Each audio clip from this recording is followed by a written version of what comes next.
man, I hate to hear something like that. Yeah. Wow, wow, wow, wow, wow. Mm. Four dead, two in critical condition. One was a teacher, so that means the rest were students. Wow. Hey, T Blaze. Yeah. Ooh, that's deep, man. I hate to hear stuff like that going on when it comes to kids. That's just Yeah. Very was it a kid sad. that actually done the shooting?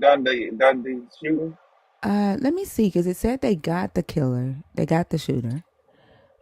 Okay. So let me see. I'm gonna look it up right quick. Lala had put it in the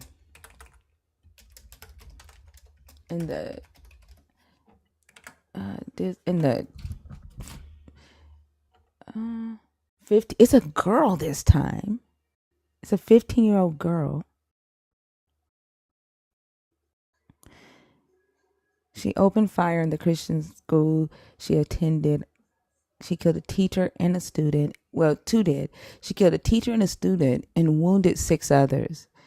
The suspect, Natalie Rupnow, oh my gosh, she's dead.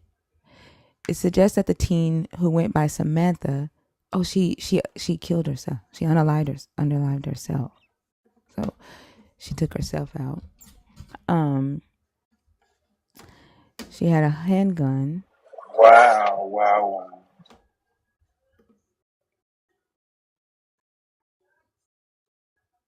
They don't know the motive. Listen to this. Listen to this. I don't know whether the shooter was transgender or not. What type of shit? Like why? Why? Why is that? What does that matter? What, why does that even matter? It was a child. Like what the It don't fuck? matter. Like what the fuck?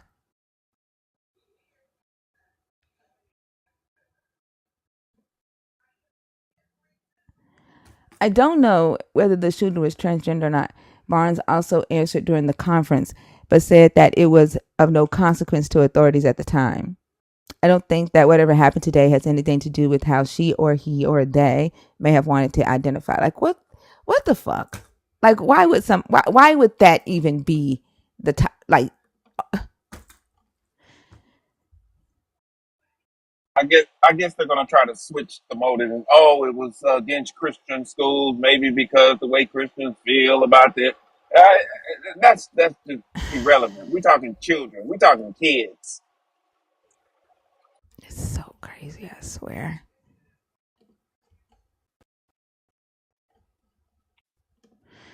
I don't know. Uh, what's up, Lala? Hey, did you get my message Uh-uh. When did you send it? Oh, about okay. maybe Go five to minutes sleep. ago? Yeah, go to sleep, love life. Yeah. You're good. I'm sure Dudette Okay. or Selena will come up, and then Nellie's here. Or Okay. did y'all get it straightened out? Y'all, yes, yes. Okay, Right good. now, we're roughing it. I'm on the floor right now. Oh, Our okay. Oh, furniture y'all are doesn't get inside. here until Y'all are in it. Wednesday. Did y'all move Yeah. in? Yay! Yeah. Okay, awesome, awesome. Congratulations on your new home. Go get some sleep, okay? Okay. Well, All right, love you. love you too. I'll be listening now. Okay. All right. Um, yeah, so she moved into her new house today, and it's been, moving day be like a motherfucker, so it's been crazy today, so I can imagine her being exhausted. Um, but yeah, Oh yeah, that's tiresome. here is Selena.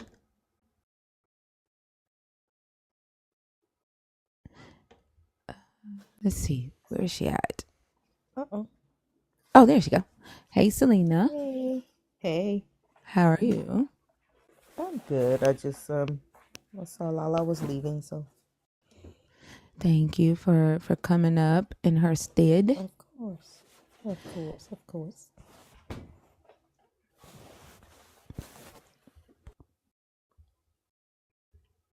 What's happening? Oh, never mind. That was the YouTube. I was like, what's going on? It's like, what's happening? Okay. Yeah, what was we talking about? Oh, wait.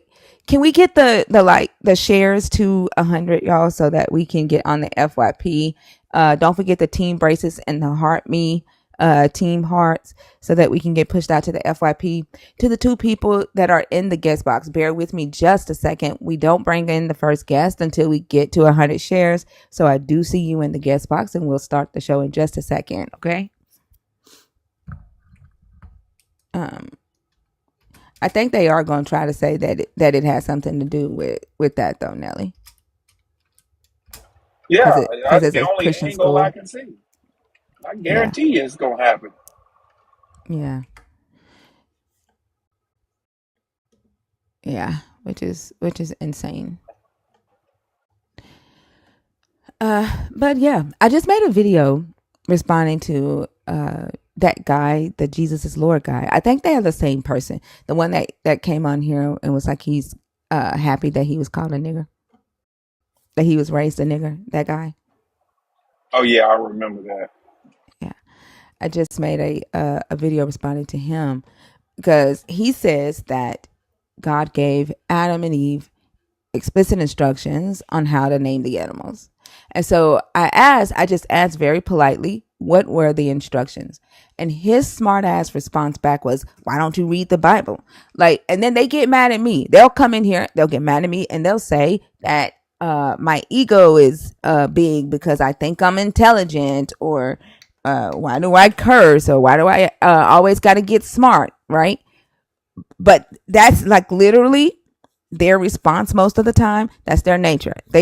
And what I don't understand is like twice now I have responded to them with respect, and twice, because I usually don't respond to Christians on my page. I usually just ignore their shit, right? But twice now I responded to them in respect, and twice now they responded with smart ass, disrespectful, insulting comments. And this to me is just proof that they want the right. They feel like they have the right to be the assholes, right? To anyone who don't believe. And then if the non-believer meets them back with that same attitude, or if the non-believer meets them with that attitude first, then they victimize themselves. Yep, you pretty much nailed it. Wow. I, I don't know. I'm just to the point. I think the older I get, I mean, my tolerance for bullshit just is getting lower and lower. You know, I I don't know why, but it's getting that way. Pretty pretty. I think pretty soon I'm just gonna be like one of those guys that's no nonsense. Period. You know. I think it takes men longer to get to no nonsense. I'm very no nonsense. I am not you. Thank you so much. I actually see your comments and comments of support. I love that you are a Christian. I love that you are here, and we may not always agree on everything, but you don't come disrespectful, and you are a Christian that I am happy that you are now a nerd. Um, so I thank you. I just want to say I do see when you type in the comments. And I'm grateful for you even being here. Blessed, I see you in the guest box. I'm gonna let you come up because we've been saying no to you for like 2 days. But don't come up here talking about your love life, Blessed. Thank you, no one special. I appreciate you. Blessed, I gotta say, okay, thank you. The moment you mention your love life, Blessed, we moving on to the next guest. Okay? Because we're here to talk about the topics on the board. Anyway, if you're atheist, God bless you. What? What? 9 shares away from 100, guys. It, did they? Is that? Am I crazy for thinking that that's not like a I'm not you type comment, right? Like that's not a. Are they trying to get? Were they That's trying to be like I'm not you? Were they trying to be like her? Yeah, that's what that. Yeah, that's exactly what that was. What was that? I That don't know ain't what it, makes friend. them think that we need them to bless us. We don't need you to bless us. It's crazy. And like, if you're atheist, bless you anyway. What? No, friend, that ain't it. Um, Yala, welcome back. Welcome back. Welcome back, Yala. Did you turn your phone off yesterday, love? Where did you go? We missed you yesterday. We kept asking for you. we we kept asking for you, right? I told y'all I got 7 shots in my back and I might be loony today. But we were asking for you yesterday. We figured you must have turned the phone off. You threw that bitch down the street because you didn't come back. But we're happy. We're happy that you're back. What's up to the YouTube to the YouTube audience? Happy to see y'all. All right, y'all ready? We're at 127 shares. We're gonna go ahead and get started.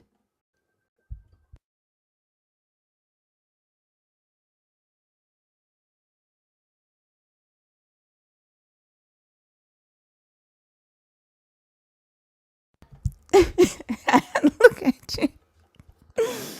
Oh my goodness. Yeah, I'm okay. I'm okay. It was just to numb the muscles in my back. If I can get the box open. Selena, are you able to get the box open and bring up Blessed? Yeah, give me a second. Thank you. Okay, there it is. Okay, I'm about to push the button.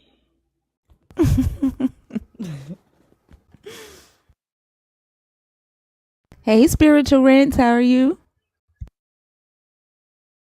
Yes, blessings, blessings to you all. What's up, Blessed? How are you? I'm okay, how are you? I'm doing good. Which topic did you want to discuss today? Are miracles and divine favor truly human manipulation? Okay, go ahead. And and I say no, because I have seen miracles. I have miracles as happened to me where I run out of stuff and I call upon my God that I believe in, and less than a minute the phone rang or ring, and someone had some money for me and they gave it to me. And I have seen other miracles where Wait, wait, persons wait, wait, wait, wait, wait, come. wait, wait. You gotta like one at a time. What's up to the Joyful Apostate Raid? Welcome in. Okay, so a phone, you prayed for money, right? Yeah, Okay, and then less than a minute, the phone rang and somebody had some money for you. yeah, Okay, um, all right. Now, the person that had money for you, why did they give you the money? because they had the money for me, but I Why? didn't know that they were Why? going to give me. The question Why is they give me why? the money? Yeah, why did they give you the money? What was the reason behind the exchange of money to you? I think, let me try to remember exactly. I think they told me to spend some money and they would have gave me back. Like it was like Father's Day here in Jamaica, and they said you can spend some money out of some money that I had to do something, and they would have given me back. But Wait, I wait, what do didn't you know that mean? they Wait, was. wait, wait. What do you mean? They told you to spend money Yeah, and then they would give it back? yeah. But the time that That they give means it that back, I means they wasn't. borrowed money from you. They asked you to No, they buy no something. Hold no on. this Wait, no. wait. They Hold were on. going to treat. They was Blessed. trying to treat. Blessed. They told you to spend money and then they would give the money back to you. Am I saying that correctly? Yes, because they couldn't give me the money immediately. So they They, reimbursed you. So they wanted to treat yeah, you to dinner for Father's Day. yeah, And they said, I don't have the money to treat you, but so you pay for it and then I'll give it back to you. yes, that's exactly Okay. so. So they But here's the reimbursed thing you. now. Hold Yeah, on. but So, okay, wait. So they reimbursed you for some money you had already spent, yeah, right? Okay. All right. And you, when was Father's Day? um, I think I don't remember the month after June. Mother's Day or before. I think kind of June or July, Okay. June. So Jamaican Father's Day is the same time in America. Yeah, I think it's June. Okay. In June. And so, Yeah. when did this happen? Um, 2.5 years ago. Two and 2.5 years ago. Okay. So somebody paid you back money that you had loaned them. Yes, but And, not. But and, I didn't and know. Hear the thing now. right. I Just didn't because, know okay, that I was. you didn't know that they were going to pay you, Back right? at the time that I needed it. And you're calling that a miracle. That's a miracle that somebody paid you back Ye- money at a time that you needed it. That's a Yes, miracle. but from God. That's not a miracle from Because God. Like literally, this so is all so is it human. that This is human manipulation. Blessed. Like you're calling it a no? miracle. But yes, you're calling it a miracle because you didn't know that the person was going to pay you back at that time because you needed money, right? I could see you saying, "Oh, the timing is a blessing," or "the timing is perfect," right? But that is not a miracle. That's not a It was miracle. it was a miracle to me. It was a miracle to me because Right. I So that's didn't all. expect it. It's human Okay, manipulation. That's human no, manipulation. That's you no, calling somebody paying you back money a miracle. How much was it? How much was it? Like 40, $50? yeah, $50. And that's a miracle. Yeah, it doesn't have to be like $1 million. It can be something small. And not Yeah. only that, but I have Mm. been to church where I have seen people come to church sick and they prayed for them and they got better and went home after How do the you know they service. got better? Did you follow them from church to their house? No, but they continue to come to church and was in a better state and are okay from the How do you know? prayers. Like what do you mean they were in a better state? Like what was wrong with them? What was wrong with the person? I see persons cannot walk good. I see persons have Wait, certain. stop for a second. Okay, do you got to go one at a time, Bliss? Like, especially if you're Okay, going to try to convince us, right, that it's miracles and not human manipulation, you have to go one at a time. Okay, okay, all right. Um, and then Nunca expert. I agree. It's a miracle by his perception, which is human manipulation, right? It's not. That's not a miracle that somebody paid somebody back. Which is what I mean when I say human manipulation. It's humans calling things miracles that otherwise are just normal things that happen every damn day. The timing might have been perfect for his need, but that's not a miracle.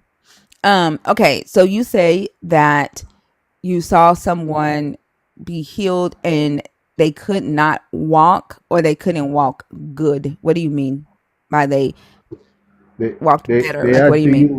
use like sticks, walking sticks, like what you call it, the crook stick, the thing them that you put under your hand Hmm. and walk with.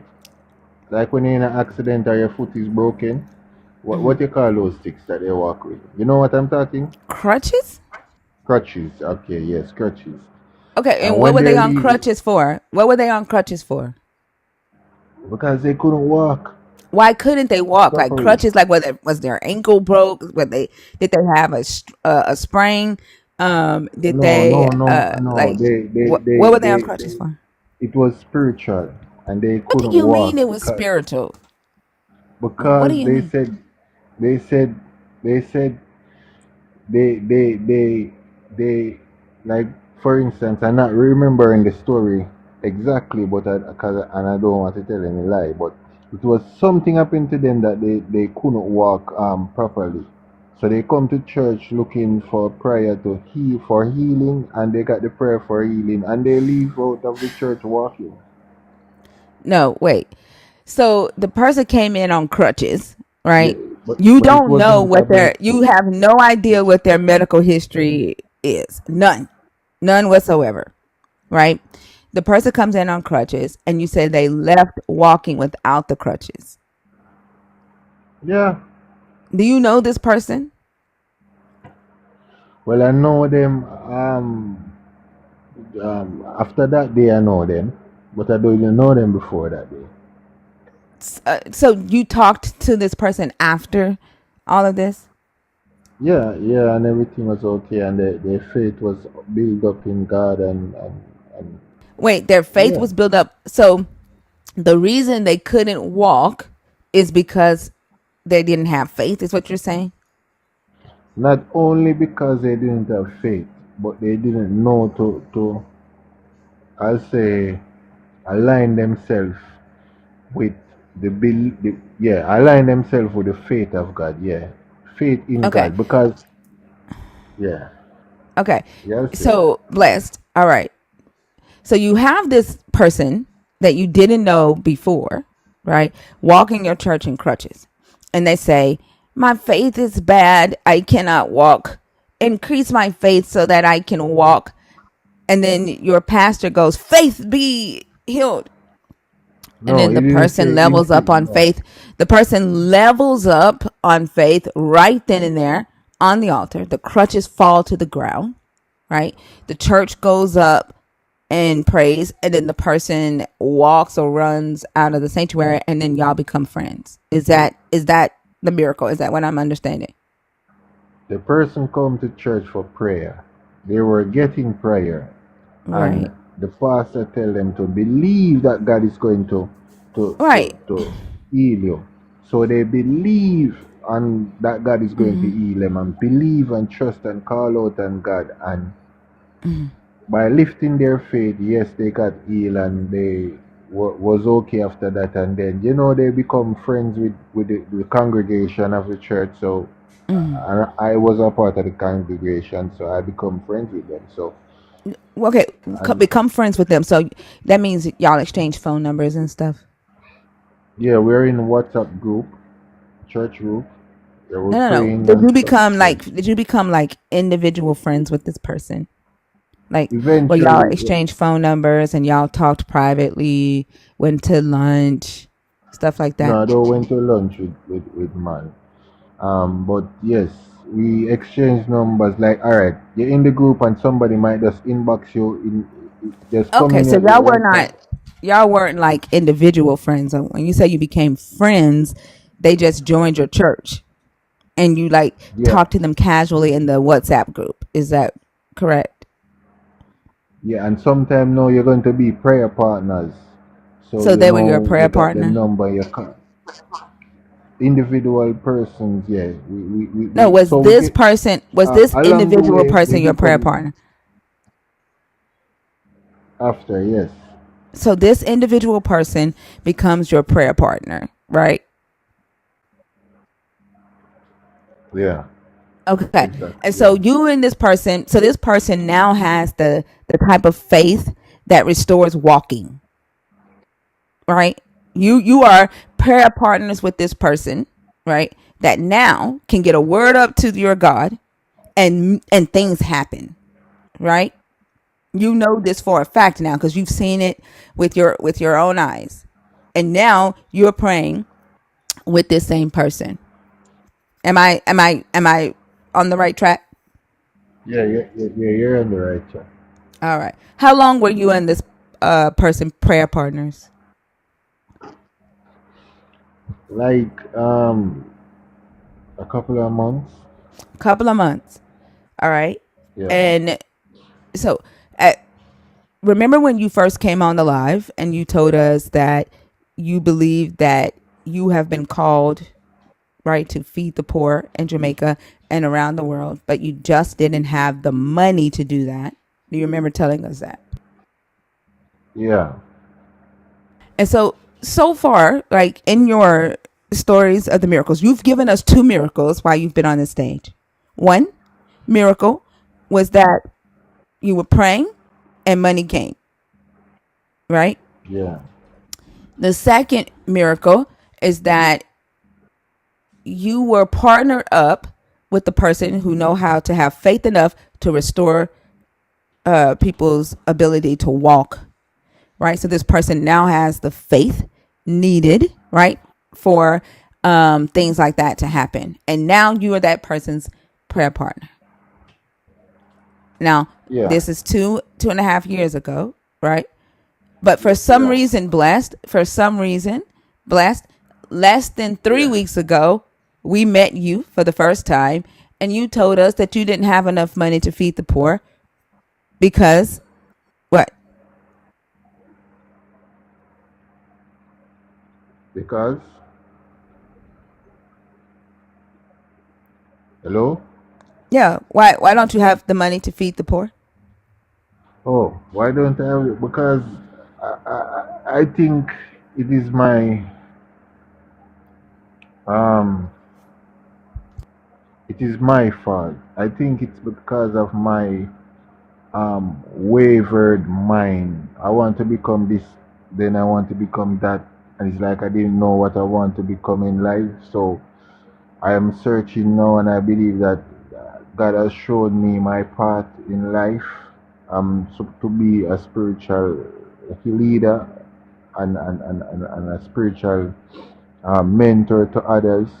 However, I'm going through my spiritual path now, Wait, are you and saying that you can't decide whether you want to be someone that feeds the poor or whether you want to be a spiritual no, that leader? is Is that my what you're saying? passion. That is no, that is No, part of my can, calling. can, can you No, bless let me ask the question first, and then you can answer it. Like trying to answer it while I'm asking it is very frustrating. okay. Okay, what the question that I asked was, why don't you have the money to feed the poor? You're saying because you kept wavering back and forth but from what you wanted to do, right? Then you said that now you couldn't decide if you wanted to be a spiritual leader. So what I'm trying to understand is, are you saying that you don't know if you want to be the figure that goes around feeding the poor, or if you want to be a spiritual leader, and that's why you don't have the money from your God to feed the poor? Is that what you're saying? No, I know what I want to become now.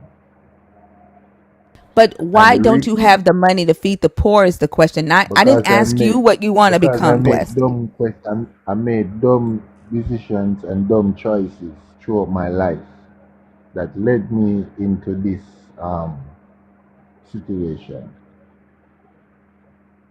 But what does that have to do with your God? If your God called you, right, to feed the poor, your God answered your prayer when you needed money, and somebody that owed you money called you and paid you back, right? And to you, that's a miracle.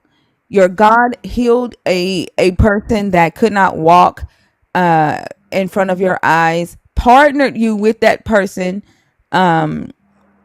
for months as a prayer partner, so you had access to the faith needed to get the money, to get the prayer answered for the money. You already knew that your God could answer prayers for money, and that he did it for you. Like, there's no excuse there for you not to have the money, right? For you to feed the poor. There's no excuse You there. see, Regardless if you don't know I if you be want to be this big time preacher or not. I have made some silly choices in life, and that led me up to being where I am. Because when I moved from the place that I grew up, I should have never But went we're back talking there to about live. miracles, blessed. I'm not talking about your life story, right? We're talking about I know, miracles. No, no, no, I blessed. know. Blessed. We're not talking about your life story. Okay, I'm not trying to get into your life story here.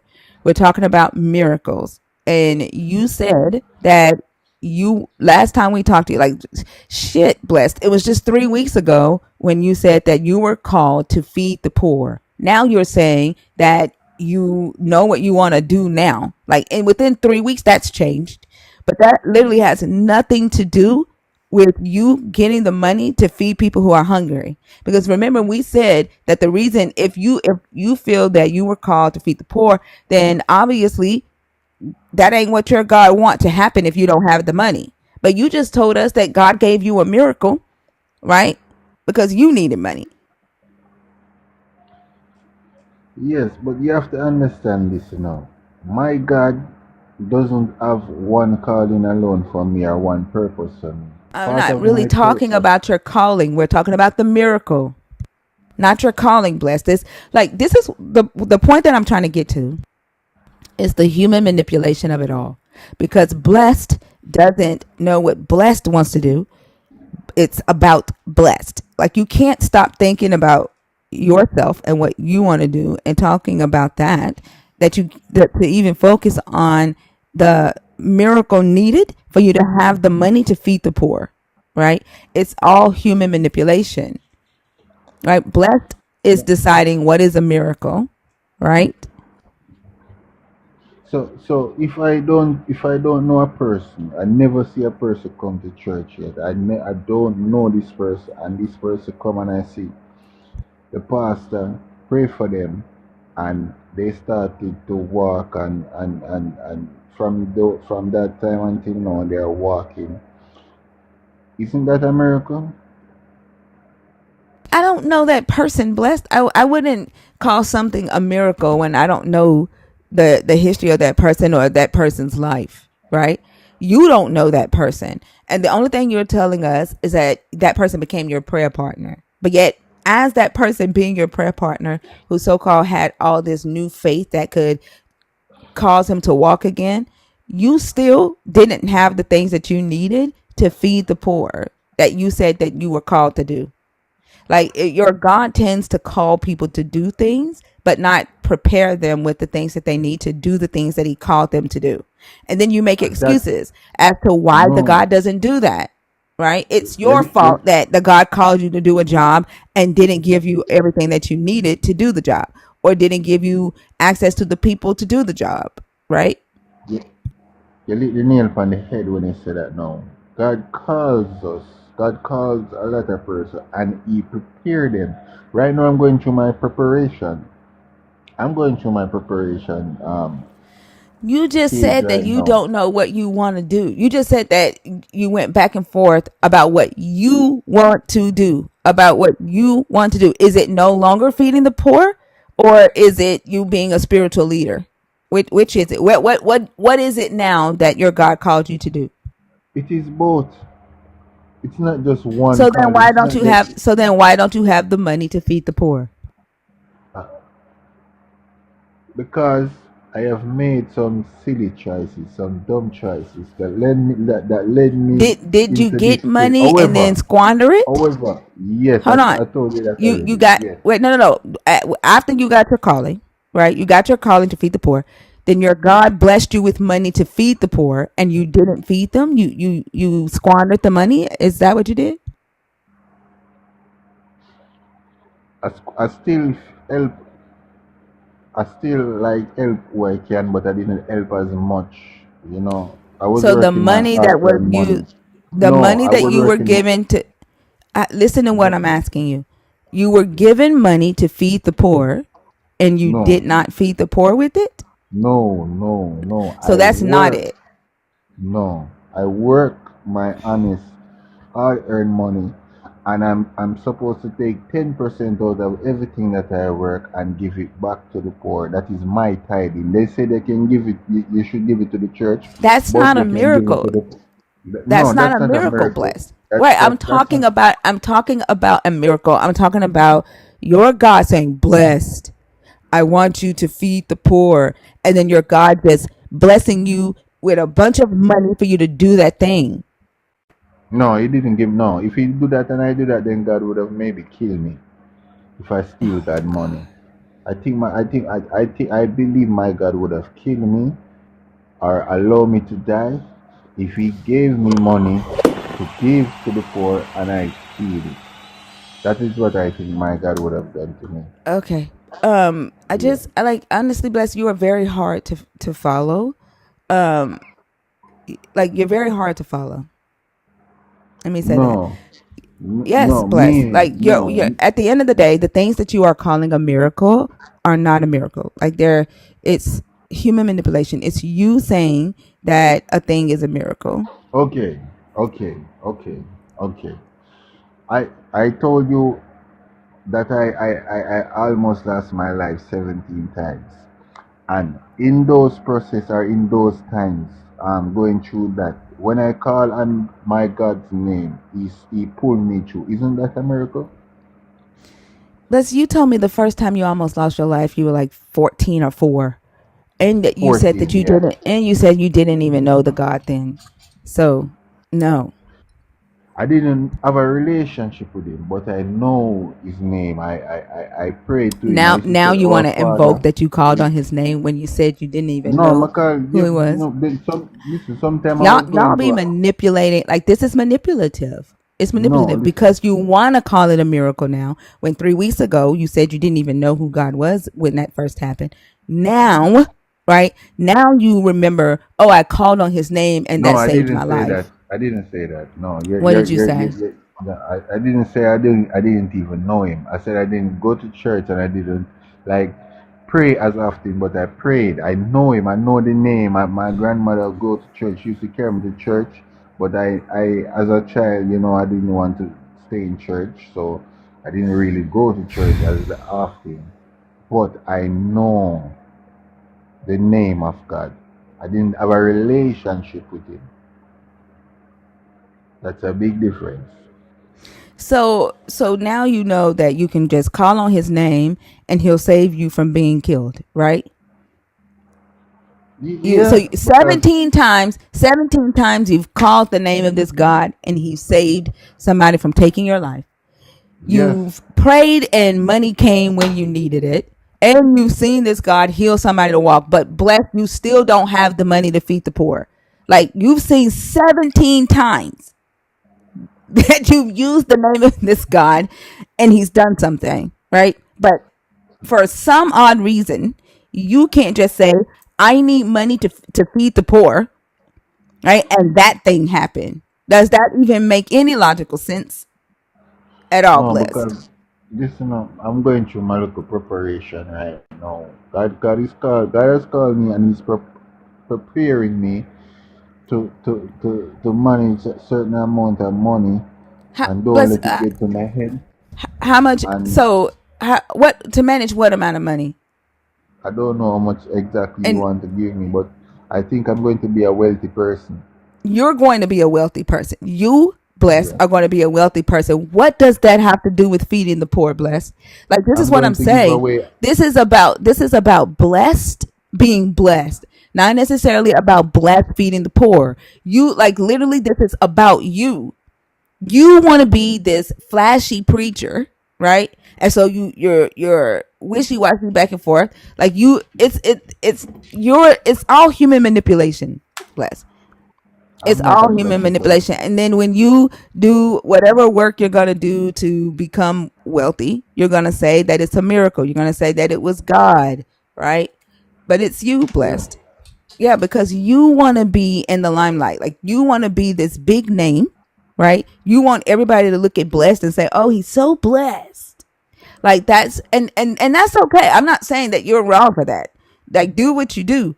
But the fact that you're calling that a miracle, right? The fact that you're saying that all these things happen and this God saved you 17 times from being killed is because you're going to be this wealthy person and feed the poor when literally or if this God has saved you 17 times and you know you can call on His name and bam he's there, then you should be able to just do that now and get what you need to feed the poor and not wait until your name is in lights. Like that doesn't make sense to me. Nelly, can you take over right quick? I got to do something right quick. My God said that I should not set my eyes and my heart and my mind on the things of the world. Do not lay my treasures upon the earth where rust and thief can break in and steal it.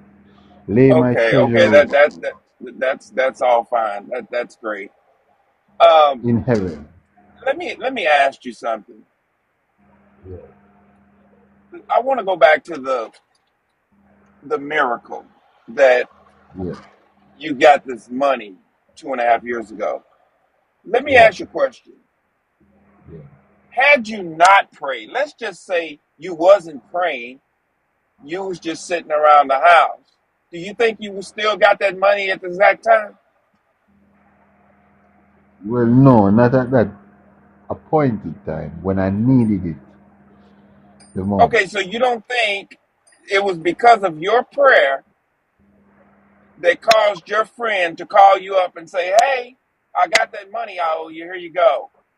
Yes, I You think don't it think was your because friend of was the go- prayer. Yes, I think it you was don't because of the prayer. Yeah. Okay, so you think it's because of the prayer. My question is, hypothetically, we're going to just use hypothetical. Okay? Hypothetically, had you not prayed, do you think your friend was going to call you and say, "Hey, here's your money"? Not at the time that I needed it. Not at the time that you needed it. No. Wow. And you think that's a Maybe, miracle. maybe, maybe, maybe, maybe, maybe long after him would have called me and give me. But Okay, not so at that time. let me ask you this. Yeah. Have you ever prayed for something and it didn't happen? Yes. Okay. So what was the outcome of that? What was your excuse for that? What was your saying for that? No, it Since you wasn't prayed that. for it No, and no. and and God didn't answer it. I don't have an excuse for that. I learned that my God may not give me a particular thing when I pray for it because I am not ready for it. Oh, okay. So like this big money amount of money that you need to feed the poor, you're not ready for that, so God's not going to give that to you right now, correct? Yeah, yeah, But the little money that you needed at that point in time, I don't know how much it was, but I'm sure it wasn't as much as you need to feed the poor. But that's why I'll say little money. The little money that you needed at that time, God blessed you with a miracle, and your friend $50. miraculously called you and say, "Hey, I got your money. Here you go." Did your friend tell Yeah. you God called him up and told him, "Hey, man, you need to give him his money"? No, no, he didn't tell me that. And he don't, No, he didn't tell him that. So your no. friend was just gonna call you to pay you back as a friend should, right? Yeah, but not at that particular time. Not at that particular time. Okay, so when you don't get your blessing blessed, it's just God's will, right? It's God's will, right? It's all God's will. It's Yeah, not yours, it's God's will, right? yeah, If God wants you to have something, he'll give it to you, right? yeah, And God knows everything that you need and everything that you want before you even open up your mouth and even think about it, right? exactly. Oh man, we running together. We running together. We eye to eye now. So if God knows all this, and it's God's will to give it to you as He sees fit, then why do you waste your time asking?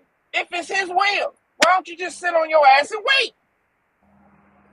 Yeah, Why sit well, there and pray? Or listen, nuh-uh. Why sit there and pray for something that God already knows you want, and it's going to be His will if He gives it to you? Wouldn't it be more sensible just to sit down and say, "I'm just going to stay still and I'm going to wait on my God to send me this money. I'm going to wait on God to bless me with this car. I'm going to wait on God to pay my electric bill. I'm going to wait on God to buy this house for me"? Why don't you just sit still? the Bible said, by the sweat of your brow you will get paid. And I know that I need, The Bible said what? by the sweat of your brow you will get, bread, I think. But we say Okay, pay. stop right there. By the sweat of your brow, what? You will get bread, but we say You pay. will get bread. Stop right there. What the hell do you think that means, Bless, in your mind? You should work for what you want. Oh, thank you. Thank you. If that's what it Nelly, means in your Nelly, mind, you have a popping sound. I am so sorry. I'm so sorry. That's okay. Uh, it's probably where I'm located at. But thinking you see where I'm going with that, don't you? I'm sorry. I'm mad right now because I have to eat a honey bun because these kids ate the damn chili and they ate a bag and a half of chips already. And I just went grocery shopping yesterday, so my mind is like, I have to eat a ground honey bun. And I went to go fix me some chili and some chips, and it's gone. So I'm mad. I didn't hear. That's I'm sorry. well. We was talking about the blessings and stuff, and then he brought up a scripture talking about by the sweat of my brow that should uh, be able to eat bread. Um, and I asked him what that meant. He said, "Well, it means you have to work for what you want." We understand each other there, blessed. But what you're saying is that you believe because your friend called and paid you the money at the exact time that you needed the money, it's a And prayed. miracle. And No, I but prayed for it. you prayed for it. But what happens when you pray for stuff you don't get? Then what? What do you It say is to that? not. It, I told you. I told you. Maybe in my God's mind, I'm not ready for it as yet. Okay, Cause there you I'm go. praying for. I'm praying We on for a business blessed. right now. Bless, I'm praying for a bless, house. bless. We on the same page, bro. I hear you. Yeah. We are on the same page. So it goes back to my thing again. If God already knows what you want before you even know what you want, if God already knows how much money you need to feed the poor and this, that, and the third, and it's God's will, why do you sit and waste your breath saying, God, please, God, I need it. God, I please. God, do this for me. God, why do all of that if it's His will in the first place? You might as well just sit your ass down, watch some TV, and just wait on your God, Because because the it's book His that will I anyway. read, I'm gonna answer you. The book that I read that I believe in, that my God, that talks about my God, say we must pray without ceasing. So, in other words, I pray for a particular thing. I may not pray about it or for it the next day. I pray for protection from the evil spirits, what you call deities. I pray for new doors opening, and I pray for continual protection of my divine source, and yeah, that's what I pray for most of the time, and for So you, forgiveness of my unforgiveness. If like for example, somebody do something to me, I am a person that I will not forgive them same time, but after a couple of days I'll forgive them. So I have to pray for forgiveness of unforgiveness, and I have to pray for every unclean thought so that I you ever pray. made. Okay. Well, I got you. You pray a lot. I got you. Yeah, So yeah, you're saying that you pray for your own forgiveness and you pray for to be able to forgive, right? yeah, yeah. Why, I why, pray a lot why, about why? those stuff. Bless. My question to you again: why do you do that? Didn't Jesus die on the cross for all your sins, for all of our sins? Yes, Didn't but He you have to already pay the? understand. Hold on, stop. Didn't He already pay the ultimate price for our sins? Yes, he did that. Okay, so if Jesus done that, why are you wasting your time calling on God about something He done already sent His Son for?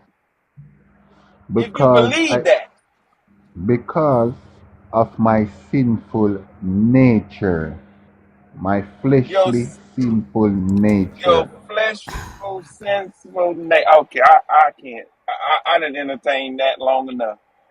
Okay, Like, he's literally saying that the reason why people are hungry is because of sin. Like, your God is allowing people to go hungry and not give you the money that you need to feed hungry people, right? Because of sin. Listen what I'm saying. I think that God that is used different persons. to feed the people them. So maybe, all right, not maybe. Right now, it's not my time to do it. So somebody else is out there doing it. When freedom time I go finish, then my time I go come up where I take up the baton and run that race of But you're helping the saying that you person. were chosen for it, Bless. Like that's the thing that doesn't make sense, right? You're chosen for this thing, right? And you don't have what you need to do this thing. And Thinker, I I'm just think chosen that for. this is all human manipulation. I think like it's a great thing that you have a desire to feed the hungry, but I think it's attached to your desire to be famous, Hmm? right? Like That's the you've thing. attached it to your desire to want to be in lights. I'm a good. I can from I was a child. I can sing or DJ. We call it DJ in Jamaica. If I was going to be famous or if I want to be famous, I can go and make a lot of music and put it on social media now. 'Cause social media is for the first time in history we all have the same platforms that the rich and the poor Then why have. So don't I you can. do that to get the money to feed the hungry? No, I'm telling you that if I want to get famous, Why? I can But do that to get why famous. don't you do that to make money to feed the hungry? Hold on, now. Hold on. Why don't you make music, right, to make money to feed the hungry? I need a studio. I need a lot of So things. now But more excuses, right? Because you just said no, that it's you not could do it if you excuses. want. You just said that social media makes it easy to get famous now, right? You said if I Exactly. wanted to get famous, I could. You just said that, did you not? Yeah, but it's not about famous thing. It's not about So getting famous if you right now. wanted to make music, you could, right? No, no. If I want, I still write songs. In my spare time. I think that is part of my gift that I born with. I love music, so I So think that's then part of just my make gift. music. Make music, right, to make money to feed the hungry. Well, thanks for the idea. Thanks for the encouragement to do so. And I've been considering about it from the other day. I was talking to somebody earlier, for a couple hours on the phone, and I asked them certain questions, and I think that is part of my calling as well, doing music, Now that's doing part music. of your calling. Blessed, I'm No, done. that is Blessed. no. You don't understand. No. Now Listen, that's part thinker. of your Yeah, calling well, too. I have more than one. Oh my Everybody. This God. is what I believe. Everybody, and this is my belief. Everybody on this earth has more than one call. It's not just like you're called to feed the homeless alone. You're called to do something else. You may be called to sit down and counsel persons. You may be called to help some persons that have been through rape and certain level of trauma. You may be called to do music also. It's more than one calling. It's not just one calling. I have multiple callings. I as I said a while ago, I sit and talk to persons, that have been through a lot of traumatic situation, such as myself. I've been through a lot of traumatic situation with persons, so I can relate. I have tried my best to share Okay. whatever I have with other persons. Okay. That's the next calling. So Okay. we, Blessed. we have Blessed. more than one calling. All right. Yeah. Okay, blessed. All right. Well, thank you for coming up. Okay. Thank you for coming up. I, All right. I thank you for having me. I love to be here too, because I learn and I get to reason with you guys and so forth. But one more thing, can't you follow me? For I'm back what? on TikTok. I message you For in some message that I want to talk to you about something, but no. you have to follow me. And we can talk to you in a I don't TikTok. open my inbox to everybody blessed. I No, I'm don't. not, but you know me by now. I'm not. No, I I'm not. don't. I don't know you. You don't know me. No. I'm in Jamaica and I'm blessed. My name is Chris, and Blessed. I'm not opening my inbox to you. I my don't open my wife. inbox to everybody. Because I don't. I don't open my inbox like that. But I'm introducing myself now. Right, I but thought you were. and I'm saying no. Lord God, I just don't Lord do God. that, okay? All right. All right, Yeah. all right. But I'm blessed. You know, I'm in Jamaica. I don't. What do you want to I, say to me? You can say it right now. no, I don't want so much people fit here. What? I don't want so much people fit here. You don't want other people to hear? Yeah, I don't want too much people here. People are There's nothing nosy. that you People are should have fun. to say to me. There Listen, isn't listen, listen. anything that you should have to say to me that's private. You see what I'm saying? This is why I'm not opening my inbox to you, because you and I don't have any private business. Like there's nothing No, that you should have to say to me that's private. it's listen to me. It's not anything out of order. It's not anything in disrespectful. It's not anything intimate. It's none of those things. I'm a respectful person, and the same respect that you show me, I show you about the same respect. So it's not none of any form of outer than this. No, not any of those things. And I don't want you messaging me about your God bless. Like there's No, nothing I'm that not you and I. message you about any So God. blessed. There isn't anything that we have to talk about that's private. So I'm not opening my inbox to you. Okay.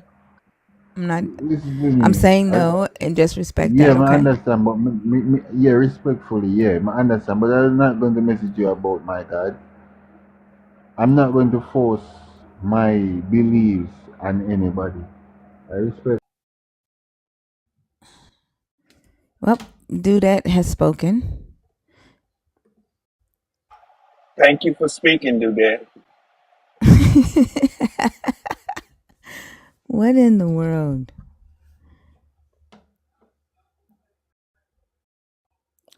Let's see. Mama Bash, are you in the guest box on purpose? Kathy, are you in the guest box on purpose? Sam, how are you?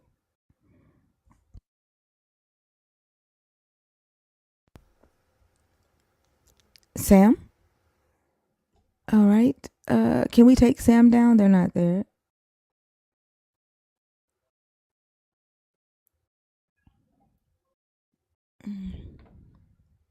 Thank you. Uh, okay. Kathy doesn't mean to be there. Let's see who this is.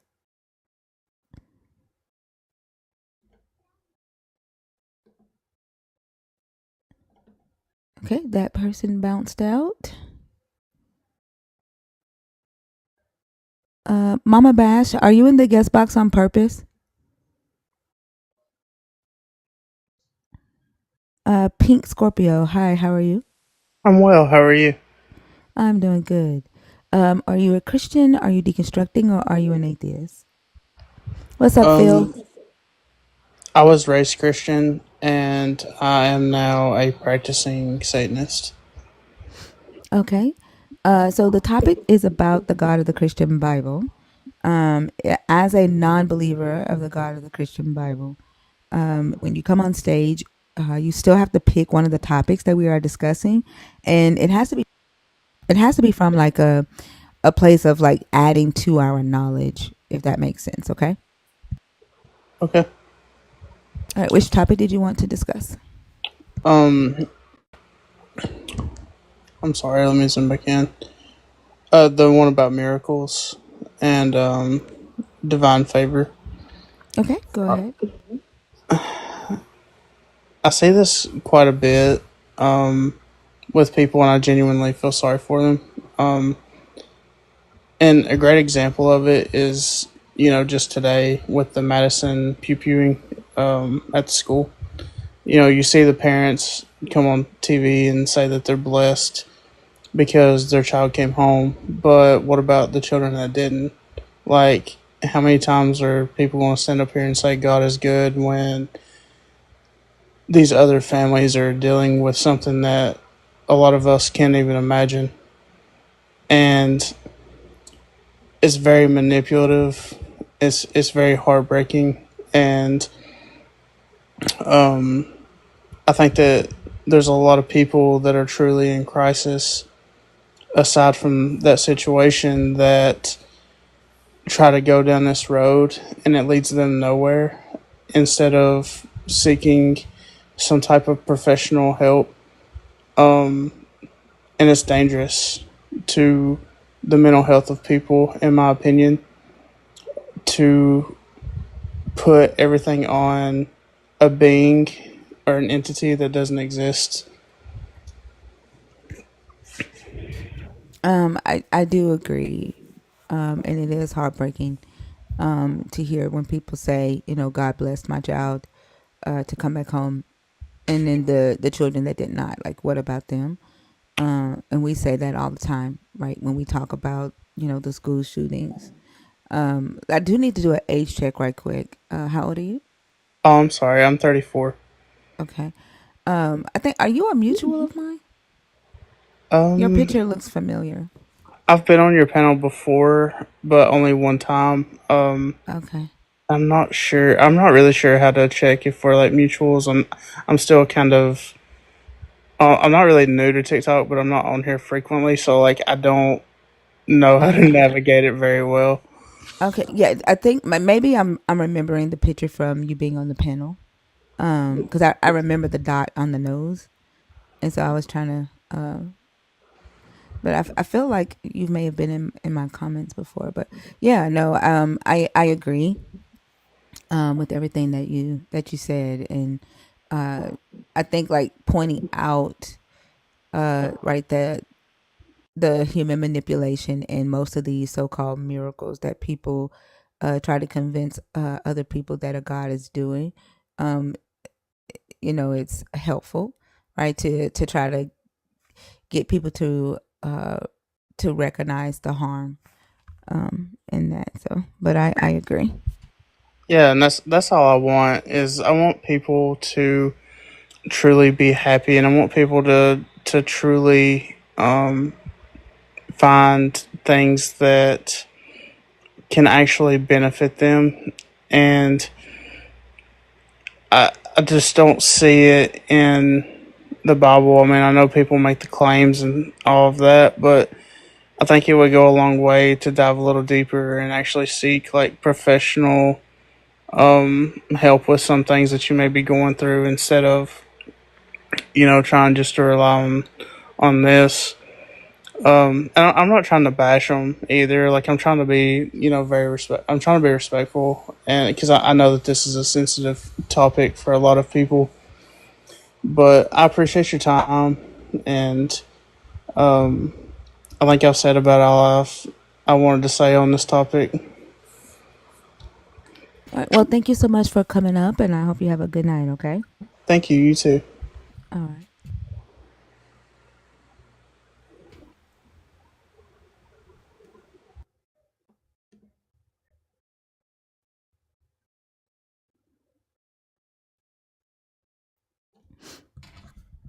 All right. Let's see who's next.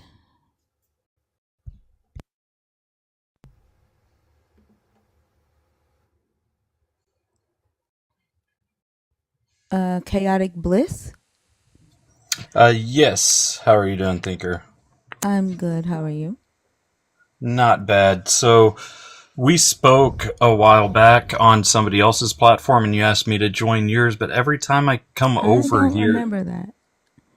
On uh, whose platform? I believe it was either Joel or Deconstruction Zone. Maybe I've not been on Joel's platform ever. Although I will, Joel, I will be on there the next time you go live on one of my off days, just in case you're here, you're listening. But I've not been on Joel's plan. So I've only been on Deconstruction's live one time. It may have Um, been there. It was in regards to Marcionism. oh no, that was Ria's live. Now I remember you. Oh, No, Rios. Okay, yeah, that my was on Ria's apologies. It live. was it was Yeah. it was a couple of weeks ago, like I said. So I Hmm. apologize. Um, my memory is not as good as it used to be. But it doesn't really match with the topics of today that you have listed up there. Is there a better time for us to So I kind of run used through to some of that? when I told you to come, it was during the time that we would do Freeform Friday, like on Thursdays, and we don't do that anymore. So I remember talking to you It was probably about a month ago. But and I don't do the open forums anymore. Understood. Okay. Yeah.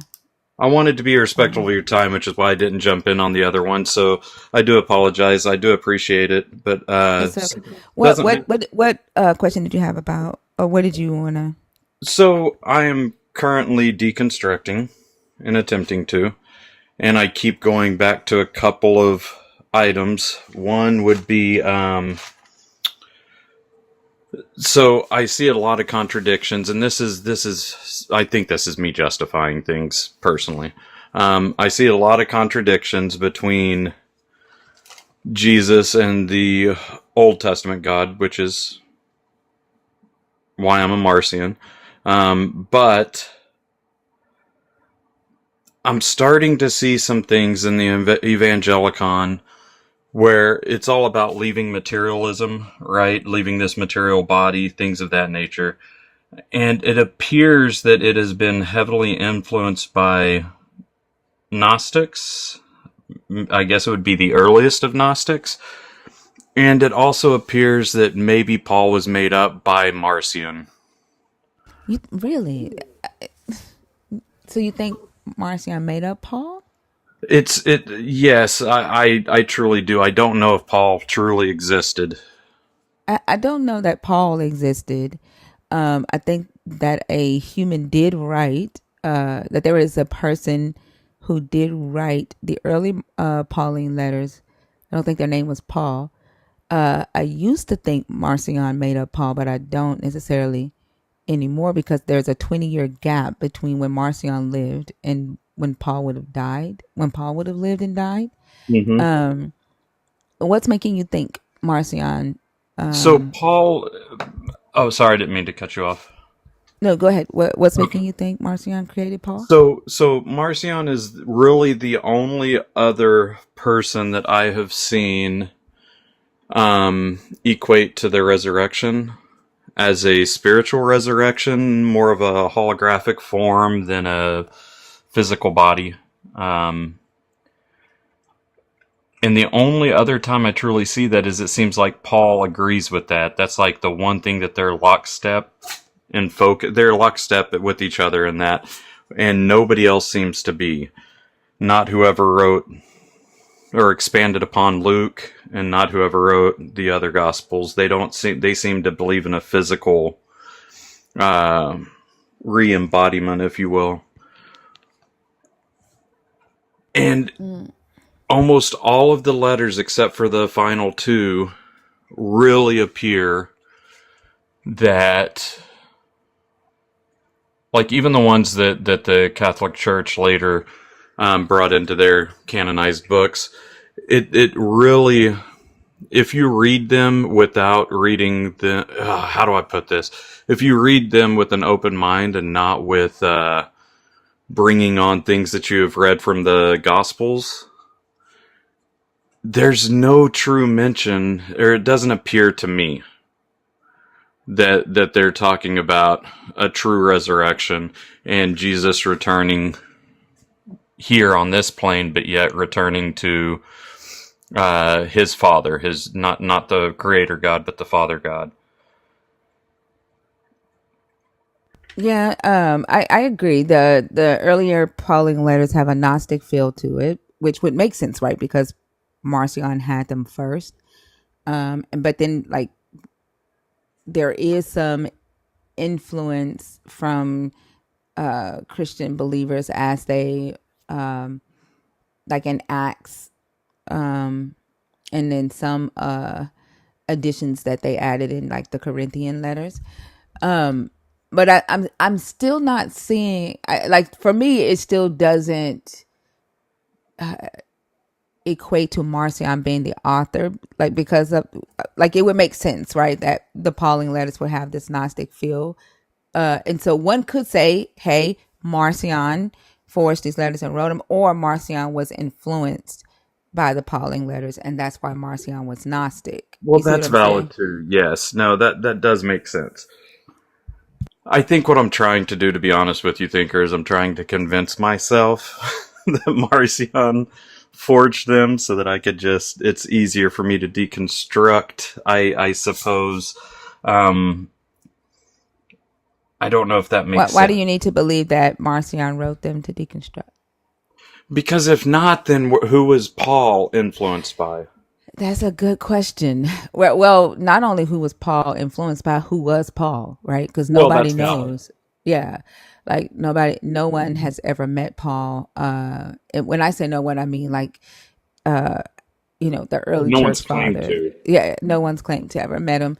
And then that like there is this uh Paul Saul Benjamite thing, right? Like Saul was the first king, right? He was also a Benjamite, and then Judah like kind of demonized Saul to say that David was more preferred by God than Saul was, because Saul overstepped his authority and his boundaries.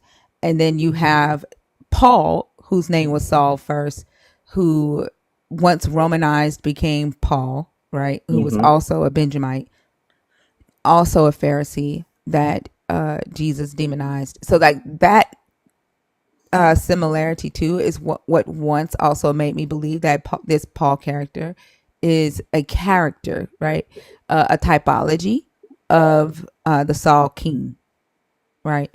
So I do think the names might be a part of typological literature, but I think that there was a human in society whose name we may never ever know, that did have this Gnostic beliefs, or that was either trying to stop whatever practice was happening at the time with the Israelites, right? With Mm-hmm. sacrificing and things like that, who did have this belief that a Messiah or a different God came to stop whatever the Hebrew God was teaching the Hebrews to do, because Marcion's whole thing was that God was evil, right? And Yes. that Or at least his Christ, imperfect. And yeah, yeah, using imperfect materials. And yes, yes. and teaching the humans to do bad things to other humans, Yes. right? And so I think that there might have been a human in that time that wanted to like introduce the thought that a different God from a different demigod, because he didn't necessarily, Marcion didn't believe that Christ was God, right? He believed No, that no, no, no. his Yeah, Christ right. was the son of a different God, right? A more benevolent God, that was sent here to correct what the Hebrew God was teaching the humans to do. Correct. Yeah, Yes, yes. and so I think there could have been a human that lived at that time who did necessarily believe that. But But I why don't think their name was attribute Paul why or Saul. attribute any type of divinity to it is the question that I'm left with. Yeah, because at that time in society, like Counterculture. yeah, in the ancient Near East, for a god to say something, right? For a king to say that a god says something, the people would listen, right? And so putting a law or a thought in the mouth of a god or a demigod at the time was a powerful thing to do to get people to obey or change something in society. So if we look at the story of the adulterous woman, right, where the men bring this woman to Jesus and he's like, he who is without sin cast the first stone, right? And Yeah. ask like, why would somebody hundreds of years later add that to the Johann gospel and put those words in Jesus's mouth if Jesus never really said those words, right? But the idea is, how do we get people thinking differently about stoning women for adultery, right? How do we change this law and get people to stop stoning women who are caught in adultery? See, that's what I'm talking about.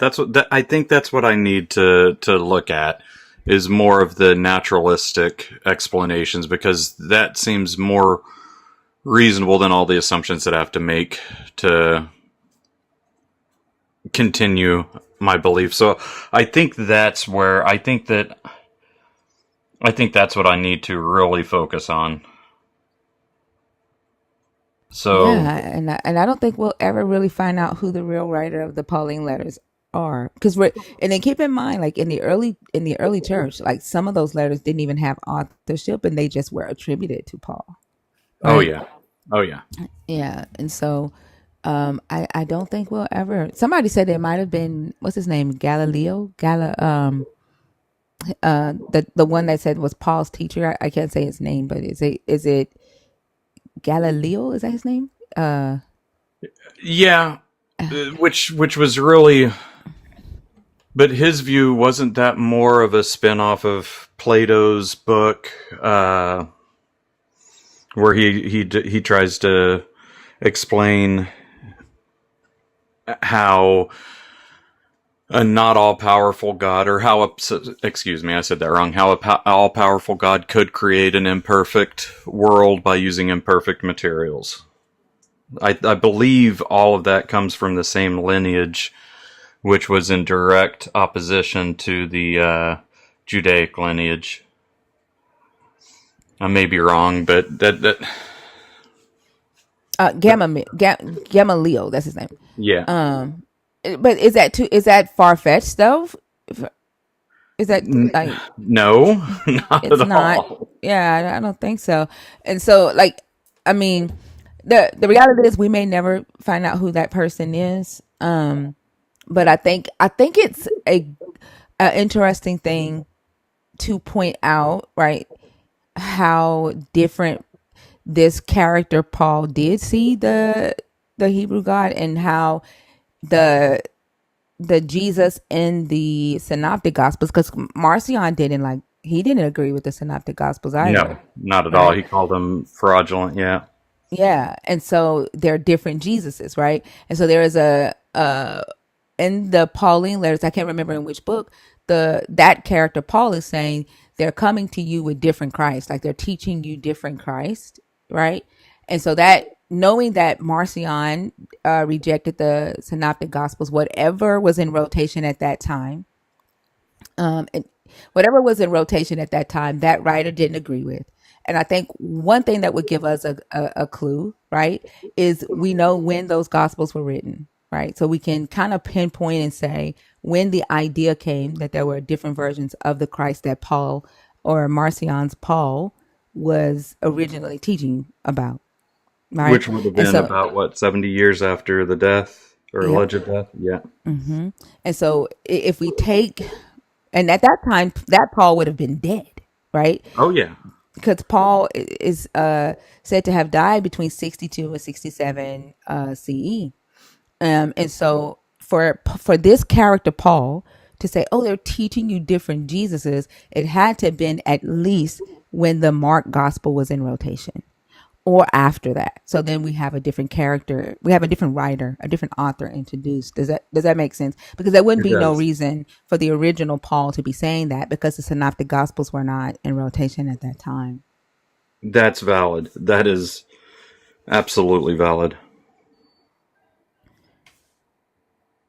Yeah, they've played around with this text so much. It's just it's freaking ridiculous. But I think that the more we learn about the history, I think we can pinpoint things and kind of like create some flimsy timeline to kind of help us figure some things out. Yeah, but that flimsy timeline is good enough for me, because when you look at the history of right before, it was about 30 years uh, before Marcion, whenever his text, whenever the folks in Babylon stopped making Lilith bowls and things like that, which is very hermetic. It's very Jewish, full of Jewish mysticism, right? So you see a huge, drastic difference in the way that they treated their gods, or spoke of their gods. Okay, I appreciate the conversation. I think that does help me, because it gives me a different viewpoint to kind of attack this at, that I know it sounds ridiculous to say that I've overlooked that No, I mean that I'm sure viewpoint, there's but a lot that I've overlooked too. Like these conversations help me think about things too. well, That's when you're what they're so far for. into this, like when I've believed in this for decades now, right? It makes it hard to look at it from fresh eyes, and everything seems to make sense to you until you try to verbalize it. And being in Oklahoma, I don't truly try to vocalize much of this stuff. So when I do start trying to verbalize it, it's all like, wait, that doesn't sound correct. That doesn't sound logical. Um, You mean so I I have a definitely friendly appreciate it. Oklahoman on here? Okay, Oh hey, yes, I'm Oklahoman. Yes, I'm Oklahoma City. I got you. me too. All right, all right. Awesome. Well, I definitely appreciate it, Thinker. Like I said, I hate bringing you away from your topics, but I definitely appreciate it. No, you're very welcome. Thank you for following up on my invite. I wish we still did the Freeform Fridays, but I had to do away with them. They were driving me crazy. But I do love the research topics. But if you become a nerd, like if you join our community, you can come up and talk about whatever you want to, pertaining to the Sure, research sure. of Yes, the yes. history. So that's one way around it. But thank you so much. Um, this was very interesting, and it's literally the conversations that I love to have. So I appreciate you. Okay, I'm going to go ahead and drop back down. Thank you once more. All right, have a good one. You as well.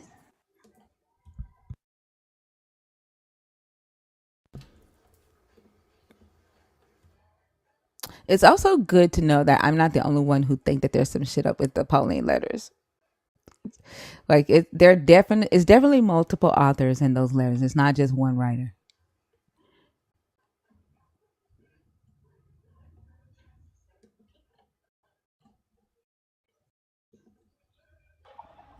I wonder why they was always called the Pauline letters, the Pauline letters. I guess the Pauline is plural for Guess multiple. the Pauline is plural Pauline is plural, I guess. for multiple. Guess the I don't know. Paul. Deb, I think Deb is knocked out. Deb, Could they mute? they're knocked out. That's one of those the Grinch who stole Christmas snores. Like you knocked out on Christmas. Like that's one of those. Yeah, I don't know why it makes me think of the Grinch who stole Christmas. Yeah, I'm gonna tell you something that somebody I'm gonna tell you something that somebody told me a long time ago. I've never been able to verify it. So this is not factual or anything. But I was talking with this uh, brother down in where were we at? Kansas City, Missouri, and this was probably about 6, 7 years ago. And we were talking about the Pauline letters. But I noticed when I would say the Pauline letters, he would say the Pauline letters. That's how he would pronounce it, Pauline. So I asked him, why? I said, man, why do you call it the Pauline letters? He said, well, the way he explained it is that he said that the Pauline letters was not actually written by a man, but written by a woman and was changed to the form of a man.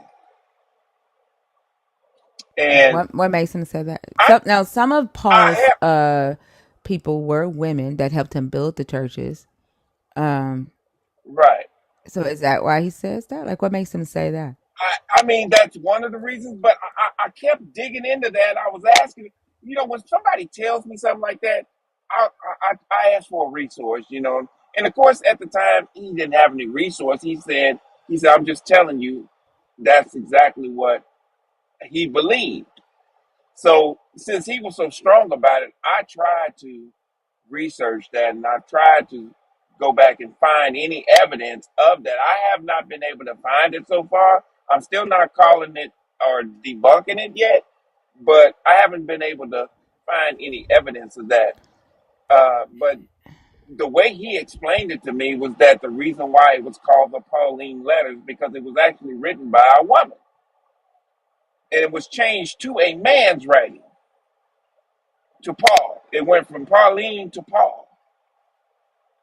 And I was like, huh? It's far fetched, but okay. But I've never been able to, find any evidence of that at all. And There is a woman apostle. Her name starts with a J, I believe. I can't remember her name. That some say may have written the Pauline. I think her name is Joanna or something like that. Junie. mhm, Ja, um, I think I think they think that she wrote one of the letters, and it was a woman apostle, and they changed her to a man.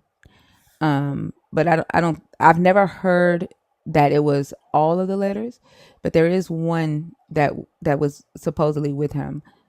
Not Joanna Man, not you said Joanna Joanna Man. Man. Is Yeah, it? I like I Is her said, name I haven't been Junia able to. or Junia? Junia, that's her name. Junia. Yeah, Okay, okay. yeah. There is one woman that they think wrote one of his letters. I think it's Romans. I mean, there's actually people that call themselves, researchers or whatever, that actually says the same thing, but they're not, they're not credible to me. You know, they're just not credible enough for me to even, you know, I shouldn't even be saying that on this live, to be honest. But I just had to tell you what was told to me. This was years ago, but I still have not been able to verify, or validate what was said. Um, but it's just awfully strange. These Pauline letters are probably, some of the most mysterious things on the planet. You know,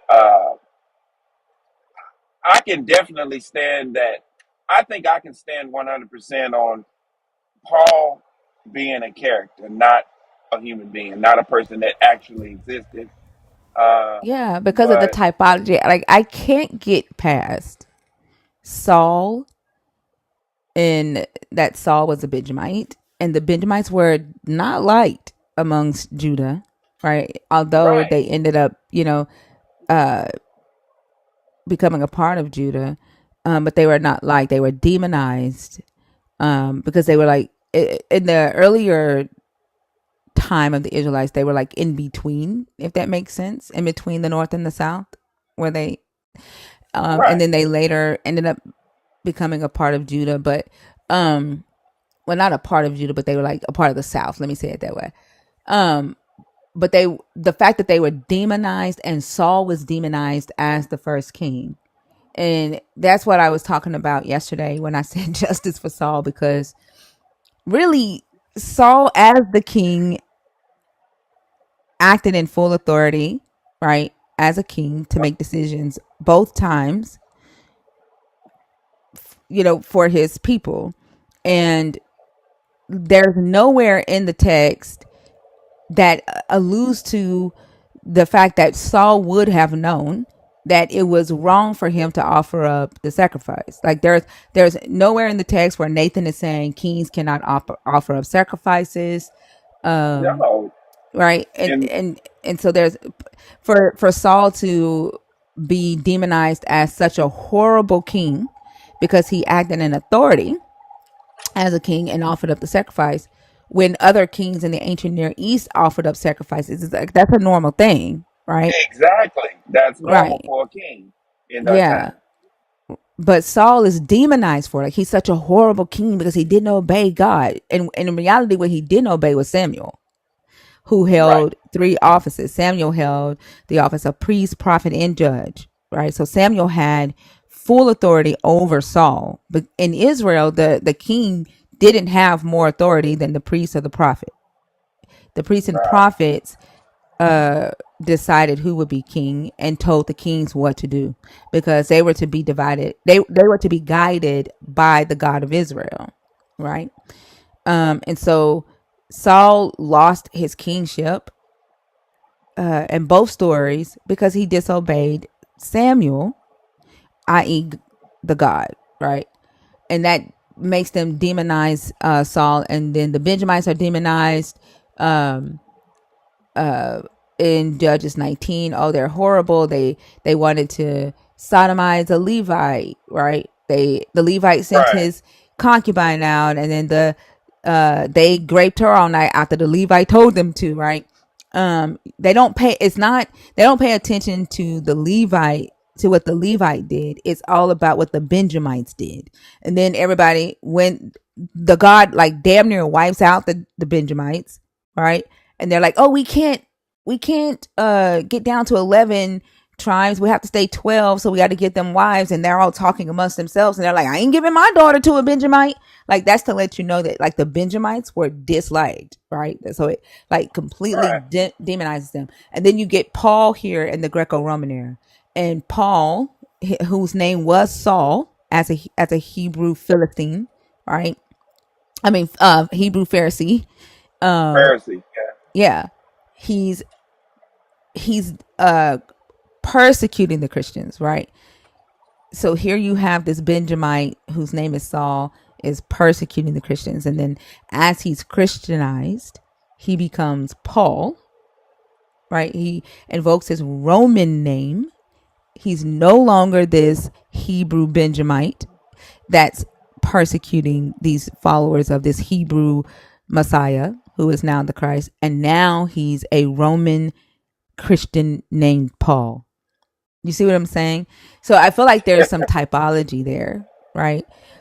Because Yeah. Jesus is the son of David. And so, as now this speaker for this new religion, this Christ who is the son of David, he's now clean. He's no longer this Benjaminite uh, persecutor. He's now a Roman Christian named Paul, under the who's preaching for the Messiah from the And line of the branch of mhm, David. Like it's right. typology. Like it's hard to ignore.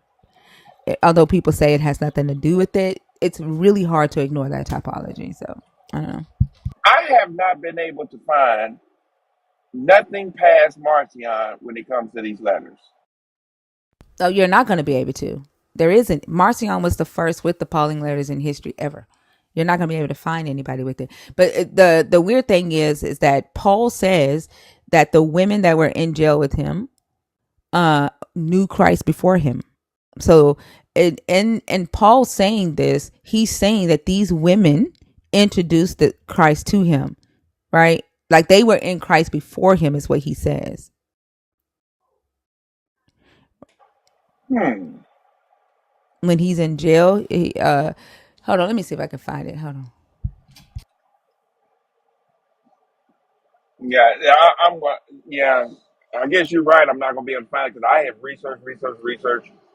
I've done more digging. I've asked more questions, even when I go overseas. I ask these questions, and it does. It. I mean, it's like the ball is made with Marcion. That's the. It's like I don't know. Usually, where it starts is usually where it starts, but that's not the claim.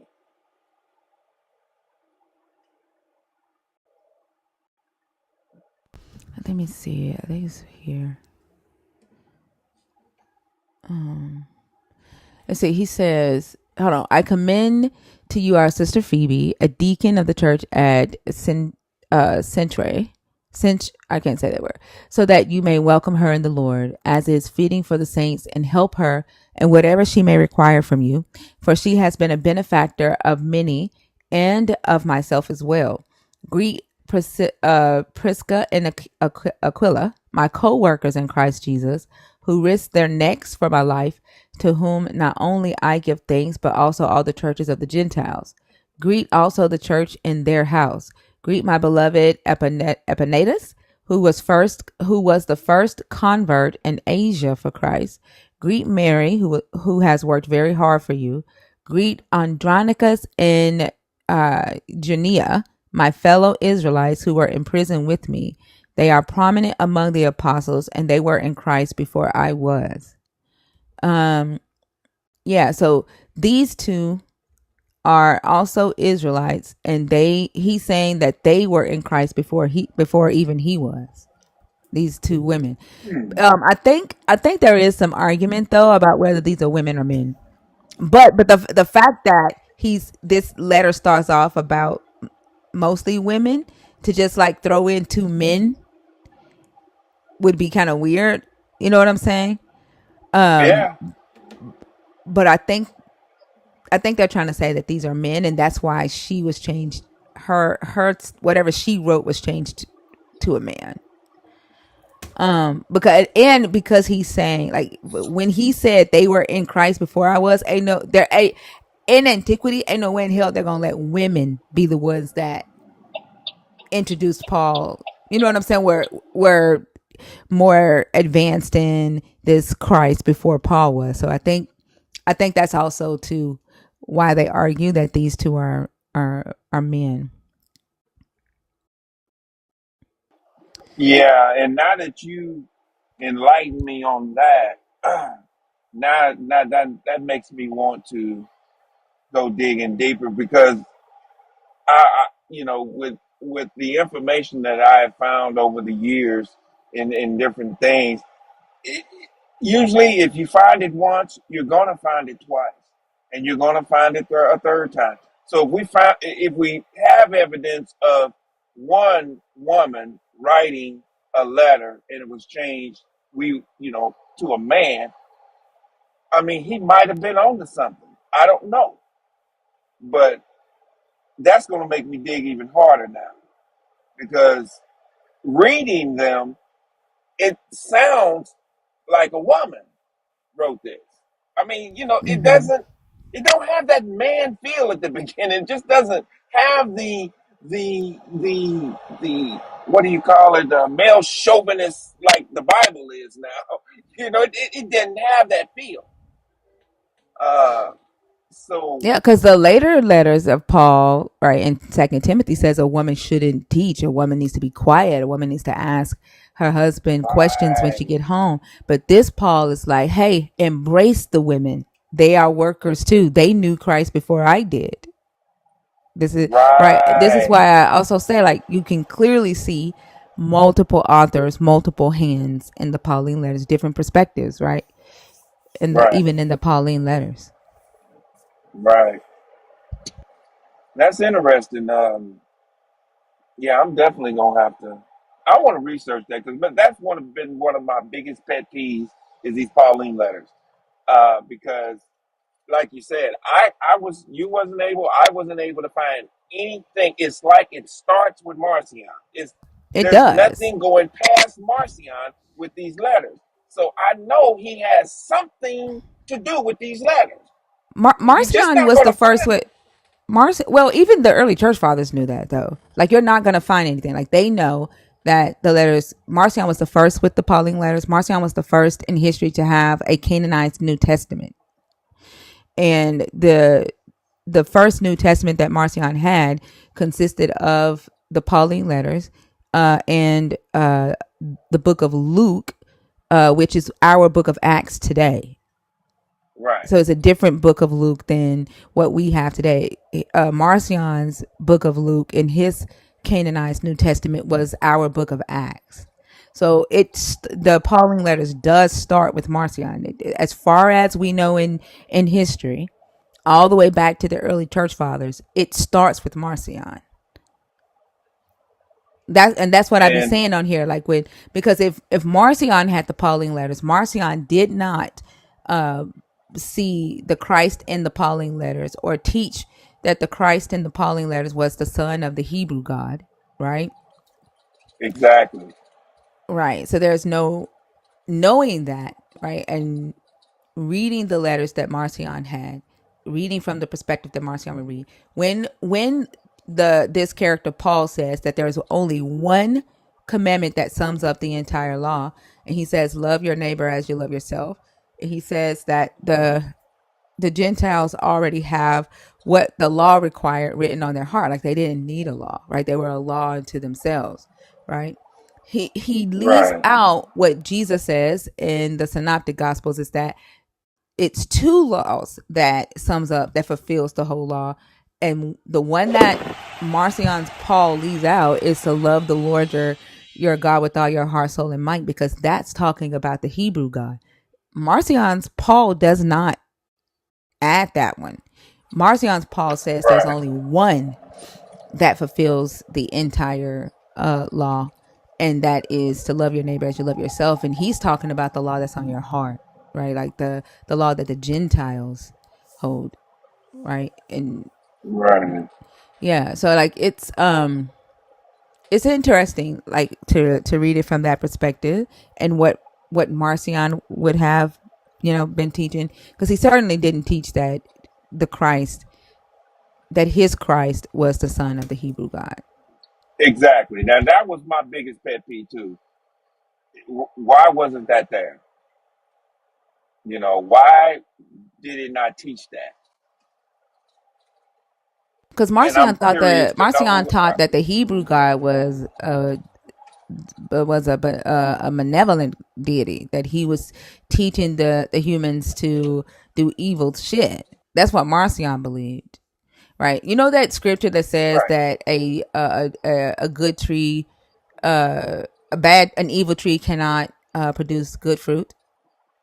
Right. Okay. Yeah. Yeah, I'm that's in the familiar with that. Evangelicon of Marcion. Like he's saying that Jesus is basically saying that the bad tree, the evil tree, is the Hebrew God, and he's like that God, that good can't come from evil. Is what he's saying. So he's like, you expect good from this Hebrew God, but how can good come from evil? And he's saying that that's what Jesus was teaching. Well, I mean, it makes sense. It's in the scriptures. This God created both, uses both, and it doesn't make logical sense. I mean that how can you get a how can you get a good seed from a rotten apple? I don't understand that. So Yeah, yeah, that makes sense, yeah. So at least that's what logically. that right, and that's what Paul would have been teaching, right? If Paul is a real person, Paul would have been teaching what Marcion taught, because Marcion, in order for, like, logically, right, in order for, unless Marcion just found these letters somewhere and picked them up and interpreted them himself, right? It Marcion couldn't have been a student of Paul either, because they didn't live in the same time. So Marcion either found the Pauline letters, either wrote them and dated them back a little bit, or Marcion was a student of somebody who was a student of Paul, and Marcion was taught that the Hebrew God was a malevolent deity, and he began to build churches, proselytize and build churches. Marcion, like the Catholics took over Marcion's churches when they deemed him a heretic and excommunicated him. They took over the churches that he had built, the Marcionites. The early Catholics took over his churches, Hmm. and they took the Pauline I letters don't know. from him. Uh, Yeah, they took the Marcion Pauline comes letters off to from him. me like a Constantine. He almost comes off to me that way when I What do you mean? read about Marcion. I mean, he comes off that way, like Constantine is the one, then the 325 AD that was behind the. Uh, um, I can't think of the name of the 325 AD. Godly, I can't even think right now. You know what I'm talking about? The meeting of the 114 Roman Catholic bishops. Um Golly, I can't even think of it now. Uh, you know what I'm talking about, though, because they've had several of them. We've talked to the Council of Nicaea. That's what I'm talking about. When you talk of Marcion, it's like he's the first one that gets a hold of these letters. No one knows how he got them. No one knows, nothing. All we know is that he's the first. So there's so many possibilities there. Could Marcion have put a team together, or could have Marcion, uh, you know, had these, you know, I don't know. Could he have had them wrote? Could he have wrote some himself? You know, uh, who else was in ancient times did that? Ain't that what King James did? Wasn't it like didn't he have different people putting the King James Bible together? Yeah, Um, yeah. So you're saying that Marcion edited the text? Is that I, what you're saying? I don't. I'm not even going to say he edited it. I'm almost saying that, and it's just That he theory, but in just hypothetical. Uh, there's a possibility that that he wrote them? he's behind the whole thing. That no, not that he wrote them all. No, because just reading them can tell you it's different people' perspective of writing these letters. But could he have put people together to put these letters together? Could he have made this up? Could he have put this together, called it the Pauline letters, and created this figure Paul I the don't way he know. saw I it? don't. I think it's more likely that he possibly could have um, edited some stuff to put it together the way he saw it. Um, but I don't know I, because I think the first letter was in rotation and it's dated around 35 CE. Marcion wasn't alive then. Like the first Pauline letters, Galatians, scholars date that to around 35 to 45 CE. Marcion wasn't born until like 80 something, 80 CE. So he wasn't around then. So I think it's more that he would have edited the letters that he had, right, in order to fit his narrative, than that he put together a council of people to write them. or yeah, well, with that being said, it could be possible that he got his hands on that particular letter or whatever the case was, and then built from there. It's just for him to have the letters, it's just strange to me, you know, when a couple of the letters can be dated past him even being born, according to certain scholars. But And it's yet, because of the mentioning of the Council of Jerusalem, right? Like I think the Council of Jerusalem, that council. Give me just a second. I actually have it bookmarked. Let me see if I can find the bookmark, the dating of the Pauline letters. Hold Anchor, on. reset your goal. Okay, thank you. How do I define? Let's see.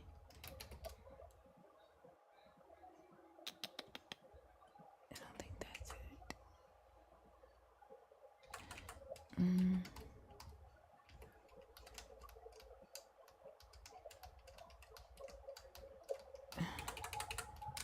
I know I have it. Is it? No, that's about Marcion. These are the original Marcion, like reconstructed. These are the reconstructed Pauline letters here. But I can't remember. Shit, what is the title of the one?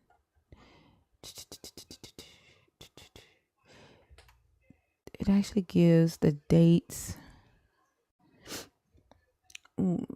and why they dated it to 35 CE, but it has a lot to do with the Jerusalem Council, which would have taken place before Marcion was alive. right? I don't know how involved. this Marcion is. I have no evidence of how involved he is, but for him to have them all, uh, and like you said, a couple of these letters or out, outdates his life. They were done before he was even thought about. But then he ends up with the letters, not just those, but the other ones as well. Yeah. So that's Um, just strange to me.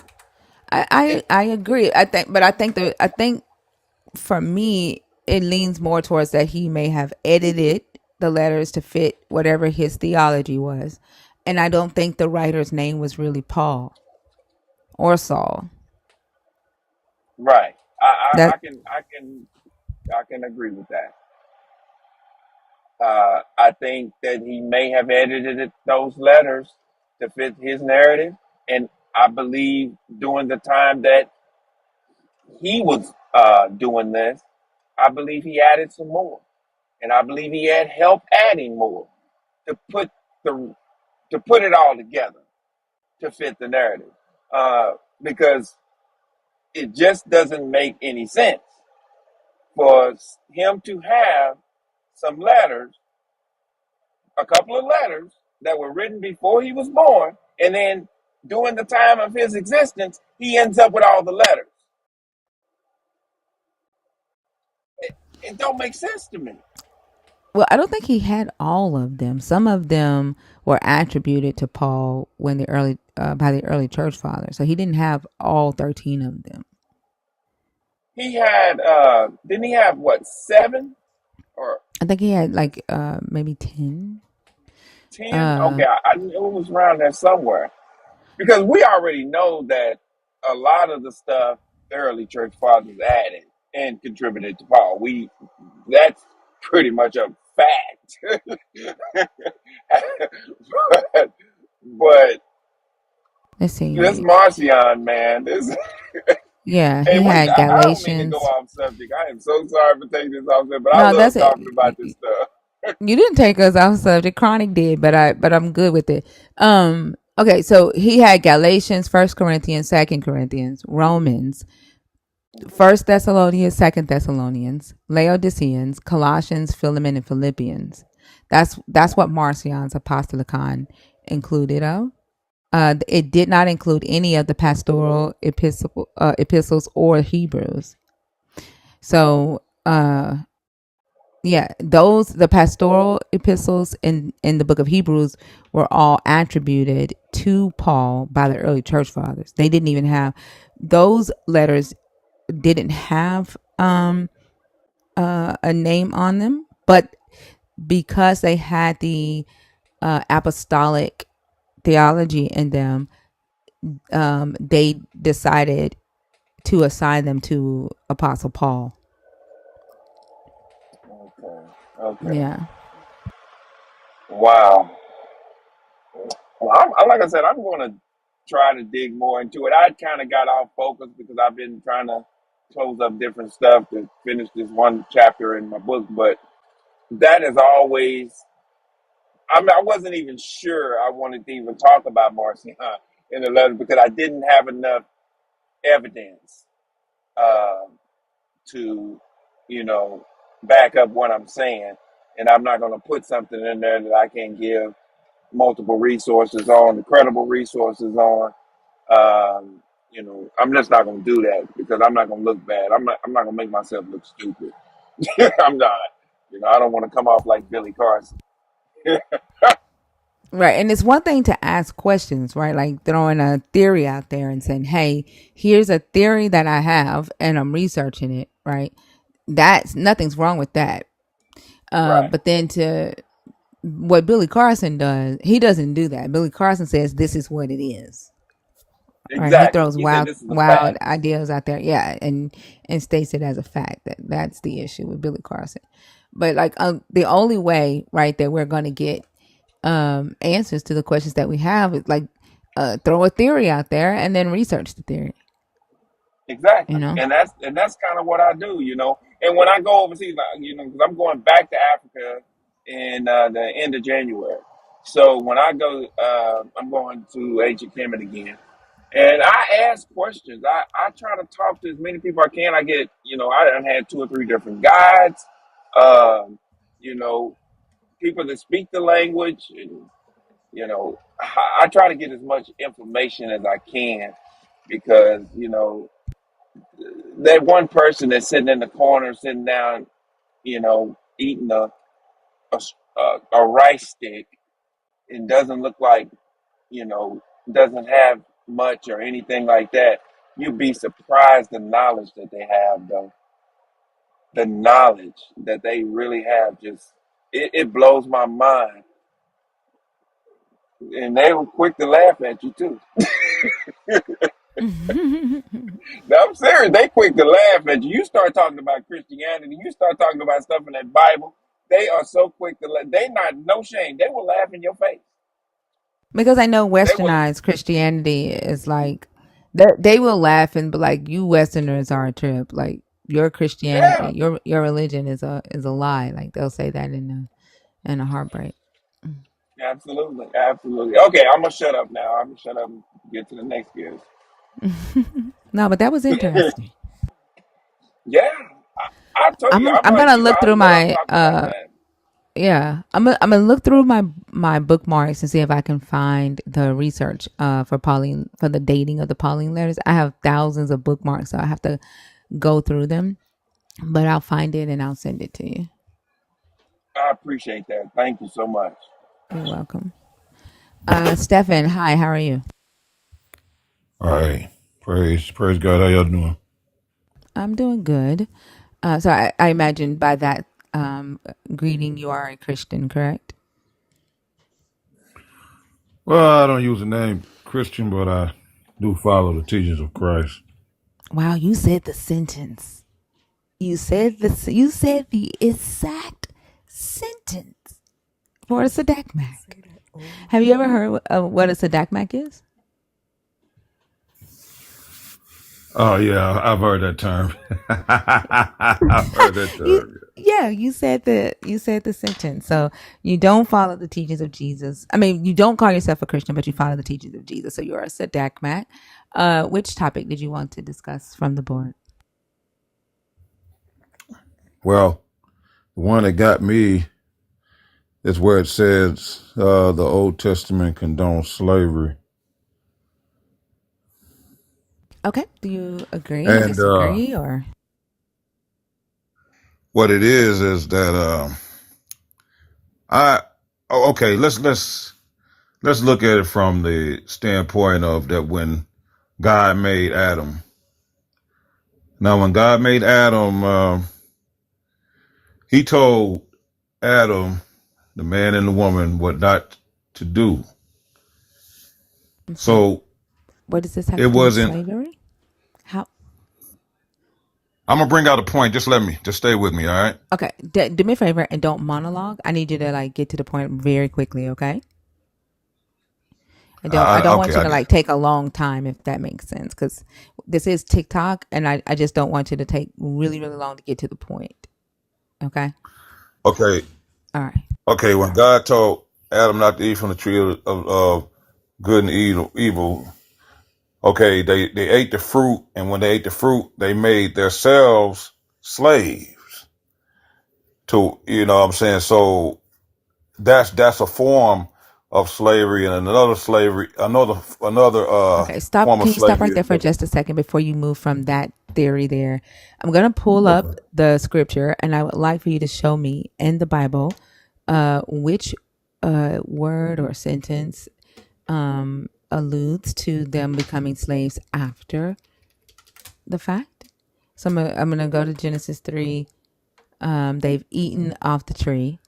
Where in the text is making you see that they are now slaves? Like, here are the curses, right? So the Lord God said to the serpent, because you've done this, cursed are you among, and you can stop me and say, there, right there, that's where they became slaves, okay?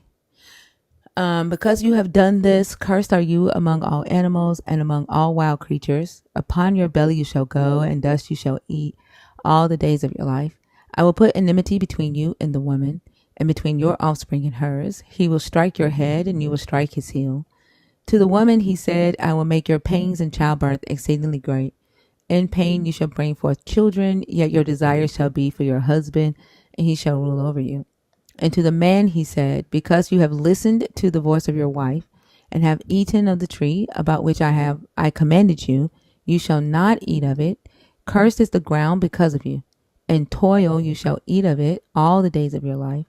Thorns and thistles it shall bring forth for you.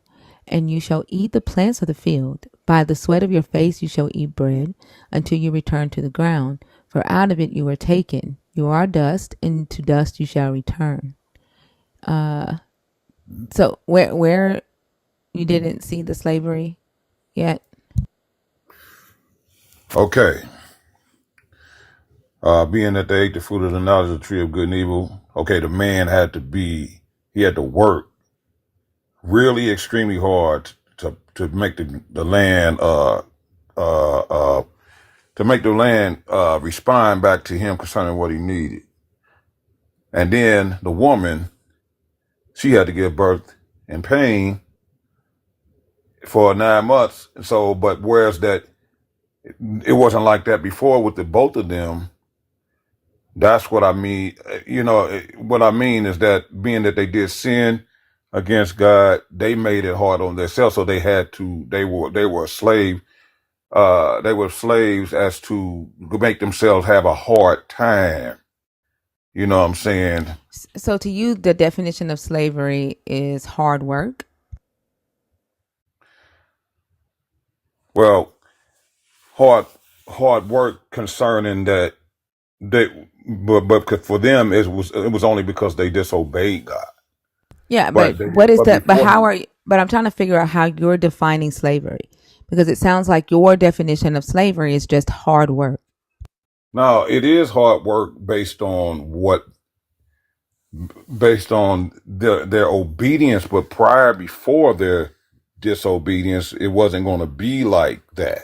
No, I get that. Okay, I'm not like forget that for right now. Forget the why. Why they now have to work hard. The question that I'm asking you is, how are you defining slavery? Like, for example, I define slavery as forced labor, right? Where another human being owns another human being as chattel or property and exploits their labor for free. That to me is the definition of slavery. But it sounds like you're defining slavery as just hard work. Like any hard work is slavery. That's what it sounds like to me. Well, in their case, being that they disobeyed God, they were self-made slaves. Who were they slaves to, though? No, they were self-made slaves due to their disobedience concerning them doing what God said not to do. But slaves are owned by other people, That right? was later. And That was no, later. no, it wasn't. No, it wasn't. You want to know how I know? But don't you You get the no, gist do of what you I'm do? saying? No, I don't. I get. It sounds like you're saying that any type of work that is hard is No, considered no, no, no, slavery. no, no, no. What I'm saying to you is that based on their I disobedience, understand that. they made themselves work harder. So they were self-made Therefore, slaves because due they to had to work disobedience. hard, right? You're just calling hard work slavery, but that's not the definition of Okay. slavery. The definition of slavery is for a human being to be owned by another human being as property and forced into labor. That is the definition of slavery. You're saying that Adam and Eve became their own slave masters and enslaved themselves because they had to work hard because they disobeyed this God, right? That's what you're saying. You're calling hard work slavery. The man had to work, I mean, triple, quadruple, whatever, however much hard to farm the land. But So that's he not had slavery. That's hard work. to get out there and do what he needed to do in order to take care of he and his That's just wife. hard work. That's called hard work, not But slavery. it wasn't hard work prior. It's still not slavery. I'm not saying that it's not hard work. I'm literally saying that is called hard work. But what it's not called is slavery. That's what I mean. That he had to therefore make himself be uh shall I say slaving to do hard work when it was not meant for No, him to. no, that's not slavery. Okay, let's skip that. I got something else. Uh Skip that. yeah, I mean, how much we gonna long? I mean, we already talked about it. I mean, why dwell on it? They You were already gave slaves me the. before they left that garden. They were already slaves. They were created slaves. Okay, yeah, because they were under the supervision of God. Yeah. Not supervision. That's what he created them for. It literally says it in Genesis 2. Well, okay, yeah, they were there to till the land. I mean, the man was there to till the land, and the woman was there to. Eventually, she was going to give birth to his children anyway. You know what I'm saying? Even before eating the fruit of the knowledge of the tree of good and evil, they were going to also tend to the animals. So they were in Like the fact paradise. that you think that the entire reason for the woman to have been created was to give birth is ridiculous. No, no, no. I'm not It saying that literally was said, her that's what you entire just said. purpose. That's what you I just didn't said. say She was that going was to her give entire birth anyway. purpose. Like she was literally there to be a helper, right?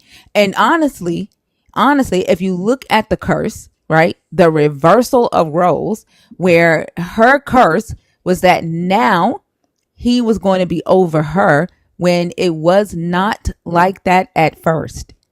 She was not created to be under him. That was the curse in this story for But I disobeying. said, That was not her reason for creation. but I, but I'm not. You putting words in my mouth. Don't put words in my I'm not mouth. I'm putting saying words in that your she. mouth. You literally I'm said she saying was that going to she. give birth to him anyway, like She to was his gonna. babies No, I'm looking anyway. at things. I'm looking at things realistically. She was going to give birth to his children anyway, and they were going to be in the garden in peace, doing whatever that they needed to do. They were going to tend to the animals. They were going to be eating fruit and You don't know vegetables. if there was going to be peace there. That like there is literally was a serpent in that garden, that you all think was the devil. You have no idea if they were going to be in that garden in peace. That is Okay. something that you guys are asserting, like you're inserting that into the text. Okay. It doesn't say any of Okay. that. Okay. But okay. Just think if they did not. Just think if they did not go ahead and obey this devil. If they didn't obey the devil and didn't mess with the tree of the knowledge of good and evil, what would have happened was she. I mean, she would have given birth to his children. You have They no would have idea. You tended don't to know the. that. I mean, what You else would don't it know have been that. for him to do? What else would it have been Work for the him to ground do? like he told them to. Like you What, don't know. Like you're assuming. You have no idea what would have okay. happened in that All right. garden. Okay. All right. Okay. But let's move on to something else now. Not something else. The topic that you chose was the Old Testament condones But I slavery. got some. I got something else, though, if you don't mind. Go ahead. All right. Let's move over to the book of Deuteronomy, chapter 28.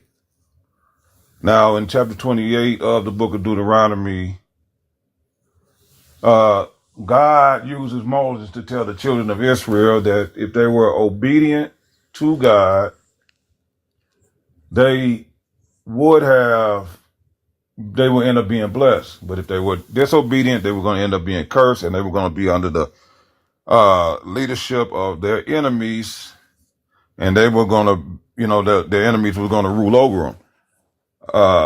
So, with that being said, they uh they did the opposite of what God told them to do, and they ended up with their enemies ruling over them. And but here's the thing: when their enemies did not provoke the enemies of the children of Israel did not provoke them to be slaves. So the children of Israel made themselves men to be slaves by disobedience with someone to rule over them in the end, you know. What? What? Like, Okay, what I'm God, trying to figure God out used. is Genesis and Deuteronomy 28 the only two scriptures that black churches read? Like, why is it that Genesis, right, the story of Adam and Eve, and then Deuteronomy 28, the scriptures that most Christians who are black bring up? Why is that? Because it's the history of quote unquote, as they call us, black people, not per se all No, black it's people, but not. just It's not. We are not in this book. We aren't. We are not okay. in this book. What if I could prove that to you? Try it. Okay, in the book of Deuteronomy, chapter 28. Okay, we know about them having went into Egypt, which of course is still over in Africa the first time, right? Okay, the scripture says in the Deuteronomy chapter 28, verse 68, I will bring you back into Egypt again with ships. Now we're gonna stop right there. Okay, slave ships. It didn't say slave ships, but that's what they were. That was prophecy. And now notice No, that it stop for a says, second. look, please Stop don't, for a second. please Stop for a don't. second. Where were we enslaved in Egypt? Where were West Africans enslaved in Egypt and traveled there by ship? Where in history? Show that to me. Hold it. This is a prophecy. Yes, where and the prophecy says, if you don't obey my laws, I will send you back to Egypt by ship. Where were West Africans sent to Egypt to be slaves by ships? Where you talking about where? Okay. When you look at the fact that the United States $1 bill has a pyramid on the back of it, that's a statement that lines right up with scripture telling us that, hey, this is Egypt over here too as well. They've even found situations where that pyramids have been built over here in this place even before our So are ancestors you trying grew to up. say that America is Egypt? No, I'm not saying anything. The Uh, word, this is the revelation that God gave me that this place is Egypt. Because when you look on the back you of the guys, $1 like, this is bill, you're why going to I see a don't pyramid. don't take him down. I'm about to say what I'm about to say, but don't take him down. Okay. You guys are the reason I do not platform Black Hebrew Israelites ideology. This sounds ridiculous, and then this is the stuff that y'all go out and y'all teach our young Black kids. Like, this is freaking ridiculous, and at some point, like, it's got to fucking stop. So we're gonna go to Jeremiah chapter 42 right quick. And Bash, thank you for coming up. Do you want to do this, Bash? Do you want Go to take for over it. Go this? for it. Go for it. I'm just here to listen. But can I say something though before you get started? No. Now, this is your platform, right? No. No. Huh? I said wait. I said wait. I said wait. We're going to address what you just said about the ships in Egypt, right? So, Jeremiah 42. Then all the commanders of the forces and Jehohanan, son of Kareah, and Jezaniah, son of Hoshaiah, and all the people from the least to the greatest approached the prophet Jeremiah and said, be good enough to listen to our plea and pray to the Lord your God for us, for all this remnant, for there are only a few of us left out of many, as your eyes can see. Let the Lord your God show us where we should go and what we should do. The prophet Jeremiah said to them, very well, I am going to pray to the Lord your God as you request, and whatever the Lord answers you, I will tell you. I will keep nothing back from you. They, in their turn, said to Jeremiah, may the Lord be a true and faithful witness against us if we do not act according to everything that the Lord your God sends us through you. Whether it is good or bad, we will obey the voice of the Lord our God, to whom we are sending you, in order that it may go well with us when we obey the voice of our Lord. At the end of 10 days, the word of the Lord came to Jeremiah. Then he summoned Jehohanan, son of Kareah, and all the commanders of the forces who were with him, and all the people from the least to the greatest, and said to them, Thus saith the Lord God, the God of Israel, to whom you sent me to present your plea before him. If you will only remain in this land, then I will build you up and not pull you down. I will plant you and not pluck you up, for I am sorry for the disaster that I have brought upon you. Do not be afraid of the king of Babylon, as you have been. Do not be afraid of him, says the Lord, for I am with you to save you and rescue you from his hand. I will grant you mercy, and he will have mercy on you and restore you to your native soil. But if you continue to say, We will not stay in this land, thus disobeying the voice of the Lord your God, and saying, No, we will go to the land of Egypt, where we shall not see war, or hear the sound of the trumpet, or be hungry for bread, and there we will stay. Then hear the word of the Lord, O remnant of Judah. Thus says the Lord of hosts, the God of Israel, if you are determined to enter Egypt and go settle there, then the sword that you fear shall overtake you there in the land of Egypt. The famine that you dread shall follow close after you in Egypt, and there you shall die. All the people who have determined to go to Egypt to settle there shall die by the sword, by famine, and by pestilence. They shall have no remnant or survivor from the disaster that I am bringing upon them. For thus says the Lord of hosts, the God of Israel, just as my anger and my wrath were poured out on the inhabitants of Jerusalem, so my wrath will be poured out on you when you go to Egypt. You shall become an object of execration and horror, of cursing and ridicule. You shall see this place no more. The Lord has said to you, O remnant of Judah, do not go to Egypt. Be well aware that I have warned you today that you have made a fatal mistake. For you yourself sent me to the Lord your God, saying, Pray for us to the Lord our God, and whatever the Lord our God says to tell you, and we will do it. So I have told you today, but you have not obeyed the voice of the Lord your God in anything that he sent me to tell you. Be well aware then that you shall die by the sword, by famine, and by pestilence in the place where you desire to go and settle. So this is after Nebuchadnezzar comes in, right? And I'm sorry, Bash, is this before Nebuchadnezzar or after He's this on the way. conversation here? I He's think on the way. yeah, Okay. yeah. Okay. And they are considering going to Egypt, right? Are you familiar with this? I read it. I asked, are you familiar with it? I I'm not familiar with it, but I did read it though. Okay, so now let's go to the next chapter where they actually go to Egypt.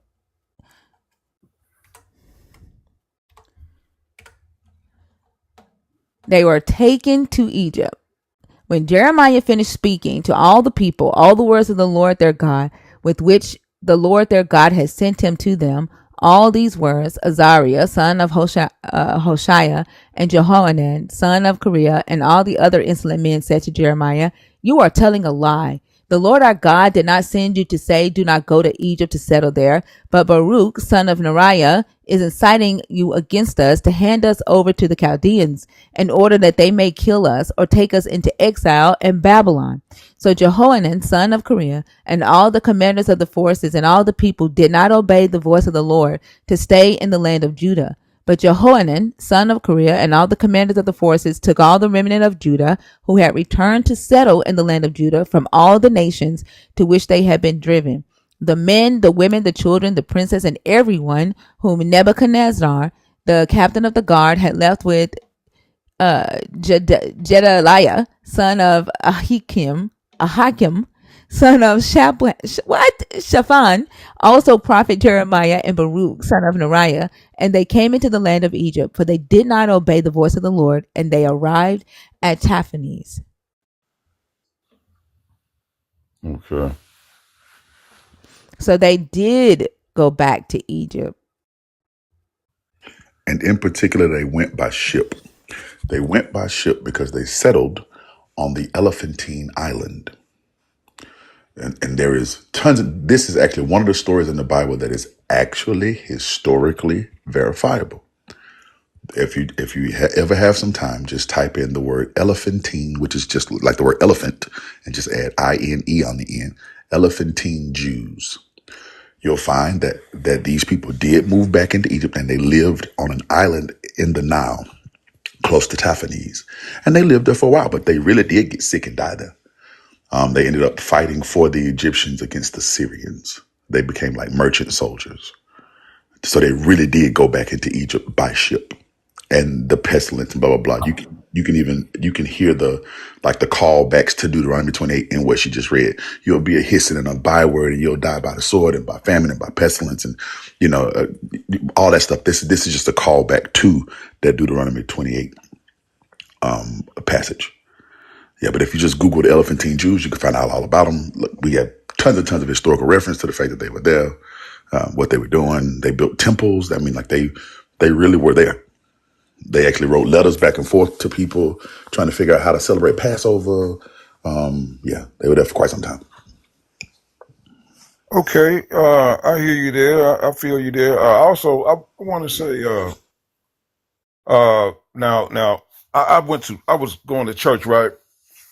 And I no longer attend church, but I heard an elder say at the microphone at the podium that quote unquote black people are actually Egyptians over here in America. So can you elaborate about who we are over here in this land? Because I mean, West African, okay, Sub-Saharan African, okay, but I'm just saying is that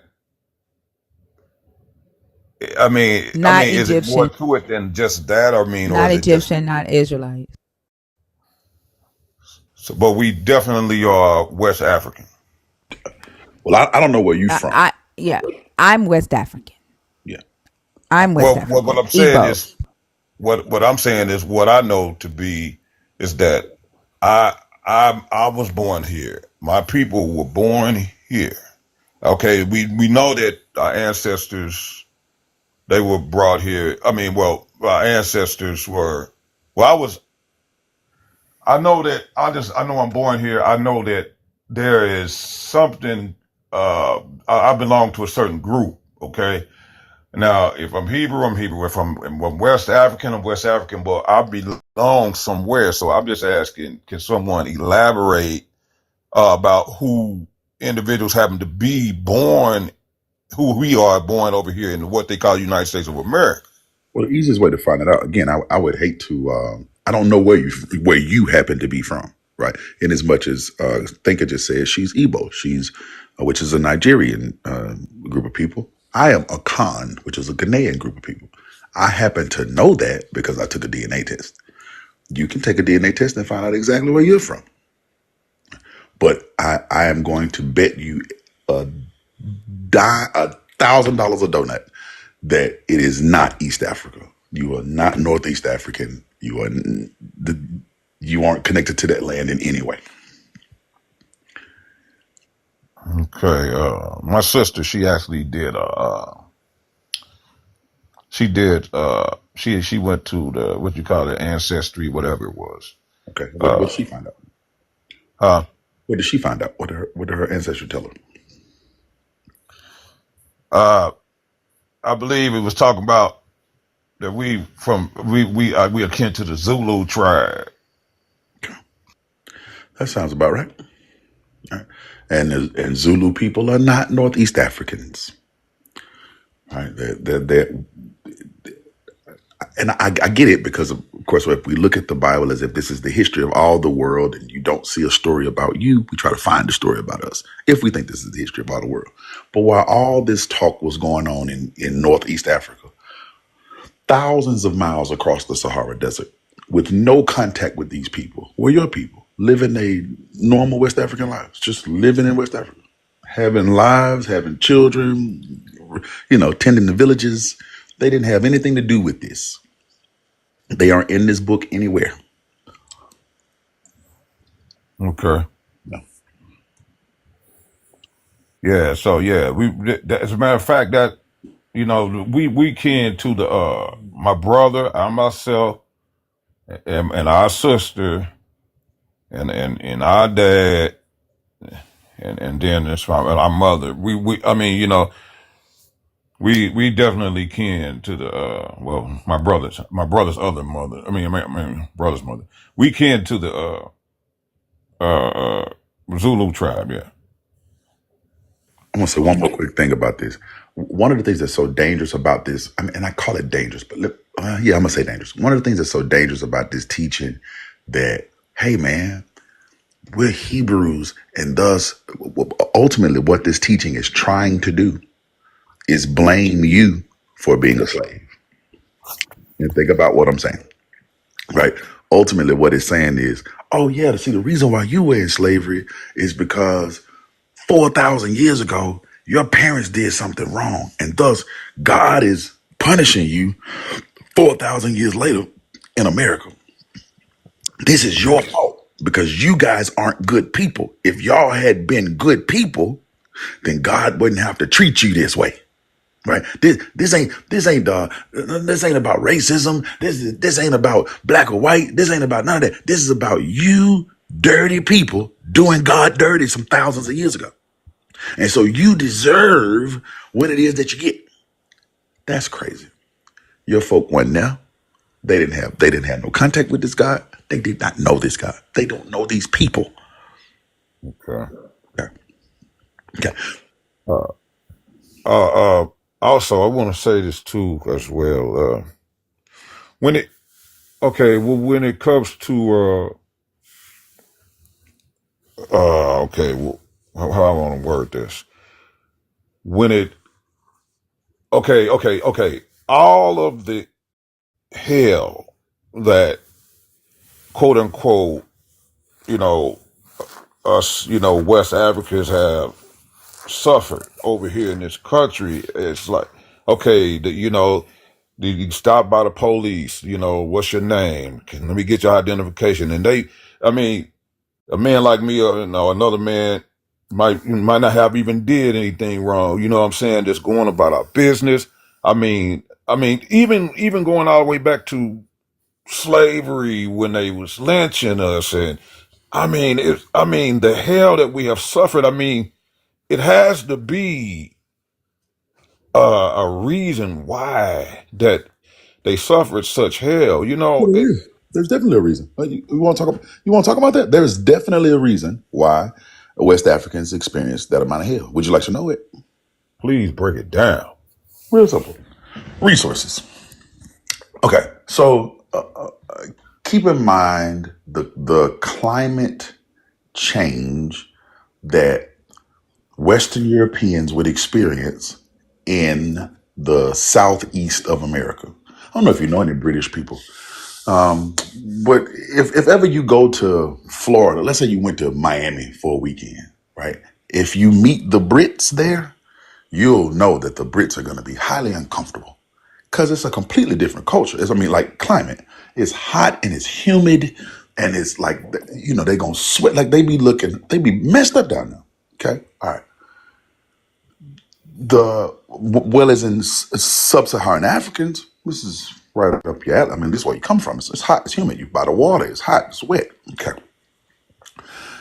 Let's take you to 1493, the year after Columbus sails across the ocean.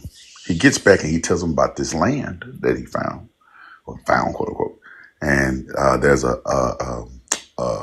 papal bull, which is like a writing from the Pope that says, hey, anywhere you go, if you are a Christian, if you meet people who are there that are not Christians, you can claim that land for Christianity, right? It's called the Doctrine of Discovery. It's papal bull. Okay. So all of a sudden, Christopher Columbus says, okay, we're going to go over here. We're going to claim this land for Christians. Well, they couldn't work this land. This land was too vast, blah, blah, blah. Okay. So they went to get slaves to work land. Right. Now, oddly enough, not all of they also had indigent servants working land. They had slaves working land. They had indigenous people working land. So this is just colonization. Okay. All right. The reason that you experience this hell is because of colonization. And colonization only works if the colonizing group does not see the colonized group as human. So there was a doctrine that began to be taught. This is specifically after after what they call Bacon's Rebellion, if you know much about it. But there was this huge rebellion against the British way before the what's the war? The Revolutionary War, right? Where these people in Virginia and Maryland started this big revolt against their slave owners and landowners, right? They started this big revolt, and it was Africans in there, and there was Europeans fighting. There was natives fighting. They was all pretty much on one side, fighting against these landowners. Now they was fighting for different reasons, but hey, they was getting their licks in. The Brits end up sending their navy over to quell this rebellion. Eventually, they stopped it, and they began to set up a system that separated Africans from Europeans, right? To make sure that, hey, I'm gonna keep you above them, right? And so they would let that when they started letting the Europeans get out of their indentured servitude, they would give them a piece of land and specifically a rifle, and that's how the rifle got to be known as the symbol of freedom in America. Right. That's why rifles are so important here, because a free man would get a rifle when he was done with his service. Okay. But that was done just to keep people working, just to keep slaves working. You're experiencing this overlap, or I'm not overlap, these vestigial leftovers from just slavery, colonization. But this has nothing to do. You did not earn this. This isn't your fault. This isn't your mother's fault. This ain't your great great great great great great great great granddad's fault. Your folk did not do this. These were just bad people who did a bad thing. Okay. I got it. I got it. Uh, I think also one thing that I would like to show you before we end is the slavery in the Bible that we're talking about.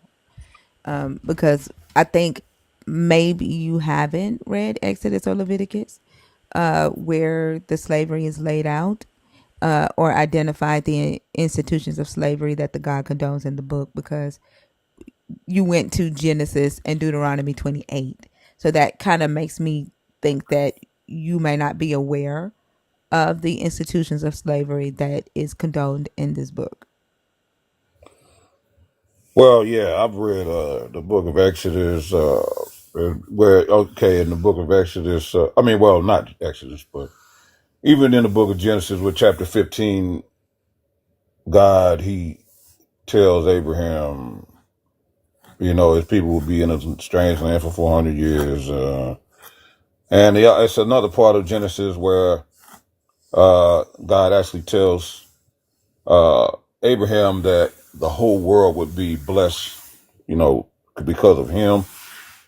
And so, because he's the father of faith, he believed God, and God counted it to him as righteousness. So because you're going to those scriptures though, like that, what I'm saying is it makes me believe that you've not read Leviticus 25, chapter 25, I have. verses 4. You have read this. Yes, I have. What institution of slavery is this? Which one is it? He said, "What institution of slavery is you talking about the children of Israel in that part of time?" Yeah. What type of slavery are they practicing here? Well, I believe it to be chattel. Mm-hmm. And who are the slave owners of the chattel? The people from Mizraim, what they call the Egyptians, correct? No. Nope. Nope. Nope. Oh well, okay. The Well, Israelites are the slave owners. of The their own Israelites, people. they're not their own people. They're the slave owners of Gentiles.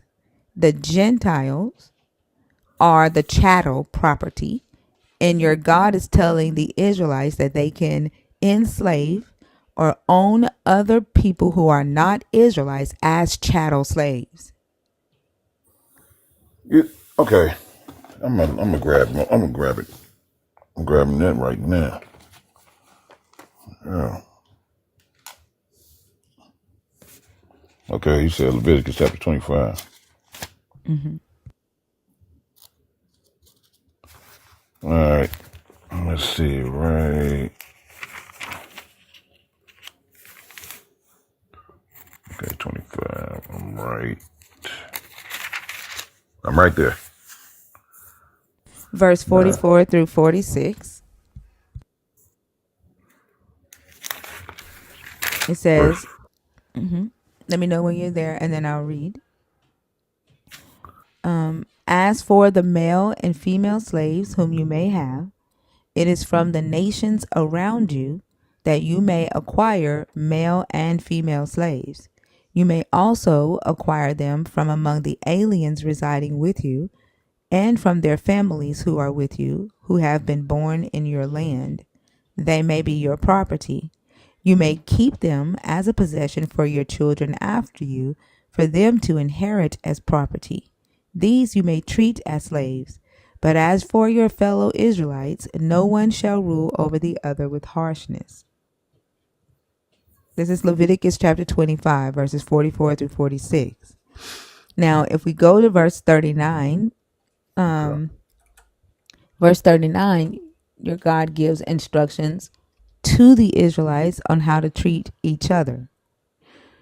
If any who are dependent on you become so impoverished that they sell themselves to you, you shall not make them serve as slaves. You see that directive? You shall not make Israelites serve as slaves. They shall remain with you as hired or bound laborers. They are to be your workers, right? They shall serve with you unto the year of Jubilee. Then they and their children with them shall go out from your authority, and they shall go back to their own family and return to their ancestral property. For they are my servants, whom I brought out of the land of Egypt, and they shall not be sold as slaves are sold. You shall not rule over them with harshness, but shall fear your God. So from verse 39 through verse 43, the Israelites could no longer even be sold as debt slaves. They could not be chattel slaves. They were to be hired workers. They were to be treated as an employee of the Israelite slave owner, right? So They in other could words, they were indentured servants. indentured servants. But at this point in Leviticus, they're paid a wage. They're paid a wage. They could no longer be treated even as an indentured servant. They at this point they're treated as hired or bound laborers. They're paid a wage here. All right. And so they would work for the Israelite slave owner, get paid a wage. Once they're up and good, they go back to their family. But they couldn't be treated as a slave, right? That you shall not make them, they couldn't serve as a slave. They could not be treated or sold as a slave, right? And the Israelite slave owner couldn't rule over another Israelite as a slave owner. These are the rules that the God gave to them about how to treat another Israelite in Leviticus, right? But then he gives them rules for how to treat other people that are non-Israelites when it came to the institution of slavery. So he says you can't enslave an Israelite, but you can enslave people from other nations, and you can own them for life, and you can pass them down to your children as property, and you can treat them like slaves. Right? You can, if you need to discipline them, you can discipline them with a rod. You can beat them with a rod. Right? Right. Yeah. So this is chattel slavery that was practiced in North America. I know a lot of people say it's not the same slavery that was in the transatlantic slave trade, like, and they focus on the treatment. Slavery, period, regardless, is inhumane. It's immoral, I agree. right? Yeah. And then, so another thing that I want to show you, like the evolution of the slavery in the Bible with the laws. We see slavery throughout the whole Hebrew Bible, even in Genesis. But with the Sinai covenant, you have laws concerning slaves where the Hebrew male, right, could sell himself into slavery. At this point, during the Sinai covenant, he could be treated as a slave, right? He could be treated as a slave for 6 years, and the seventh year, the Hebrew male gets to go back to his ancestral property. But the women and children were chattel. If we look at verse 4, If his master gives him a wife and she bears him sons or daughters, the wife and the children shall be her master's, and he has to go out alone, right? So, but if he already had a wife when he came under the servitude of the Hebrew slave owner, then his wife goes out with him. But if he comes in by himself, his master gives him a wife from the slaves he already has. That wife has to stay with the master because that's the master's property. Marrying the woman didn't set the woman free. So if the man wanted to stay with his wife and his children that he had with her while he was under servitude, he had to give up his freedom and become a lifetime slave. So the earliest form in the book that we see of chattel slavery here, not the earliest form, but in the law, is Exodus 21 1 through 7. I mean 1 through 6, and then we see 7 through 11, where the women were considered chattel, right? In 7 through 11. And then in Deuteronomy, we see an evolution of these slave laws. And then where they are no longer they're not slaves, they become debt servants, right? No longer can they be treated as a slave. They are treated as servants, right? Who are paying off a debt. And then in Leviticus, they're not even debt servants anymore. They're hired workers. And everybody else becomes the slaves. So there's an evolution there. Does that make sense? Okay, but I'm not saying that all that has been spoken to me is incorrect, but uh, I'm still looking at the fact that this nation that we are in, it has this pyramid on the back, and I'm like, well, what is it there for? I mean, was it? I mean, does it go all? It would have to all go all the way back to what, Egypt, where which of course I know that's one of the places that they had what is called Freemasonry, right? How, how,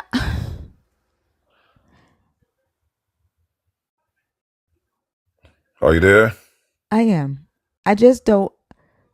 What I is mean, I'm your just trying to make some attachment sense to of this the? stuff because it's, I mean, this it's like, what's nation your has a pyramid attachment on to the this back of its pyramid? What's money. your attachment to the pyramid? Like, because somebody, like, you do realize that the dollar was, somebody was paid to design True. every bill that we have, and somebody who designed the dollar put the pyramid in the design. You like, it's not like it was created by God or something, right? Like, I don't understand the obsession with this pyramid on the back of a dollar. It's not really an obsession. It's more so a question of curiosity because I mean, it's the second I've time you've been mentioned it in this conversation. I've been told that this place right here is okay. That this is a spiritual Egypt. You Oh feel me? my God, I don't know, Steve, Bash. it's okay. I'm gonna pass it back to you because Okay. you know how my I mind mean, is. I I'm can't. just trying to make some No sense problem. of No this problem. because why would they have the pyramid on the back of their No problem. money? Do you know when we got that pyramid on the back of the dollar? I really don't know. Break it down, bro. It's in 1935. Okay. All right. So prior to 1935, there was no pyramid on the back of the dollar. Okay. And we were, what had just happened prior to that, what happened in the 20s, right? Well, coming into the 30s, we were going through the Great Depression. Right. Absolutely. We were kind of rebuilding our economics here in America. And you notice that the pyramid is unfinished, right? It's just a recall to a rebuild. There are also fasci on the American dollar. It's lots of little symbols on the American dollar, right? But again, they don't have anything to do with the Bible. Right? These are just symbols of hope, no different than Lady Liberty or Lady Columbia, or these are just like callbacks to ancient greatness, right? Like, but these there's no such. Oh, I'm trying to say how to say this. It wouldn't mean anything for a place to be spiritually another place. Let me give you an example. I don't know where you from, but let's just say we became really good friends, and I said, Steve, I'm coming out to where you at. Meet me at the airport I'm gonna be there 2 o'clock Tuesday. If you could pick me up from the airport, and you say, okay, bro, I'll pick you up from the airport. And so tomorrow's Tuesday. Or actually, technically, today is Tuesday. And so 2 p.m., you get in your car and you come to the airport and you start circling around looking for me. And about 2:30, you don't see me. So you call me. You say, hey, where you at, Bash? I go, oh, yeah, man, I'm at the airport. And you go, well, I'm at the airport. Where you at? Oh, I'm at gate G3. So I'm right here by gate G3. Oh, no, I mean, I'm spiritually at the airport, but naturally, I'm at my house on the couch. What? Okay, I got you. You get what I'm saying? Like, you would just call me a liar. No. You're not there. Okay. So a place is not spiritually I another just want to place. say you are so fucking good. You are so fucking good, and I aspire to be like you. I promise I do. You too kind, sweetheart. Goodness. You too kind. All right. So, It's hard to but expatiate on stuff. that's what I be trying to do, expatiate. But I say that to say that when we use every time we throw the word spiritually in a thing, what we're really saying is we've drawn some connection that we've made, right? We've just made a connection. And I do understand, it's quite understandable for somebody to go, okay, the Israelites were enslaved to a group of people that weren't at home. They was enslaved somewhere else. And us too, we were enslaved somewhere else to some people. This wasn't our home. Okay, so I do understand the parallels. I can get it. But just because things look alike don't mean they are the same. Right. And whenever we slip into these loose parallels, then we end up building on those parallels as if they are truths. Right. You ever seen the movie Ocean's 11, Steve? You ever seen the movie? No, I haven't. I've just seen previews of it. It's one of my favorite movies. I don't watch a lot of movies. If you ever get a chance, dang, I don't want to ruin it for you now. Never mind. I can't use that example. Okay, all right. Well, just know that sometimes when you start to build on parallels, and if you build on them as if they are true, then what you end up building is just false. I can't even say it no better than that. It's just false, right? But it's because this looked like this.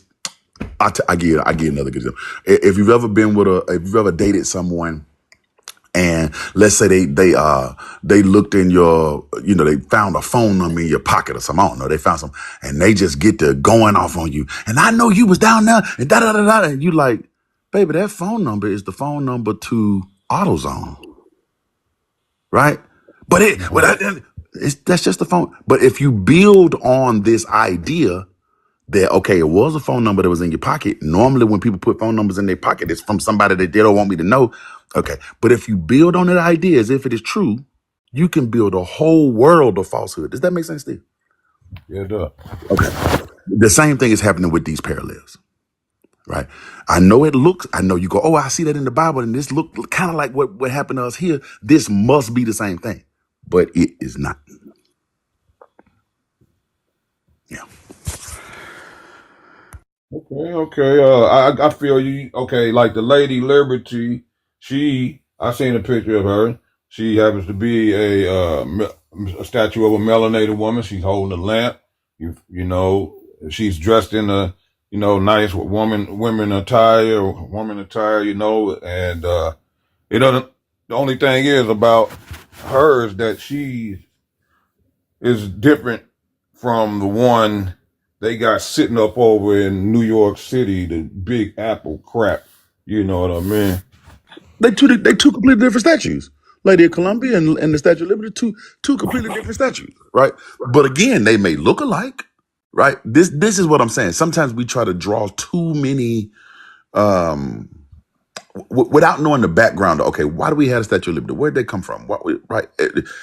And we can just find that out. We don't have to make these stories, right? And sometimes things are inspired by other things, blah, blah, blah, blah. All I'm saying, specifically to us as West African folk, is our condition here. Our condition here is not because we did something wrong to some God at Mount Sinai. Right? It's not. Right? And and because it's not because we did something wrong to some God at Mount Sinai, we are never going to experience the revenge of that God for what happened in Mount Sinai. Right? Because there's a lot of folk who are like, yeah, man, because see, we was enslaved, and then one day Jesus gonna come back, and then we gonna be that's not gonna happen for you, because that wasn't your situation. Right? Like this just isn't your story. Right? And what we end up doing, again, we end up just accepting that treatment because we think we deserve it. And I just don't want us to go around thinking like that no more. You don't deserve to be profiled because you're black. You don't deserve that. There's nothing that your parents did for you to deserve that. Then nobody had no talk with Moses to make you deserve that. That's People are just wrong for that. That's not your fault. That's not your folks' fault. Right? People just need to do better. Right? And it's not some spiritual Egypt that's causing that to happen. That's just bad thinking on folks' part. Okay, I got a Google here, and I typed in the Elephantine Jews. It says, following the 587 BCE destruction of Jerusalem, some Judean refugees traveled south and in what may be called an exodus in reverse settled on Elephantine. They maintained their own temple, the house of Yahweh, in which sacrifices were offered, evincing polytheistic beliefs which function along that side of Kanum.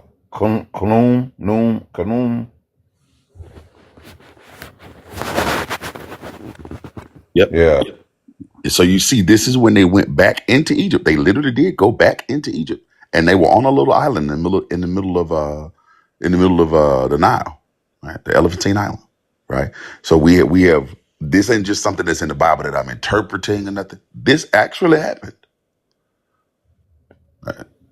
So this and if you ever want, just Google when was the book of Jeremiah written. Since you're already on Google, just type that in. When was the book of Jeremiah written? Okay. When was the book of Jeremiah written? Okay, it says right here, uh, look, the year matches up. See what I told you? 587. See? Okay. So This, this is when they went back into Egypt by ship. This is a callback to the book of Deuteronomy, right? Okay. All right, so this is all the same story. They really did go back into Egypt. They really did go back by ship. They really were. They they really did get sick while they was down there. Blah blah blah. It's a whole thing, and they got so sick that there are actually letters from the Elephantine Jews back to the Jews that were in Israel, because they thought, man, maybe we shouldn't have come here, right? And they write this letter about like how to keep the Passover. Because they think, well, maybe if we turn back to Yahweh, this is when they start building this temple and blah blah blah blah. Because if you read in Jeremiah, over in 43, I think, where he's telling them, hey, y'all got to quit worshiping the Queen of Heaven. Y'all got to quit doing that. And they go, no, we're not going to do that. Our folk do that. That's what we're going to do. But when they got back over into Egypt and it got bad for them, they was like, man, maybe we need to turn around and figure out how to worship Yahweh the way he was saying, because it's not going good for us over here. Right. And then the letters exist. Like, this ain't something I'm just saying. These are actual letters that you can find from the Elephantine Jews. Right. So this is when they went back into Egypt. That has nothing to do with us. That has nothing to do with us. yeah, I got it. But even though it doesn't have something to do with us, boy, I'm telling you, we as quote unquote, what they call us, black people, we've been catching hell over here in this place. I'm Fair telling enough. you. Fair enough. I agree. But that's just because people are wrong. People just do bad things. But it's not because we deserve it. It's not because we did nothing wrong to God. Yeah, I even heard Muhammad Ali say, down when he was in Louisville, Kentucky, he was going into trying to go into a restaurant. Somebody shunned him from going in, but someone that I guess they was from Africa, they let him in. You know, for some they let the one that they said is not like him let on in for some reason. You know what I mean? Whatever. People have their hangups, bro, and America has its how am I trying to say? America has its flaws. This country is definitely a flawed place, and it's got a really really ugly history. And you know, it's a lot that this country needs to do better about. And race and gender are definitely two main ones. But again, that has not, I just want to make sure I state this one more time. That's not because somebody in your family did God wrong at Mount Sinai. That's just because America has its problems, right? Racism is a problem here. And America, we got to deal with that. We got to come to reckoning with that. But one of the things that keeps us from coming to reckon with it is when somebody says, "Oh, well, you know, yeah, black folk, we deserve that because of X, Y, Z." Right, before they told y'all was Hebrews, what they did was say, "Oh man, y'all cursed because of the curse of Ham." You get what I'm saying? So they how you go from being the curse of Ham, now you Hebrew. They're just trying to figure out some way. People are just trying to figure out some way to get you to accept your poor treatment. So they keep saying, "This is your fault. This is your fault. Your forefather did something a long time ago. I know I wasn't really you because you was just born here, but your forefather some time ago did something to piss God off." No, you didn't. No, he did not. No, they Well, did check not. this. Well, check this out. The IUIC, the ISUPK, whoever else is involved, based on the information that I just got through receiving from the Most High through you, look, they doing what they doing is in vain. So It's they need to absolutely be, in vain. It's they need to go 100%. ahead and shut down shop. Absolutely. Absolutely. Yeah, Being absolutely. out there in the corners hollering, Hollering and you yelling at know who folk you for no are. reason. You in Yeah. the Holy Bible. Let me show you who you are. Yeah, okay. They're not right. But anyway, I ain't gonna hold you much longer. I'm get out the way. But thank you for allowing me to share that with you. All right, I appreciate you, man. I really do. All right, Stefan, thank you so much for coming up, and I hope you have a great night. Okay. All right now. All right. All right.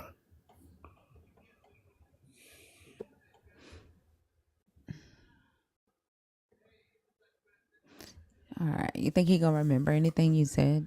I hope so, because he seemed to at least had Googled the stuff, so maybe it'll at least be in his Google history. He seemed receptive, you know. He seemed like he was hearing it. Okay. Because he got like every like he would always revert back to the conspiracy theory. So I hope that's what made me ask that. Like, Oh, that's gonna take a long time. okay, That's gonna take a long time. But at least he got a place to start. You know what I'm saying? Y'all, you yeah, can't unpeel it all at one time, I would suppose. But at least he got a place to start. yeah, that's cool. That's cool. Okay. Let me get the box opened if it will open. I'm trying to find Dan McClellan's video where he talks about the curse of Ham and how that curse is in the incorrect order when it comes to the custom of this what order the sons would be cursed. And he said that the curse should have gone to the second son, I think he said, and not the third son, or it should have gone to the third son and not the second, something like that. Like the order of the way that Noah handed the curses out is incorrect, and that it was made so it was written to where the curse was put on him for um, reasons of demonizing the Canaanites. Have you seen his video on that? I don't know if I've seen that video, but yeah, but because basically Ham had two or three sons, and Canaan wasn't even his oldest son. right? So he skipped the son to curse Canaan, and it wasn't even that Ham was cursed; it was specifically that Canaan was cursed. It's just called the Hamitic curse. But Canaan wasn't even alive yet, I don't think,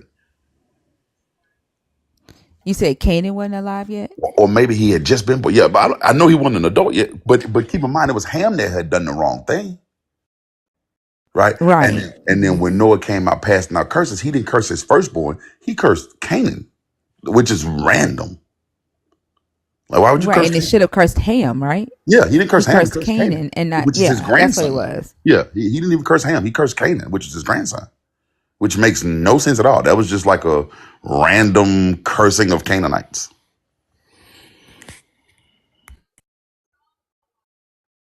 Okay. And so, but he was saying that even the curse being on uh Canaan, like Ham's grandchildren, is still incorrect too. And that was done to so the Israelites could demonize the Canaanites. I know in uh like in modern times it that was used to demonize African Americans, right? Um Yeah. the curse on Ham. Yes. But like so I keep trying to find his video. It's so hard to I know he numbers them, but Yeah, it's so hard to like if figure you out.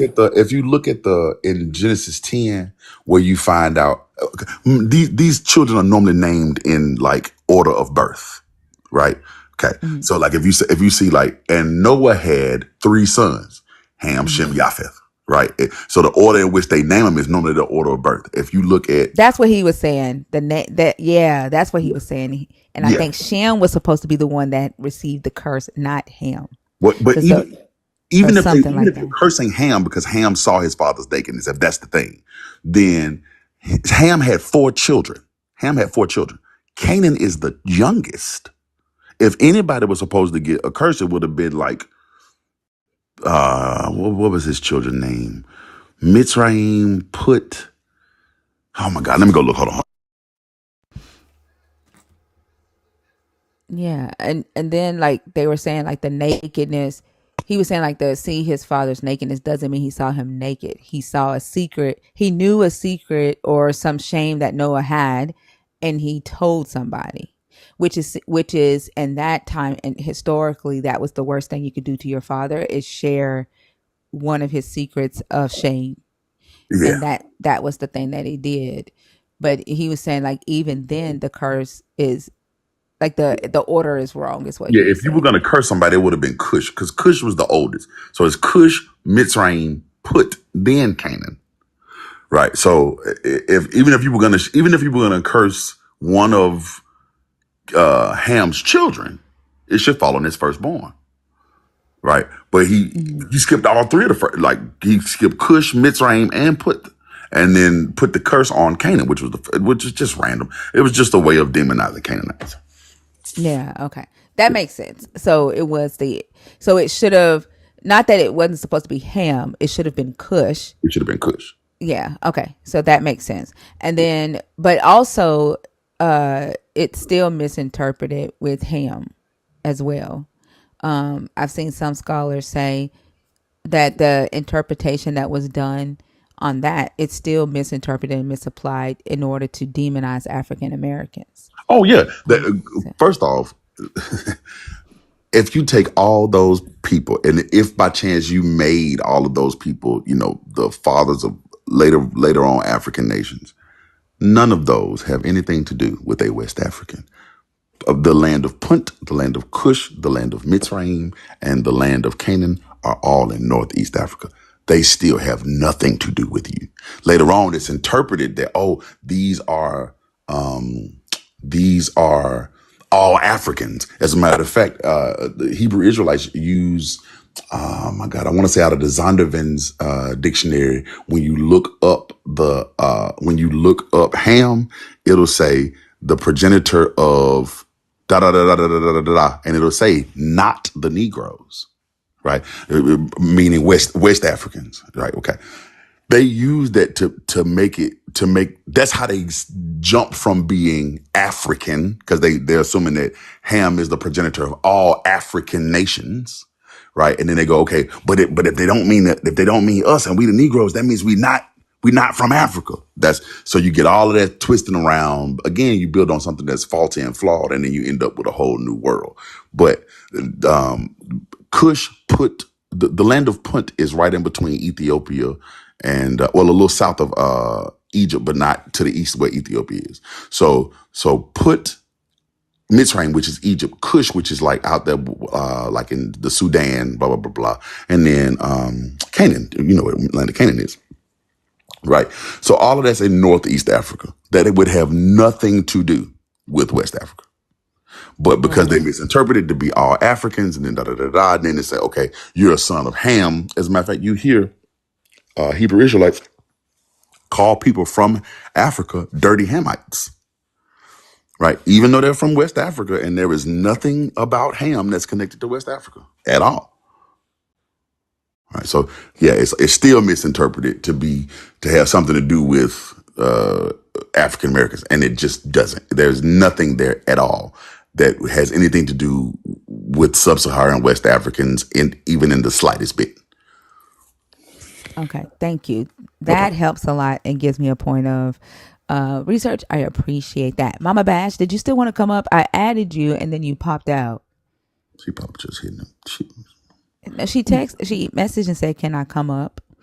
And then I added her, and then she popped out. Can you request again? Go to sleep. Why is she woke? We want to hear from Mama Bash. Tell her to write it in a letter. Write it in a letter, man. Are you? Can you send another request? Just up for no reason, Father. But like believing that you cursed yourself, Bernard, like that's crazy. Like you have every right to believe that you're cursed and to live that way, but saying the words "we" is fucking ridiculous unless you're talking about you, yourself, and you, right? Like, I'm not included in your fiasco that you have going on there, friend. I don't know what's happening. I think she's requesting, but it's automatically taking her out. Really? There she is. Oh, okay. I was about to say, I see. Hello. Hey, Mama Bash. Hey. What's happening is if I stay in the queue too long, it sent me to a different person. Oh, that's crazy. So it kept To a whole connecting me different to live? somebody else's live. It sent me to a different live. Oh wow. So that's why I couldn't come up. I kept trying to reject that live. So I had to end up accepting that live and then come back. Man, that's Oh crazy. wow, that's crazy. Yeah. So if you stay in the queue too long, it just says, oh, these people are live. Why don't you go over there? And it just puts you in Who there. at TikTok said that was a good idea? Who That's a at TikTok terrible said idea. it's very bad? That It is a is very terrible bad. idea. But I wanted to say something on this because I remember studying about this, and you were talking about the secret. So what happened was when you see in Hebrew text about uncovering your father's nakedness, that is a sexual sin. So it's not like he saw his dad naked. It's that he slept with his mom. Oh, Dan McClellan was saying so. Like he didn't uncover his father's nakedness. It says that No. he saw his father's nakedness, Yeah. right? Yeah. And so So it was he some was kind saying of a that sexual wasn't sin. sexual in nature.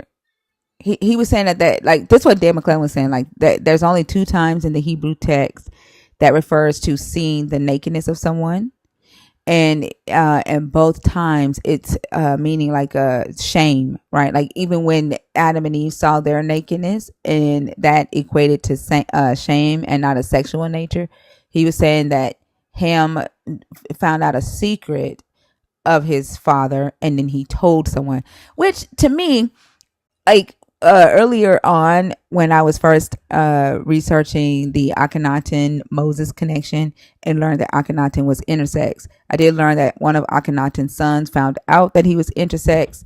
And I don't know if Akhenaten's son told anyone, but that, like, if you think about the history of Akhenaten and then as they're like writing this story, it could imply, right, that they're talking about Akhenaten's son finding out his secret that he was intersex.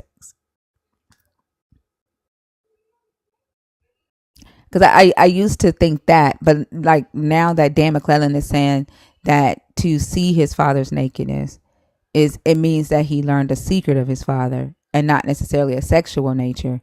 That makes sense to me because he was saying it matches like the Adam and Eve seeing their nakedness, if that makes sense. Right, that makes sense. And so that would explain why the brothers walked in backwards and covered him.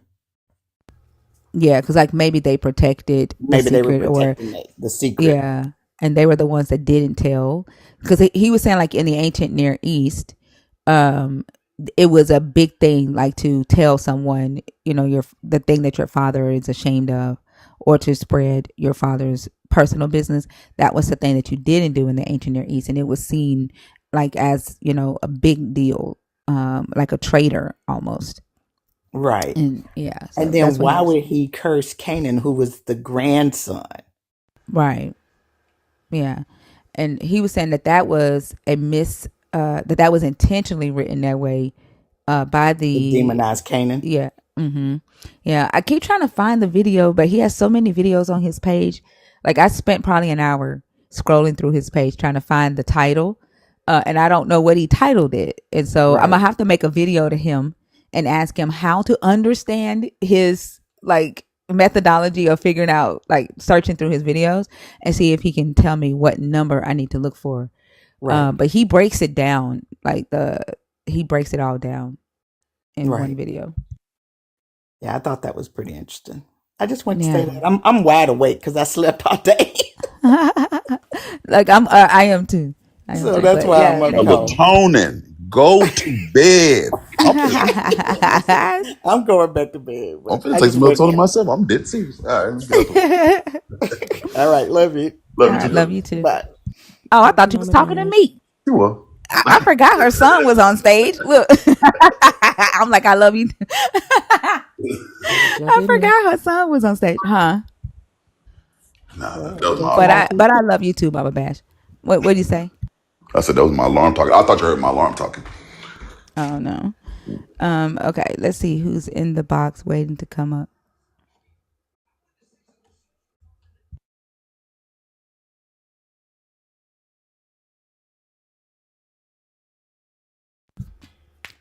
Jordan. Okay, that's a black screen. Oh, the video's on YouTube. What keywords did you use 1012 to find it? Can you tell me the keywords?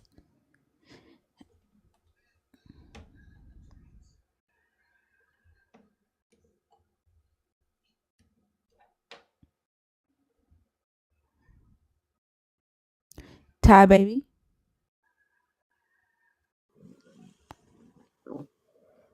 Ty baby. Hello, are you there? Thank you, 1012. I appreciate you so much. Thank you. Let's see. That person was asleep.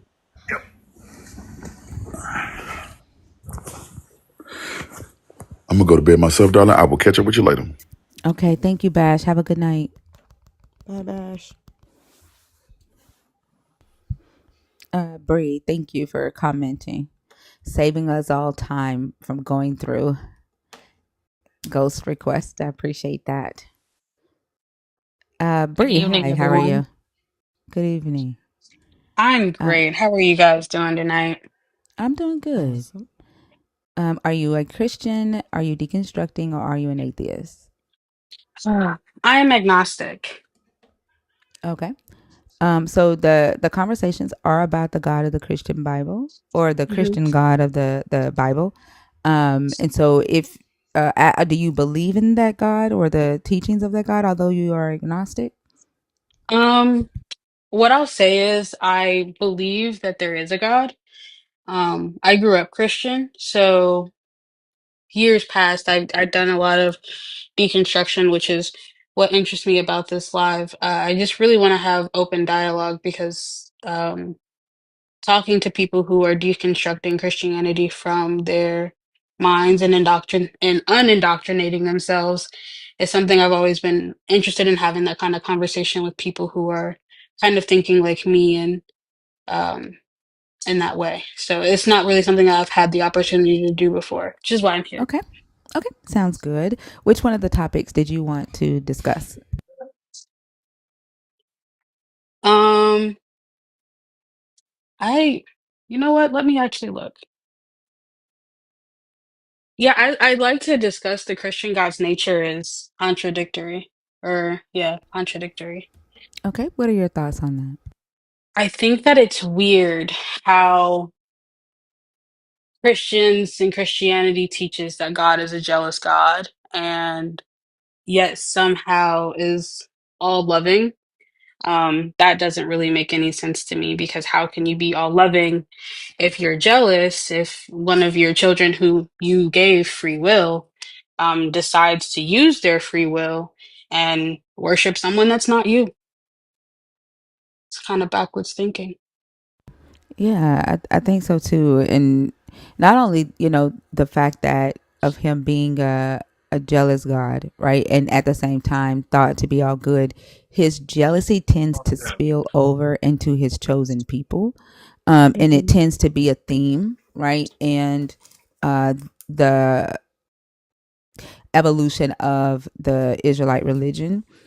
If you think about Cain and Abel, right? There was jealousy between those brothers, right? Hmm. There is jealousy between Esau and Jacob, right? And jealousy between Rachel and Leah, the sisters, right?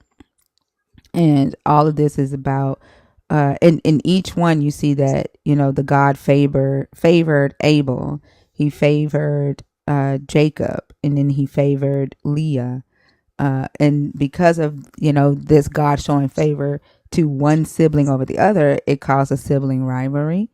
um and to me, like, for a God to be all good, it, it, and like his spirit of jealousy tends to uh what word am I looking for, not infiltrate, but shit, what word am I looking for here, why can't it come to me, contaminate, right? Hmm. Contaminate humans, right? The humans that believe in it, it tends to make them do harmful things to their family because of his jealousy, right? Which goes against good. And it makes me think about what Marcion said when Marcion said good cannot come from an evil thing. So if he's saying that he's jealous, Absolutely. right? Yeah, and he's causing jealousy amongst family and causing divide. How can you then turn around and call that good and say that the God is all good? And because Christians need to see this God is good, they're willing to negotiate with something as bad as jealousy, right? They're Hmm. willing to negotiate and allow it. And then that causes actions from people who are willing to negotiate with that. It causes them, right, to be okay with certain things in society, certain Yeah. actions in society. And Yeah, it's like a, I think yeah. that it's very weird that they allow themselves to worship a God that they see as jealous, while also on the same hand stating that envy is one of the seven deadliest sins, right? Like they directly crucify anyone else who expresses any form of jealousy, as seen in the Bible with Cain and Abel. And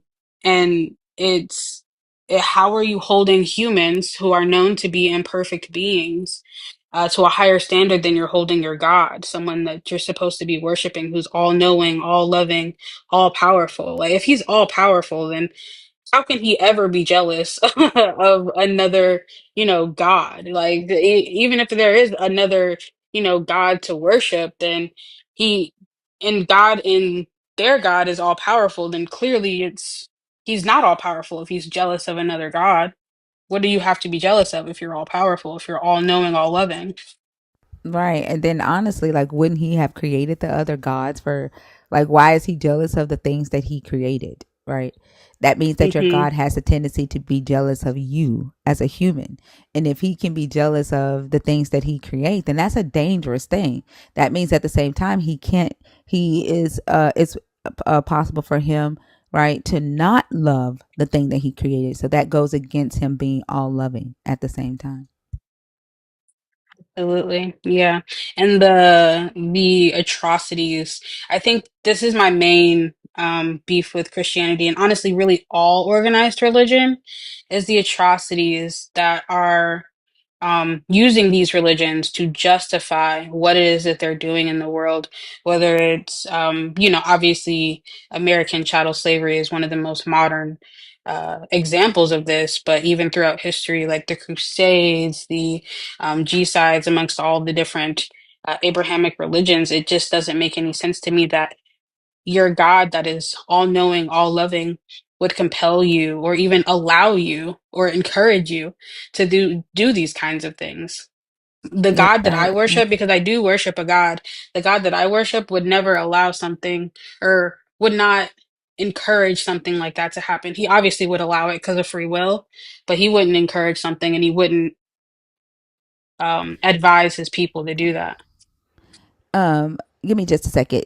Y'all don't help Steven out. Please don't help Steven out because he's asking a dumbass question in the comments. Uh, don't help Steven out. Steven doesn't like what he's hearing. Steven knows the answer to the question that he asked. And if he doesn't, let him go to God. Okay? Don't help him. Um, so like let me ask you a question. When you say that your God wouldn't, like, is are there texts that someone could go to and read about your God, or is this something that you've learned over time just by you like what one would call spiritual connection with your God and just you engaging with this God, you know that your God wouldn't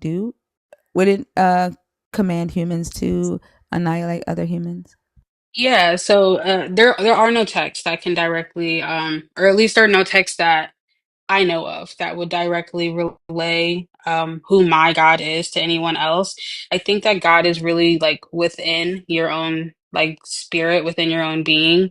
And no one can interpret God's words for you. Which is where I think a lot of the uh, disparities happen within the different religions. So it's really not anything that you can like quote. It definitely is something within your own spirituality. There's I and everyone can believe whatever they want to believe. I believe atheists have, their right to be atheists. I understand why they would think that. But I do believe that there is a divine being, and I think that humanity as a whole and our connected spirit is that divine being. Us as humans connecting on a level that we never have throughout human history. That is the divine being that we all should be working towards. Um, and so is it possible that when you say your God, like it matches your personality? Like, could it be that you wouldn't necessarily agree with humans going into other lands and annihilating people, and that's why you say my God wouldn't? Although, like, I'm not saying that that there is not a God. Like, it doesn't matter Mhm. to me whether there is a God or not, or where someone believes in a God. But I am interested in how people identify that God. And a lot of conversations that I have with people, their God tends to agree with what they agree with and disagree with what they disagree with, unless they have a text. You know what I'm saying? That they can Mhm. go by. And so, like, is it possible that you know like the things that you say that your God won't do, or the things that you say or believe that your God wants, are is because these are things that you see as moral or immoral, or want or don't like? Yeah, I think because I think that God is kind of a culmination of all of humanity and all of our spirits and all of our energies really. I think that my God would there are chances that he or she would directly go against some of the things that I believe morally or ethically. Um like just to kind of like pinpoint an example, I don't believe in the unaliving of people in any way, shape, or form for any reason whatsoever. But I do believe that there are other humans on this earth, and again, because I believe that the God that I serve is kind of in a culmination of all of our spirits. I do believe that there are other humans on this earth that do believe that, um, the unaliving of someone else in certain contexts would be okay and justified. So yeah, I just to answer your question more simply, yeah, I do think that the God that I worship aligns with my beliefs and my views, but not completely directly, right? Like there are things that I don't necessarily agree with. So when you say that there are times where your God would allow, uh, you know, killing of another human, it's when another human on earth sees that it is okay in some situations to kill another human, right? What I would like to ask is why at that point would you not think that that human is possibly worshiping a different God than yours? Um, like what's making you say that that's the same God and that it's your God allowing uh, killing in certain circumstances? Like, why do you think that it's the same God and not a different one? Yeah, because I believe that we all are God. Like our collective is God, right? And we just haven't necessarily like unlocked. I hate to say unlocked because it makes me sound like a spirituality nut, but we haven't necessarily unlocked the level of consciousness because we're constantly at war with each other. We're constantly fighting amongst ourselves. There's a presence of evil that causes confusion and division amongst the human species and humanity as a whole. That, yeah, people will have different beliefs and things like that, but I think it's more about the collective good of all, is what the God that I worship is about. Could it be possible that there was not just one creator but multiple? Like if there, let's say there is a presence of divine entity, divine influence that did create the earth and it created the humans on it. Does it necessarily have to be one specific divine entity, or could it have been a collective of divine entities and humans are uh, worshiping multiple deities at the same time? Like, does it necessarily have to just be one? No, and when I say one, I mean us as the collective. So again, I believe that we are all gods in our own nature and our own way. So while there is one singular like connectivity between humans that we've been unable to reach, I do believe that there are, you know, But why does it def have to be one connectivity? That's what I'm asking. Like, why does it have to just be one? Could it not be a branch? Could it not be multiple things that absolutely. connect? Yeah. So essentially so just to like picture it in my mind, it's a tree that branches out. And it's still all the same tree, but it has different branches.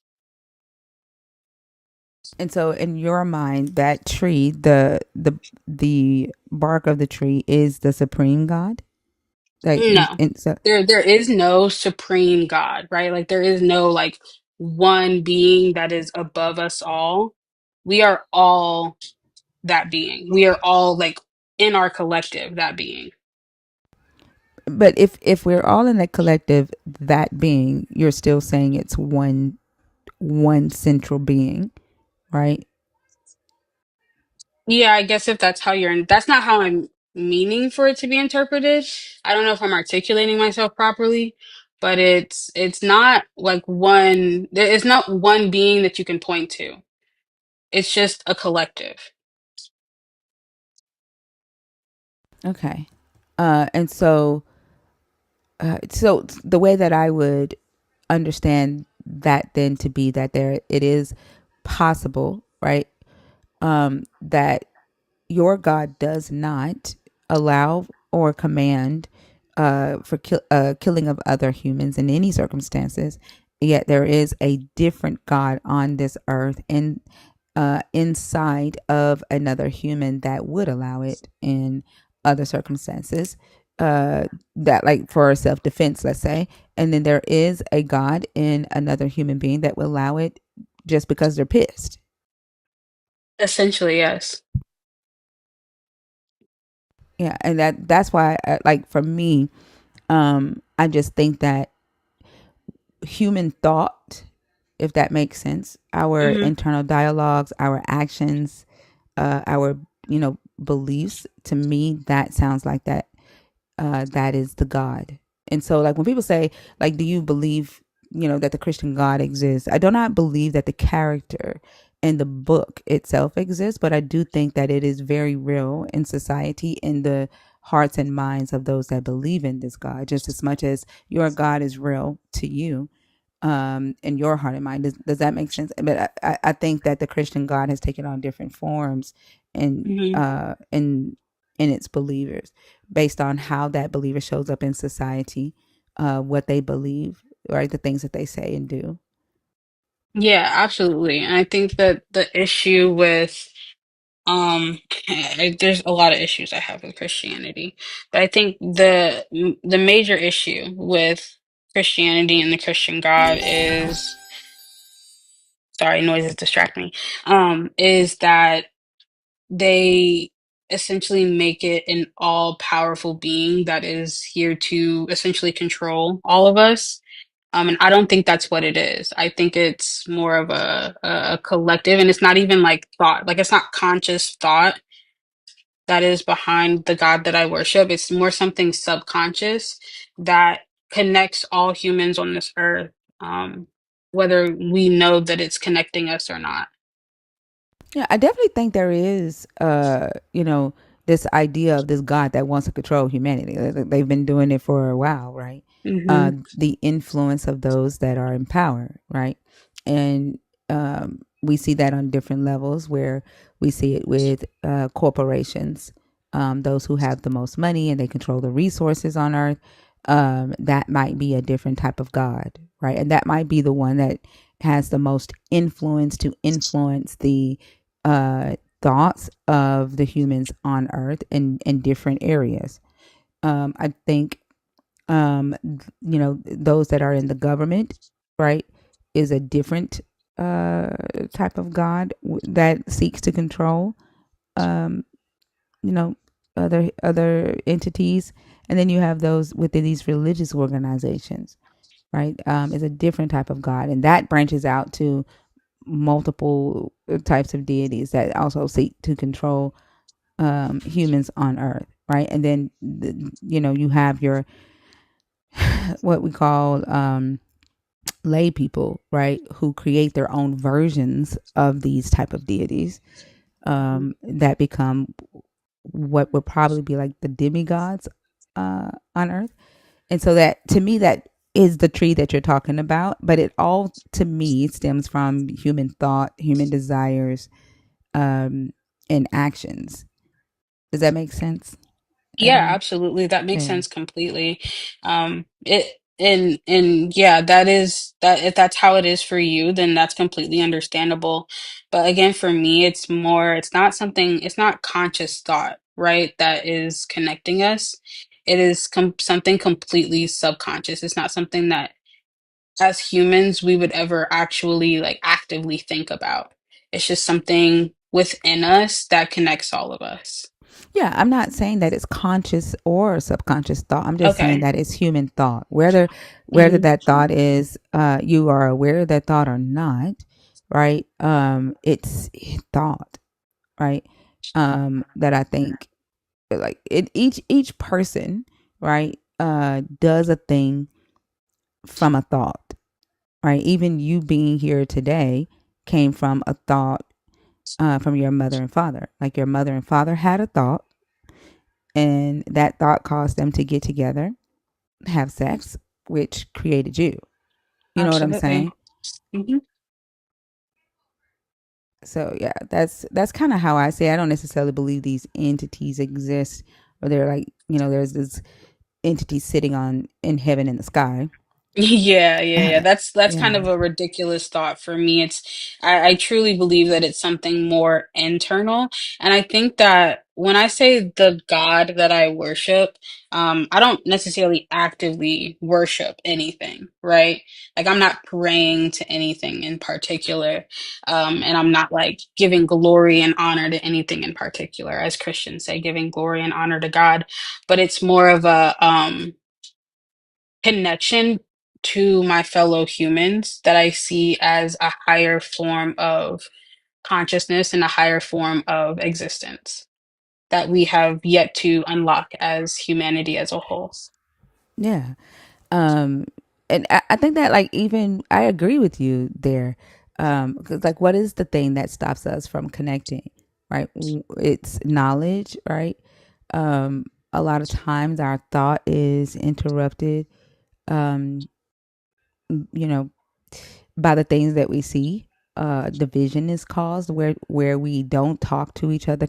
We don't know how to necessarily communicate with each other on a basic level, let alone a higher level, right? Hmm. Yeah, I definitely agree with you there that we as a society, one place that we don't have is one common thought, and that's how do we respect human life, and we all have different opinions on how to achieve that goal or whether that is even an important goal to achieve. We all have different opinions on what we deem to be life, right? What we consider life, and so we fight about those things. So there are things that's stopping us from achieving this, what you call like the higher consciousness, what I call common thought. um Hmm. and so I agree. I agree with you. I just don't see it as a god, but I agree with what you're saying. Yeah, for sure. I think mostly, and I just want to kind of not preface, but like interface this that when I say God, it's primarily to make it more my ideology and my way of thinking more palatable to those who either do or do not worship a god, right? Like whether it's atheists or people who practice religions alike, it's just to kind of make it more palatable. Like I wouldn't necessarily even call myself agnostic. Like I don't really believe in all these like man-made labels, so to say, because it's just divisive language to not allow us to connect on that higher level. And that's kind of what I was talking about with the evil forces that have like infiltrated a lot of these religions, and our society as a whole. The evil forces just simply could be negative thought, right? Like the thought of fear and the thought of misunderstanding.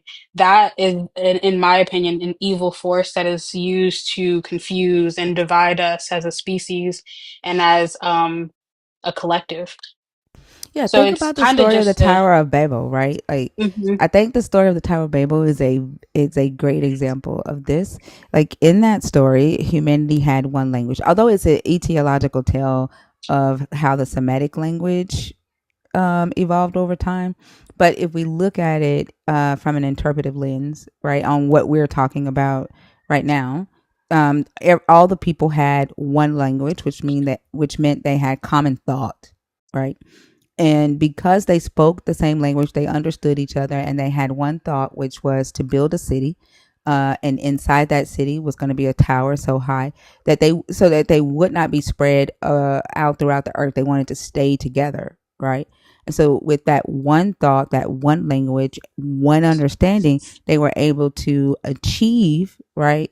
Building went from using wood and stuff like that. They created brick and mortar, right? So they evolved and created a more substantial foundation that would allow them to build this immaculate city.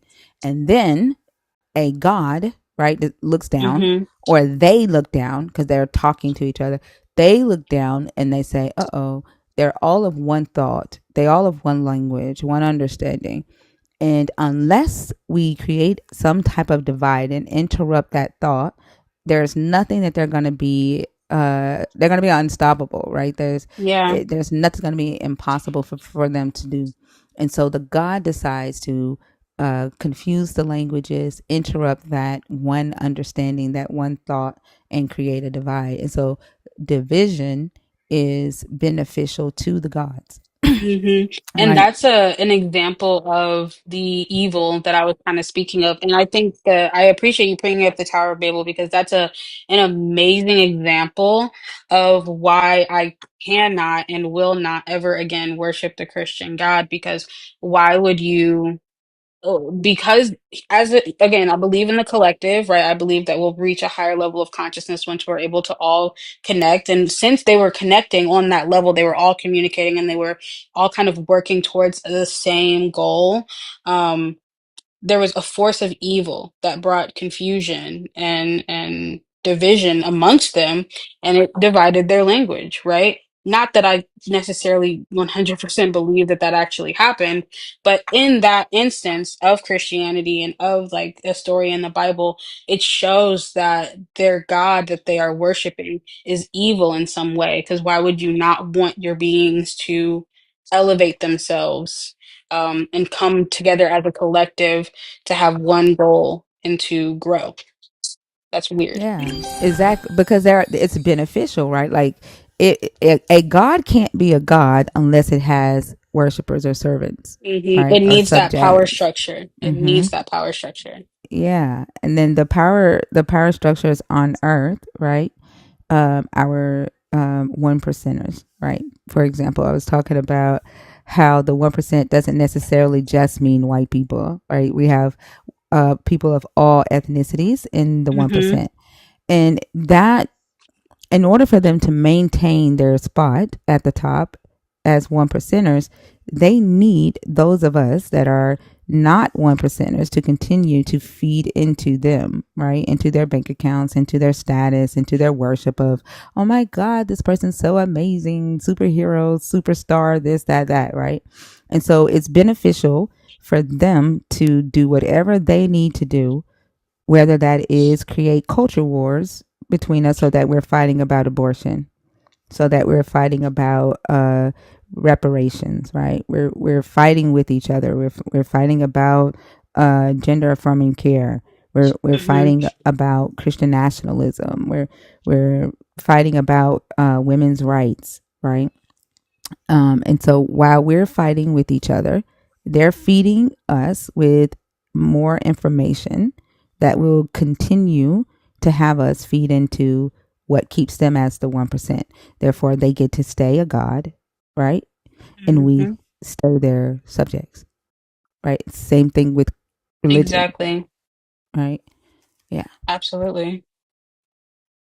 Yeah, I agree completely with that. It's a matter of oppression, right? It's a matter of keeping people oppressed in one way, shape, or form, whether it's oppressed by not allowing them to reach their higher level of consciousness or oppressed by not even allowing them to enjoy the life that we do have on this earth, like the limited, very limited time that we have on this earth. Not being able to enjoy that is another level of oppression. absolutely. And there's only several, not several, but a few that get to actually spend time enjoying their time on this earth. But yeah, Mhm. I agree. I agree 100%. Did you have anything else that you wanted to add? I enjoyed that conversation. Thank you. No, that was all. I'm definitely gonna stick around. Even if you drop me down, I'm gonna stick around and listen and hear what other people have to say. But I appreciate you bringing me up. You're very welcome. I do only take one guest at a time unless you're a co-host here. But thank you so much for coming up, and I look forward to having another conversation with you in the future. Yeah, absolutely. And I just want to thank everyone who gifted me as well. I really appreciate that. All right. Have a good night. You too.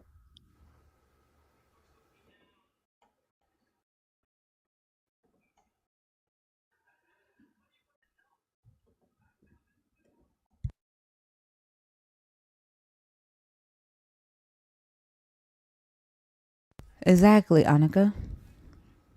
Like a hospital can't be a hospital unless people are sick, right? A church there's no need for a church if everybody gets healed or saved, right? Or believe that they're already healed or saved.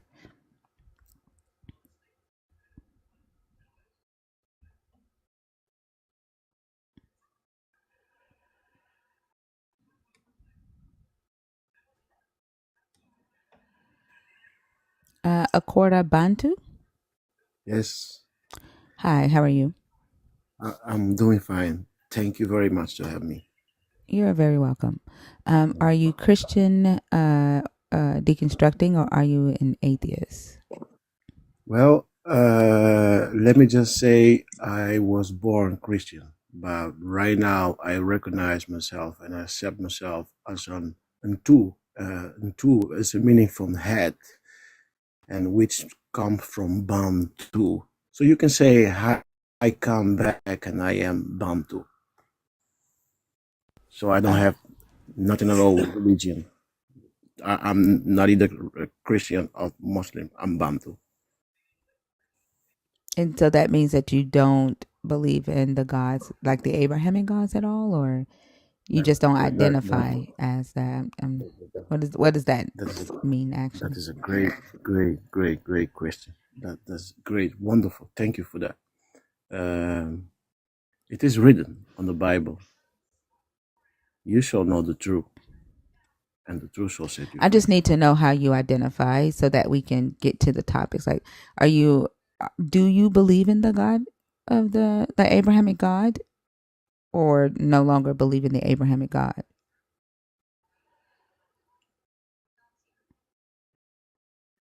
For the purposes of knowing whether you qualify for the conversation or not, I just need to know, do you believe in this God or no?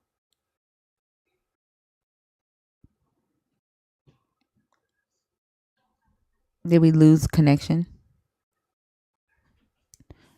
I think he lost his connection. I don't know.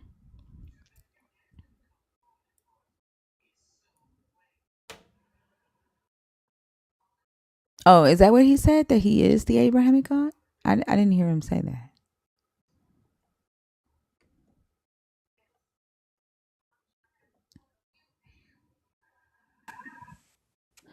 Not done yet?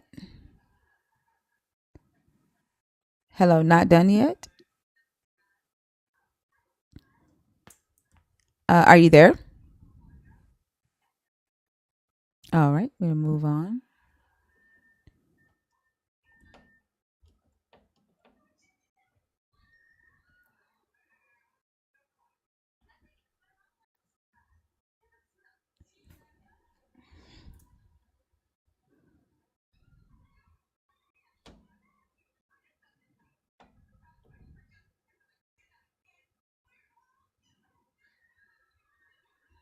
Dino East.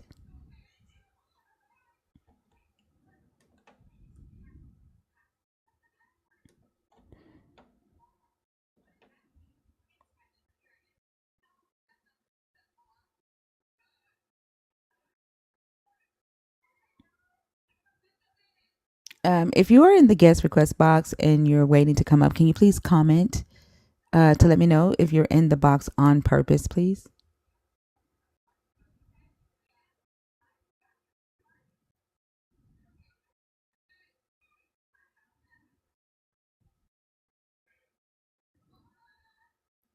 Who's in the box on purpose waiting to come up?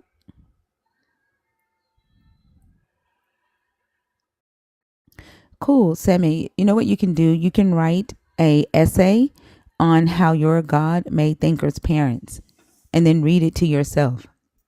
Because obviously you care that much about who created my mama and daddy.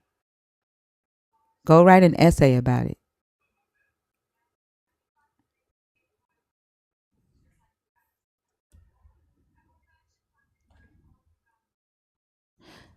And so the people that's in the box are not there on purpose. So I'm just gonna clean the box out.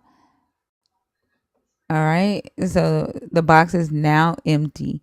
If you are a Christian, or someone who is deconstructing or thinking about deconstructing, or if you are an atheist, the box is open for you to come up and discuss one of the topics on the board.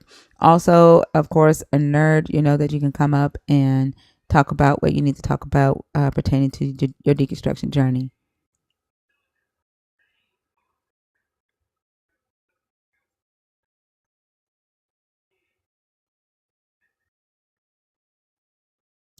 It's only 3 o'clock, y'all. Very weird. Well, if you think I'm deceiving people, why the fuck are you here? Be not deceived. Go find a Right, Christian life. Like, undeceive yourself. right. Like, if you think that I'm deceiving people, what do you think you're gonna do to stop it in the comments? Like, please explain that to me. What are you gonna do to stop it in the comments, Sammy?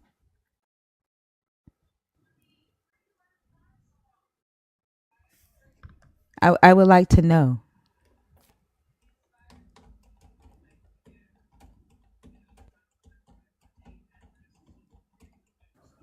I know I saw it today. I see. It broke my heart. I am back. I'm sorry. I didn't mean to be so rude, but I fell off. No, it's okay. I figured that you lost connection.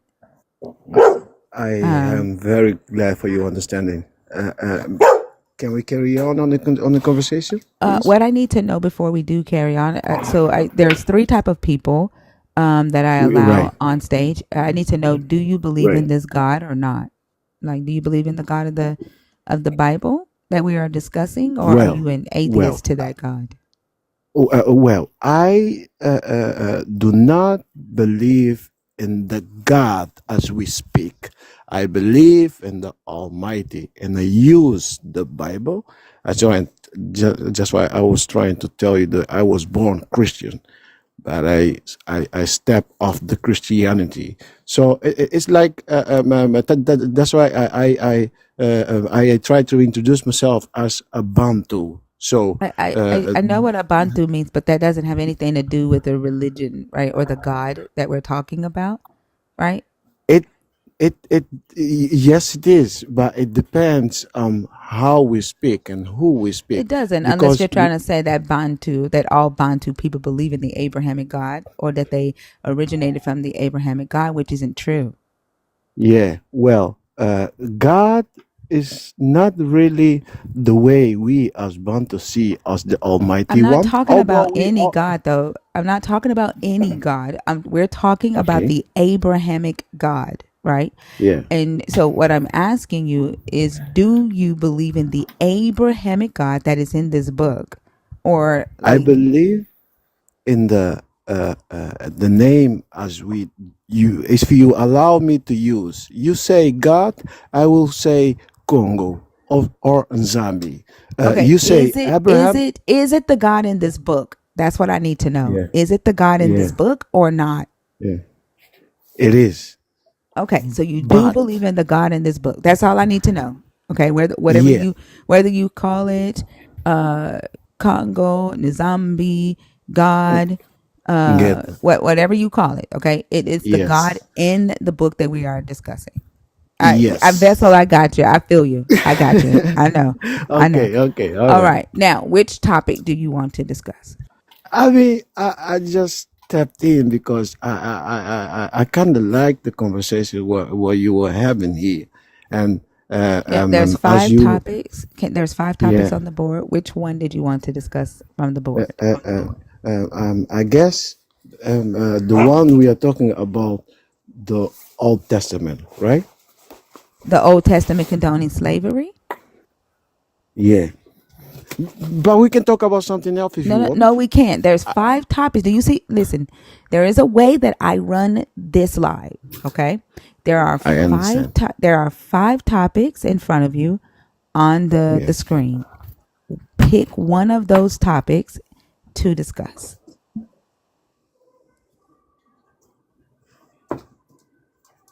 the last one, please. Okay. All right.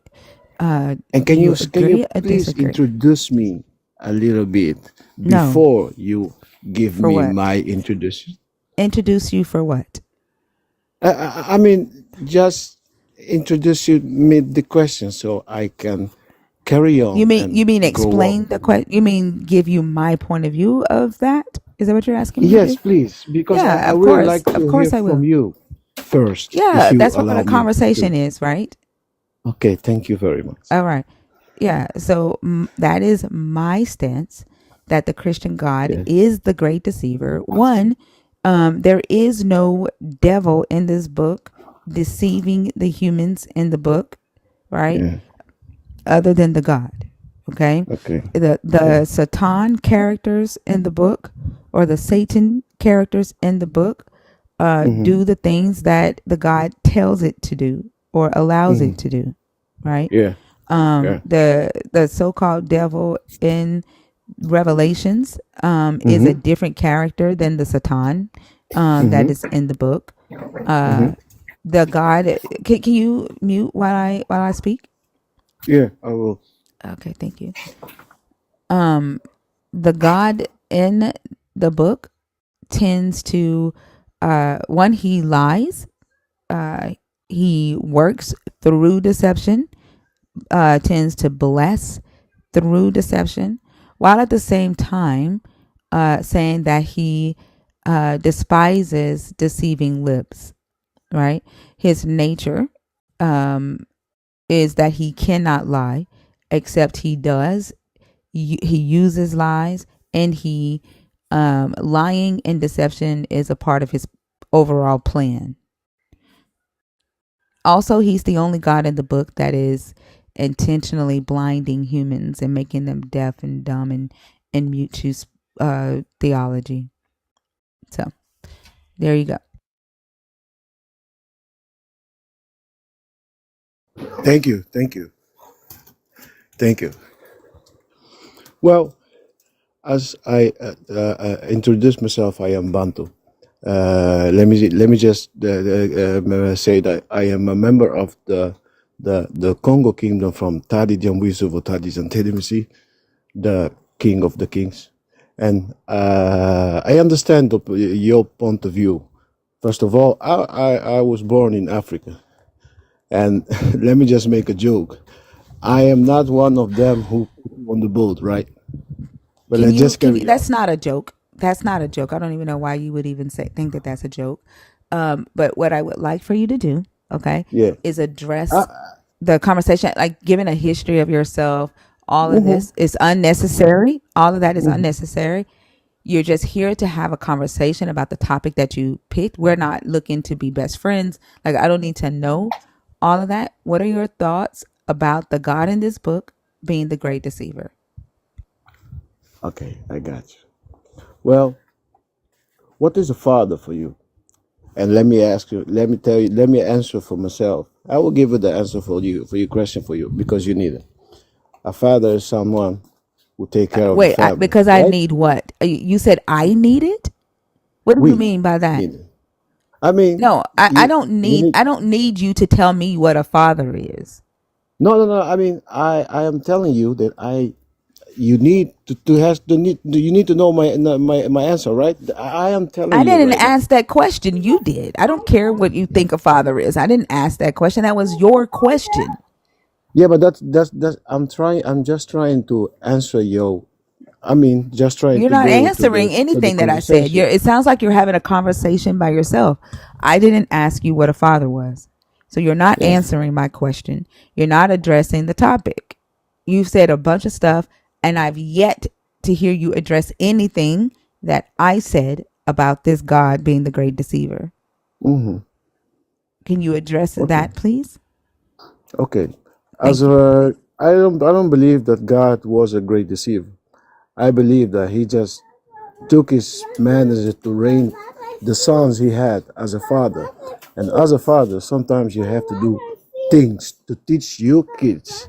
And it may seem like you are lying to them, but you are teaching them the best way to follow and to get reign, to be powerful, to grow up, and to be the best man of the best woman he can be. Because the best thing a father can give to his children, I mean, the best thing God could give to the chosen one was giving a land with milk and honey so they could get everything, so they could be everything, so they could be the heads But it was not God who made the mistakes they made, right? It was them. Remember, Deuteronomy 28 said everything about it. Go to this way and you will get everything you want.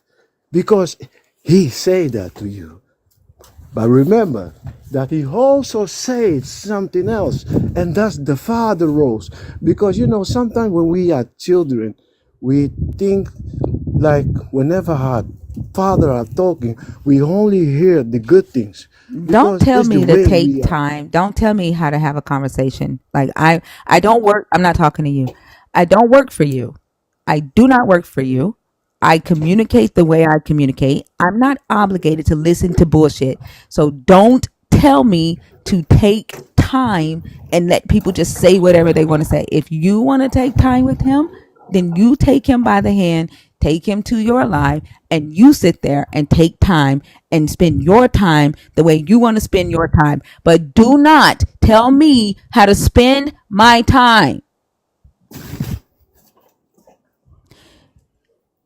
Bantu, regardless of Yes. the fact of your God, right, Yeah. promising the Israelites, regardless of your God promising the Israelites that they were going to get land, power, Yeah. wealth, Yeah. slaves, he Yeah. still is a deceiver. Address that.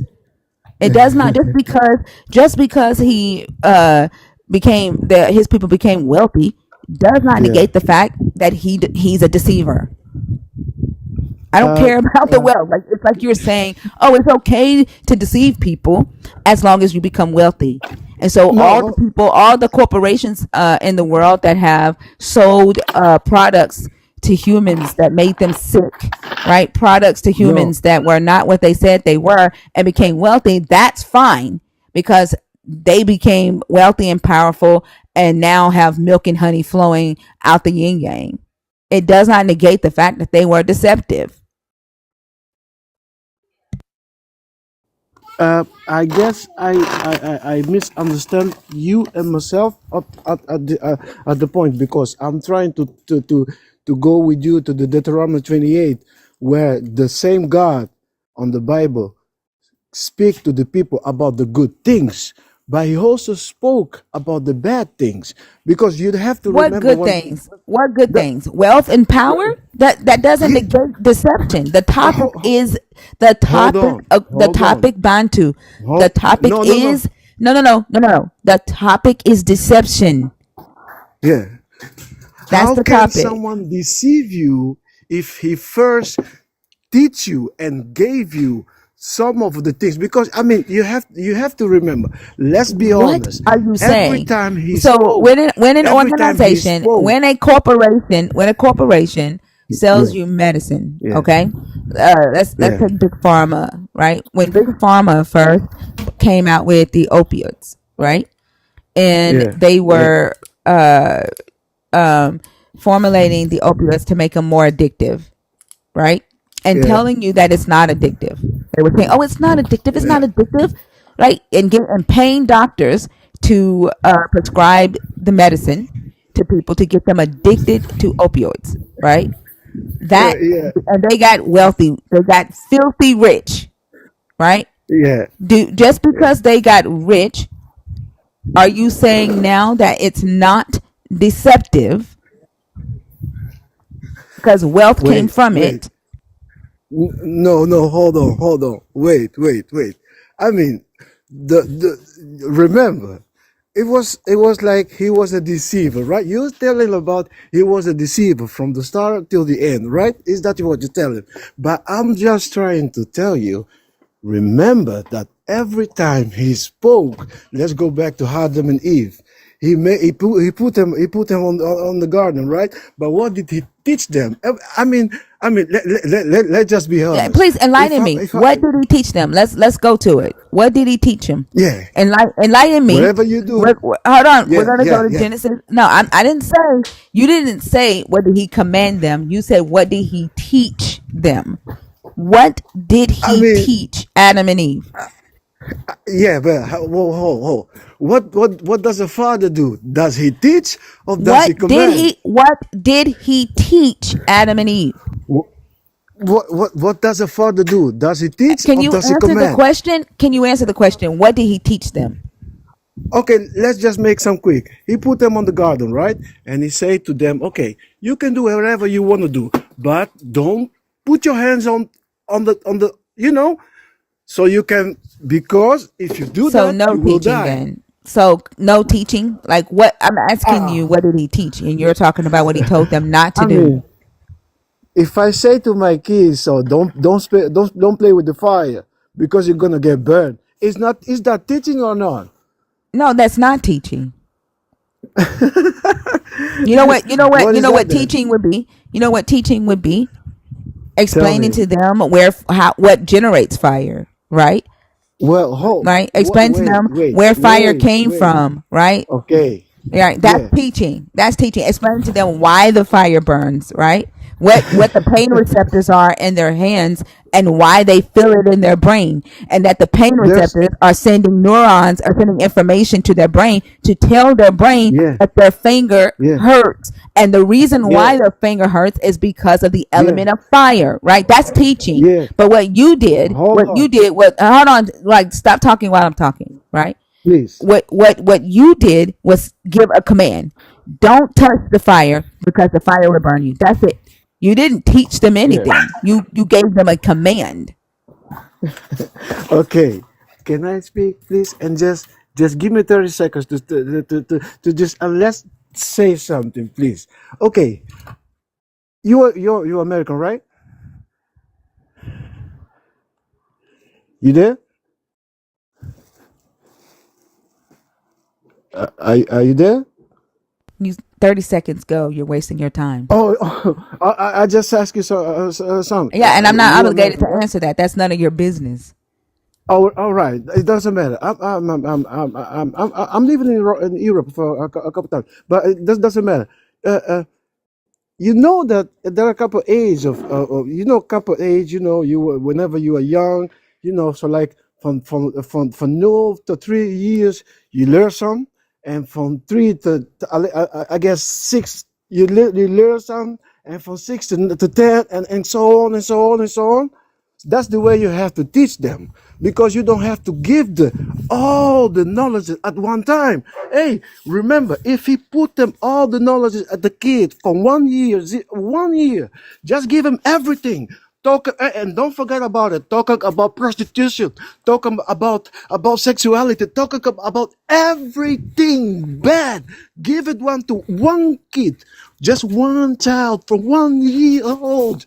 Teach him them. Give this to him, Selena, does and he sound then like blessed to you? He does. He does.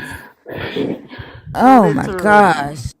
This is headache Like inducing. you're just saying a bunch of stuff. Like you're just saying a bunch no, of I'm stuff. not. No, Yes, I'm you not, are. because Like you're that not that's making the any kind of sense knowledge whatsoever. you want me to teach You're you. not Because making sense. if I I tell don't you, okay, need you to teach me anything. What? Like if you're you play not with like you're just fire, saying a bunch of you're words. going You to get. haven't like stop talking at this point.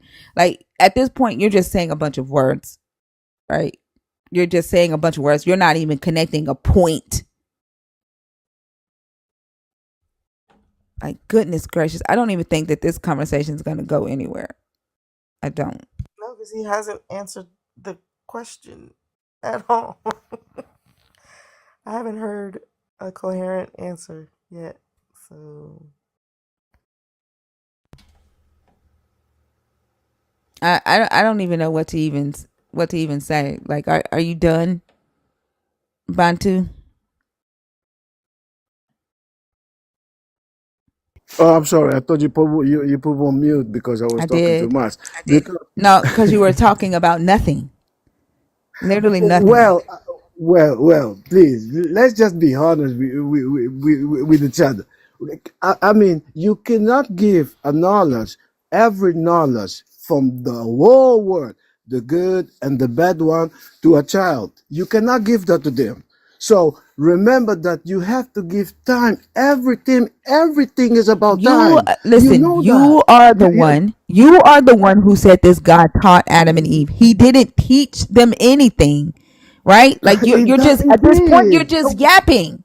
Like you're just yapping, and the topic is the great deceiver. You know what the God did do? He lied to them. He told them He that if didn't. they ate, he told them if they ate of that tree on the day Yeah. that they ate of it, they would die. He told them that they're Yeah, human. He told them that they're didn't they human, die? but I can't talk. Didn't I they die can't. or not? I Didn't they can't. die or not? No, they didn't. No, You doing that they didn't. no, they didn't. You were doing like they didn't die. They But didn't. you know what? Come on, be serious. They did not die. You know what a day for God, for the God we're talking about was? Okay, what is a day for them? For a day for him, it was like 1,000 years for us. How old was Adam when Bantu, he let me ask died? you a question. Let me ask you a question, Bantu. Please. Do you believe in the concept of hell? Uh, it depends on how you see it, because hell is not a I don't care if place. you see it Hell as is fire. something. I don't care how you see it. Do you believe in the punishment of hell? Regardless of how you see it, do you believe that there is a punishment called hell at the end of life? I believe that there is something who calls hell. Okay. So That's what I believe. you believe that if you don't worship this God, then hell is your punishment. Regardless of what you call it, regardless if it's fire, if it's separation, I don't care what you think it is, you believe Yeah. that, correct? But I don't think that's the what he say. He said if you Just don't yes or believe in me, no. you're gonna Do die. you If believe you say in the concept if of you hell? do not have Oh life, my then God. you have death, Bantu. right? God damn. It's just a yes or no. Do you believe that there is a I mean, punishment I, for hell? Accordion. I'm just What's telling oh you that God? I believe that God is life. If you do not have life, you're dead. Oh my fucking God. So you don't believe in the concept of hell? I mean, actually you're going through the point right now Why the fuck is this by the hard to answer? because you It's either yes, I believe in hell. No, I don't believe in but hell. I told you It's a already that yes or every no time you're answer. I saying this, don't need you you're to explain what you. I don't need you to explain it. Do you believe that there is a punishment or a reward at the end of life? I believe in life and that. Yeah. I didn't ask if you believe That's in not. life and death. Is there a punishment or a reward at the end of life? Yes or no?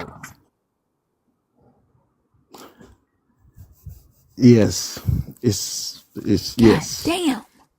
Okay, so you believe that there is a punishment or a reward at the end of life. Okay, now Yeah. do you make bad decisions during your life? Have you made bad decisions during your life? Yes, I did. You did, right? Why is that?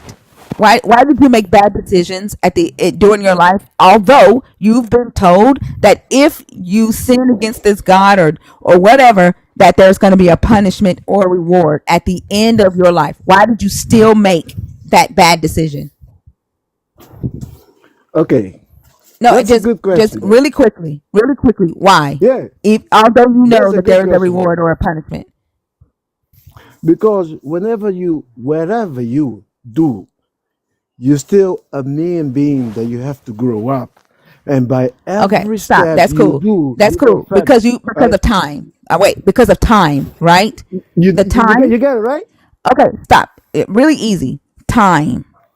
Time Yeah. is why. Yep. Yeah. Time is why, regardless of you knowing that at the end of your life there is a punishment or a reward, there was time in Hmm. between that punishment and reward, and so you just did Yeah. whatever you wanted to do. You know why?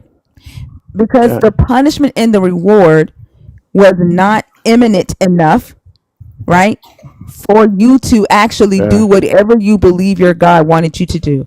Just like your whole concept of 1,000 years that your God is telling Adam that if he eats that fruit, Yeah.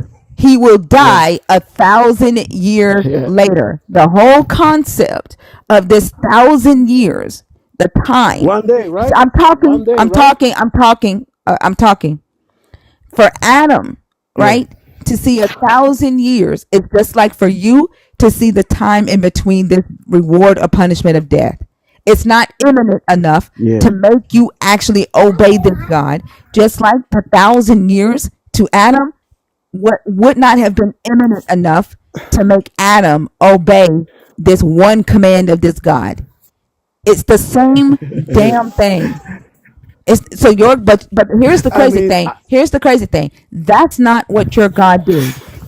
Your book literally says that your God told them that they would die the same day.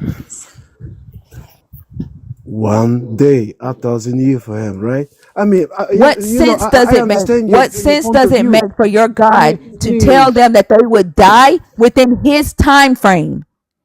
That doesn't make any sense. That makes no sense. Sammy, shut the fuck up. Like, honestly, the fact that you are still here, like, the fact that you are still here, Sammy, you like what I say. That's why you're still here. Okay, can I please get my point of view of you?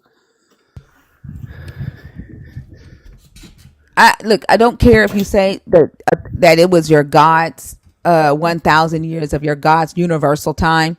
It doesn't matter. He told them they would die that day, and they Okay, did not die that can day. I get my point of view because you spoke already, right? Okay, please I let me speak. talk because Let me say something. Let me say something to you. I speak whenever the fuck please, I want to please. speak. I speak when I want to speak.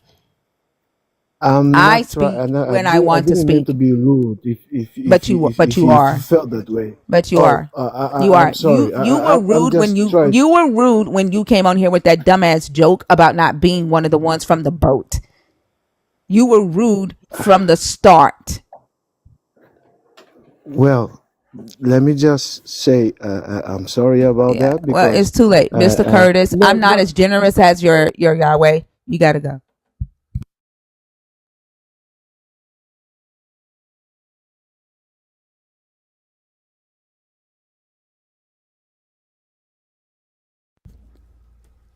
That was ridiculous. That was garbage.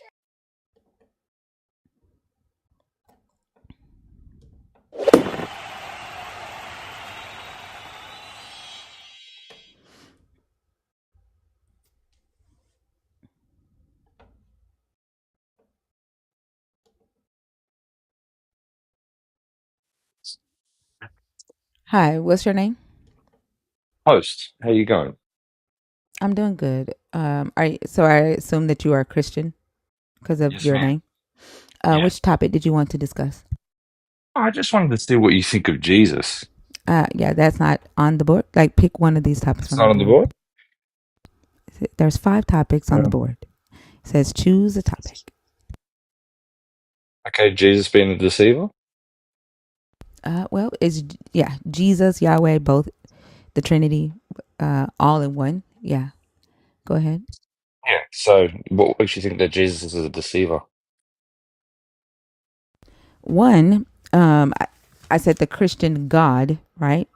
Jesus as the God of the Hebrews, and Jesus as the Christ.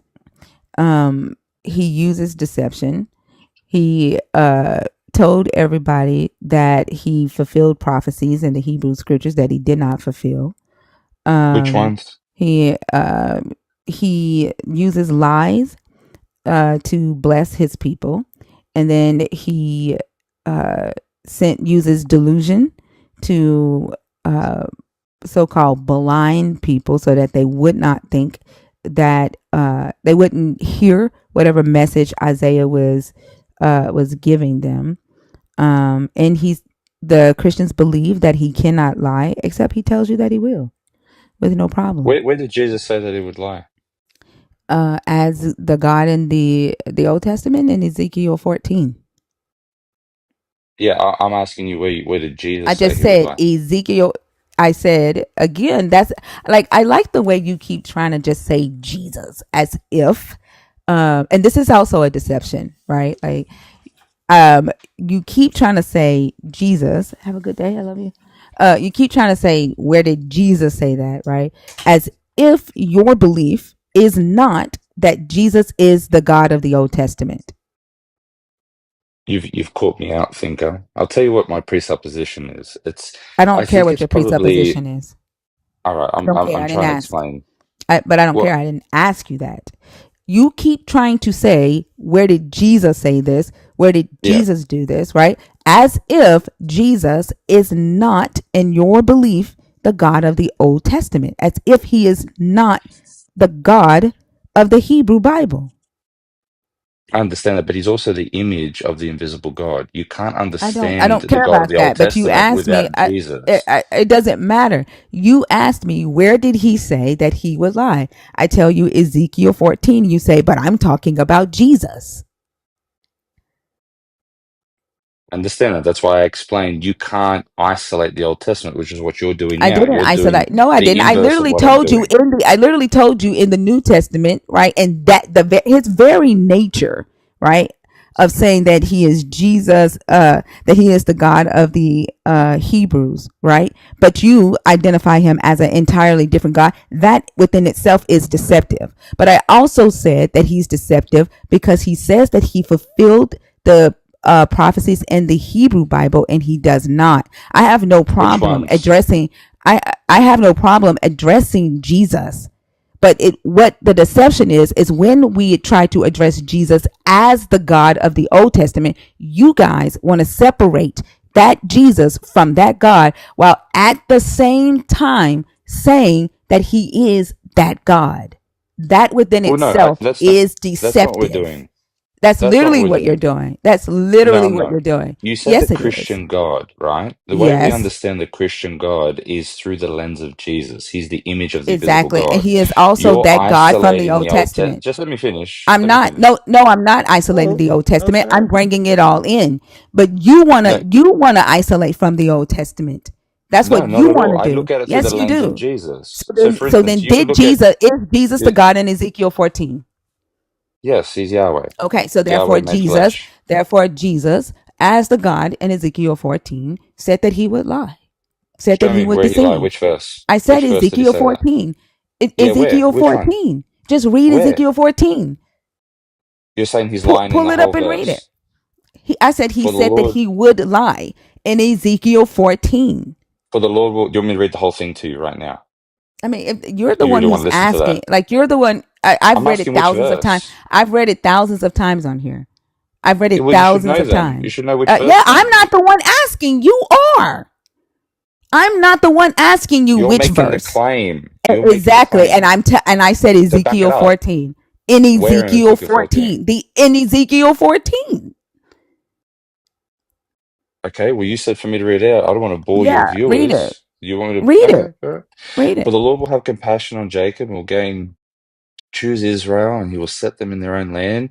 Sojourners will join them and will attach themselves to the house of Jacob, and the peoples will take them and bring them to their place, and the house of Israel possess them in the Lord's land as male and female slaves. You're They will not take reading captive Ezekiel those. 14. You're not reading Ezekiel 14. My apologies, I was reading Isaiah 14. Sorry. Idolaters, elders commit condemned. That one. ESV is all right. Ezekiel Yeah. 14. Then certain of the elders of Israel came to me and sat before me, and the word of the Lord came to me, Son of man, these men may have taken their idols into their hearts and set the stumbling block of their iniquity before their faces.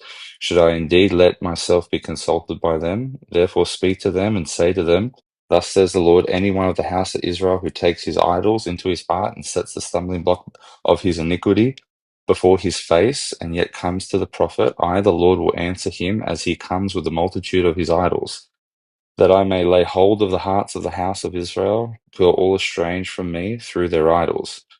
Therefore say to the house of Israel, Thus says the Lord God, repent and turn away from your idols, and turn away your faces from all of your abominations. For any one of the house of Israel, of the strangers who sojourn in Israel and separate himself from me, taking his idols into his heart and putting the stumbling block of his iniquity before his face, and yet comes to a prophet to consult me through him, I, the Lord, will answer him myself. I will set my face against that man. I will make him a sign and a byword and cut him off from the midst of my people.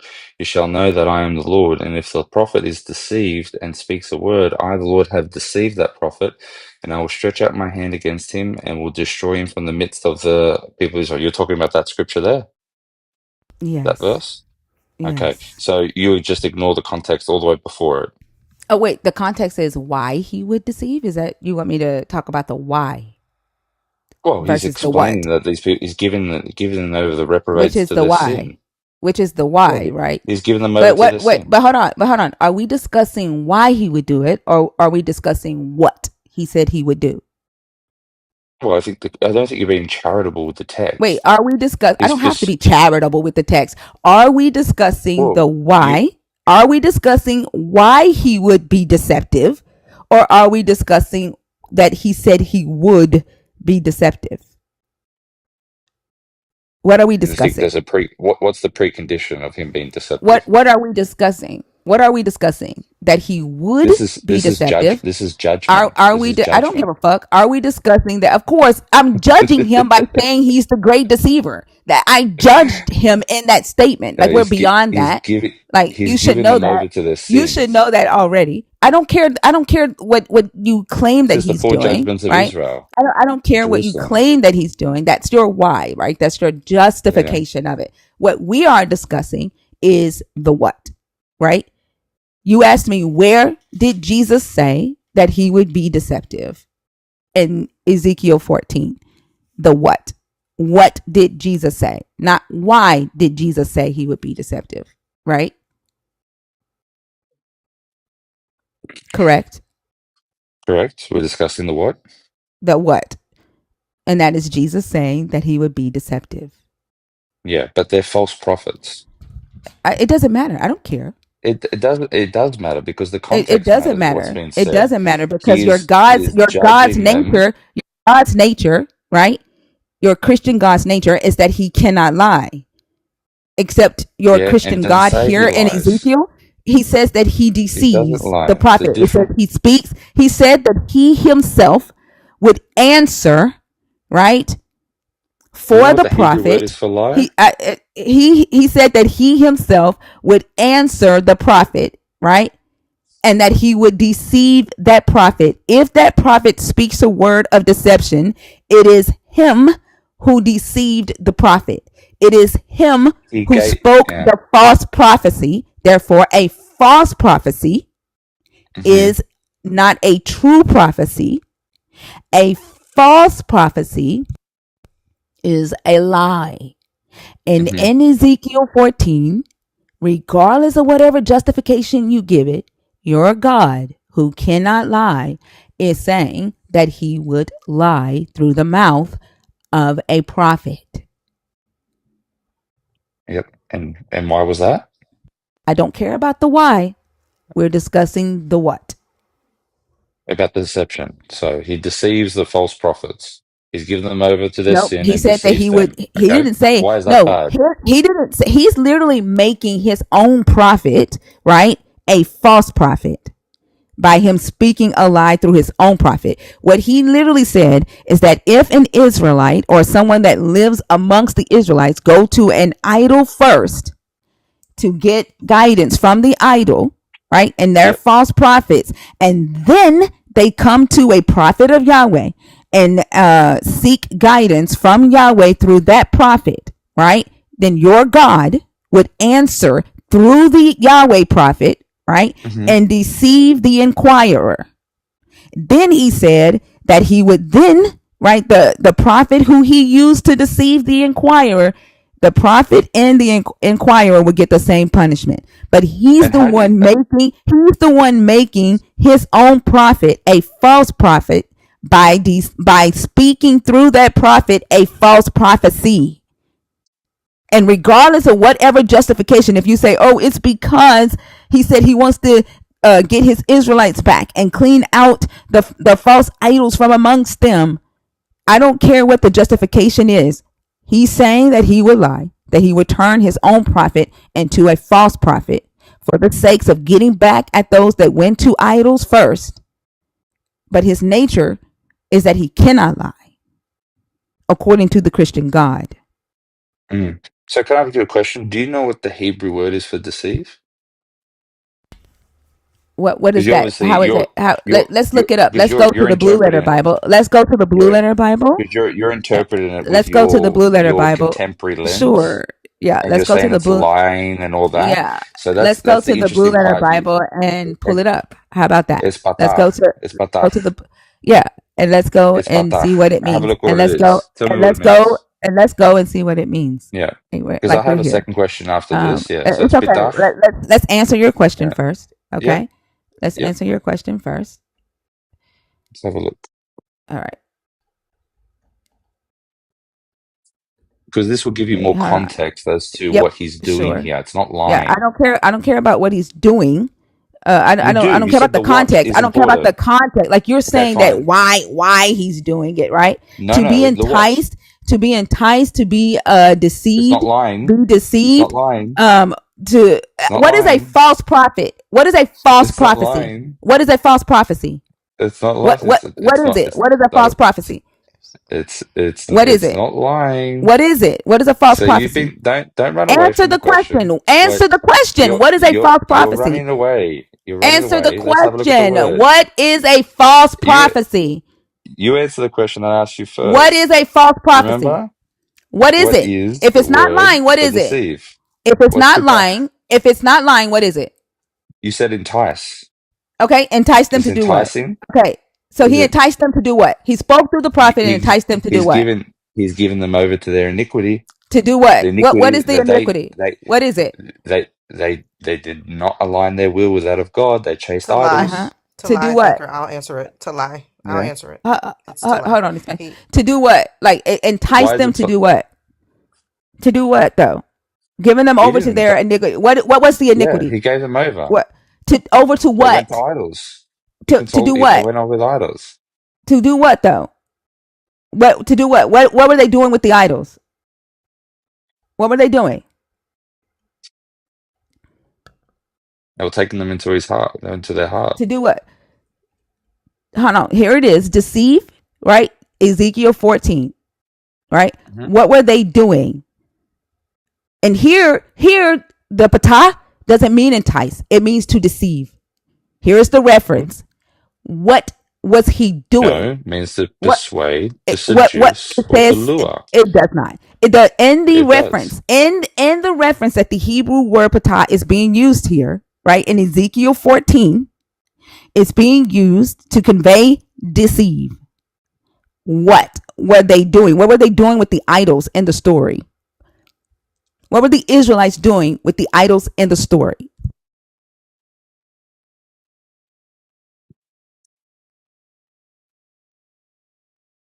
What were the idols doing?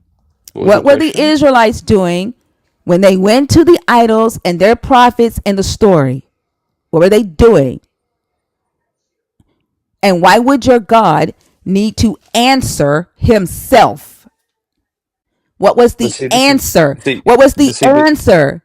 yeah. See, the thing is, you do take it quite literally. What was You the answer understand? that your God? What Well, was the answer? What was the answer that your God was giving them? Let's see. Certain elders of Israel came to me and sat down before me. And the word of the Lord came to me, mortal, these men have taken their idols into their hearts and placed their iniquity as a stumbling block before them. Shall I let myself be consulted by them?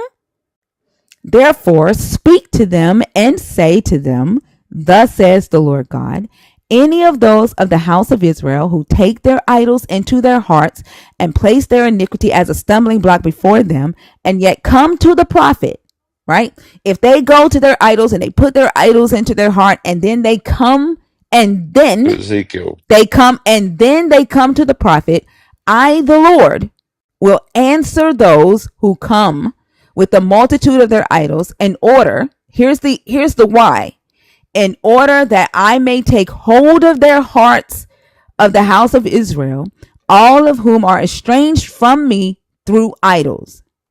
Therefore, say to the house of Israel, thus says the Lord God, Repent and turn away from your idols, and turn away your faces from all your abominations. For any of those of the house of Israel, or the aliens who reside in Israel, who separate themselves from me, taking their idols into their hearts, and placing their iniquity as a stumbling block before them, and yet again come to the prophet to inquire of me by him. If they come to the prophet So to just very seek quickly, to seek guy, I'm this is a talking, warning, I'm right? talking, I'm talking. If they Yeah. come to the prophet to ask a question of me by him, to seek guidance of me Mm-hmm. by the prophet, I, Mm-hmm. the Lord, will answer them myself.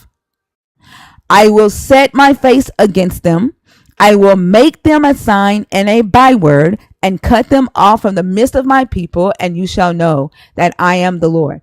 If a prophet is deceived and speaks a word, if they are deceived and they speak a word, I, the Lord, have deceived that prophet. What does he mean by if they are deceived and speaks a word?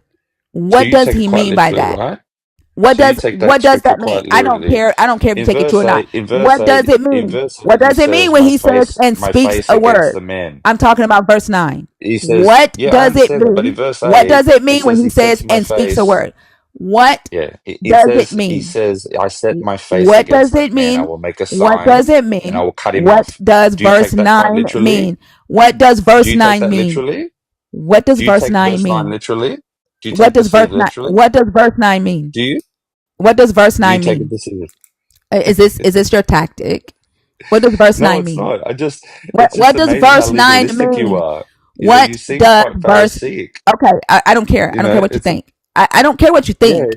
What does verse 9 mean? He's given them over to their iniquity. I told you What already. does it mean when he says if a Yeah, prophet is yeah, deceived and speaks a word? What is that yeah, prophet yeah. doing?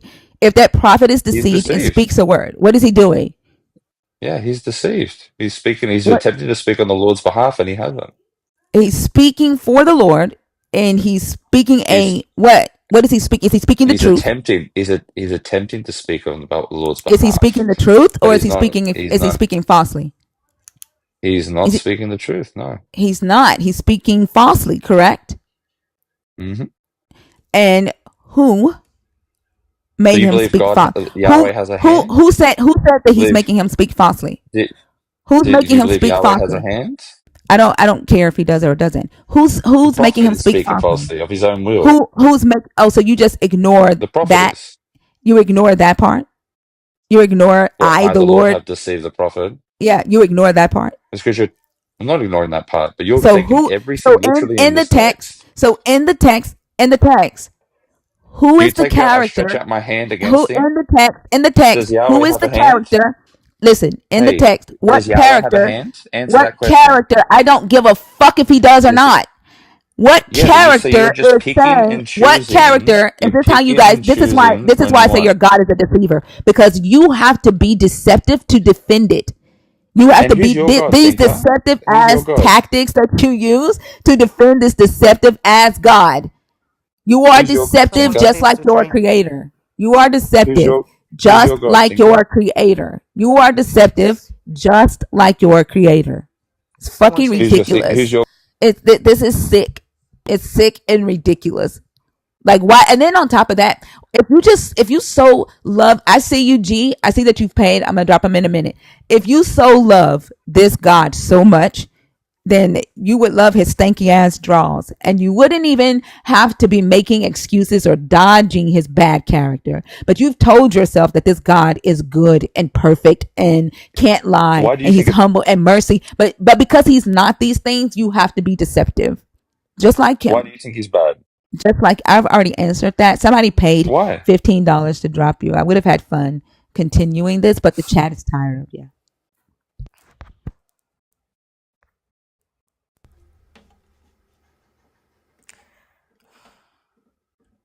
it's not a lie. It's just him being deceptive. I don't know what's wrong with us. And then on top of that, like deception doesn't always mean that somebody told a lie. Being dishonest, No. like exactly what he was doing, right? Like he didn't straight out tell a lie, but he was being deceptive, like the dodginess, the tactics that he was trying to use to not address the text, right? Like that's deception. He didn't flat out tell a lie, but he was being deceptive, just like his damn God. Right. That's not what the word means. It's different. And then all of his friends that he brought with him, I'm sorry y'all had to watch your friend go through that bullshit. But hopefully you learned not to come up here and do the shit that he did. They didn't learn. They thought he did amazing. Hey, how you doing? How you doing, guys? I'm How you good. doing? Can I get an age check, please? 24. Yeah, Okay. Are you a Christian? Are you deconstructing? Or are you an atheist? I'm a theology. I just studied theology for a long time. Are you a Yeah, Christian? Are you a Christian? I don't claim any religion right now. Do Yeah, you believe in the God of the Christian Bible? yeah, I believe. Yeah. This is it.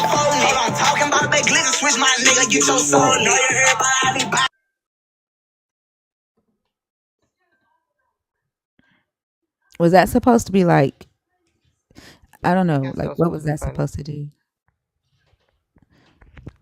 I almost got up out of my chair and started dancing, Me too. I was to be twerking a honest. little bit. Yeah. We haven't had I a was music twerking a break in little here in a bit. long time. Yeah. Uh, Hi, how are you? Hi, how are you?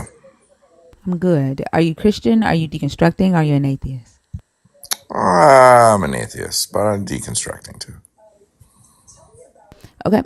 As an atheist, when you come on stage, I do require that you are adding value to the conversation. So we are a research live. We Okay. look at the text from a literary standpoint, right, and Sure. historical context. And so just make sure that like it's not a bash Christian type conversation. Does that make sense? Sure. Okay. Which topic did you want to discuss? Well, I would say,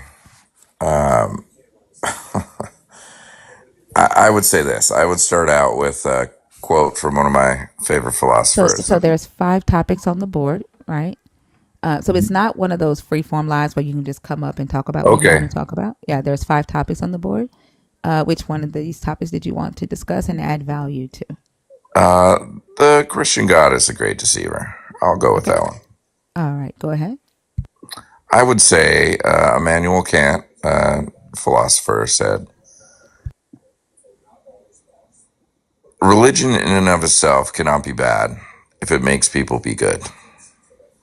So even though I'm an atheist, it's not that I don't like What does people that have that. to do with the Christian God being a great deceiver? By the way, I love Emmanuel Kant as well, but he also said that humans don't even have the mental capacity to even know whether there is a God out there.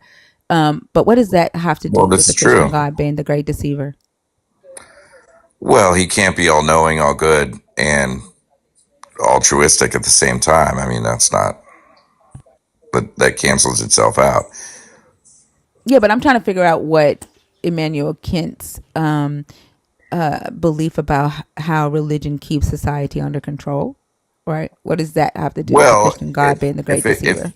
because his parents were very religious, and his father, for whatever reason, they needed guidelines essentially. And so, if people in society need guidelines to make them be good, What does that have to then do with the religion and Christian God being the great deceiver, though? We're well, not the talking Christian about God whether is the great religion is deceiver, good or though, is not. he not? He's not.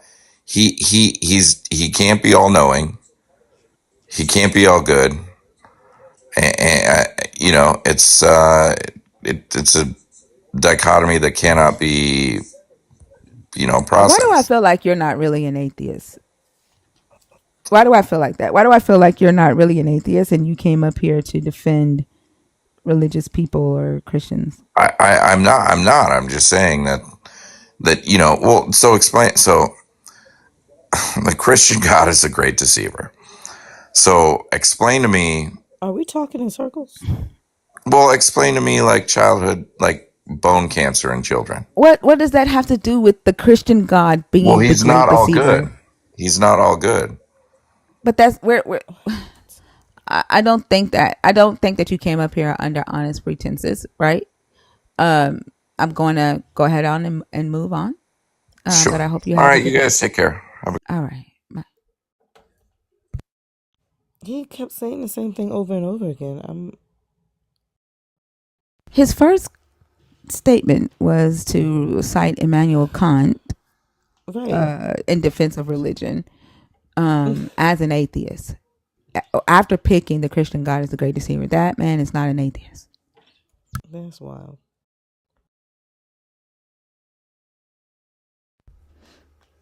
Let's see. I guess that would make you more endearing to him. I guess he thought. I don't know what he thought. Like, That was wild. I feel like a group of them, a group of philosophical Christians have entered the line. Some of them might be on YouTube right now too, because the YouTube numbers have skyrocketed as well. Yeah. So yeah, I feel like they all came in here at the same time. Hey, what's up? Hey, what's up? I want to How talk on old are the you? 21. I did raise the level to 25. Can you just let me slide 21 for the year one olds time? tend to be very disrespectful. I ain't gonna be disrespectful. Trust me. Trust me. Are you a Christian? Are you deconstructing, or are you an atheist? I'm just gonna deconstruct, and I'm also I don't know what you semi-Christian. mean. What do you mean you're going to deconstruct? Are you saying that you're in the process of deconstructing your beliefs? Yeah, exactly. Okay. What topic did you want to discuss? Can I speak on the natures is contradictory? Go ahead. Please, can I speak on it? Okay, so you guys violated young boy, free young boy.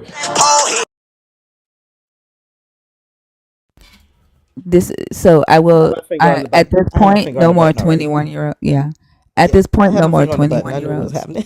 Thank you. At this point, no more 21-year-olds. It is 25 and up going forward. And as a matter of fact, while I bring up the next guest, Selena, can you do the next guest so I can change that? Okay. I think. Um, yeah.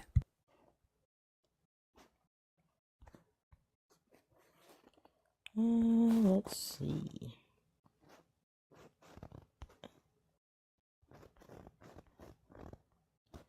If you are in the box on purpose, please let us know so we can bring you up.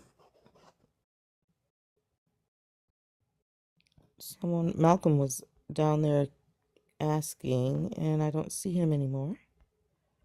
So, well, let's try this one.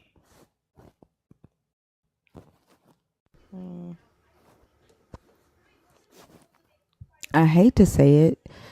The last two young gentlemen that came up, it makes me sad to think of the pick that my daughters have to choose from. These young boys, where their mind is, Yeah. Yeah. it isn't anything that I'm excited for my daughters to um to to have to date. Yeah. It's So scary. unfortunate that we don't necessarily see a lot of young men Yeah. today with their heads in a better, on a better path. It's sad, honestly. It's definitely it's devastating to watch. Yeah. But hi, Nomi. Hello, how y'all doing today? Great. How are Good you? rising, Are y'all. Good you? rising. I'm not gonna lie, y'all said the age limit is 25. I'm 24, but just give me a chance. Unfortunately, I'm Um, not willing to do that. So you do have to drop, okay? yeah, So but you if I can would have take lied your though, y'all would have let me stay. If I said No, I was no, we probably. 25, wouldn't. If you were but you wouldn't have known 25, that. yeah, but I'm not gonna let you stay because you're not 25, unfortunately. Okay. She came in hot. All right, moving on.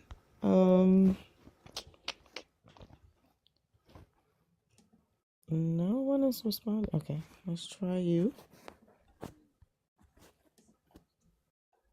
Hi, Clark. Are you there? You there? Good. Grand rising to you, my sister. All right, Grand Rising. Are Yeah. you a Christian, atheist, or Not at all. deconstructing? Not at all. Not at all. Not at all. What I'll put you on did the you AP hear the side. three? Say, I'm sorry. Can you wait Yeah. until I Yeah. Say, finish the three I would. options? Clark, we're Yeah, starting off bad. We're well, starting off bad, hun. We're well, starting off bad, hun. Hold on, Clark. We're yeah. already Go off ahead. to a bad start. I'm asking three questions. I asked you three things, and you said not at I'm all. I listening. don't know I'm which listening. one you said not at all to. No. Okay. Yeah. When they asked a question, you asked if I'm an atheist or what, and I said not at all. I mean Christian. I'm not a Christian. I said I'm an atheist. But I don't believe in those religion. While I Okay, so you're an atheist. Which one of these topics did you want to add to? Okay, I go to the first one, the Old Testament. See if I can get to learn some more things more than what I understand. Well, so we're not here Because to I'm teach listening you. to This you. isn't that we're not here to teach you, right? If you come up as an atheist, you have to be the one bringing the value to the conversation. Okay. Oh, okay, I understand. I understand. Hold on, let me get the Hold on, because I think I'm echoing a little. Just give me a second, please.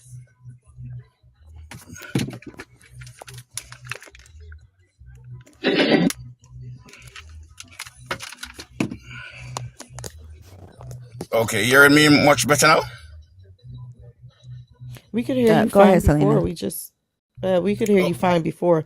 We're just saying you need to bring information to this conversation as an atheist. okay. Because all right, as a atheist, with the Bible, where I saw a lot of I would say misunderstanding of the Bible when I talk from where they begin in talking about Adam and Eve is the first human being on the planet or Earth. Did Should you say then. did you read the whole question? It says the Old Testament condones slavery. That's what Right. that question is about. Okay, condone slavery, right?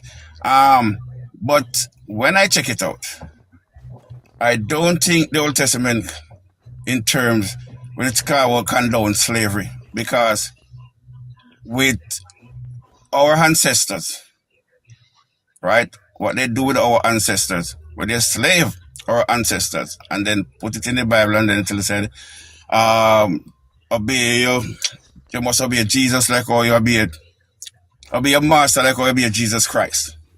Am I correct there? So so you're saying you don't think the Old Testament condones slavery? Did I hear that correctly? Uh oh yeah. Hold on. Let us see if I get this right. The Old Testament, because no, hold on. It's the New Testament that bring forth or be a Jesus Christ, like or be a master, like or be a Jesus Christ. Help me out a little. Or the Old Testament. I think it's the New Testament. Say that. The old so Jesus comes into the Old Testament. The name Jesus starts in the Old Testament. However, since Jesus is Yahweh, he is Right? also in the Old Testament. But the question says the prompt says the Old Testament condones slavery.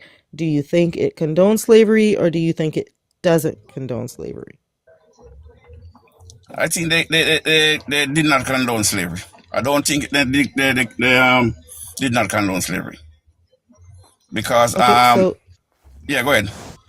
have you read it? Not the entire. I'll be honest, I would say no. Just a little. So if I was to tell you that the Old Testament condones at least three types of slavery, would you believe that? I, I I would want go to know with you. why he would automatically. I want to know why you would automatically say no. If you've not read it, why is your response automatically no? If you've not read it, Oh, no, what I'm saying with the Old Testament, right? I'm saying I never go much in the Old Testament because as I said, the Old Testament But your condoned response when she slavery. asked you, if it condones it, your response was no. I just want to know why Immediately. Oh, was oh, your oh. response Hold on, automatically no, no, no? no, hold on. My apology. My apology, because they condone slavery, right? If they condone slavery, that means they agree with slavery. They allowed slavery. They allow slavery to happen Mm-hmm. because when the the first set of slavery that happened before the transatlantic slave trade, yeah, But we're with not talking about the transit. We're not talking no, about the transatlantic no, I slave said trade. We're talking about the yeah, slavery in the Bible. the slavery in the Bible, right? And they condone it, and I don't believe Yes. you could, yeah. And I say I don't believe they should, because to Oh, me you don't that's believe enough. they should. Okay. Yeah. No, because that's cruelty. To me, that's cruelty to a human being to enhance their empire or religion to go ahead. That's what I mean. Okay. So we agree. And there, if you don't have anything else to add to this, then our conversation is over because we totally 100% agree that it's cruel and the Old Testament condones it and it was never condemned. Okay. All right. Well, we Well, thank you so much for coming up and you have a great rest of your day, Mr. Clark. no problem, and I will keep on listening to you, my darling. Or We I thank don't know if you. you accept what I said, darling, because it's not the first time I'm listening to you, but I decided I'm just gonna follow up. And it's this is Selena. Thinker is our Oh, no, no. host. Oh, sorry. My apology. My apology. My No, you're apology. fine. I get it. Yeah. Well, you Because have a these great rest of things, your day. these things just keep. Oh, I'm sorry. I hit the button so fast. That was not. I did not mean to send you into oblivion while you were talking. I do apologize. All right. So if you are in the request on purpose, let us know and we can bring you up.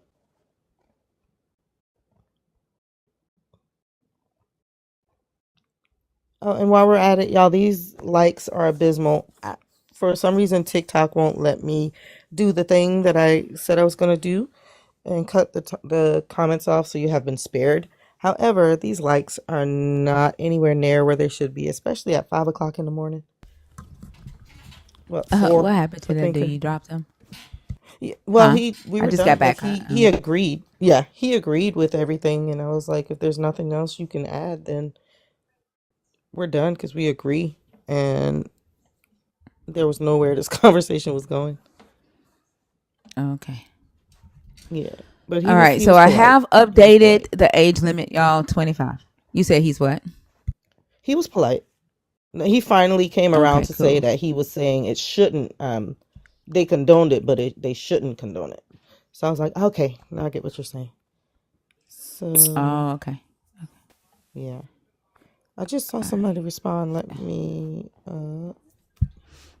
Chanel is up. Oh, okay.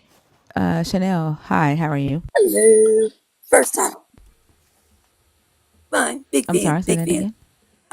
I'm 31 years old. I said I'm a big fan of Okay. yours. Oh, I'm thank you. 31 I years old, appreciate that. and I actually have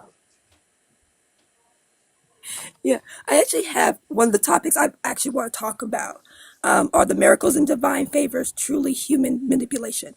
And I wanted to Okay. say yes, Are you Christian? they Are you are human deconstructing? Are manipulation. you The Catholic Church. Oh, I'm spiritual. But I could say okay? All I right. deconstructed like a long time ago. I can't get over the idea that there might not be a higher power, but like Okay. everything else, I'm just like, eh. But yeah, yeah. So the topic I wanted to talk about was, are miracles and divine favors truly human manipulation? And yes, it is human manipulation. The Catholic Church has an entire wing where they just investigate miracles, and they have not been able to confirm any modern day sightings or miracles. It has always been human manipulation, which the Catholic Church is kind of okay with, like as long as it gets people in the door. But at the end of the day, they will admit, yeah, that this happened because a pastor decided to put up a pipe system inside the statue of Mary to make her cry. Or it was, my favorite incident was the statue of Jesus that wept and people were drinking the water from it. And they later found out that it was actually the leftover remains of water from a sewer system. So they were basically drinking toilet water for a Oh while, wow, I think I heard of that one. thinking that it was divine. It's one of those things. Yeah, I think that one happened in a small town in Mexico. Um, it's the most prolific one I believe they have is Mary. Mary has appeared over 100 times in areas, even in mass, where people have mass sightings. They investigate those mass sightings and having concluded that those mass sightings are usually like religious delusions where everyone just had mass hysteria where somebody said, look, it's the Virgin Mary. And then everyone looked and they all said, yeah, I think I see her. And they all were like, yeah, yeah, yeah, yeah, yeah. But once investigated, they're like, no, this is not happening. There's been times where there was reportedly mass possessions. I think people have heard that. Still, once again, a case of mass hysteria.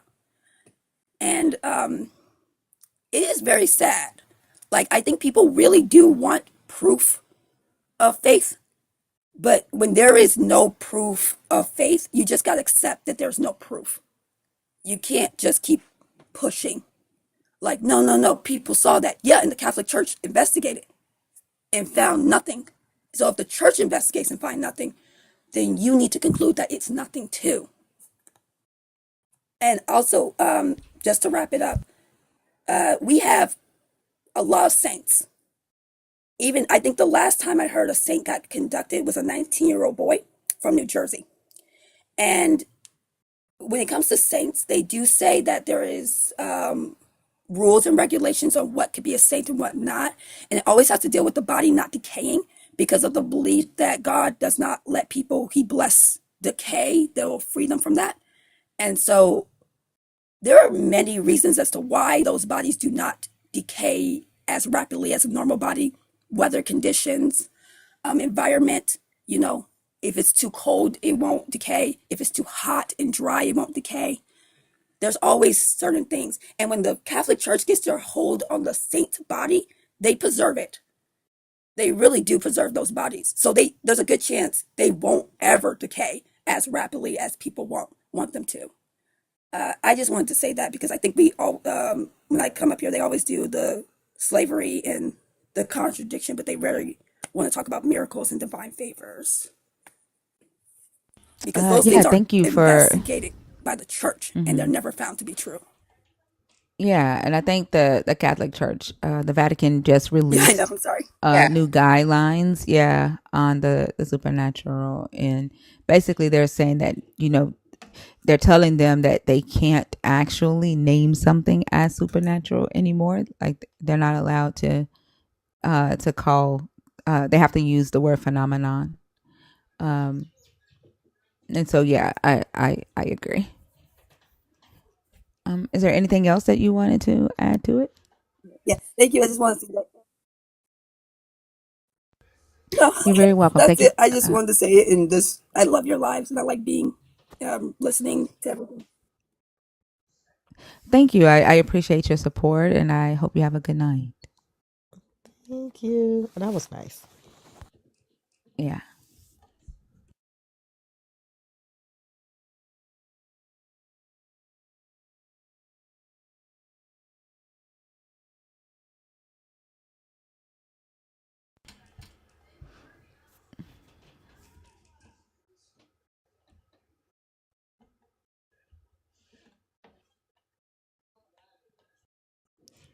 Slapback? Yo, Oh God. Yeah, go ahead. Like, I don't know. Are you a child? no, I'm not a child. Come on now. Greetings. I high mean, melanated you people. answered It's it's you it's answered early. like It's a early in child the would. morning. It's early in the morning. My bad. That's low vibration. My bad. Greetings, beautiful people of Earth. How old are you? I am 38 years old.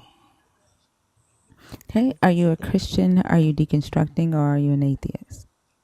Um, I'm definitely not a Christian, and I don't believe I'm an atheist because I do believe in a higher power. But I believe that the higher power is energy in its purest state, and like You it. The you Do you divine. believe believe in the God crystals? of the? Excuse me. Are you a crystal person? Like you do crystals? No, actually, I just meditate, and Okay. to me, honestly, only religion that I I just really need to know. practice I just need to faithfully. know. Do you Yeah. believe in the God of the Christian Bible, or have you deconstructed from the God of the Christian Bible? Um, somewhat, as a child, my grandmother attended the church. You know, So you don't believe in the God of the Christian Bible? I do not believe in the King James Bible. No, I don't.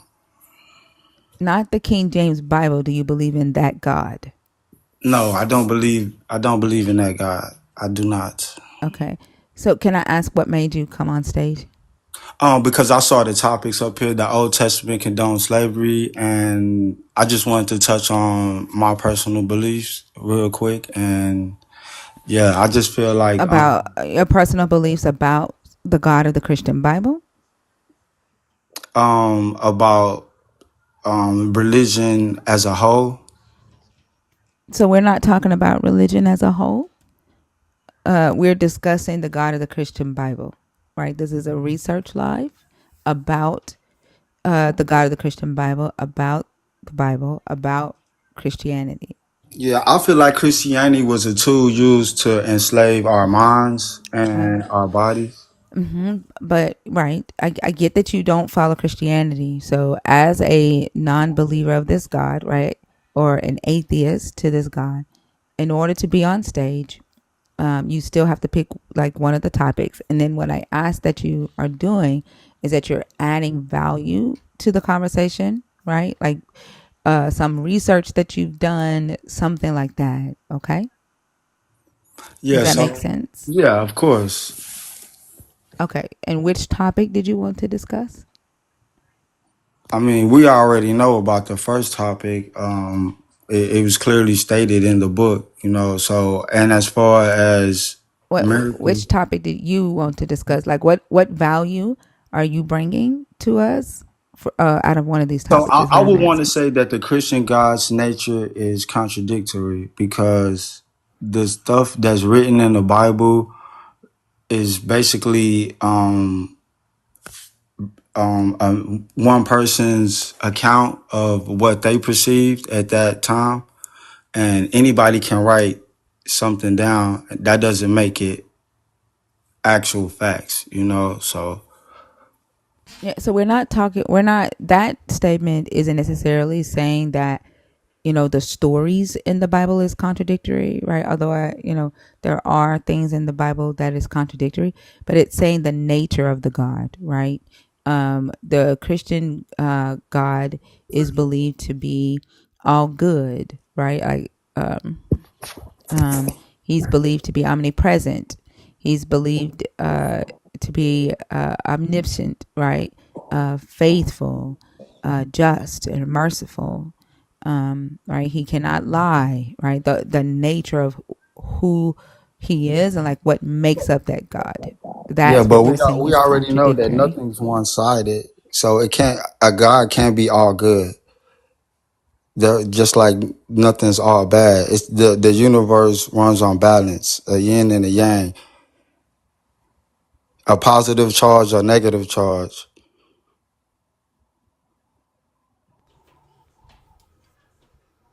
So I guess like, do you understand the purpose of that topic though? Like we're discussing it from the perspective of the Christian, right? The Christian God is contradictory. right? His Yes, nature is I contradicting. believe, all religions is contradictory. So I mean, I guess we're not on the same page with it, and that's fine. No worries. Y'all have a blessed day and keep building. All right, thank you for coming up. The heck just happened? I don't think he was getting that. I don't think he understood the main idea of that topic or knew how to. I thought he was getting ready to go somewhere when he said nothing can be all good. I thought he was getting ready Yeah. to expand on that. But I think he was more so focused on his spirituality concept, Hey, Mm-hmm. and how so you he doing, couldn't guys? like quite get away from that. So Yeah. he didn't. I agree. I think he just didn't understand the purpose of the live, if that makes sense. Yeah. Yeah. That makes Good day, Yeah, sense. good he day, wasn't Because guys. getting it. I was wanting to Yeah. hear A1, I was we see wanting to you. hear I that. brought you up, but Yeah. I'm talking right now. Sorry about that. Exactly. What'd you say, Selena? I was wanting to hear that aspect of it that no religion can be all good. I was like, okay, this is interesting, and then dang, Yeah, I thought he was getting ready I to think I went expand on to that, but then he took a left turn. yeah. So yeah. Okay. A1, how old are you? I'm turning 26 in March 23rd, 19. March 23rd. Yeah, that's it. Okay. I want to speak on the Are first you a topic. Christian? Are you deconstructing? Or are you an atheist? I'm a Christian. Yeah, All right. And what topic did you want to discuss? the Old Testament condemned slavery. Can I just say my points and then you Wait, hold can on. go Give ahead? me just a second. How are you 26 years old and you are a D1 prospect? I'm from Australia. Why are you and what does that mean? They'd have Like different in things in. Australia, Yeah, I'm not. so D1 means like, right, you're a prospect for college, right? That was a joke. I'm not really a D1 prospect, but can I go on my points, please? Thank you.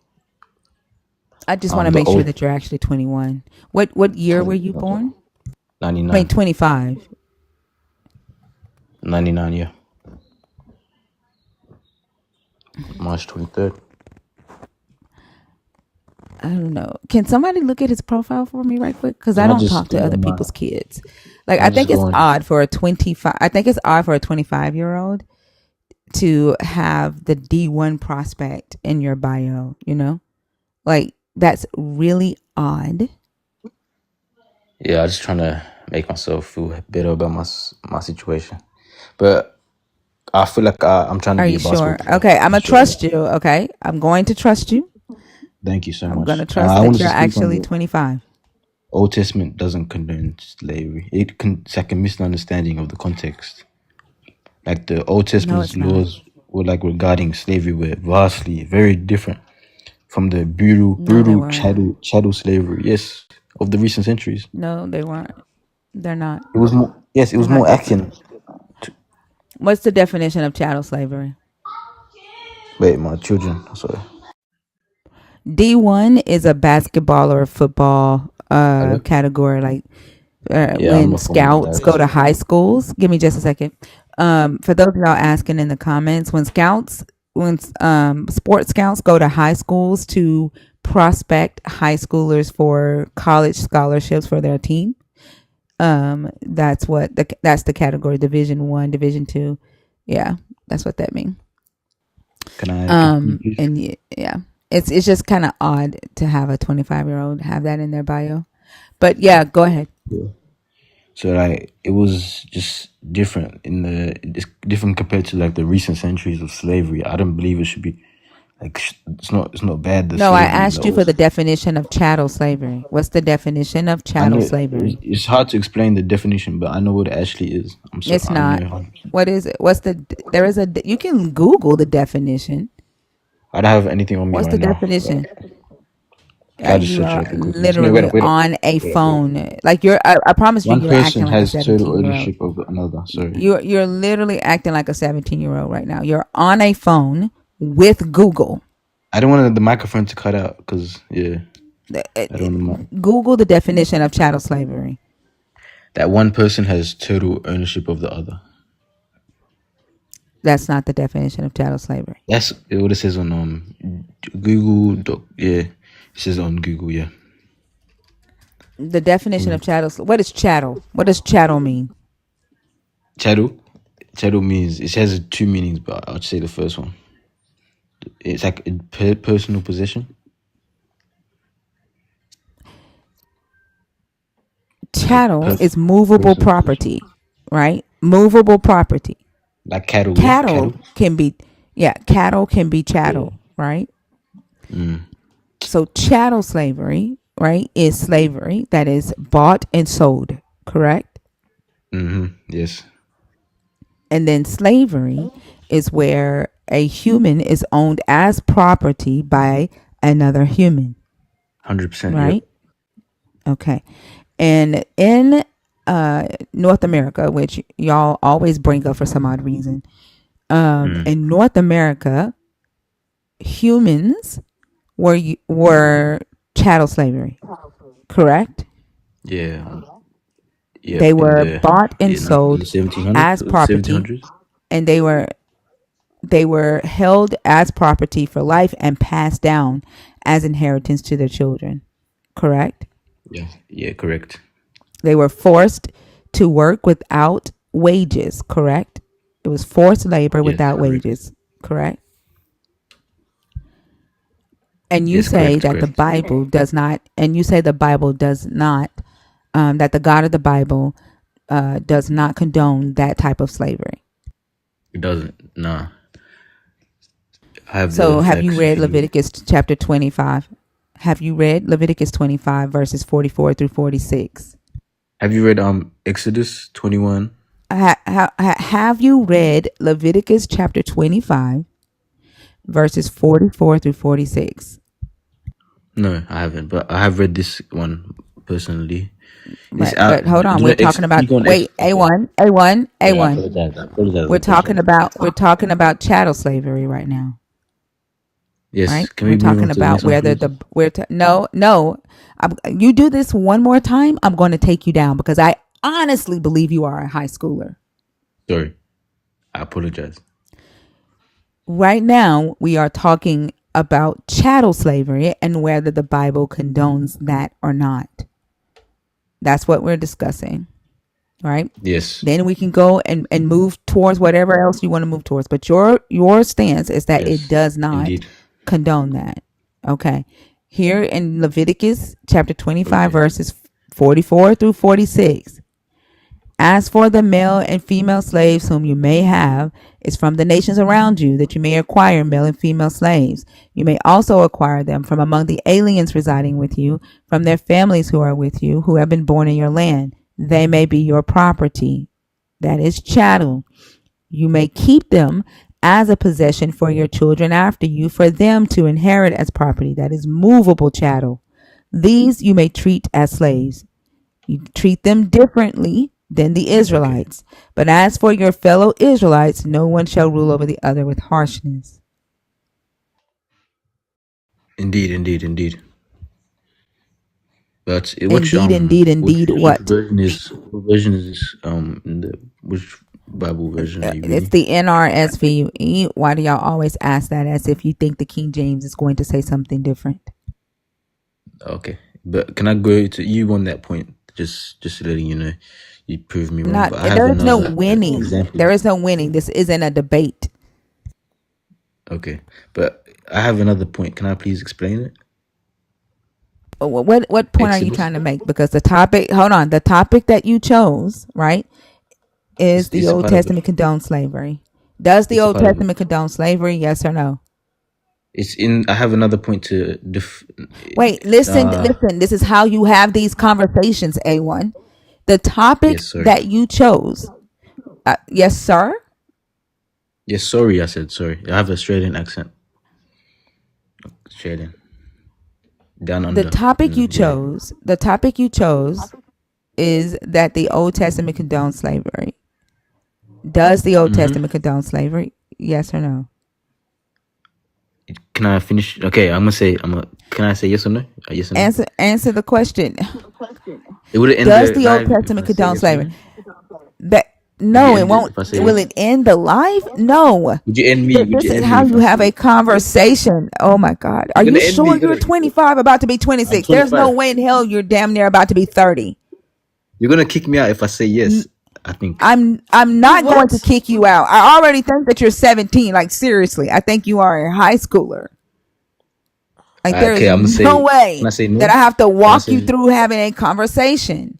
If you still don't think that it condones slavery, then you say I still don't think it condones slavery, and here's why. That's how you have a conversation.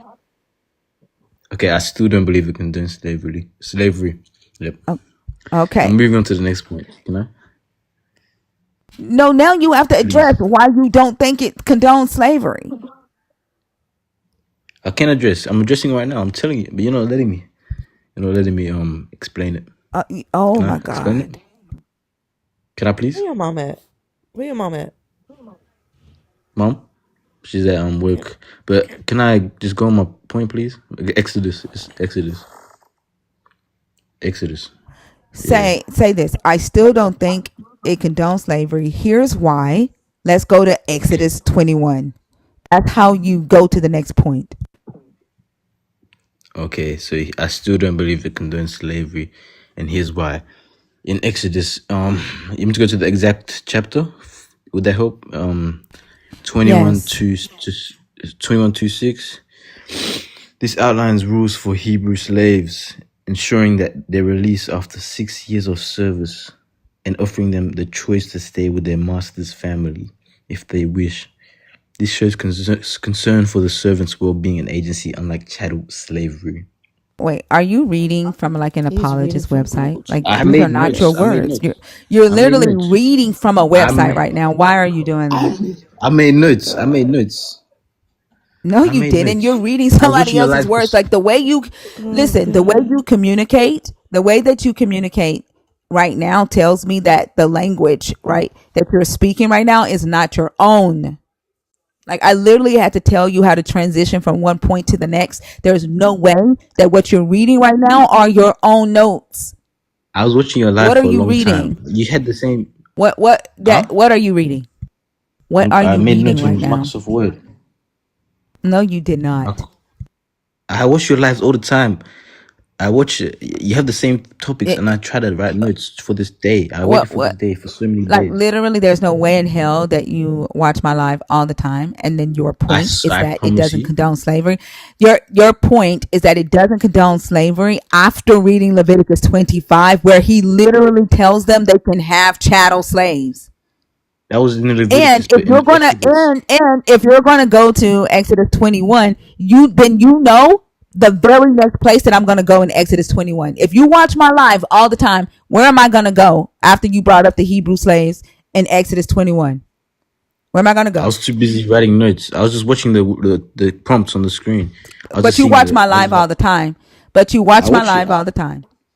And where am But I these gonna guys have go? no Well, how am information. I I gonna have the refute? information. How am I gonna refute what you're about to say? You're gonna go on Exodus. You're gonna find something, and they're gonna try to. It's not gonna be true though. I don't know if it's gonna be true fully, but you can try. You can try. The words in the book So you that you don't read. watch my live all the time. I You're wish you. reading an I promise apologist you. website. I'm not on any website. I promise you. I'm on Microsoft Word. I go on Google, search up everything up, and put notes in just to counter this argument. Yeah, that's what I'm trying to do. And you think I'm a Turn your Draco screen or on and let something? me see. Let me see your My notes. screen? Turn your screen on. Let me see I what don't know you're how to reading. do that. I don't know how to do that. How do you do that? I don't think I have the access. Yeah. There we go. Oh, I just sent you an invite to turn your screen on. okay. I'll turn it on real quick. Three, two, one. Hey, everybody. Yeah, that's what I thought. You little lying ass. Look, go to bed. And you know what? I hope your little ass go D1 because your level of knowledge fucking sucks. Like I hope you go D1. I hope we remember who the fuck you are, I'm making out the hood, and bro. then I'm we making tell out the hood, everybody, brother. and we tell everybody that you Out the hood. fucking are dumb.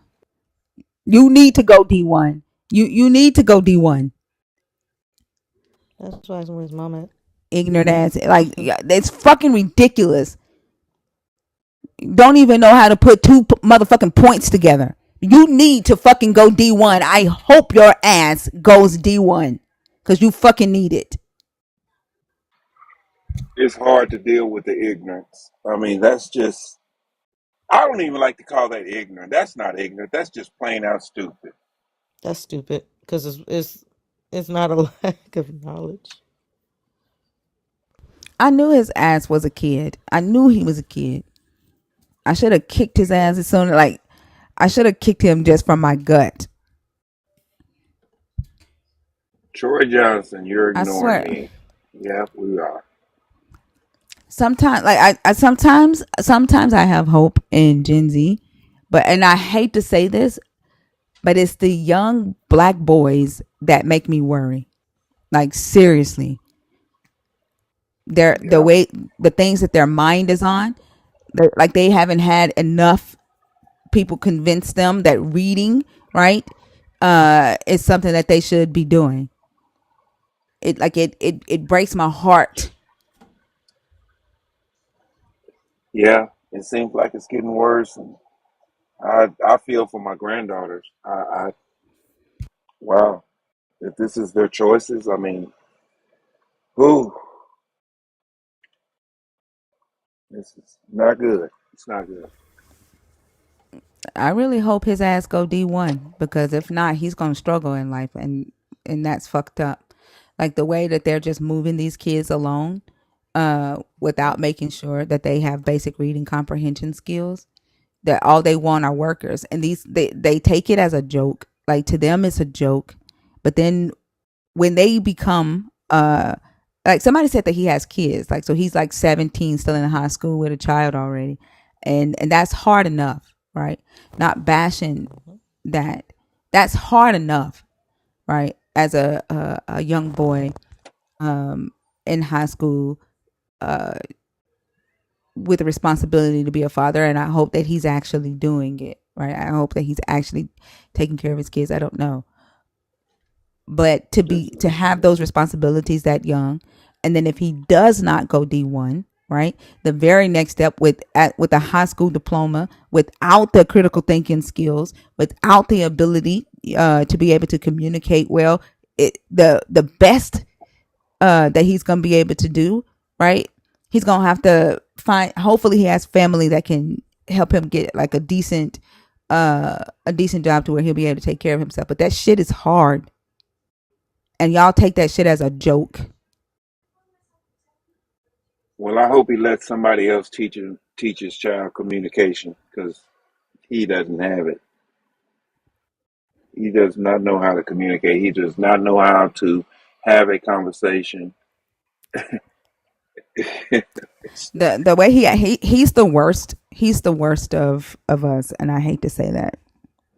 His whole attitude right now, he displays the worst of humanity at a young age, and that's sad. That's sad, and I hope what he do they grows get up and out of changes. that? What do they get out of coming up here They're and then blasting their music? What the? they're young and they think it's funny. They're young, they think it's funny, and they don't have a care in the world, and they treat life like they treat life like that. A lot of them are spoiled, right? Like um I don't know. I like honestly, I my sons wouldn't do no shit like that. Like they don't even Mm-mm. have social media. Like my daughters, they'll download TikTok and then they'll delete it off their phone. My oldest son, he can't fucking stand social media. He can't stand it. Like he don't want me to like mention him on it. Like he fucking can't stand it.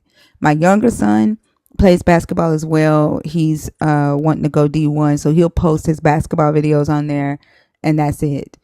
Um, and so they're not real big on social media like that, but young but they're young and they don't necessarily take my advice when it comes to things that they should be focused on right now in life. Does that make sense? They see that they have a lot of time in their head, right? I got time, Absolutely. mama. I got time. Yeah. And that's what they say. And my 16-year-old says the same shit that A1 says. Y'all gonna see me in the NBA one day. But the reality is, like, I have a cousin who is he plays for the Dallas Cowboys, and he literally had to re-enlist in graduate school because he did not get drafted the first. He didn't get called to the combine.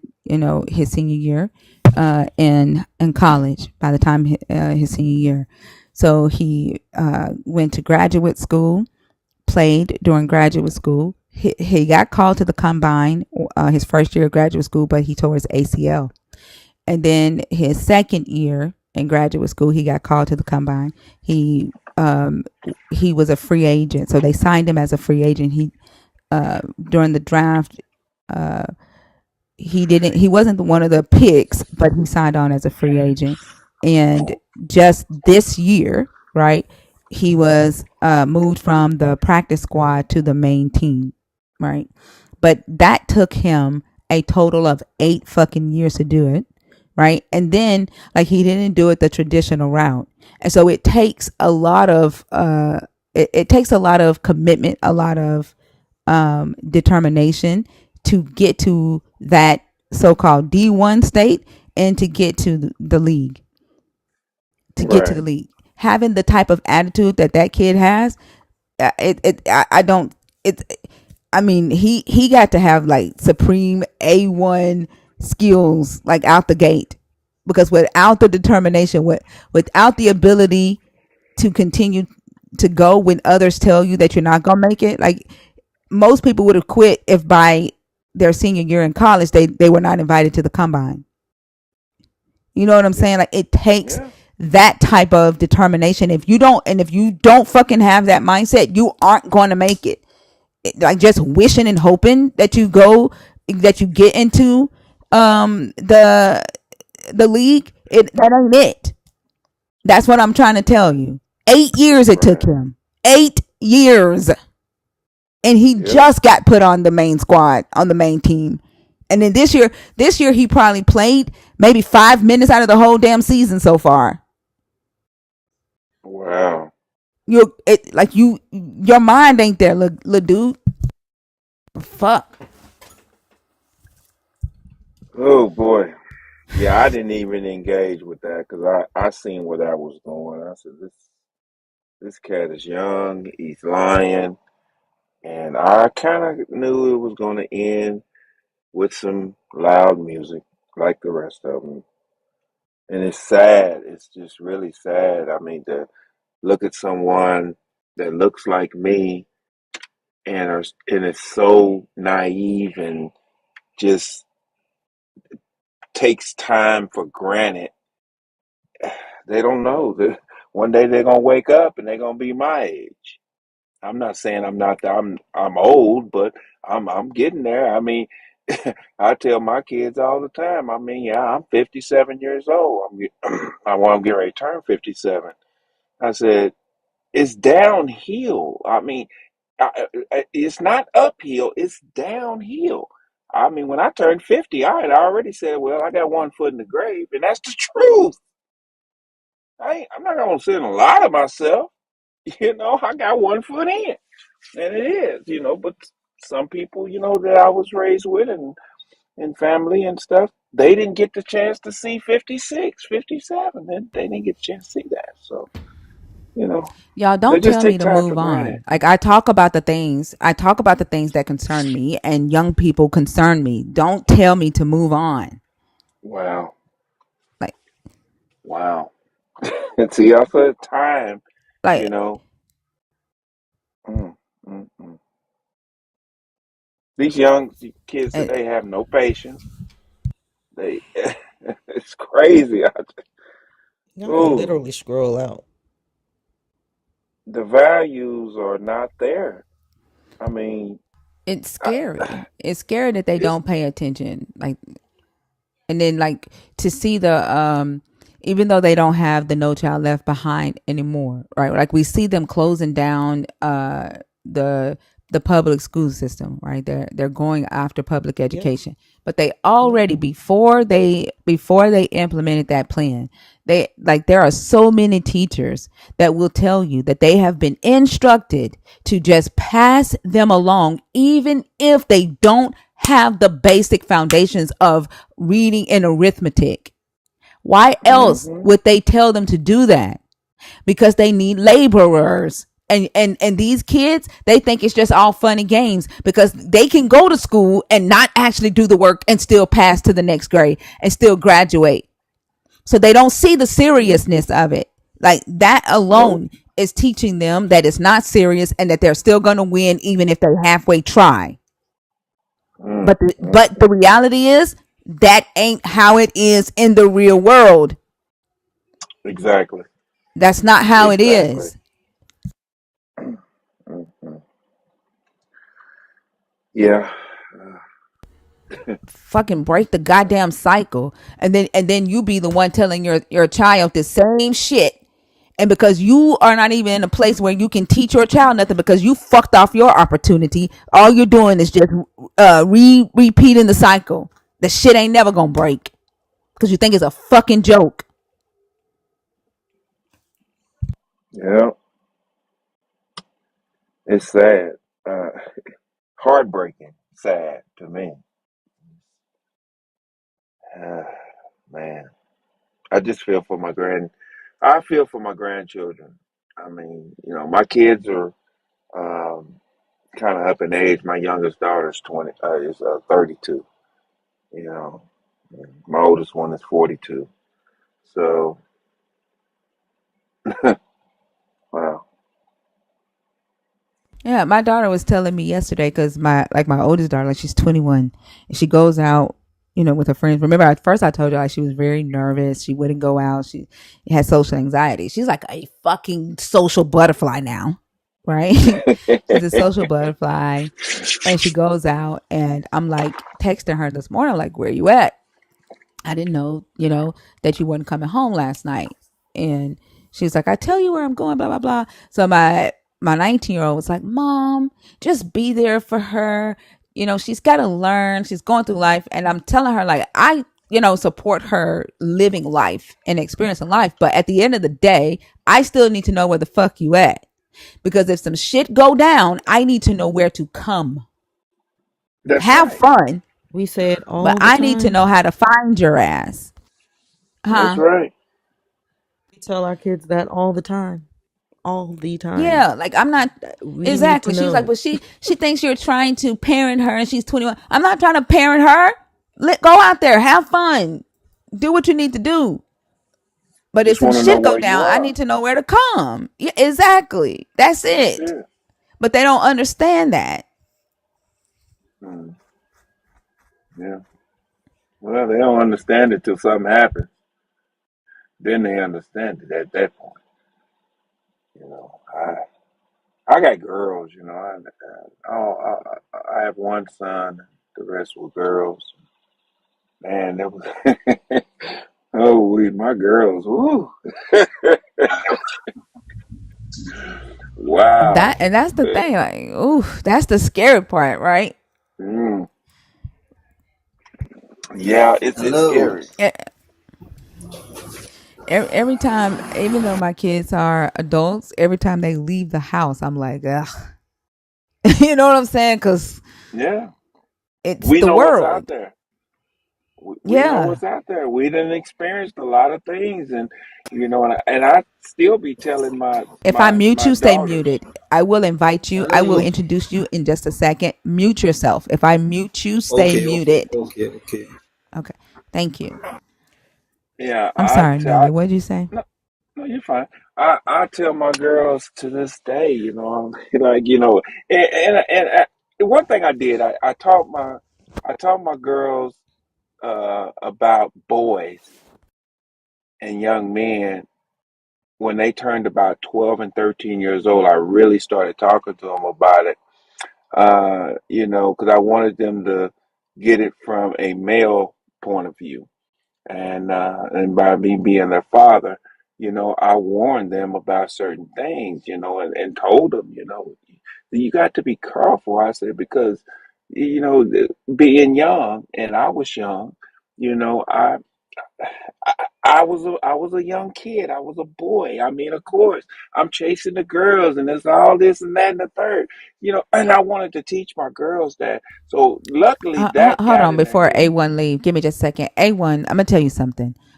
If you were really a D1 prospect, A1, your TikTok would have a larger following than what you have right now. You would also have sponsorships right now, right? You would have a profile, right, on the NCAA website, right? Like you would have people promoting you. You don't even have a following. You don't have a following. If you were truly a D1 prospect, your following would be larger than what it is. You're not a D1 prospect right now. Could you be? Hopefully, I hope you achieve your dreams. But with the attitude that you have right now, um, it's gonna be really hard. You don't listen. You're uncoachable. Like the way you act right now tells me you're uncoachable. You got a lot of growing to do in order to even get there and maintain it. Even if you get there, the attitude that you have tells me that you would fuck it up. Hmm. Ain't no way in hell a D1 prospect would be online acting the way you act. No fucking way. I'm sorry. Go ahead, Nelly.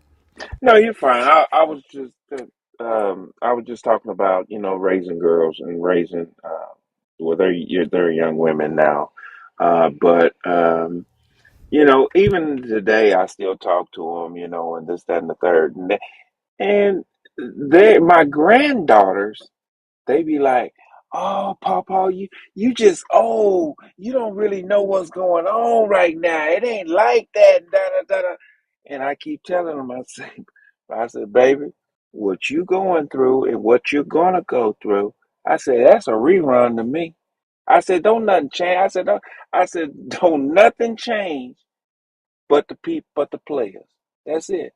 The players change, but the game is always gonna be the same out there. That game ain't gonna leave. Just the players is gonna change, and it's hard to get through the. I don't notice that with my grandchildren. They're more. I would say they're a lot smarter than I was when I was their age, but that's because of social media, because of all the access of information that they have that I didn't have as a child. We had to go to the library if we wanted to know anything, and of course, um, being who I am and what I look like, a lot of information was hid from me. If you get what I'm saying. So, um, these kids today, they don't understand the opportunities that they have in front of them. I mean, they have access. Be honest with you, I'll say it this way, thinker. There's no way. I can't wrap my head around a child not graduating high school, a child not learning, a child that they consider, well, they don't want to learn. I don't understand that. They have access to everything just on internet alone, just in Google alone. There's not a question that can be asked at that school that you can't Google. I don't understand that. And But now we they have. have Chat Mhm. GPT, right? But I won't Right. let my son use that. The other day he was like, he texted me while he's at school. He's like, I have to do an essay about the change in the world. What makes a person initiate change in the world? He wanted to Chat GPT that shit for fucking Mm, what? Like what skill are you gonna learn from that? absolutely. But that's ChatGPT what I'm isn't always saying. right. I mean, you remember the old saying, "Fake it till you make it." I'm just being Yeah. honest. That saying, "Fake it till you make it," actually is literally the truth now. It is literally the truth. I mean, we used to say it It's for literally fun. always been the truth when you think about it like that. Even the big corporations, they do the same thing, right? Like Or shall I I say can the remember, standards? yeah, that is the standard. Like a lot of times when we see these larger corporations, right, and we see Mm, articles written about them and how their businesses are doing so great and they're making so much money, blah blah blah. A lot of times it's not true, right? right. I can remember the first time an article was put out about my company, and that it said that we had generated $362,000 in 1 year. And I sent the article. to one of my advisors, and I was like, "This ain't true," and he was like, "Just let it be." He said, "It's not going to Mm, hurt you, right?" He was like, "It helps," and like I couldn't do anything to change it, but at the end of the day, it bothered me because I'm like that. Like I asked him, I was like, "What if somebody like look at the financial like that's not," and they find out that that's not true? He was like, "You didn't write it. You didn't say it." Like right. he was like all it does is it helps um the brand awareness. Like it helps your Mm, brand, and right. that's what they do. Like it's all an illusion. Even like when Instagram, before Instagram got big, like the articles were written about them and how big they were. Their numbers were in fluctuate. Like that's what they do, and that's what they teach us. You fake it until you make it. Like you have Mm. to show up like you're a big corporation, even while you are a small startup. Well, the Like thing that gets me that is is the that standard. I would say it this way. When I say the standards, I meant the standards of it has changed. When I was young, fake it till you make it was faking it, wearing fake jewelry and wearing, thinking, making people think you a baller and all this old stuff. That was fake it till you make it. Now, these days, when I say fake it till you make it, I mean, when I say it stands, I said they can actually, I mean, kids today can actually pass any test, can fly straight through school and make it and make the teachers think they are just brilliant because of the access to the information that they have today. But they don't use it for that. I mean, it, they using it for the same stuff that we used it for, that I used it for back in the day. But now they're taking it to a higher level to where now, you know, they don't care to learn. They don't care. Uh, it's all about the bag. It's all about how big your butt is and how much money you got, what kind of car you drive. That's all it's about now. It ain't about nothing else. As long as you're doing that, that's it. And that's what these kids see, and that's what they want. And they show them that. They show them that, right, with the hopes of going to the league. Not the Exactly. hopes of becoming a doctor or a scientist, right, or a Mm-mm. lawyer, right? Like we do. Let me make sure that I do acknowledge that we do have young kids, right, who are working towards becoming that doctor and that lawyer Absolutely. and being the outlier. But the Absolutely. reality is that a large portion of our children in our community, right, tend to see the flashiness of Hollywood, right? Right. Um, Right. of the NBA or the NFL, and not too many of them are being encouraged to take the academic level, right, or to the entrepreneurial route and to start businesses. And then I was wondering, like, why do we tell our children that they will become rich or can become rich when they become older? Like that, there's nothing in Mm. natural law that says that a young person cannot become a millionaire at the age 8. Like a lot of times I do see young kids, right, who have invented games or you know invented a clothing line, Mm-hmm. and that have become millionaires at a young age. Well, why are we telling Mm-hmm. our children, oh, when you grow up you can be a millionaire, when you grow up you can do this? They don't have to wait, Nope. right? Like And they don't and have to honestly, wait to start a business. right. You're absolutely right. And I mean, if you just go to the basic facts, we have more young millionaires under the age of 25 than we've ever had Yep. in history. Yep. You know, especially young ones that look like me and you. Mm-hmm. So I give them their props. I give them their credit. Absolutely. But it's still, I feel for the ones, It's not enough. It's it's not not enough. enough. It's not Right. enough. That's the thing. There are Yeah. outliers, and the issue is that we don't want this to be an outlier, right? We want this to be the norm, right? It's Right. normal, right? That's the issue. That's the thing. Exactly. Generation. That's what I look at is the generational part of it, because that what worries me. The same guys that we have been experiencing on this app, coming on here, that type of attitude, that type of communication skill, that right there. and now they're having children, and who are their children learning from? So now you're getting ready to create a whole generation of ignorance if you don't do something about it. Yep. It's the truth. But anyway, Yeah. Troy, hi. How are you?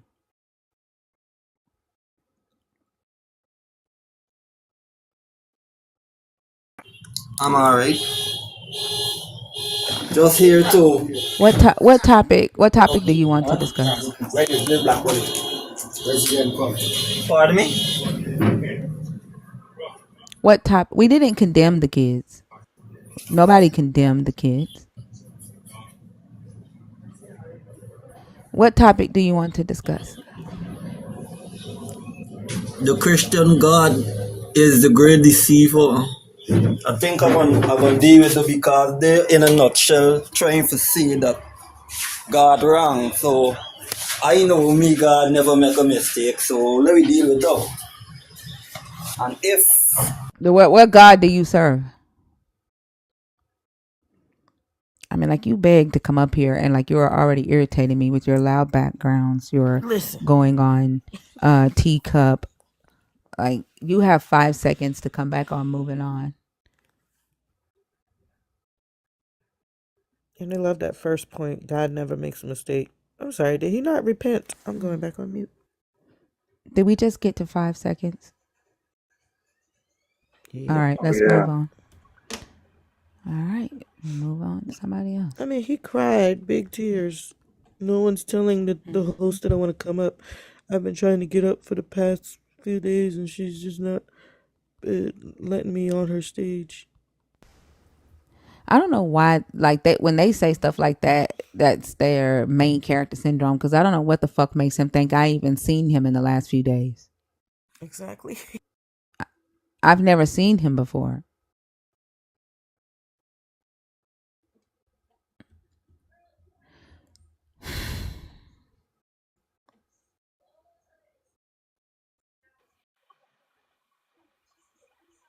I don't ask questions. M5. I mean, I don't answer questions.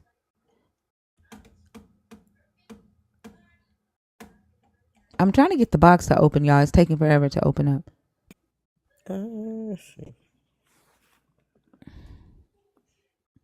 I don't. You can't come up here and ask a question. That's the thing. This is not that type of live.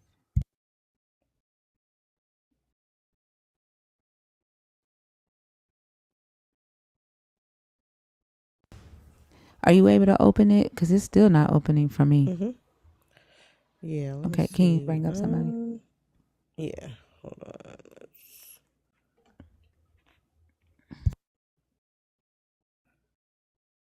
Okay, they're not connecting. Wait, Tony? Tony. I think that might. I think they requested on accident. Maybe. Okay.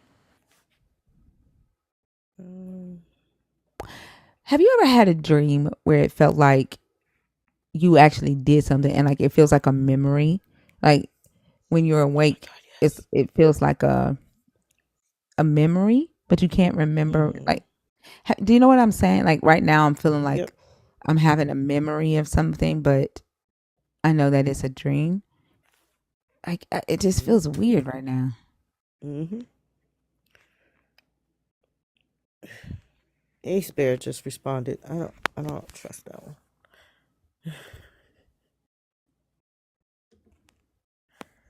Let's Yeah, I see. can't remember. I don't even know what the memory is, but it feels like I'm supposed to be remembering something right now. Mm-mm.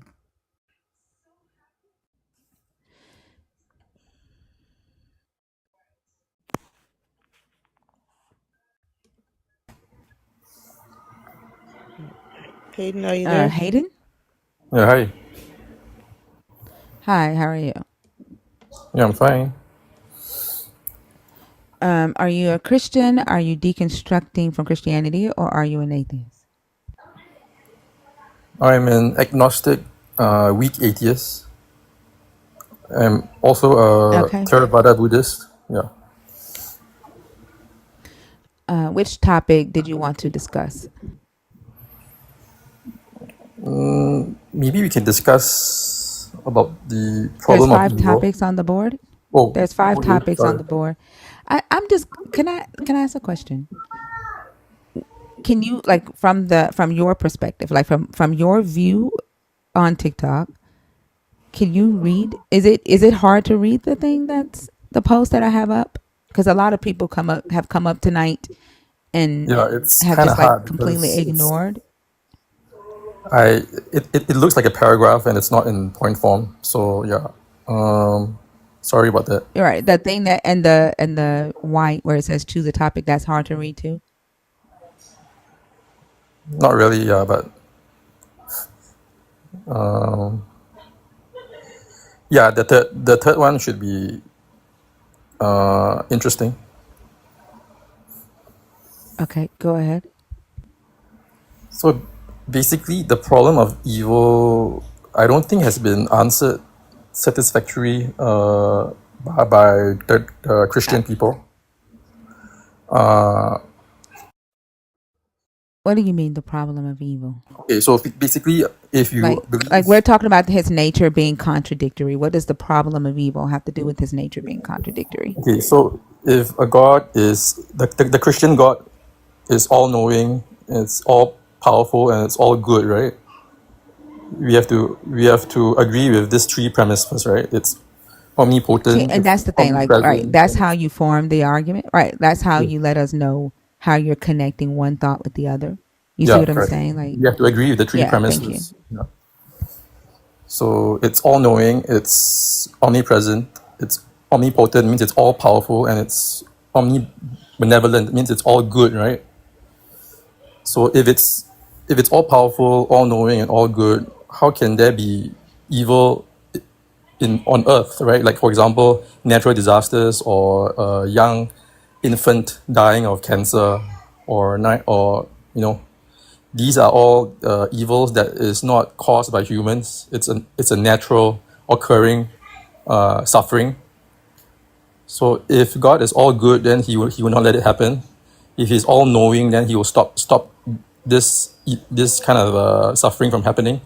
And if he's all powerful, right, he will obviously use his power to stop this kind of evil, right? Yeah.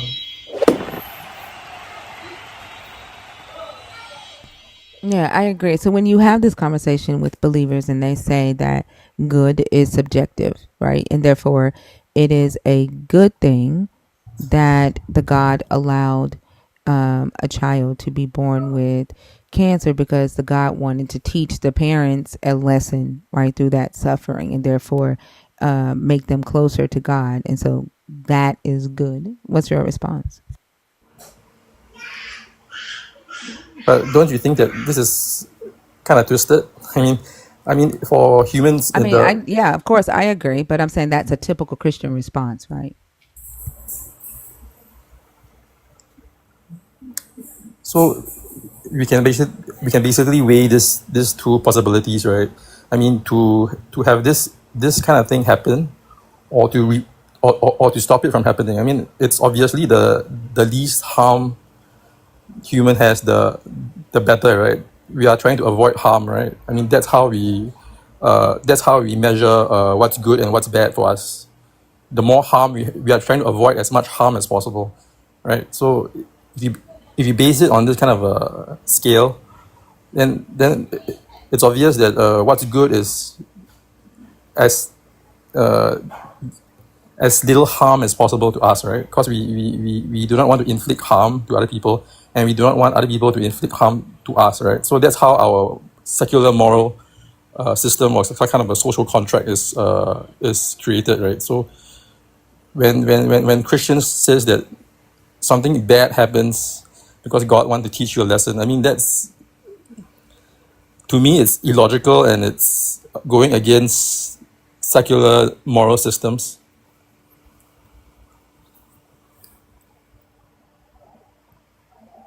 No, I agree, but I don't like.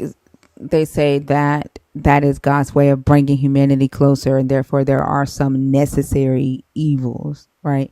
And because there are some necessary evils, it doesn't actually contradict with the nature of the God being all good,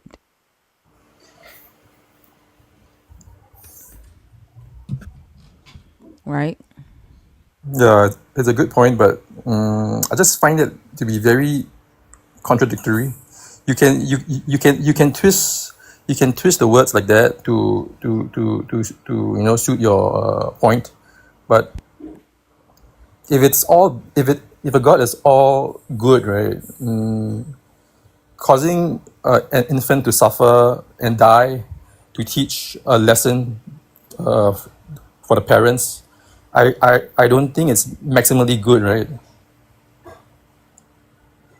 No, I of course, mean, like there you are, and I there are better ways to would not see yeah. the logic in that because that only serves a God, right? The whole purpose of it would be that the God would be the one to get the benefit, right? And not necessarily the human, because the God wants the human to bow down to it. So therefore, the God would be inflicting pain and punishment on a human so that the God gets what the God wants from the human. But from a Christian's perspective, their whole thought is that in the end, they get the reward of heaven. And therefore, because they believe that the God would be doing all of this so that they can go to heaven, they would excuse, right, the evil, and it would be a necessary evil Then to them. you can also ask questions like, for example, if an infant dies of some kind of a cancer, like what kind of lesson can God want us to learn from this? What kind of good can come out from this? That's what I'm saying. The Christian would say, oh, it brings them closer to God. More prayer, higher faith, right? Which in turn means that they would go to heaven. To a Christian, that's enough because their ultimate goal is heaven and worshiping their God. So to them, that would be looked at as a necessary evil, Yeah, that's what I don't right? understand. Like for example, when they say morality is objective, i.e., the divine command theory. So when the God says, "Do this," this action is morally good. I mean, it's like so. Does the Christians blindly follow, or like for example, if a divine command theory Mm-hmm. says, uh, "This this infant dies," it it's okay. It's good as long as you pray more to me. I mean, pray frequently, you'll get to heaven. So I mean, these kind of commands or these kind of moral commands. Does Christians blindly follow, or do they have their own cognitive kind of thought process to reason with themselves using logic and a secular moral system, or do they just blindly follow? So if they blindly follow, They right? blindly follow. Yeah, if they say that they get their morality from the God and that the God is the objective morality, that means that they are blindly following, and that means that they are willing to negotiate with their own natural instincts or their own morality, right, and demoralize themselves in order to blindly follow the God. I like we've talked to a lot of Christians who don't care about being called a blind follower of the God, and so they would choose blindly following over critical thought. Like I had asked a question one time, like if this God came back and said, "I'll give you everything that you need, right? I'll make you whole. I'll heal you, food, money, clothes, everything that you need, right? But you won't need me anymore. Would you take it?" And every last one of them said no. They said they'd rather be broken down, hurt, poor. Good morning, Dr. B. Than be without this God. Yeah, but I honestly don't think. I mean, they can tell you that they blindly follow, but but deep down inside, I think they're also using their secular reasoning. So I can give I can give a thought experiment. Let's say, for example, divine command theory, where the God says, the Christian God says, killing your mother is a moral thing to do. I mean, all Christians, they will not do it, right? They will not do it blindly. They will first use their secular moral scale to reflect on it first before they act, right? So actually, all Christians are actually using this kind of a system, but when they say they blindly follow, I think I wouldn't they're say basically all lying to Christians because themselves. there are Right? several Christians who have, I wouldn't say all Christians, right? There are several Christians who have killed family members because they believe what God told them to, right? They've killed children, they've killed strangers, they've killed moms and dads because in their heads, right, the God told them to.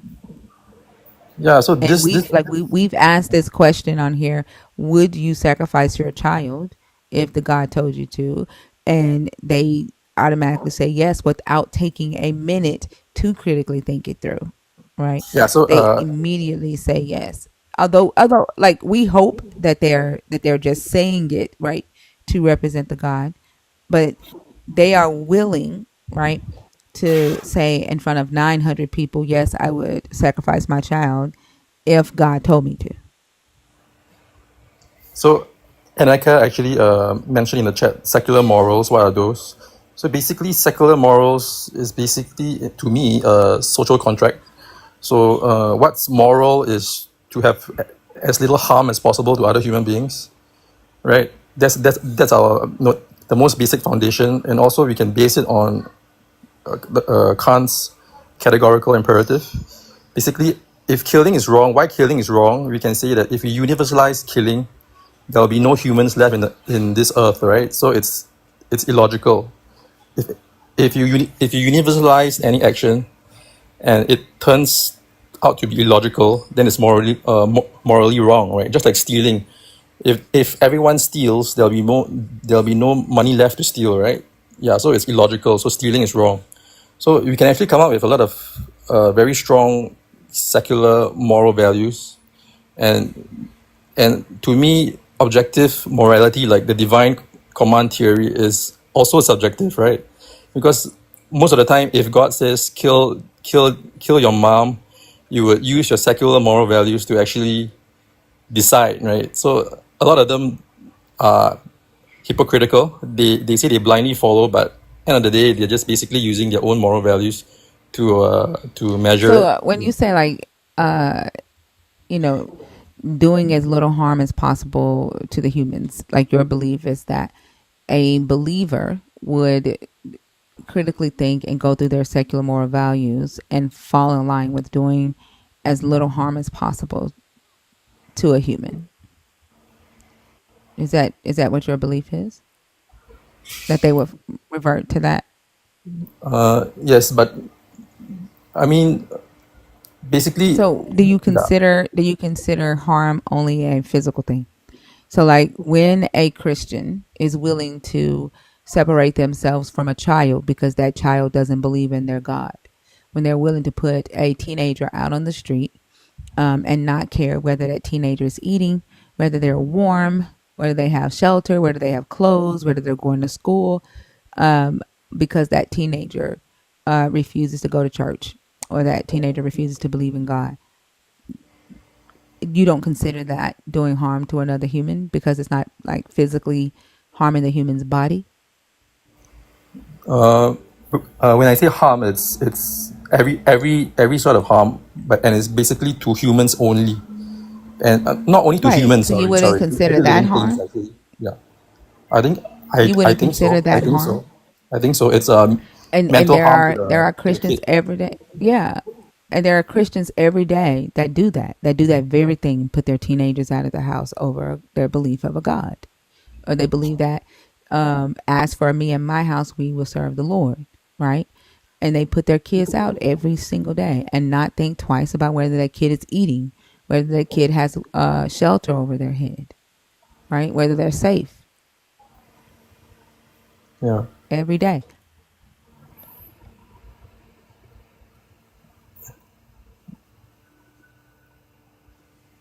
yeah. So it's basically I would, in my view, the only way to know what is right and wrong is based on human reasoning. Yeah, there's no other way. I agree. I agree with you. I agree. But what I was saying is like, from a Christian's perspective, like to go with them with the problem of evil, they're just going to throw that necessary evil up as an argument. They're going to throw the free will argument up, right? Oh, it's not God that's doing the evil. It's humans that's causing the evil. It's free will, right? And so they'll Yeah, say but that doesn't but go but against a natural disaster or a baby suffering from cancer, it's not a will by humans, right? It's something that's natural. that. Well, Yeah.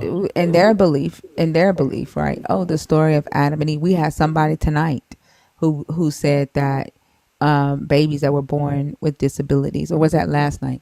Who said that babies born with disability is a result of sin, the result of what happened in the garden. They don't see it as it's the God doing it, right? It's because of sin. That was last night. Yeah, they will still argue that free will is the reason that a baby is born with cancer. Yeah, It's illogical. It is illogical, but that's their perspective. That's their belief. true. Yeah, it's something that's very hard to reason with them. Yeah. Yeah, I agree, and I think like it's if anything like one of the most irritating things like when having that specific conversation with believers, right? Because in their it's hard when you don't have something to point to, right? When you don't have their book, like they have a guidebook that says this is who your God is and this is what your God has done, this is what your God has said, right? And you can point to that, right? And say here, but when you're just like you're in the whole realm of spirituality and anything goes, right? It leaves room for them to gaslight and manipulate, right? And free will their way out of it, right? Or use philosophy to try to flip the concept on its head. It's a lot easier when you use the word, right, as to point to as evidence of your God did this or said this here. It's kind of like when someone says a thing to you and you want to, show them that they contradicted themselves, and you use their words, right, to show them that they contradicted themselves. But when they can come in with free will, right, and necessary evil, to me, those conversations don't go anywhere. The philosophical conversations just usually end with a battle of the wits, right? It's a lot of opinionated. Does that make sense? Yeah. Yeah, it just like gives them an out. And I also realized that there's no such thing as objective morality. Even the divine command theory is also subjective. But what I can say is there is objectively justified morality. So let's say killing is wrong, and we derive it from secular moral system, and then across the world, every single one of us agree, or 99% of us agree. So it's objectively justified. Yeah, there can never be an independent moral act that is good or bad, right? I don't think there's such thing. No, yeah, I do agree that morality is subjective. Yeah. If it's objectively Uh, justified, means like 99% of humans agree based on reasoning, right? So if something that is objectively justified, just like Rotten Tomatoes, right? The movie website. If a movie is good, right, you get like a 95% scale, right? Then it's objectively justified that this movie is good, right? Yeah. So like these are the only measuring system that we have, right? Yeah, it is still Yeah. subjective, but it can be objectively justified. Yeah.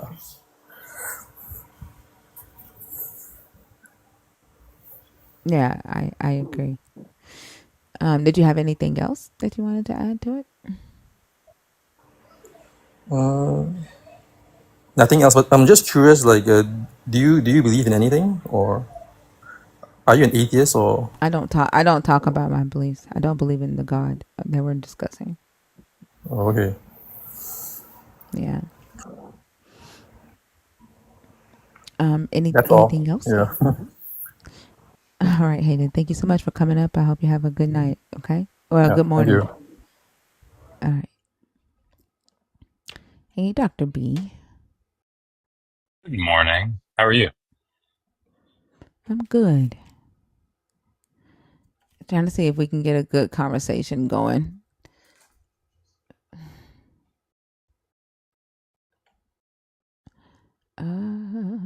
Let's see. Dragon Sage, are you in the box on purpose? Shelly and Corpsman, are you in the box on purpose? Lee, and Ace Bear, Uncle Rod, are y'all in the box on purpose?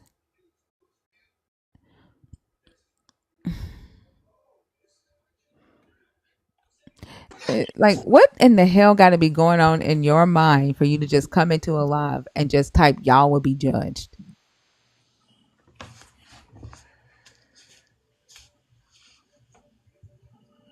Like, what did you think was going to happen when you typed that? Did you think that we were just going to like Hopefully, shut down the live? hopefully they'll come up here and explain. That'd be great. It just be weird. Ace Bear, how are you? Hey, how you doing? I'm good. Are you a Christian? Are you deconstructing? Or are you an atheist? Don't I type would in caps in the comments. I would say that Go ahead. I've deconstructed. I went through a few transitions in my life. Okay, and so you are an atheist now. No, no, no. I would far from atheist. I would say I'm spiritual. Do you believe in the God of the Bible that we're discussing? I did until I did a little more research, so I have an opinion about it. So you are a non-believer of the God that we are currently discussing right now. For the context of this conversation, I think we can label it as that. Okay. So as a non-believer of the God that we are discussing, you still have to pick one of the topics that we are discussing and be bringing some type of research value to the conversation. Okay. Sure. All right. Which topic? Yeah. I just want to comment on the our miracles and divine favor truly human manipulation. I heard the input on that conversation earlier, and I figured I'd chime in on that one a little bit. Okay. Go ahead. Yeah, so I would say it's a matter of context. I think if the way she described miracles was, blood coming out of statues and things people have seen to confirm that there is a God because of some miraculous thing that people agree occurred. But I believe that miracles are not necessarily a form of human manipulation. I So, think okay, so we're talking about the miracles according to this God, right? Not just regular miracles, and we're Mhm. not discussing like anybody's God or anybody's belief system. Okay, she was Sure. talking about the miracles that people had attributed to the Catholic God, right? To the Christian God. So Hmm. that's what she was talking about, Okay. Okay. Yeah. Yes. So right? How you see miracles may be different because you don't believe in this God that we're sure. discussing. Yeah, so in that context, then I'd have to, yeah. Well, I'm gonna kind of toe line on this one. I'll sit in the middle because from the biblical perspective, There were miracles like turning rods into snakes and turning water into wine, and there was all kinds of things that was written inside the Bible. I would say that you guys are familiar with the Council of Nicaea and all the books that ended up becoming the compilation that we call the Bible today, and all of the things that was left out of that. I think that anytime that you have human intervention in anything, then it's always subject to manipulation. And stories could have been twisted because we know that the Bible wasn't written, especially the New Testament, until hundreds of years after Jesus supposedly lived. So the context where they say things actually occurred in this way wasn't recorded at the time of the actual event. So if I were one of those people at the time transitioning from the pagan belief system into trying to create Christianity as the structure of the time, I would probably, tell stories in a way to guide people to say, yep, this is why I need to believe this God. Constantine was, they say, the father of Christianity.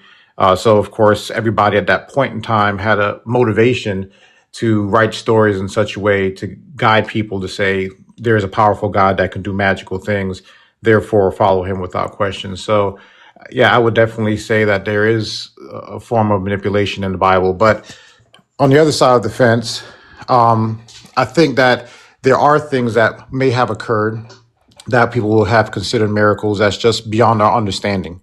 And I think that's the challenge with the text is that there's so much human manipulation mixed in with maybe things that were actual occurrences that it's hard to determine what's what. I mean, I've read the Bible. I'm actually going through a journey of re-education, so I've been going through the Old Testament and New Testament page by page and just kind of reading it like a book. And there's stories in there of donkeys talking and just weird things that if you were to tell somebody in a conversation, they would say, you're crazy, that's not in the Bible, unless you actually found that one page that contained that information. So, yeah, ultimately, to answer the question, yes, I do believe that stories inside the Bible were written in such a way as to guide unquestioned, belief inside of Christianity. Okay, and then like as far as like the miracles that of healings, right? Like we had someone up earlier today that said that it was a miracle that somebody paid them back money that they had loaned them because the person paid it back after they had prayed and told their God that they needed money, and they were not expecting the person to pay them back at that time. So that's a miracle, right? Yeah. And so I think too, like when I say like human manipulation, it could be like people making things happen if they've been given a prophecy, right? Uh, you know, a pastor says, "Oh, I see you taking a cruise, around the world," and then that person starts saving up money and then schedules a cruise, right? And they call that a miracle, because the a pastor told them that they were going to take a cruise, and then they go and they manipulate, right, for that so-called cruise to happen in their life, right, because they were influenced by what somebody said to them, or a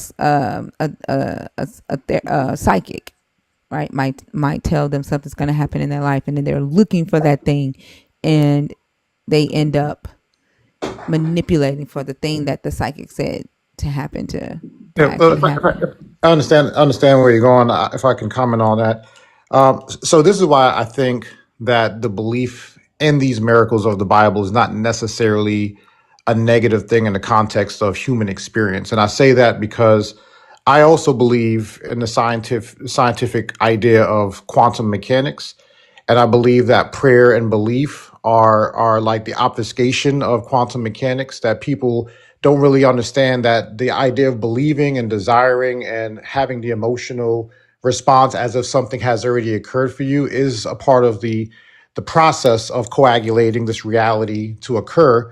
This is kind of going into a deeper level. So I think when people are guided into a belief structure where they say miracles can happen because when I ask for it or a pastor tells me it will occur, then likely it will occur. And they believe that with such conviction that they don't think that there's a margin of error where that won't occur.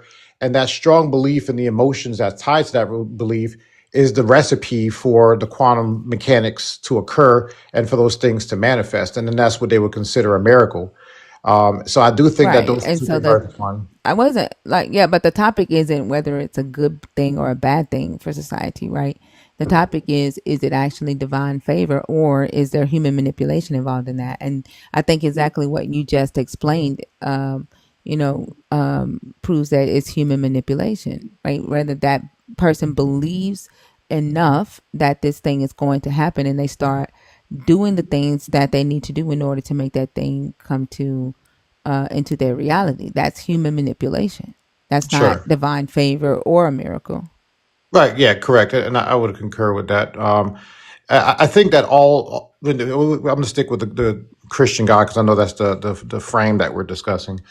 I do believe that in order to maintain the level of belief and the people in the church today, especially now you're competing with the internet and all these other opposing belief systems, you have to be able to guide people to believe that there are miracles that can occur if you strongly stay connected to this particular religion. So I do believe that there is probably more of an effort to say something's coming for you specifically because you're here. And I've always had a problem with that. Just really briefly, I'll divert for a second. So I started off as Christian. My grandfather was a pastor, so I spent my young years in Christianity. Then I started questioning things, saying, "Hey, the world is big. There's 40,000 plus denominations of Christianity. How do I know I landed in the right religion in the right place?" So went on a search for religion, converted to Islam in '92, and then did that for probably over a decade. And then I continue to have questions and say, well, does this make sense? Because I feel connected to everybody. So any religion that separates people in my mind is probably not where I need to stop. So then I got into spirituality because of the idea of everything being connected. So I went through like my own, journey of understanding. But I do know that along that pathway, each religion would try to find a way to stop you inside that learning process and say, "Hey, wait here. I'm going to show you some things to prove that Christianity is where you have to stop." And I'll do that through things you can't understand, and they'll explain these miracles. And in Islam, they said that you have to provide what's called ayat, which is clear proof or evidence to support something that you're saying. So that's one thing that I resonated with in Islam, is that they would actually show me the evidence behind what would be the so-called idea or miracle. But in Christianity, I found a lot of times that they would just call something a miracle, and then you would be chastised if you questioned, the divinity of what occurred.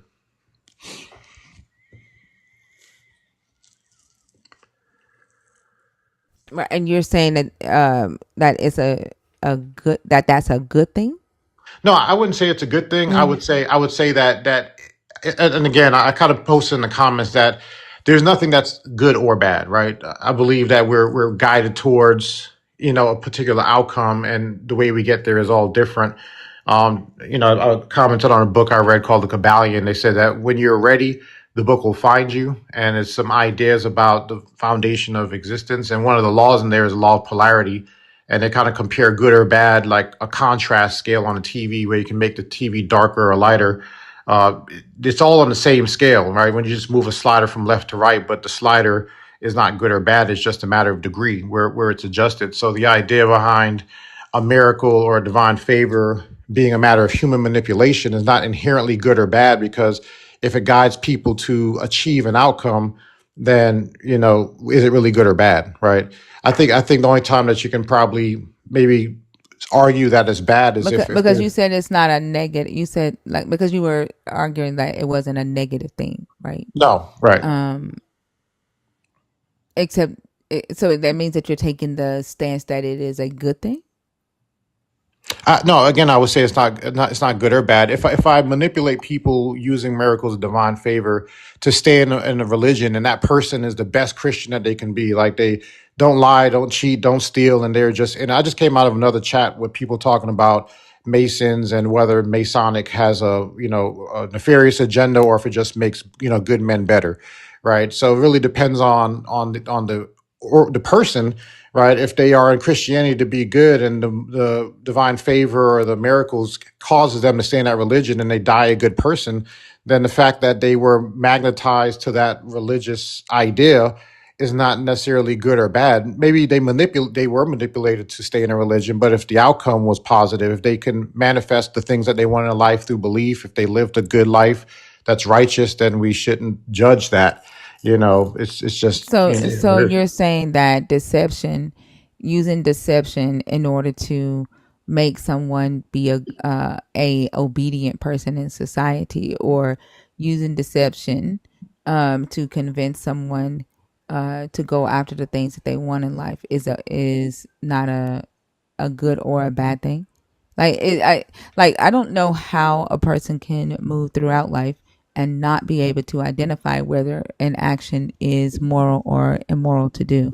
And essentially, like what you're saying, good or bad, you're actually um, discussing morality, right? And Mhm. so, if you don't have any type of moral standards, then how are you deciding whether that person that was deceived lived a good or a bad life, and whether they Yeah. were a good or a bad person?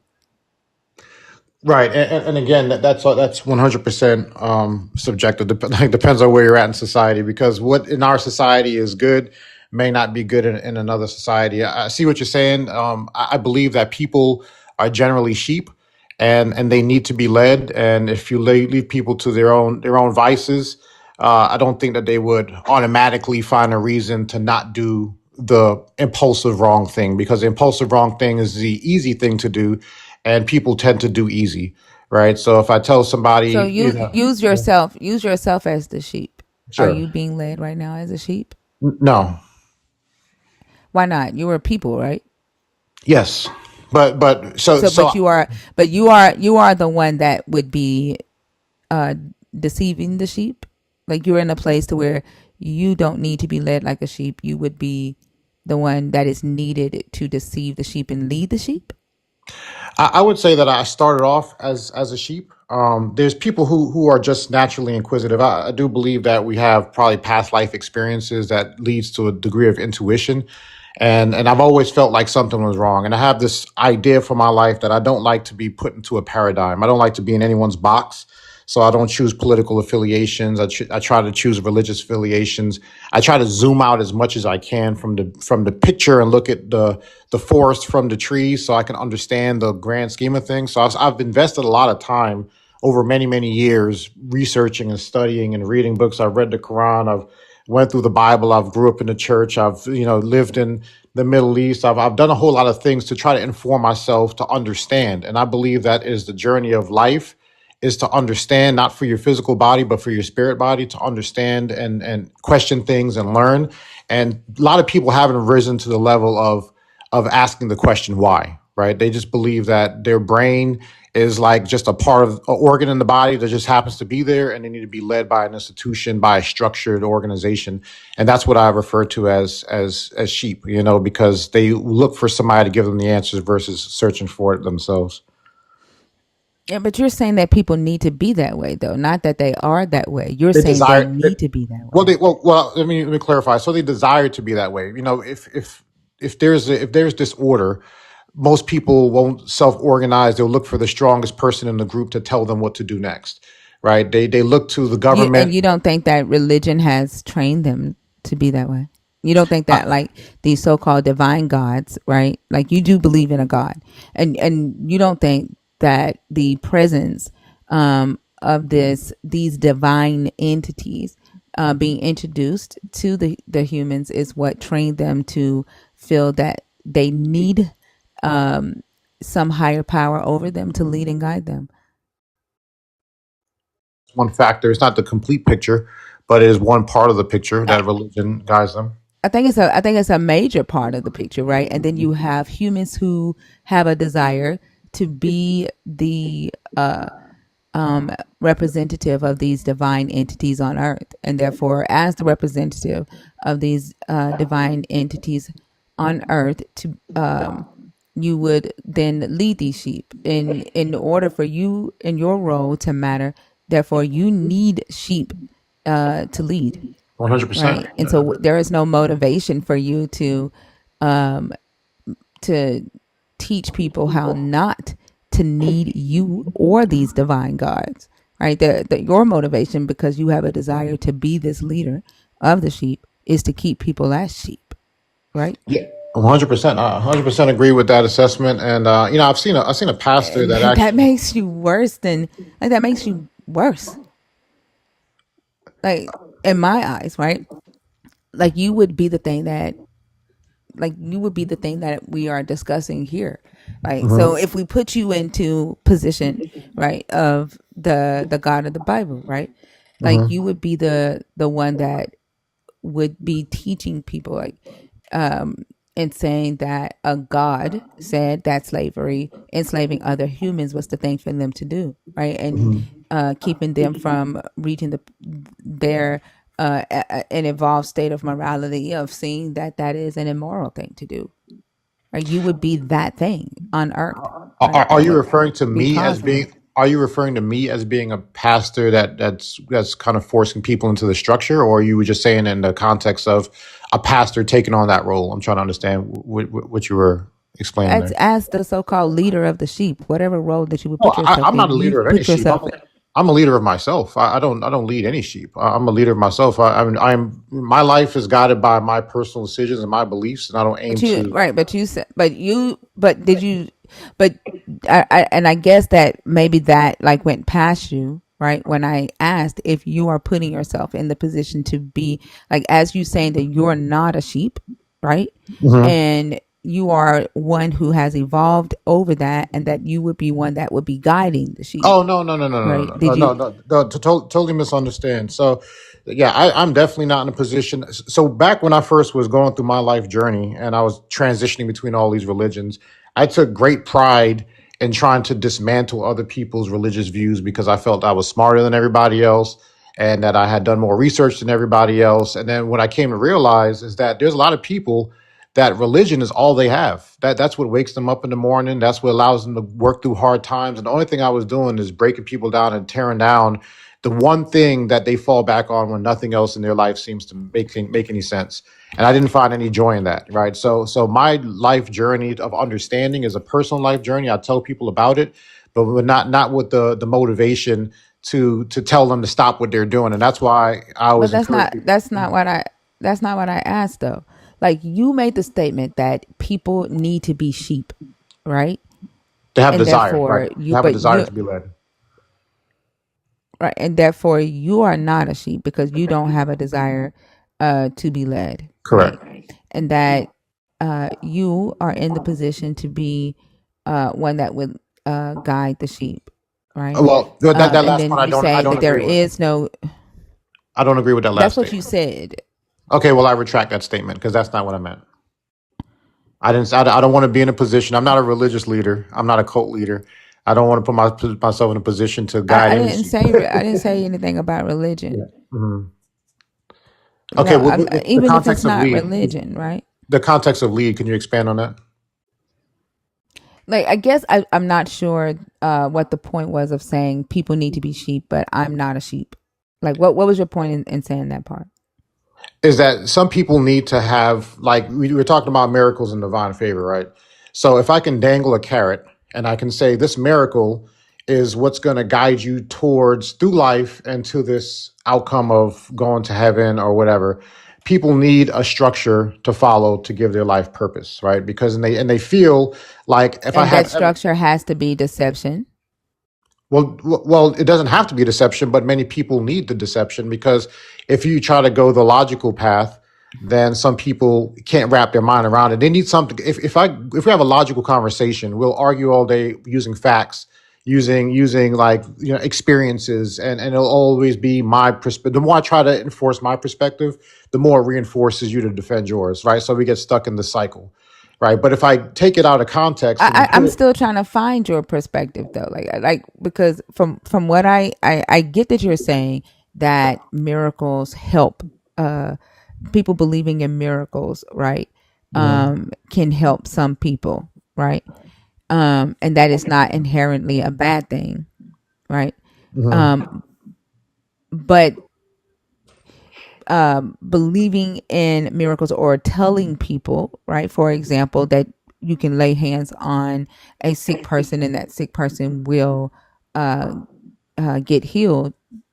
Also creates the habit, the belief and habit of people not going to the doctor because they are believing and trusting that some divine entity is going to heal their body, Mm-hmm.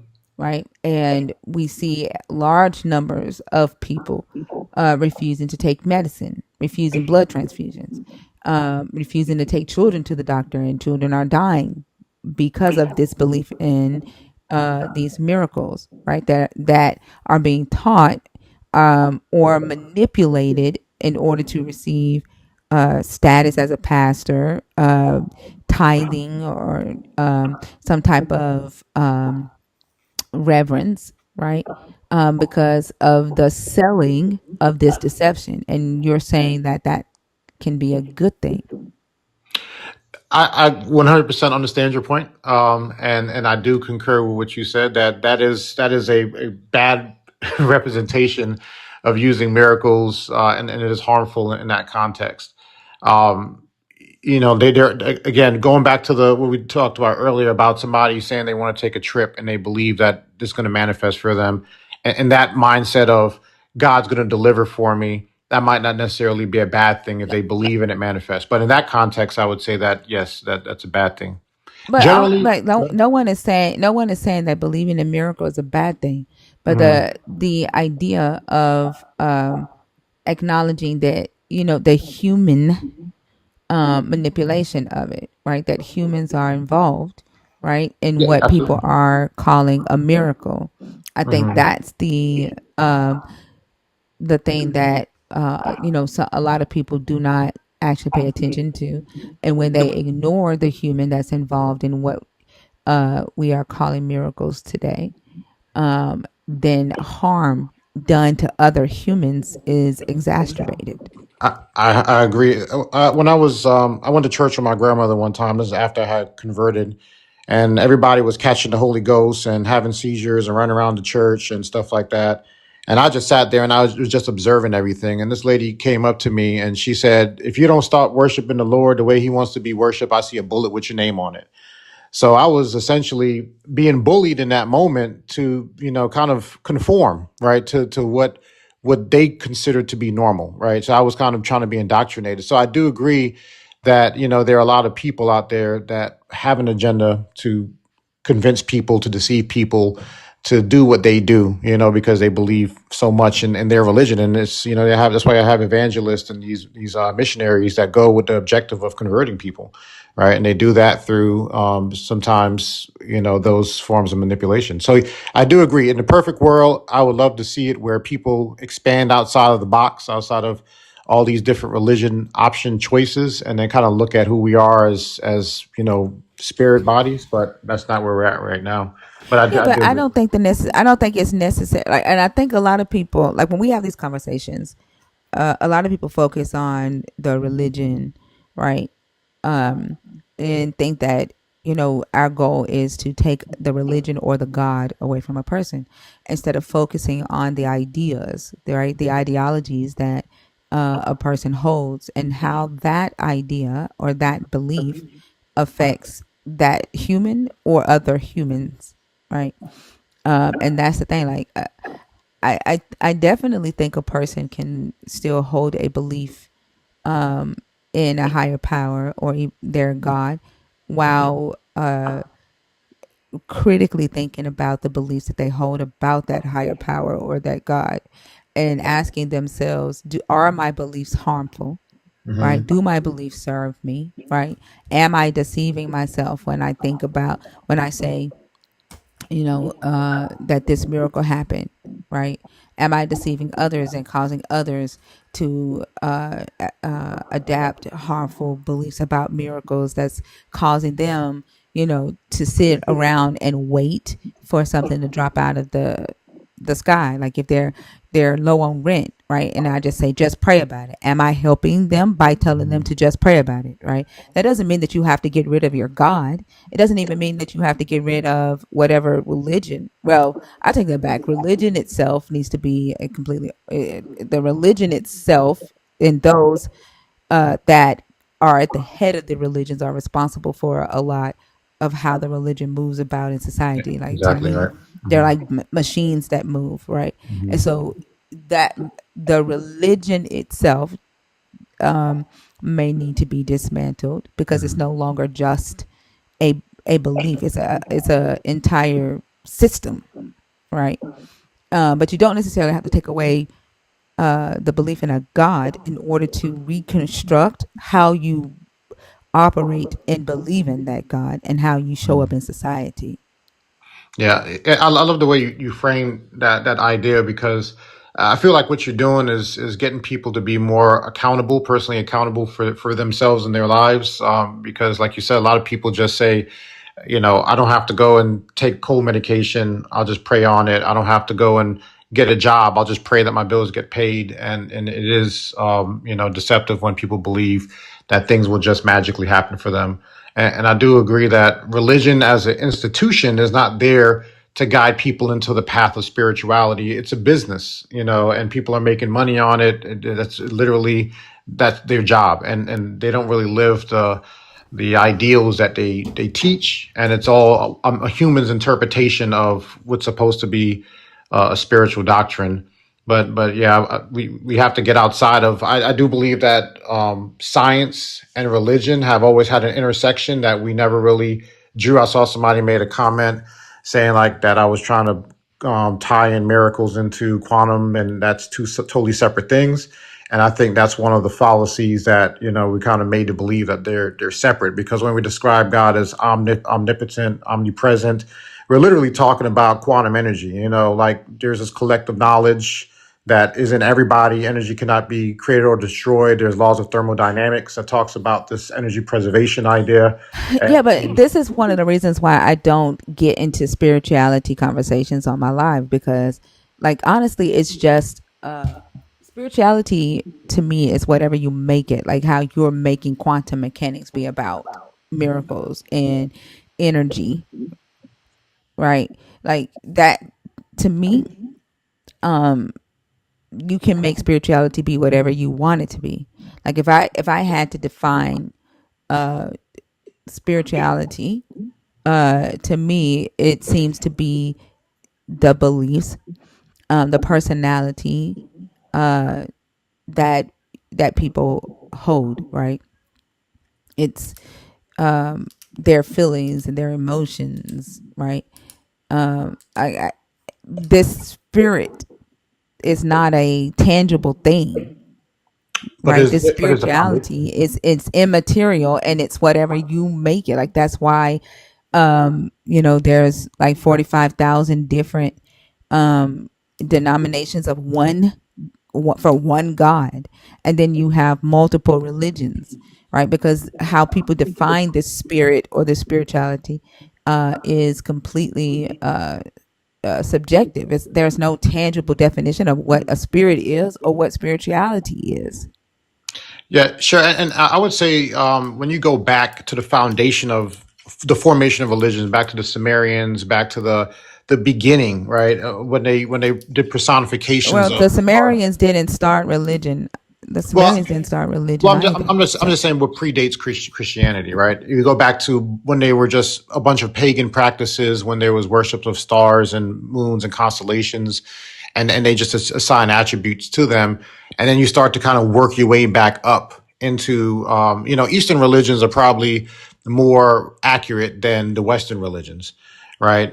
Buddhism and things of that nature. So when you look at those religions and the formations of religions, kind of referencing, the Hermetica, right? Thoth and the Egyptian, Thoth that became the Greek Hermes and all that stuff that informed the construct of the Christian faith, which informed the construct of the Islamic faith, which spread out to all these different denominations. go back to the root of it, and then you will find spiritual teachings in the beginning. You saw if you ever read What the are you calling spiritual? Because there was no concept of spirituality until the Hellenistic period. Like the Greeks brought that. So like Mhm. it depends on like what you are calling spiritual, right? This definition of what a spirit is. Like again, a spirit isn't something tangible, and there isn't a definite definition of what is spiritual or what can be considered spiritual. So let's You talk see what about I'm saying? yeah. So you went to the Greeks, right? And the Greeks were about the Hermetic practices, right? So you out of that you have, the three initiates that created the Kabbalion, right? And the Kabbalion talks about and I talk about spirituality. I'm not talking about a ghost or whatever. We're talking about the energy that makes up a person, right? The frequencies and the vibrations that are described in the Hermetica. I mean, inside the Kabbalion that talks about who we are as spirit And bodies. this energy does what? And this energy does what? The energy that makes up a person does what? Well, we're Like all can we connected. like the energy that how? I've never known you. I haven't known you till today. I've not Right. felt you till until today. I'm not connected to you. I don't know you, Sure, we right? are. Sure, we are. That I mean, no, if you we're look, not. well, I mean, if you, I don't. We're not connected. I from a don't know scientific you. perspective, You and then I. we are. From a scientific Like the perspective, we fact are. that y'all the fact that y'all are saying that energy is spirituality, right? The very fact that you say the ality, right, the suffix ality on there, it says that this is a thing to do, right? What does that energy do? Like if we're so connected, right, that energy does what? It's a connected. So the way I like to describe it is kind of like direct TV, right? So would you agree that just because you don't describe to direct TV, broadcast, that it still exists up there, right? There's still channels floating in outer space. You just But haven't what does subscribed. the energy do? What does the energy do is what I'm asking. It connects all people, right? To do what? To do what? At a conscious level. So we're all feeding. I'm not To sure do if you. what? At Well, a conscious so level to do what? to mature a conscious body, right? So if you look at the 11th dimension So of space. energy is the thing, right?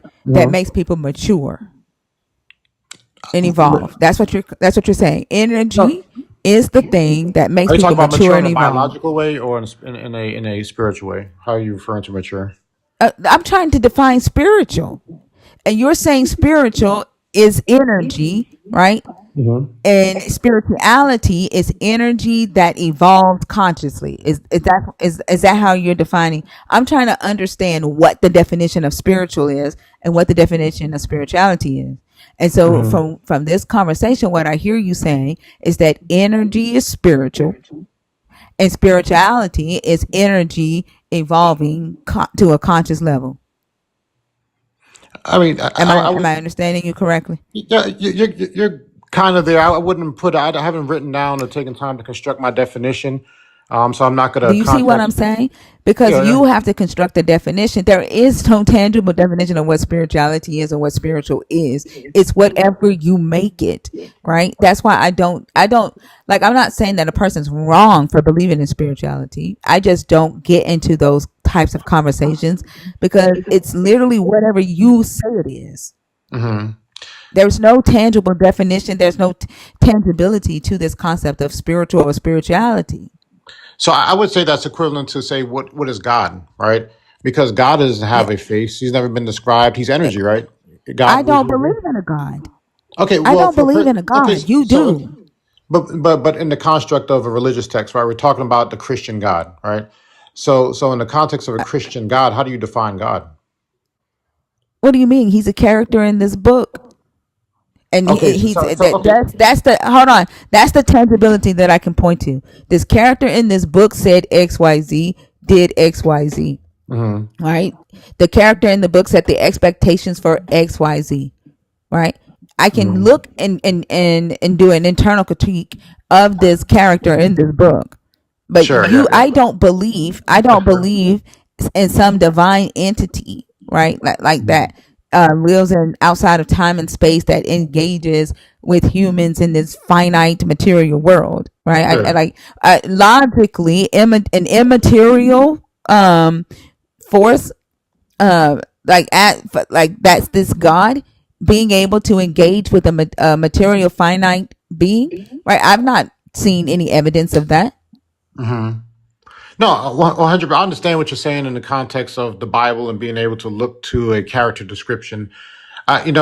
There's a saying that said, trying to understand God, quote unquote, is like a drop of water trying to understand. It's like a drop of water trying to understand the ocean. So we're trying to understand the thing from where we came, which would suggest that we're all entangled, which goes into that whole universal consciousness theory that everything's connected. And I blend my understanding of science and my understanding of what we would call spirituality or religion. I tend to blend all that stuff together because things don't tend to exist in a silo, right? There's always cause and effect, and there's always a relationship between things. Yeah, but So but but calling that God, right? I wouldn't call it Like God. that I would that's a choice. That's a choice that humans have decided to make correct, and wrap all of that up into a container and say that correct. this is God, I right? agree. Even the same thing of saying that with energy, saying that because as Phoenix said, the one that been like having your back in the comments, Nicholas Tesla says that everything is energy, right? That's the Hmm. same thing that with spirituality. You're saying that because energy, right, cannot be created or destroyed. Destroyed, right? Hmm. Energy is found in every aspect of our reality. Then Hmm. you are saying that that is spirituality, and because that is the thing that's found in all of us, therefore we are all connected by this thing, and therefore that's spirit, right? You're Hmm. choosing to wrap that into the container of spirituality.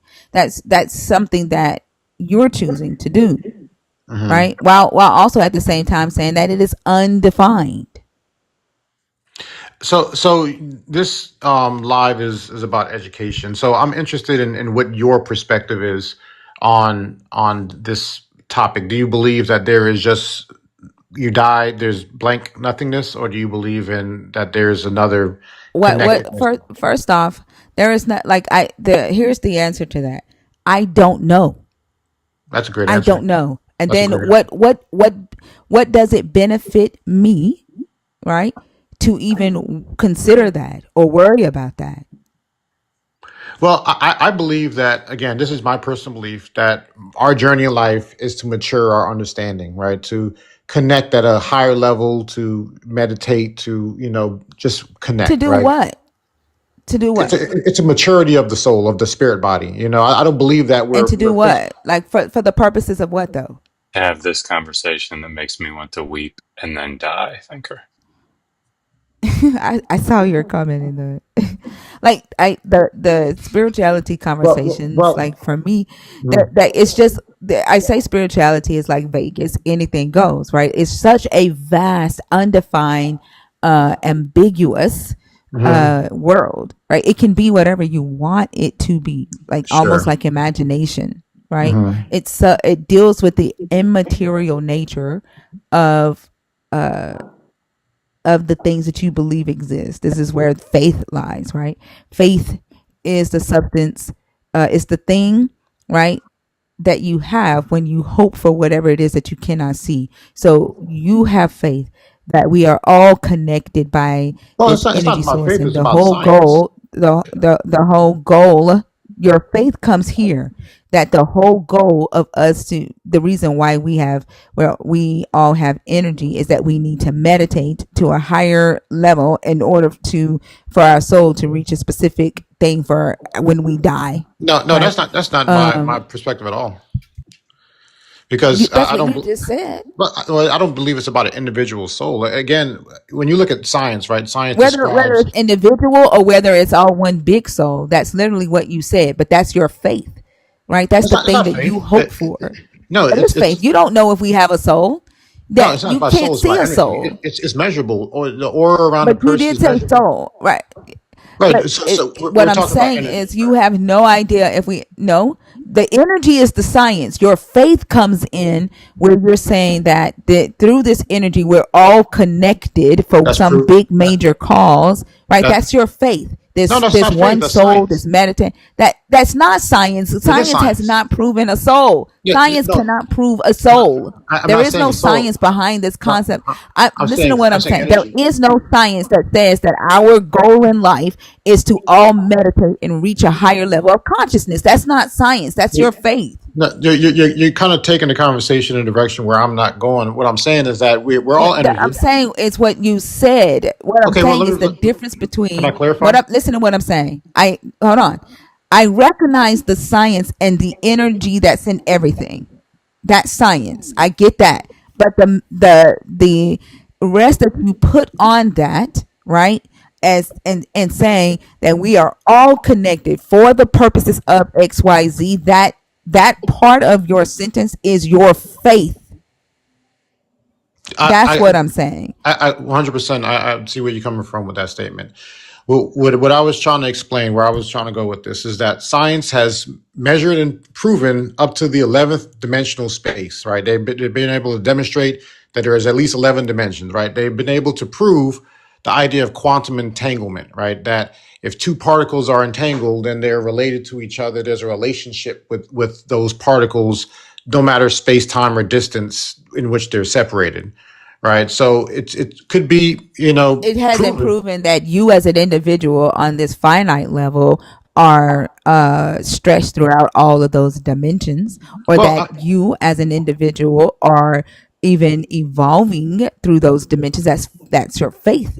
so what they say is that on the 11 dimensional space, it holds like this quantum field, right? That's where the quantum field theory comes from, and that past our, atomic level, the cellular level of a person, they're made up of quanta, right? The little energy particles that when you no longer are in an observable state, meaning that you're living, then now that energy that made you is now is no longer observable. So the waveform that makes that quantum energy observable, when it's collapsed, you're born, you're observable. When you're no longer observable, then it's back into a waveform, and now you're back inside now this 11th dimensional space, this quantum pool of energy where things dissipate to, and now you have the ability to reconstitute in another experience, another life, or whatever, because the particles that made you are now free to roam because they're no longer in an observable state.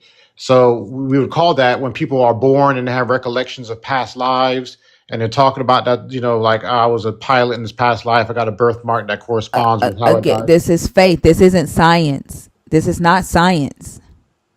This So if isn't I could, science. have you ever looked up these theories of string This theory? isn't science, though. It is Yeah, science. There's literally scientific papers written on stuff.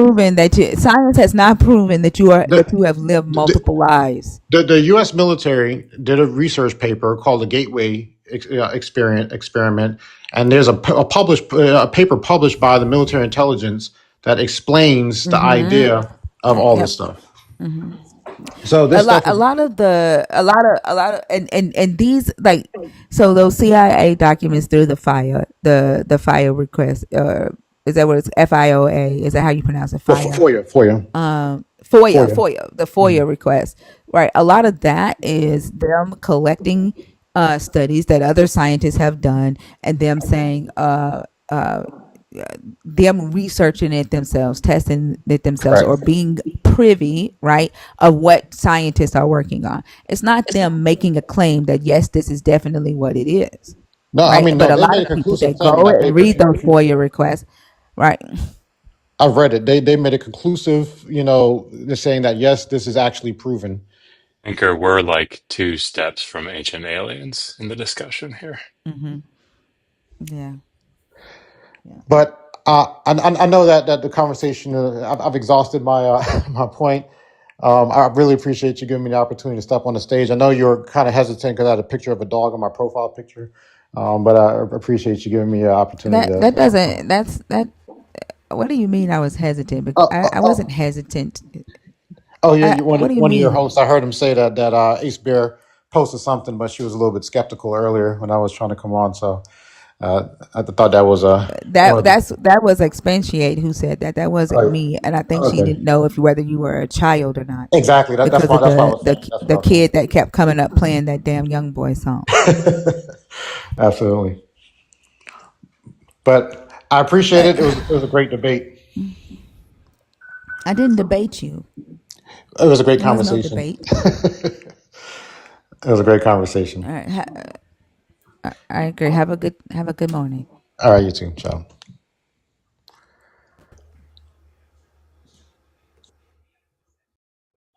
Sorry, I shouldn't. I shouldn't whine about guests. I, man, the Oh my god. spirituality, like it goes, it can go, it be going all over the place, and like it literally makes my head hurt because it's whatever they want it to be, and I just don't even go there with them.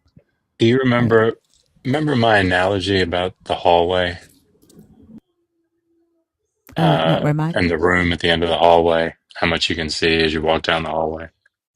Oh Like yeah, that guy, that that there is a perfect example. yeah, I I agree. agree. Yeah, I agree 100%. And like Ace Bear, like I nerd out over the quantum scientific stuff all the time. But the problem, I think, is that if we find out that particles are entangled, then we leap to, oh, well, then we're all connected. And like Thinker said, I don't know you. I've never met you. There's nothing that you can tell me about me, so we're not connected. And I think it probably feels good on a human level to think, oh, well, if we're all connected, you come up and construct this fantasy almost of what science has proven, but science has not proven that we are all connected. You've made a leap of faith to extrapolate some understanding that we have about particles to humans, and that's just not, that's faulty methodology. And I think that's ultimately the problem that we see with the spirituality movement. Like you said, there's nothing wrong with it, but don't claim things that have not been demonstrated. That's not sound epistemology. That's not a good way to find out what is true, if you even care about what is true. Now, if you're looking for comfort, go ahead and do it, but that's not about truth. Yeah, and I don't think that he too much cares about what is true because he said that deception can be a good thing if it makes a person have a good life, and that there isn't necessarily a good and a bad when it comes to that type of ideology. I mean, look, Oh, I'm sorry. once somebody says everybody's a sheep, but I'm not a sheep, it's like having to tell people that work under you, hey, I'm the supervisor. Like, yeah, okay, yeah. If you have to tell people you're smart, maybe you're not. Yeah, I didn't get that part when he said that because and then he was like, "I'm not trying to be a leader." I'm like, "Well, what's the point of identifying yourself as not a sheep, but everybody else is a sheep?" Like, I didn't get that part either. I mean, he was a nice guy. Don't get me wrong, but I didn't understand that part. Oh, to have that level of confidence.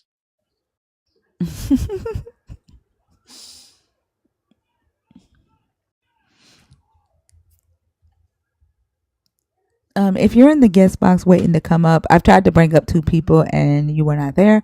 If you're in the guest box waiting to come up, can you please comment so that we can bring you up next?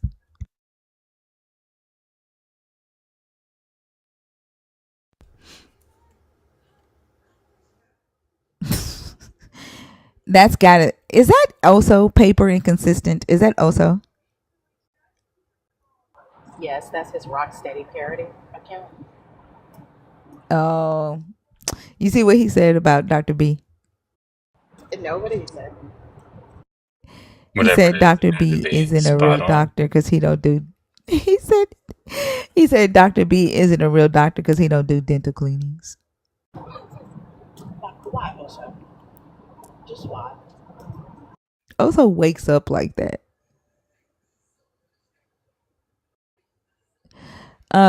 Okay. Who's in the guest box? Let's see.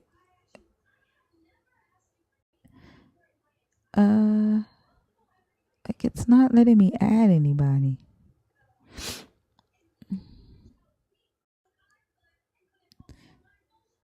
Vintage Black Millennial.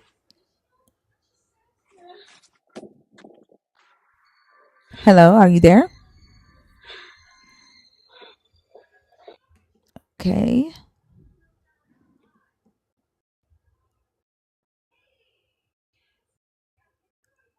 I did not click on that name. I don't know what it says. Is it Lee or Lai? Okay, not there. Can we take that person down? Dragon Sage, are you in the box on purpose? I think I could be wrong, but I think Lee or Lie was the young lady that called us dominatrix, demon tricks. And if it's not, she looks a whole lot like that. Is it? She looked a lot like her. Oh, I tried to go to the profile, but I couldn't tell. oh wow. She's not connecting. Can we take her down? Well, I got the box open. I can't. It's not letting me disconnect her.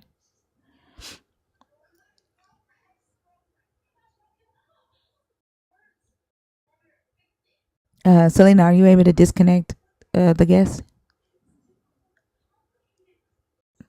Thank you. Yeah, give me a second. Thinker Z. I think somebody took her down. Oh, no. Thinker Yeah, Z, she's are you gone. in the box on purpose? Lala's Kitchen. Clear. Shelly Brown. I don't think you're in there on purpose. You've been in there all night. Dragon Sage didn't respond, so I don't think he's in there. Uncle Rod, are you in the box on Been in there for a purpose? while. Okay, we'll take him down. Sorry, my grandbaby nose keep bleeding, and I'm trying to. I don't know why. It's okay. Corpseman, are you in the box on purpose?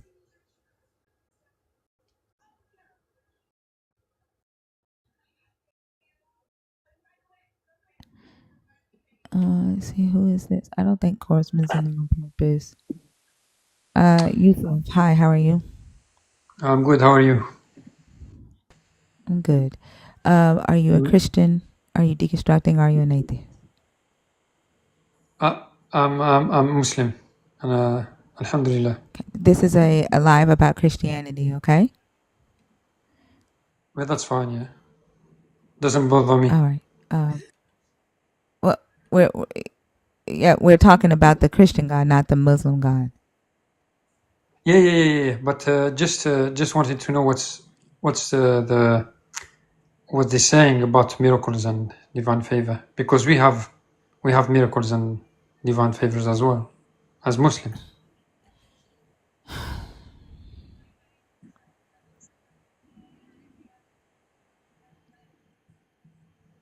I guess I'm not sure what do you mean you want to know what they're saying? What who's saying? Well, what is Oh, that was Lala.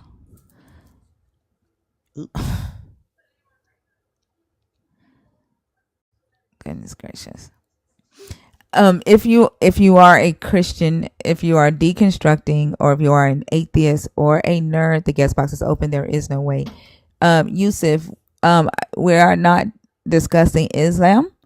I don't know what you mean. You want to know what they're saying. So, Ahmad took you down. Lala says she heard that in her sleep. You woke up out of your sleep and did that? Took that man down. Queen's Guard, I tell you. What? What? 759 people in here. Huh? It's 759 people in here. Of course, someone has something to say. Yeah, I see all the Christians in the comments. One Christian said that he can reconstruct people back to Christ. I'm not sure why you're not in here. If you're deconstructing, you have a question about one of the topics on the board. If you are a nerd, you have a question about a research topic. The guest box is open. What's up, Phil? I don't know why. I have a feeling this is that damn kid again. What damn kid? I ain't no damn kid. I thought you were the kid that kept playing on the live all damn night. No. I agree with all these statements that you've made. The Old Testament condones slavery, definitely does. Murder of children, definitely does. I agree with it. I was here to just cook. Does he sound like that kid? Do I sound like that He kid? sounds like this kid. I Yes. don't think You so. are. You are that kid, aren't you? Like, what is your obsession with this live? I've never been on this live before. Well, unfortunately, I don't trust it. I don't trust it. Okay, I'll leave. No problem. I don't trust it, so I gotta take you down. Okay. Goodness gracious.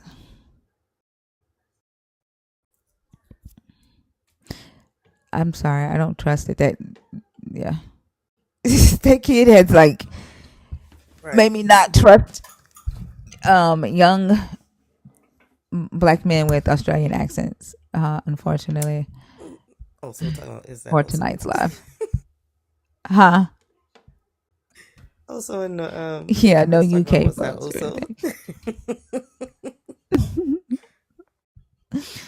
Oh my God, look at this name, John Doe.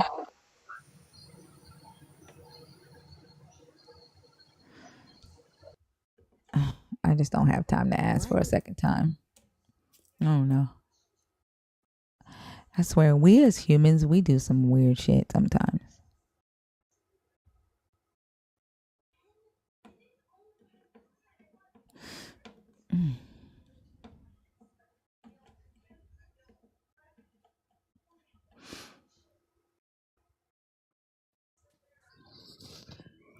Rated?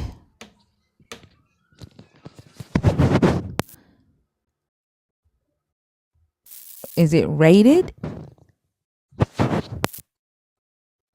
Oh, goodness fucking gracious. What in the hell,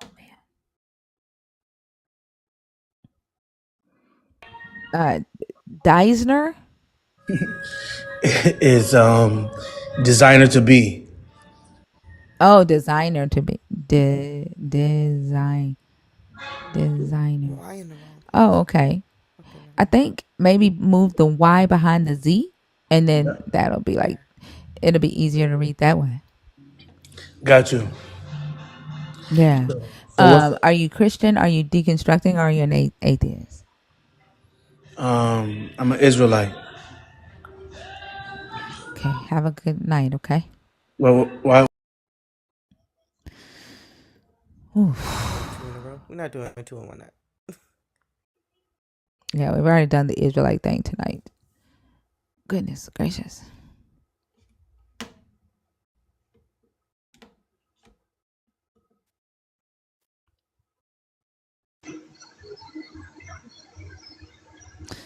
John Doe. John Doe. Why did you comment in the comments that you're here only for you to come back up and do this? Are you bored?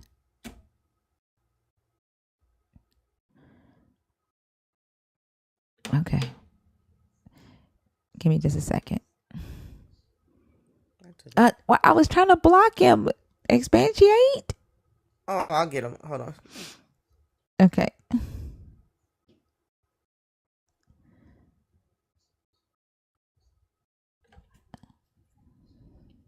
I don't think he was having audio issues. Like, he commented that he was here and he came up and went straight on mute. And his name, like, I don't know, that's a spoof account. And it's probably that dang kid.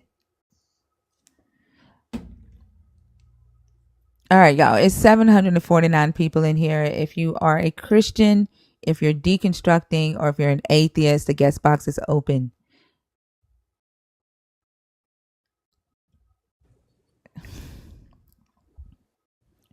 Jerome, how are you?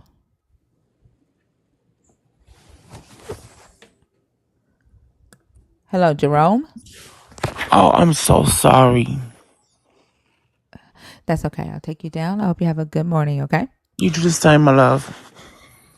All right. So are all 700 people, almost 800 people in here, all deconstructing or either non-believers?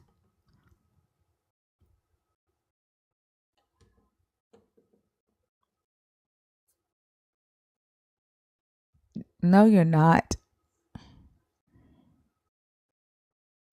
Everybody in here is either a nerd or a non-believer right now.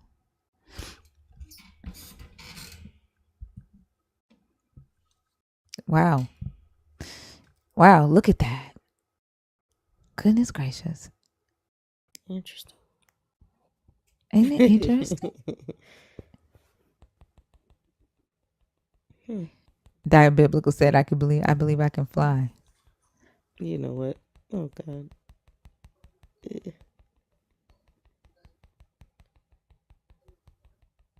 Yeah, I think they are. No, no. It's Thinker. It's the same name that it is on TikTok. My Lemonade account.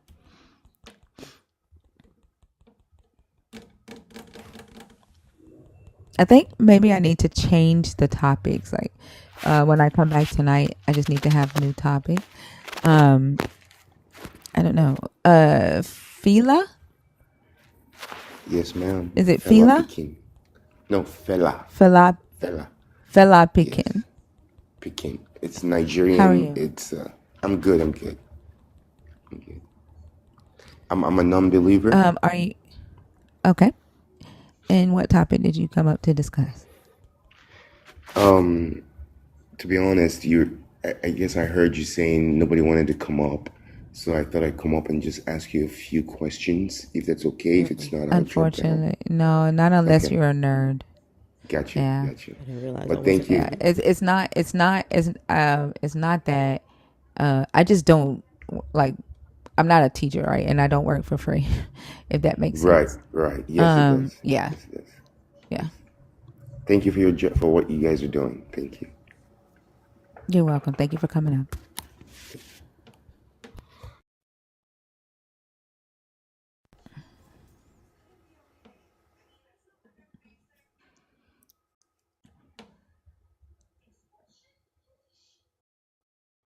Let me see who's in the box. Yeah, his name sounds really cool, Felipe. What was it, Felipe Pekin? Felipe Pekin. I can't pronounce it, but the way he said it was so cute.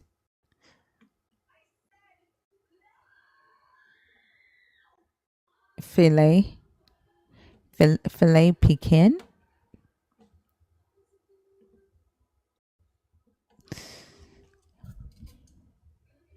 fila Pekin, fila, fila Pekin.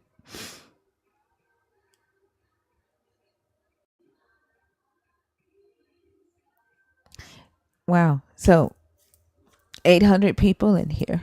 You said I'm just. No, I'm not. No, I'm not. He did say it sounded cute. I'm not hungry. It sounded cute the way he said it.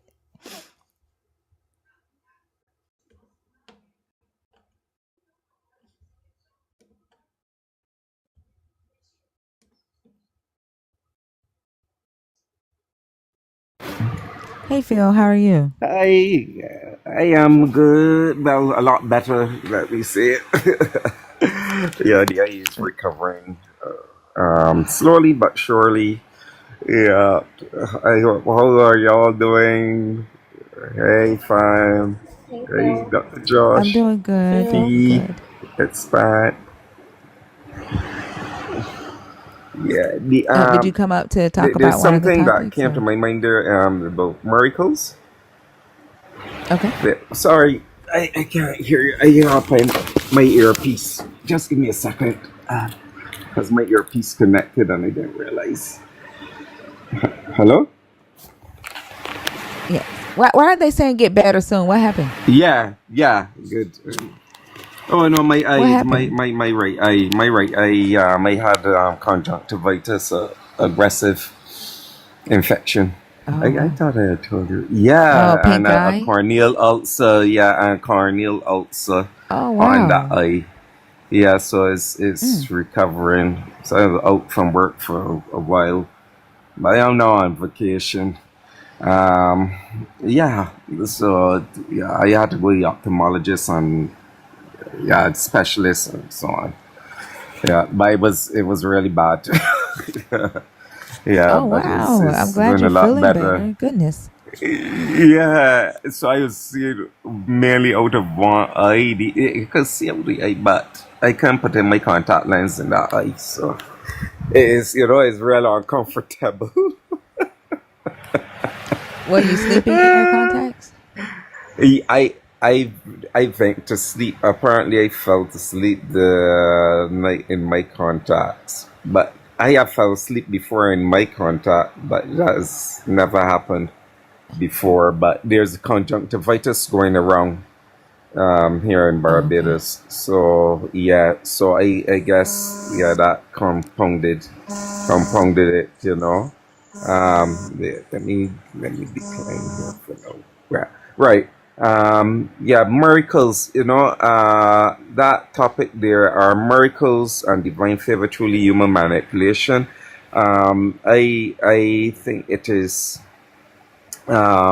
that people because persons it is like a gaudy gaps.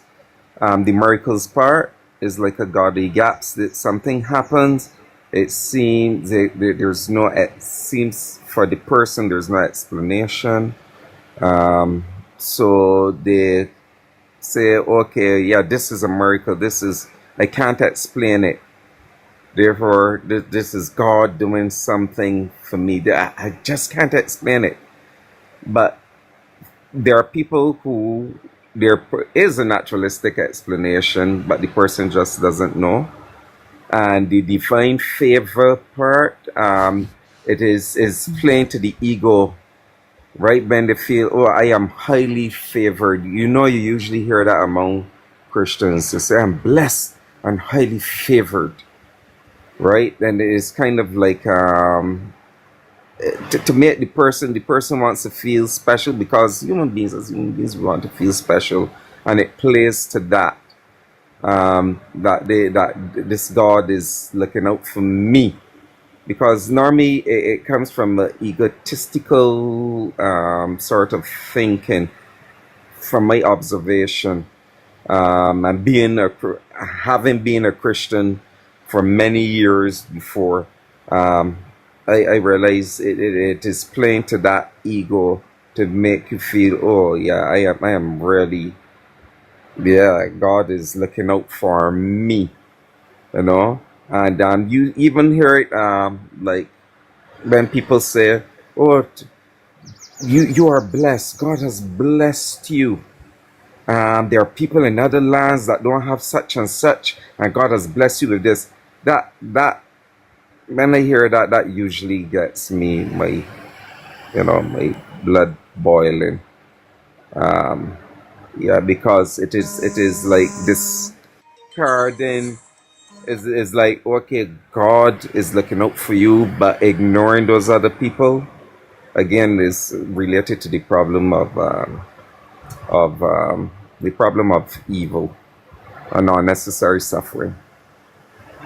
Yeah, so the divine favor thing is, yeah, I would say is, yeah, human manipulation. Miracles is human manipulation in the sense of that they can't explain it. So therefore, this extra entity is doing this or has caused this to happen. And as I usually tell religious people, anecdotes like that does not prove your God. It does not prove your deity. You still have to show your deity exists. And then on top of that, next layer is now to show that your deity is the one causing that miracle that you're claiming to be a miracle to happen.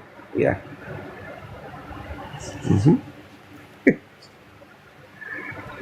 Yeah, I agree. As I said yesterday, Neil deGrasse Tyson said, um, they put the God where they, in places where they don't understand. So it's a miracle.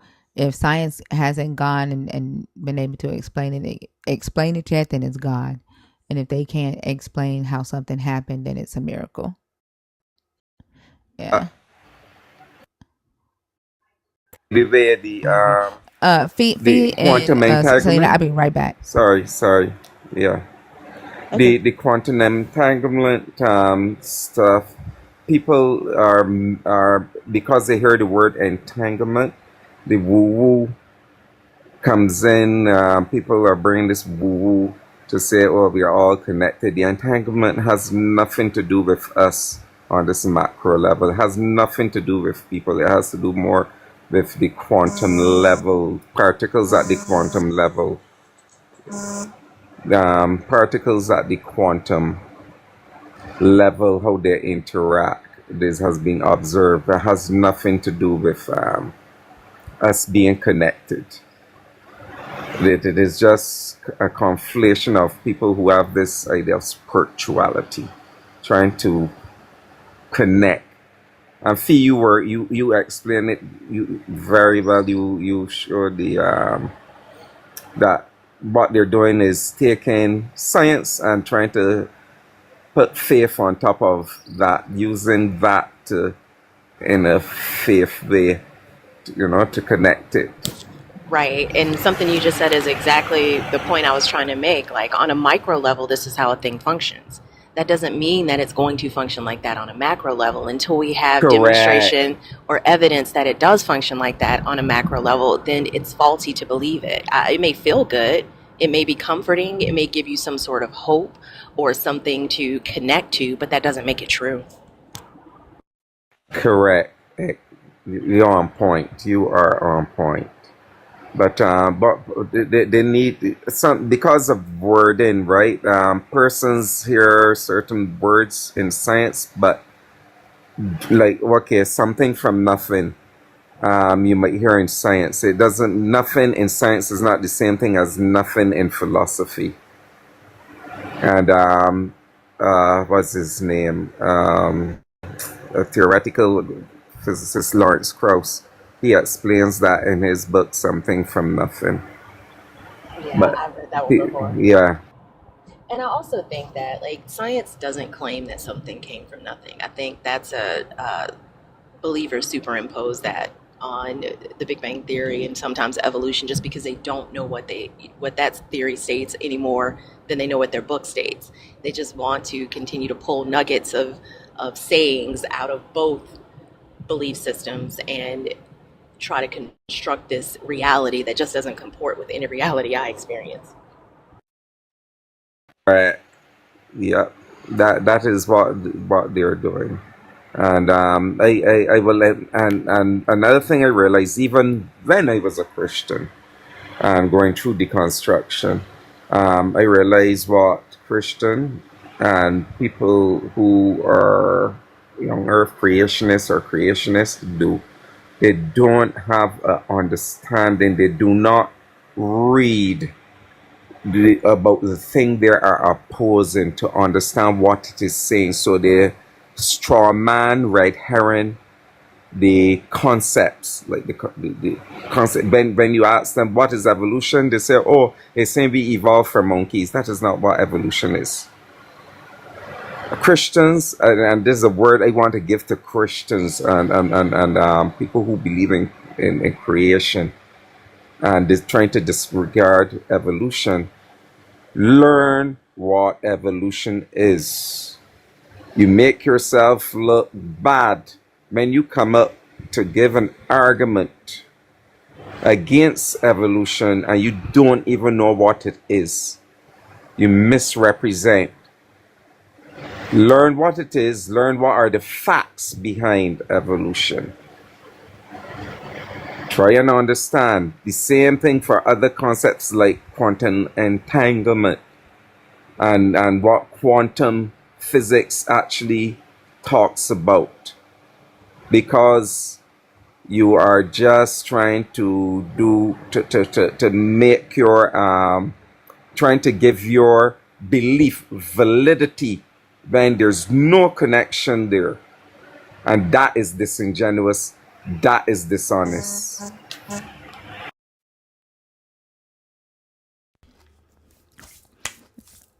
All right, Phil. Thank you so much for coming up. Did you have anything else you wanted to add? No, I am going to go down the road. I gotta make a phone call. Thanks very much for having me up. I just wanted to say those few things. Thanks.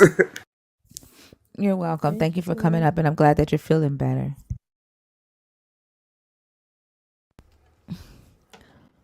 Yeah, I'm so mad.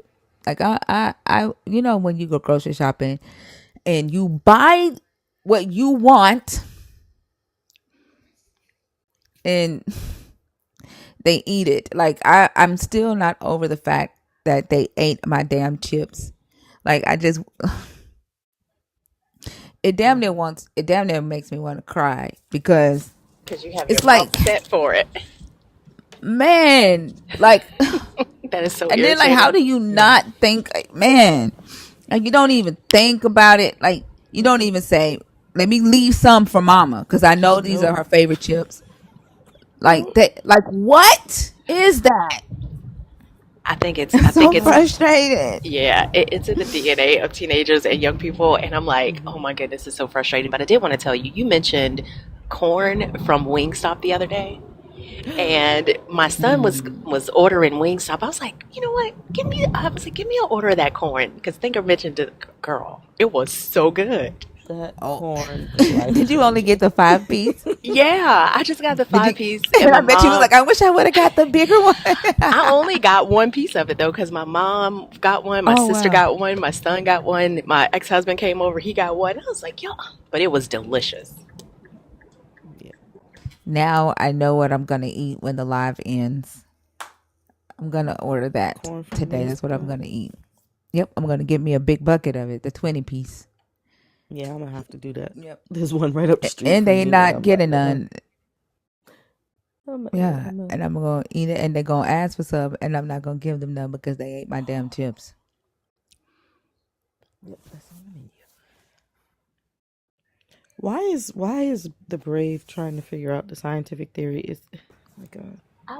I don't want to talk about the scientific theory. I hope he's not coming up to talk about that. Like, I this hope is not not that either. type of live, He was in the comments and talking to don't. me about it, Thinker, but I don't have these conversations with people who don't even do the basics of understanding what a theory is before they engage in the conversation. So if that's why he's Right. coming up, it's a complete waste of time. As Yeah. if it I'm hasn't been Is that what tested you come up for? over. actually, I Is just that why you wanted, came up? it's not necessarily, but it's just to say that there are so much we don't know specifically. So asking people to say that, Yeah, I don't. so Yeah, I'm not no. saying in theories and whatnot, but if you believe in Yeah, theories that, I don't want to have this conversation with you. I don't care. Like, no, I'm not. I don't care about. I just the don't care. theory I don't want to of talk not about that. caring, actually. That's the I don't theory want of to talk not, about that. This is a live. This is a research live about of the Bible non-facts, and Christianity. Like, I don't care about evolution. of I don't care non-facts. about string theory. I don't care about any of that. So how will you find out the facts and the truth if you don't I care? don't care about that. I don't care. Like, you, why would Then I need to you find out clearly those don't care facts? Like, about I don't. anything. I don't. You You will care never about find them. I answers. don't. I'm telling you, I don't care. You won't find answers. You can't make me care. That's something that interests you. It does not interest me. Dang. They don't understand consent or boundaries. That's annoying.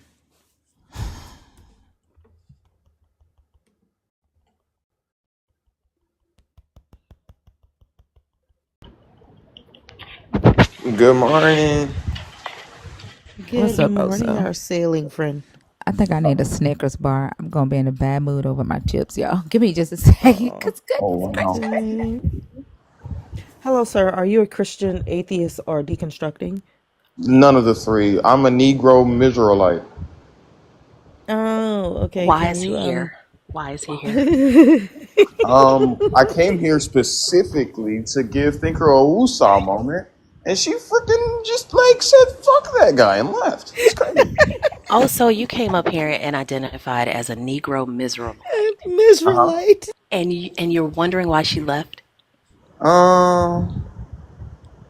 No. Stand also. Fee, did you see his hair blowing in the wind last night? I popped in for 2 seconds, and I don't even know what was going on. But yeah, I did catch parts of it. His hair was blowing in the I wind. It no, I heard was him. Look at all that water. Oh my god. What are you on a cruise? Yes, ma'am. Look at all that water down That's here. nice. That's It's gorgeous. beautiful. That is Better gorgeous. than last night. Man, we're having a good time out here. But I did want to ask Thinker specifically what she thought about the theory of evolution. You know Lala's gonna drop you. Ooh. Let me rephrase this. What do you think about quantum entanglement? Why are you doing this to me? You know how Sour Patch Kids work? Like first they're sour, then they're sweet. Mm. I'm more of like a That's what you're trying to warhead. be? No, I'm more of like a warhead. Just straight sour. Oh, It's so are not you the good youngest because, sibling? like, I'm actually not.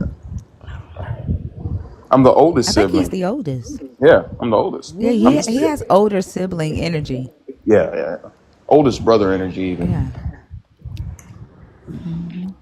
You know, the oldest sibling gets on your damn nerves. The oldest sibling thinks they know everything, but they always be wrong. Whoa. Whoa. Whoa. He got that older sibling energy. Okay, I see what you're trying to do here. And that's not I'm funny. telling the truth. Nah, that's not funny. Don't do that to me. I'm Okay. not eating chips. I'm settling for sour cheddar and sour cream ruffles.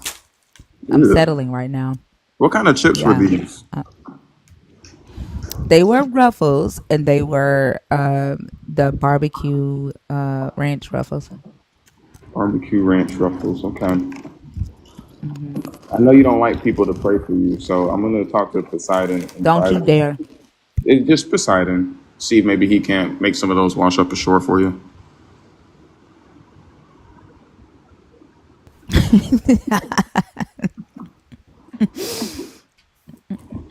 You're a trip. I I'm tried. mad. And then they ate all the chili. Like they didn't think about me at all. I don't get it. I love As, them to death. I do. But they didn't think. as somebody who used to do that to my Yeah. mom, I'm just gonna say I always knew what I was doing, but I was hungry.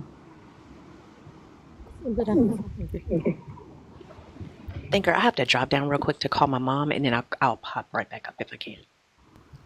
Okay. All right, thanks. Oh no, I hope you feel better. Which of Nora, I hope you feel better. Yeah, and I remember like I was half asleep, right, and my daughter comes in and she's got a bowl of chili and she's like, "Mama, this is the best pot of chili that you made." She's like, "What did you do differently?" I remember her saying that, um, but I did not expect for them to fuck the pot up. Like literally, that's like one scoop left in the pot. Not even enough to make a bowl. Not even worth making a bowl, should I say? But Just chew twice. I'll just get me some Wingstop when the live is over. I think that's the thing that like it makes you want to cry because you're like, what motivate? Like it's the motivation behind it. I don't know. Like why? I don't know. And I know it's just because they didn't think about it, but it's like, why didn't you think and say that these are mama's favorite chips? Let me not fuck the bag up. But they're kids. You I made me don't know. think. No, they're not kids. They're adults, but they're still kids. I call them kidults. They're kidults. Yeah, kidults. They're not- Yeah. yeah, they're not all the way up yet. Look, sometimes you're doing your thing, and then you don't realize what's going on, and then several chips later, all the chips is gone. Mm, I guess You going for a light I'll snack? get over it. Huh? I said sometimes you go in for a light snack and it turned out to be the whole bag. It just these things happen. It's a bag and a half. Like they even opened the barbecue ruffles. Like they ate the barbecue ranch and then they opened the barbecue ruffles and ate a half a bag of that. Like so it's a whole bag and a half and a pot of chili. Like I'm not just tripping off of like a bag of chips. Like they fucked up some shit while I was asleep. Damn, that's tough. What you should do is start putting well, actually, hot sauce wouldn't work. No, that make No, it feel they eat taste better. hot sauce. Yeah, they love hot sauce and teriyaki sauce and sriracha and all that stuff. But the crazy thing, like when I go grocery shopping, I shop with them in mind, And I think this is the thing that's like really bothering me because I shop with them in mind. Every damn thing I buy, like I spent, it came after I put my plus number in. It came to like $467, right? I spend a lot of money on groceries, and it's always for them. I always buy what they like, and I'm gonna get my popcorn. I'm gonna get my chips. I'm gonna get my trail mix, and I'm gonna get my honey buns. Okay, that's my list. That's my list. Okay, out of $467, that's my list. And for me not to be able to go in there and get my chips, like that's fucked up. When the whole grocery list is them. That's what I'm saying. That's why I'm in a bad mood right now. We got to get a But thing. Xavier, how are you? Huh? So we got to get Huh? you a mini fridge. A mini Was fridge? good, God. Yeah, you can put like a padlock on it and everything. Yeah. So that what you should I do don't is know. you I should have would, put a and I padlock still on wouldn't put a lock on a whenever it is. fridge for them. Like they just, I wouldn't do. Wait, Xavier, are you Christian? Are you Yeah. deconstructing? Or are you an atheist? Nah, I'm Which one? everything. All of them. Huh? Oh my I'm an God! What atheist. the hell is wrong with y'all? Okay, bye. What the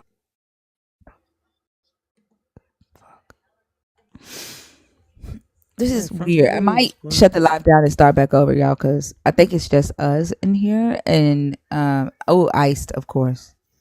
Well, I like both Gargar, iced and honey glaze, but I do iced honey buns mostly. And I get 2 big boxes. And mind you, I had 2 honey buns yesterday after I went grocery shopping. And then so when I went in there earlier tonight to get my chips and to fix my bowl of chili there and saw that there was none, I had to eat a honey bun. What about there was only one honey bun in the box? So I have one box of honey buns left. So they did fuck the honey buns up too. Damn. And then the other box of honey buns is open. So they've already started on the other box of honey bun. So yeah, that too. Did they like come into Yeah. contact with water after midnight or something? I don't know, they're adults, they're growing, they eat a lot. I don't know. And it's Yeah, but four of this is them here. gremlin activity. At this point, you just you intentionally. But The I gremlin don't know if activity. it's like I like that let me eat mama's food first before I eat what she bought for me. Like I don't know what this energy is, and that's why I said I'm gonna talk to them when they wake up because yeah, I don't know. I got to figure out what this is. And that's why I said like I'm in a bad mood about it.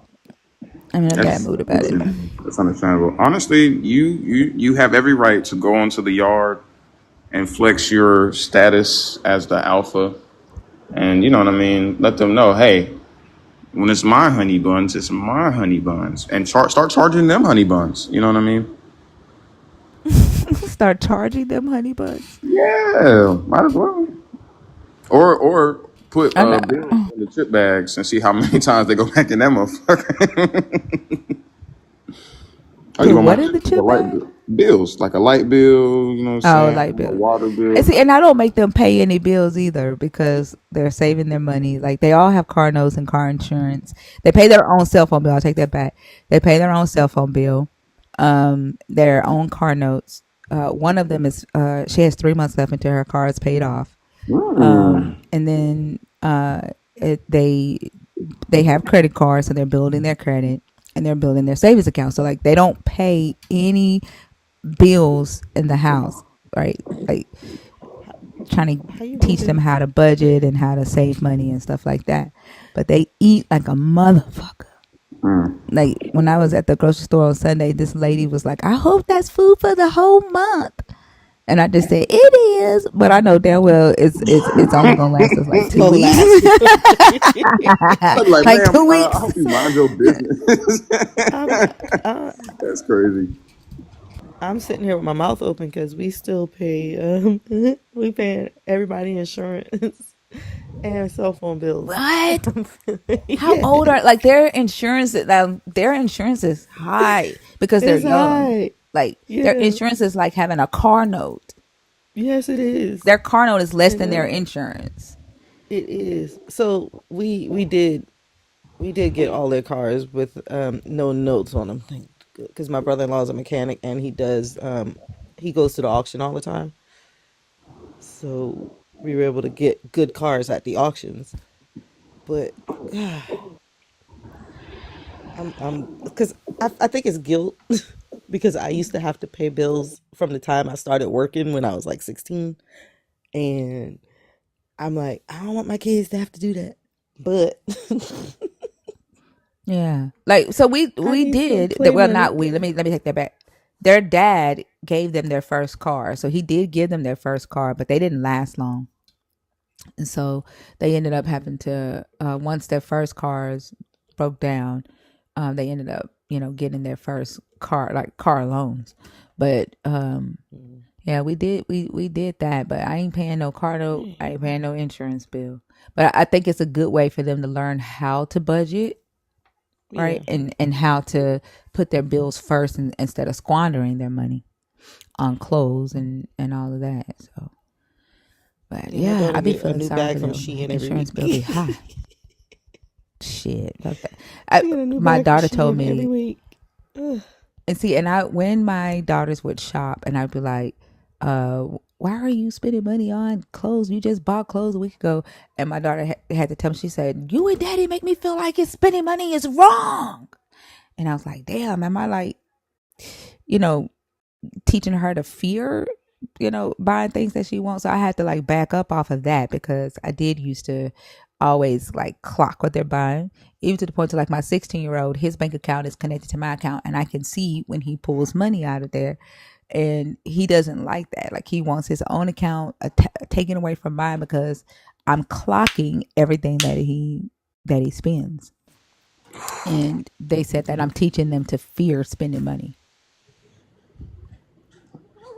I had a similar But I issue. just want them to be responsible with it. Yeah. Huh? I said I had a similar problem, but the thing is, I didn't want my mom to realize that I was pulling out the same amount of money every weekend. Because I mean, 2 + 2 =. I was buying things with it that I should not have been. What were you buying? Um, Jack Daniels, Tennessee Honey. Wait, with your debit card, and your mom could see you going to a No, I liquor was pulling store? out the cash and then giving it to somebody who could actually purchase it, and then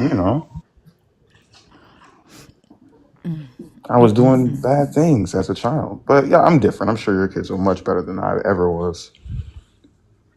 No, one time one of my daughters came home drunk. She came home drunk. I was so mad. Yep, she hadn't drunk no more though. Um, but I was so mad at her. The temple. Hi, how are you? Hey, Thinker, how you doing? I'm doing good. Heard a lot about you. You be over Um, here snapping, doing your thing. Hey, mm, I don't know if that's a good thing, or is that oh no, no, a bad thing. I love your lives. Your lives are awesome. They're very great, Oh, thank you, thank you. I appreciate that. very educational. Are you? Follow Thinker, guys. I appreciate that. Well, thank you. I appreciate that. Yeah, Are you Christian? Are you deconstructing? Yes. I am a deconstructing autotheist. So until God can prove What is Himself, an auto theist? okay. So until God can Sounds a prove lot about it. Himself, I have taken His position. I am God. I am God of my own reality. Okay. And until a God can be showed, So like demonstratable, then I guess I'll sit in that seat. Yeah. like agnostic then? No, agnostic is like Kind of. they're still on the fence of if they're going to believe in God. Even if God did show himself, I still wouldn't believe in him because he's a sick, guy. Oh, okay. Yeah. Okay. So atheist, Yeah, I'm an but you autotheist. I'm a well, and super, like a super auto theist. So atheist. like, Yeah. Like an atheist with superpowers. okay. Yeah. Yeah. It's like atheists, Okay. they Okay. like they I kind of like believe it. like they're just meat bags walking around waiting to turn into worms. I'm not that guy. It's not an accurate You depiction of believe an that? atheist. No, like an atheist is ultimately not lack of belief in a God. Yeah, That they lack. doesn't, They yeah, lack. and whatever God claim you've presented, an atheist just is not convinced. That doesn't necessarily mean that every atheist believes that they're a meat sack walking around. I think Well, I that's a mean, bit do hyperbolic. atheists believe in the soul? Atheists are not a monolith. Like you'd have to ask Yeah, each individual atheist. You happen to be speaking to one right now, and no, I don't believe in a soul, but I have not seen exactly. any Every atheist demonstration I of it, spoke to though. don't believe in the soul. Well, that may not, every atheist that I've spoken to, that hasn't been the case. So I think it's Okay, okay, dangerous to that's a paint good. it with That's a such good a light. broad stroke. I appreciate that. I've never met one that believed in one. So, I mean, that's good Wait, to hear. is I'm your out there. name Sky Daddy? Is my name Sky Daddy? Wow, that's a nice Sky name. Daddy God? Like, I do like you that also go name. by Sky Daddy God? I like that name. That name's awesome. That's like who came up You with that sound name? like him. There's a guy called Sky Yeah. Daddy on here. I think that's you. I think you are Sky Daddy God. Thinker, you got me. You got me. Hmm. Gotta admit when you're right. Was I? Did I have you going for a little bit? For a second. For a second. Um and then your voice, right? Why? Why? Why? Because I just want to know why. because it's like it's just what we do. We see how you knew who I was. That's what proves I'm God. Because if I even try to change my voice, change my name, thinkers like no, that's God. That's the voice of God. Why are you obsessed with me? You're awesome. You're a great person. I'm one of your biggest No, fans. I'm like your no, stan. I'm like your no, stan you of TikTok. no, no, you lie on me. You come in here like, why do you do It, this it, type it of stuff? promotes you. It's self promotion. Look how No, big it your app is. doesn't. No, it If I doesn't. lie on you, 200 more Like people come in your live. literally, like this is It doesn't ridiculous. hurt you at all. This is weird Look, you're behavior. the goddess and I'm the god. Let's just take over TikTok. Come on. I'm not your goddess. Like this is very weird. Nah. You're Thinker. good. You're good. Thinker. Thinker in Thinker. my book, I'm Thinker. thinking of you. I've been thinking Thinker. of you. Huh, Selena? Oh, nah. So What the fuck is thinker. this? Um Huh? he said that he's helping your views. While he was No, talking, he we goes around went telling down. people, No, I'm just saying, while see, he was talking, we went down from 791. So 20, at least 20 people left while he was talking. Just FYI. They just probably went to go check my page out. They'll be back. why do you go Just around telling continuing to people go down. that I learned from you? Because I was talking about in the past life, not this life. This life, you know a lot. You came back knowing a lot. But in our last life, yeah, thinker, it was the other way around. Wear a backwards white coat, don't you? Love you guys, man. You guys are awesome, man. You're bringing the black community together, making them think. Fuck, yeah, I like that. Ain't you like a Decepticon or something? What you care about black people for? Oh, no, I'm an auto theist. Yeah. Decepticon. Just kind of dark. I used to like Transformers. Thinker, What do reset you your want, gift Sky goal. Daddy? I Okay. want I want What a did you come up here truce. to A discuss? truce. I want a truce. All right. No more war. I'm on Thinker's team. That's a Thinker is the right one-sided war. one. She's the way. Yeah. What the Thinker, I have fuck? to run, but it's been lovely. Stay with me, See you also. later, Aloso. Don't Go run to on your break. queen. How can Go you run on your have a good queen? You're day, supposed to also. stand, All right, I'll see Have y'all a later. good Love day, stand y'all. also. I firm on love your you. queen. I love you, also, for being a real man. Thank you so Aww. much for being the real man in my life. I appreciate the respect that you give. I Thank you, appreciate the Mama. support that you give I gotta and learn the from you, knowledge that you Osa. share on your lives. Um, I appreciate you for never being cringy. I Yeah, man. appreciate Keep you doing a your thing, lot. Osa. Yeah. What do you want? Thinker, I want to do a live debate one day, just so Do everyone it can look. now. Do it right Let's do it. now. Do it right All right. now. All right. So prove that I'm not God. Prove it. I don't give a fuck if you are. That's how much But I what could if I care less was? about proving that. What if I was a I don't. god and you are a I god? I don't give a fuck if you were. That doesn't matter to me. That is of no interest to me. But what if me being a god made you a god? I don't give a fuck. You don't want to be a god? I what do you want? Go. You can be a god. Go be a god. I don't care.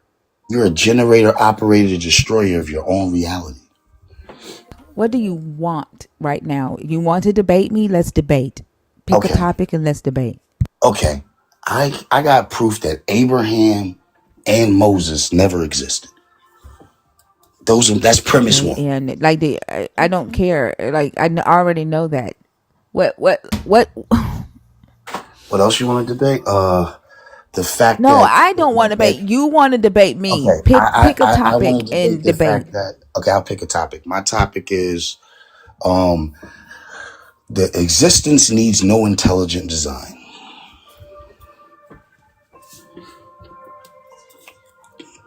That's P1. Existence needs no intelligent design. Energy can't be created Like nor what destroyed. about me? What about me? Right? Made you say thinker gives a fuck about who designed the rock that you are sitting on right now. Like what about me made you say that I would I care mean, the about that topic? background, the Christian God. I You see don't the give Christian a God fuck deceiving these about I people. don't care about any of that.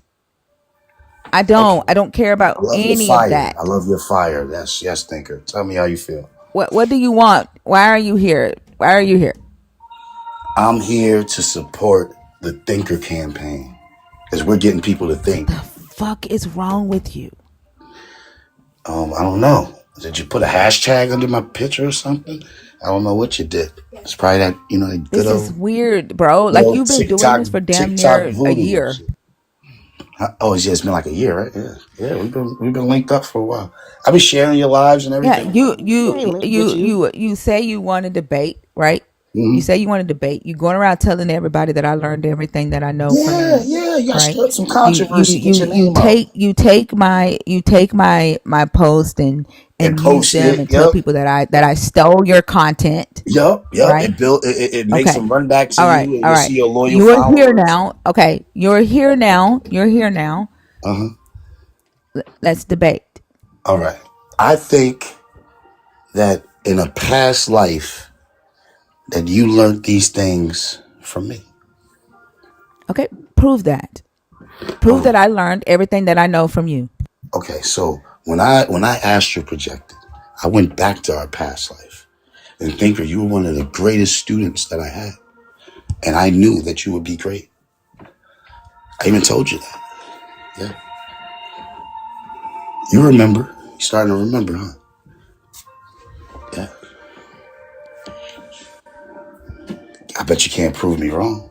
Think about it. We've always existed. We're just back again doing the same thing. That's why we got the fire we got behind our message. Not me I started 4 different religions on this app, and people are so gullible. God damn. Started Barneyism. Oh my God, they went with that. People start wearing purple and shit, posting Barney and shit. I'm like, Okay. I'm done. Yeah, that I'm says done. so much more. You're not serious. Yeah. It's ridiculous, and it says so much more about you than it does about them, which is sad. It's given obsessed. That is some sick crap. It's embarrassing. It's embarrassing. Let me go and block this one too. Oh, he has 5011 accounts. I know, but I'm gonna block this one. Add He this ain't one gonna to the do nothing list. but creating another one and come back.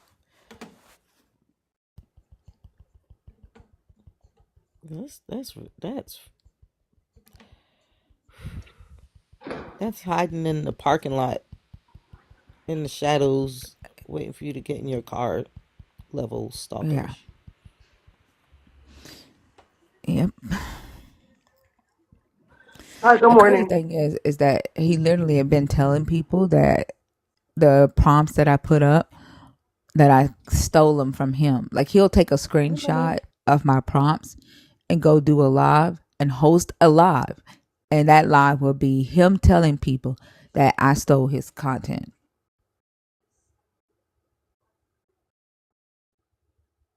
Yeah, I remember that. I Yeah, remember. he's weird as fuck. He sounds Yeah. mentally unwell. Like he also sounds convinced of the delusion that he's trying to peddle. That's kind of scary. Yeah. 5150. She answer. She. Is that she? How? Yes, Shishi. Good What's morning. that? What's the rest of it? U.S. Oh, just the places I visited. So I'm from the Oh, okay. U.S., Mexico, Nigeria, Bahamas, and Puerto Rico flags. Oh, okay. Okay. I used to work for an Are you airline. Christian? Oh, I am Christian. Okay. And what topic on the board did you want to discuss? Miracles and divine favor being human manipulation. All right, go ahead. So last time I was on here, I thought I just scrolled by and I seen a discussion and I'm like, if I say I'm Christian, they gonna kick me off. So I said I wasn't, and then you got mad and booted me real quick. So I see now I know the gist of the discussion. And I forgot what the topic was that night, but y'all had me thinking. Like the miracle, I needed a miracle that night to have, it was a Saturday night. I was like, man, I'm broke. And, things have been going bad for me. I lost my job a month or so ago and I'm struggling. I can't even get like $5 to get to church. And y'all, whatever subject y'all was on, I was like, wait a minute. I'm struggling to be this Christian like I grew up in church to be. And like 10 years ago, I learned that if you're going to have a God or any kind of higher power, make sure they do shit in your favor. Like, it ain't going to be a struggle. Your God wouldn't want you to struggle. So, like, y'all discussions always have me thinking, like, wait a minute. What the hell am I working so hard for to participate in this religion where, like, it's not benefiting me? That night, y'all just, like, turn a light bulb on. Like, I don't even have the gas. The church don't even be answering the phone to sign me up for the bus. Why am I struggling so damn hard to get to this God or whatever? So, you want to take signs and wonders from your own life. And like, car got repossessed, couldn't get to the church not answering the phone, can't get on the church van.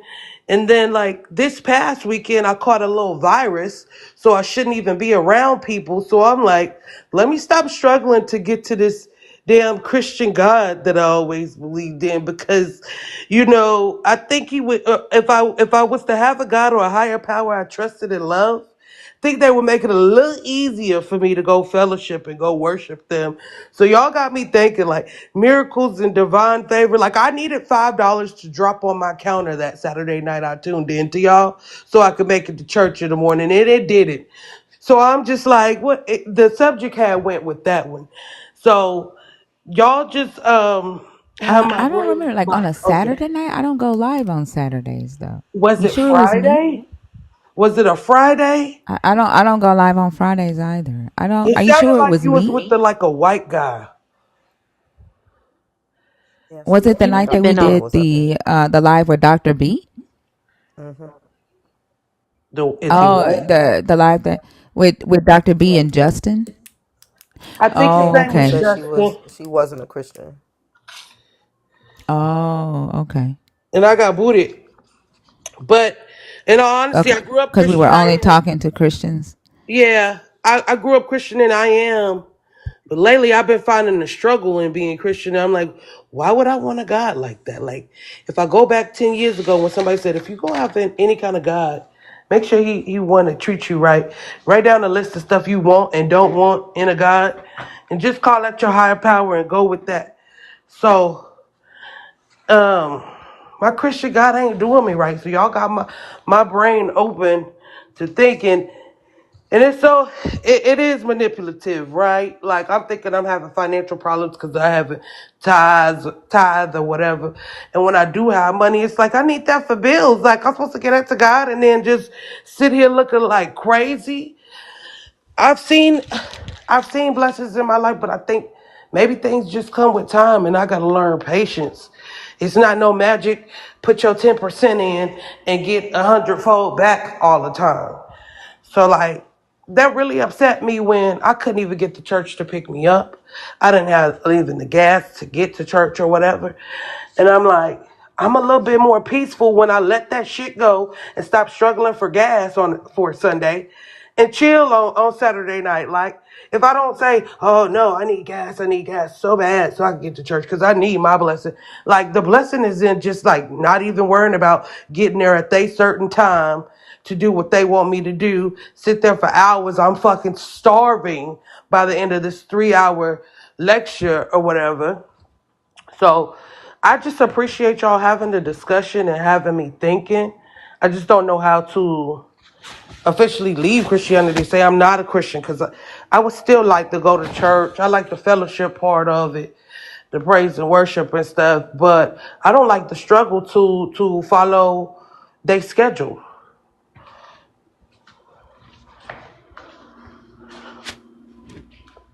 And that's all I had to say. Thank you. You're welcome. And I think Fee talks a lot about, like, I don't necessarily miss the community of church because I didn't hang out with people at church. Whenever we went to church, when church was over, my ass was gone.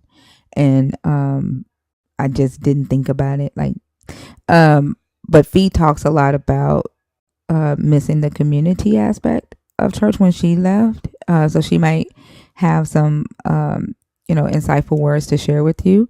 And so, like, also one thing that I would say before I pass the mic to Fee is necessarily like not going to church isn't you like giving up on your belief of the God. Like the church is, just a place where you go and, fellowship with people. But it doesn't necessarily mean that, you're giving up your belief in the God. So whatever struggle, you're having with this God or lack of, miracles or blessings, that's still going to be there if you don't go to church or not. And so I think that's something that you might want to consider as well. But Fee, what do you think, like, as far as taking that step of not going to church because of missing the community aspect of it? Like, what are your recommendations there? Yeah, I mean, I think I've heard a lot of people speak on the lack of community when they leave church, or religion in general, because it is the place that a lot of people congregate. It is the place where people find community, and because it's almost like it's provided for you. You don't have to put in the work because it just comes with belonging to the organization or the congregation, which is something Bash talks about all the time. Um, for me, it was very, very difficult because I grew up in a religion that discouraged forming relationships outside of the organization. But what I found after I left is that the relationships that I formed were a lot more, they were richer in a lot of ways because the connections were not based on this common belief system. They were based on common characteristics, values, and goals, things that were important to us as individuals, which are oftentimes things that you don't necessarily get to in religion, in religious settings. You know that you have a common understanding of this book. You have oftentimes a common upbringing in terms of what you believe about this God and things of that nature. But community can be built anywhere. I mean, we are, I think, in my opinion, living proof of that right here on this platform that Thinker has built. There's a lot of creators that go live in this deconstruction community. We've supported each other tangibly, emotionally, in every way that you can.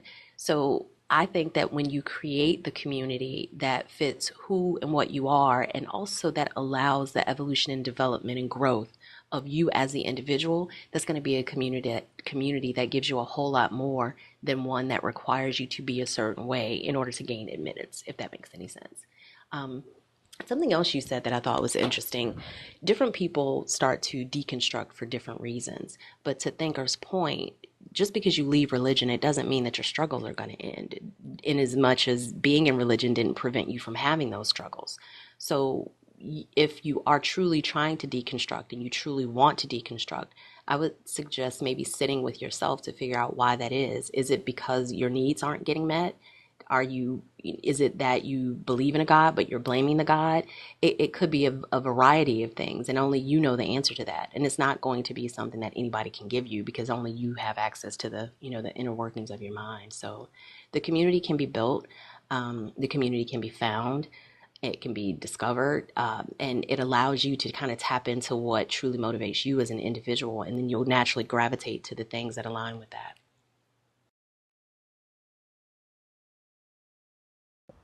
Thank y'all for bringing up those points that like I'm gonna have those struggles either way, and like growing up Christian makes me think, well, maybe if I hustle to get to church, if you want it real bad, you'll make a way to get there. You'll catch the bus there and all that. Then I'll see my miracles happening. But then again, I might need to just sit with myself and like, okay, so the Christian Bible is what has made me be like, well, my greater is coming. This is just a setback for a comeback. Help me stay optimistic.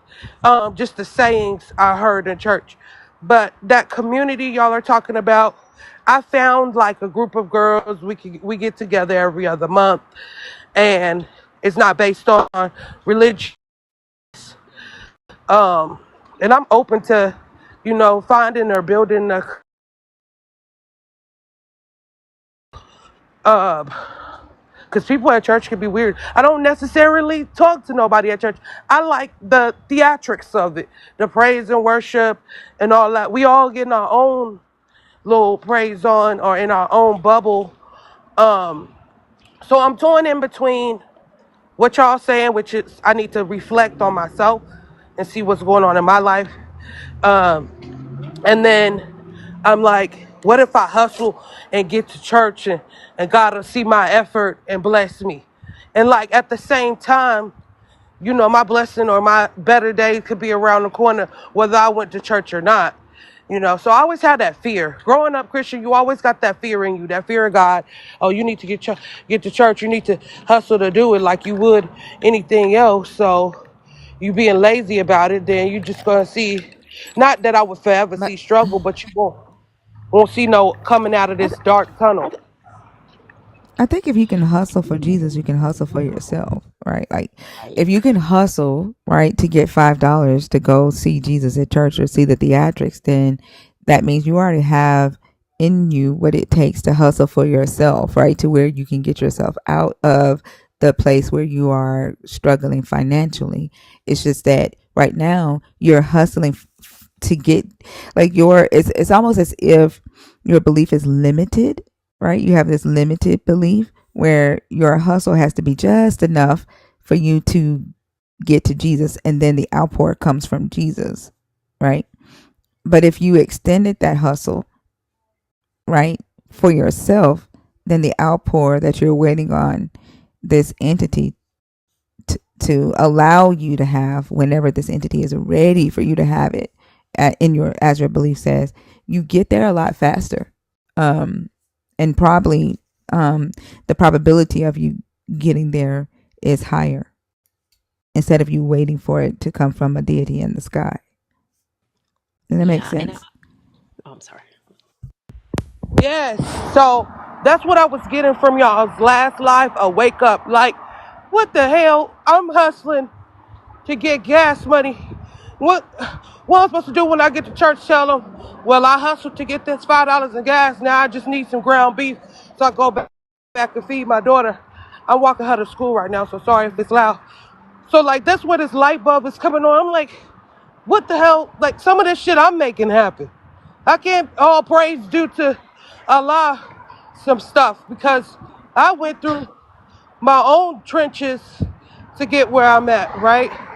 So the what I take away from Christianity is a positive outlook, optimism as I make stuff happen, like you just said.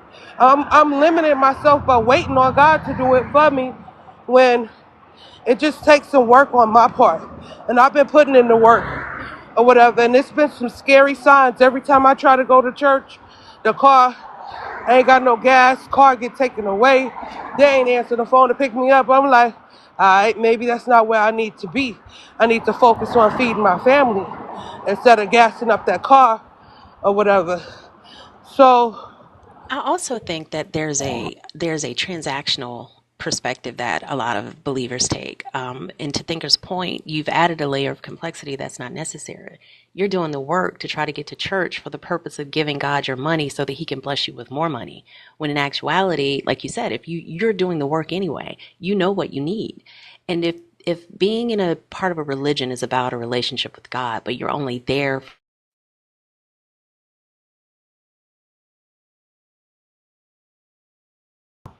you muted. I think she might have gotten a phone call.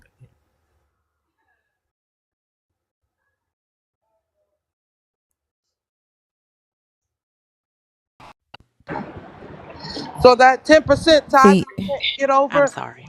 Okay. that's I'm sorry, okay. y'all. I got a call. I apologize. But yeah, I was talking about, you're doing the work anyway. So it's adding an extra layer that's not necessary.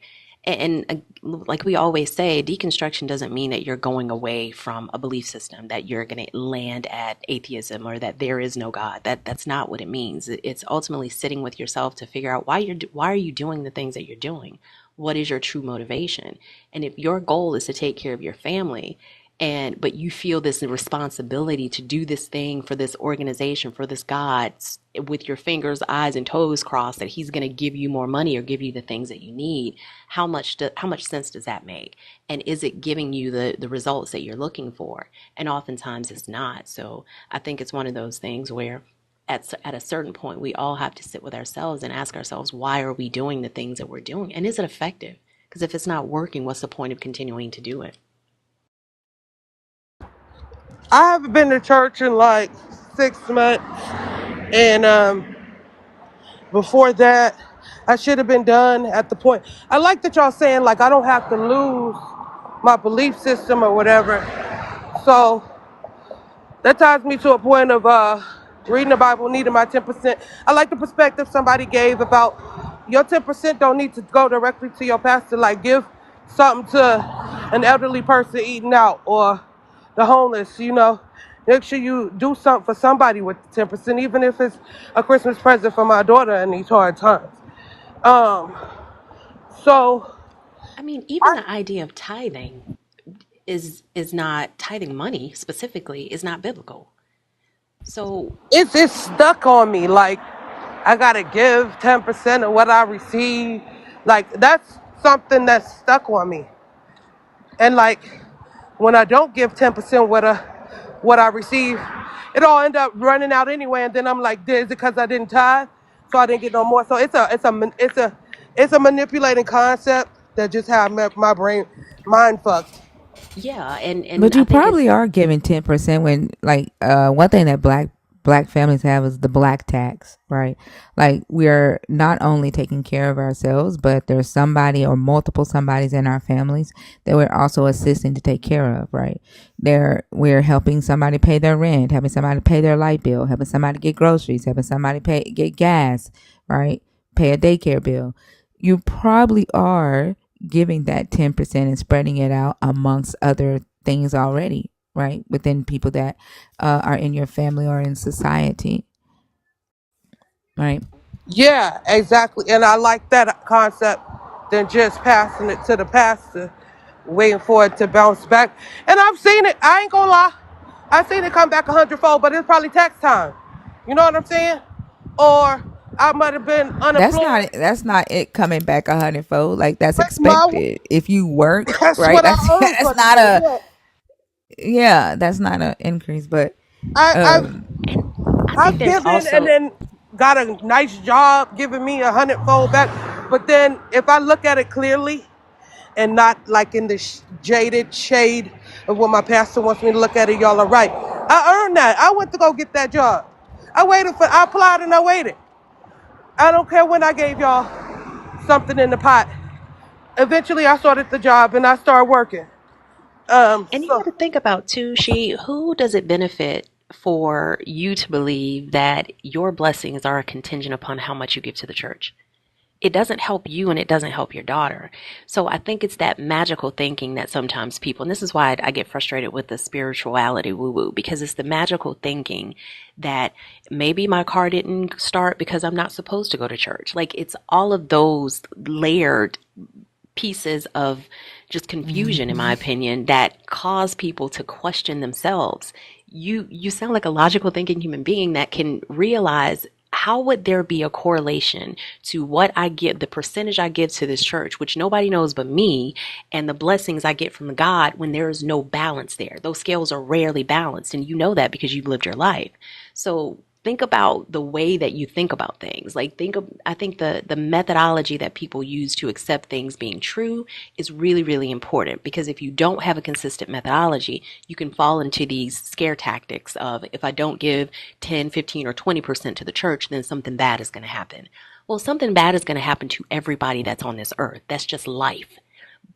But we like to ignore the hits and ignore the misses and look only at the hits to verify a belief system that's been superimposed upon us. So that's why I encourage, to sit with yourself and thinking about why you believe the things that you believe, because that's where your power is truly going to come from. Yes, a lot of think pieces here. I can't even organize them in my brain. But you mentioned magic, and I told my sister to open her eyes, 'cause we grew up Christian together. And told her, open your eyes to spirituality, whatever. She went deep down the rabbit hole of witch talk. And next thing you know, um, she can't, she delusional. What's supposed to be real ain't real to her. It's all magic. Maybe I wasn't supposed to. She get way too deep into that. And I think that's her trying to run away from God. I'm like, hold on, we still got God now, because you getting too like delusional or whatever. I mean, that's one way of thinking about it, but the again, that's why I say, going back to think about why we believe the things that we believe, why we accept as true the things that we accept as true. And if we kind of moonwalk back far enough, we're going to see, all of us, that a lot of our belief systems were handed to us.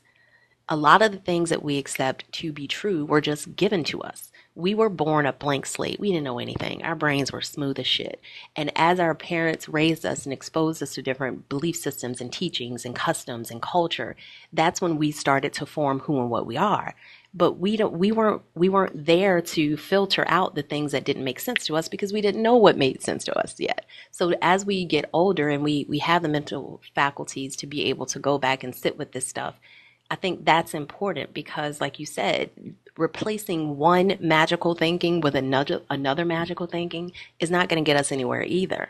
And it's ultimately about what is true to you, what you are convinced of, and what information convinces you that that claim is true. And that's going to be different for different people. But if we don't ever do that individually, we'll continue to just spin the wheel of that we were born into, or of the belief system that we grew up in, and that doesn't get us anywhere, especially if it's not working for us.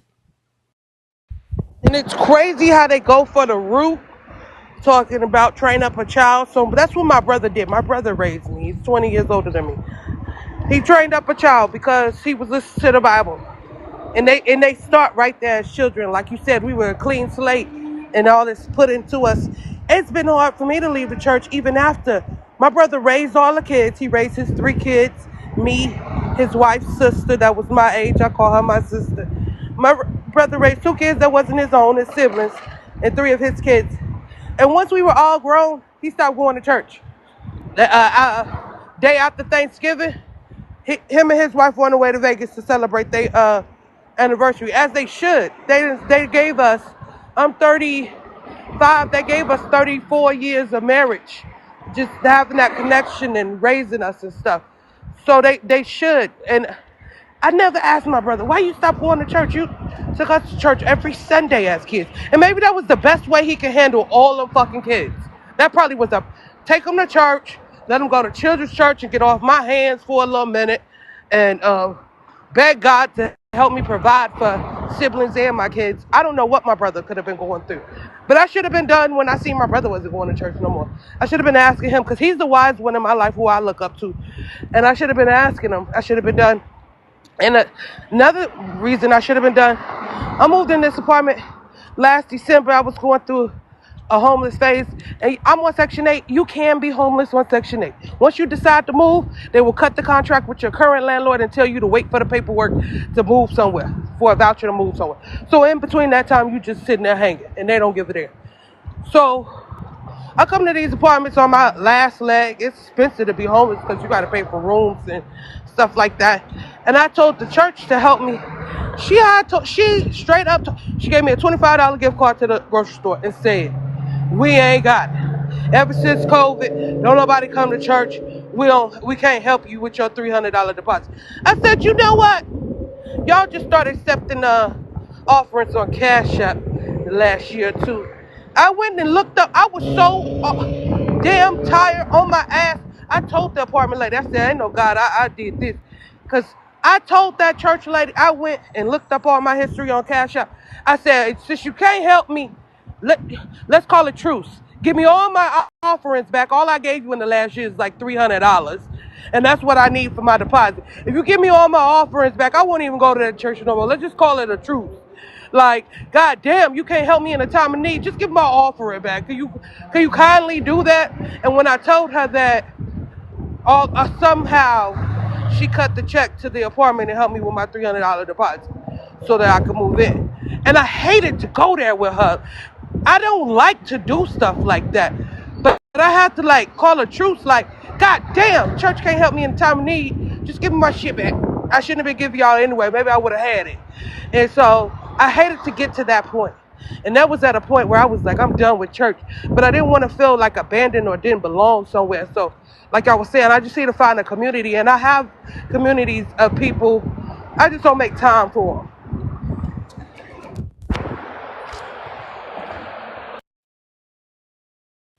Yeah, I mean it's a struggle out here, and we talk to people every day with different reasons and stories as to what woke them up in terms of questioning this belief system. So, I wish you the absolute best. I think that any institution that you are a part of, that you have been told you can rely on, that you've been told should support you and protect you, specifically a God that's all powerful, all knowing, has no limitations whatsoever, that would be able to sit and watch one of his children struggle, and be hungry and be homeless. Like that just doesn't make sense to me. So something's not adding up.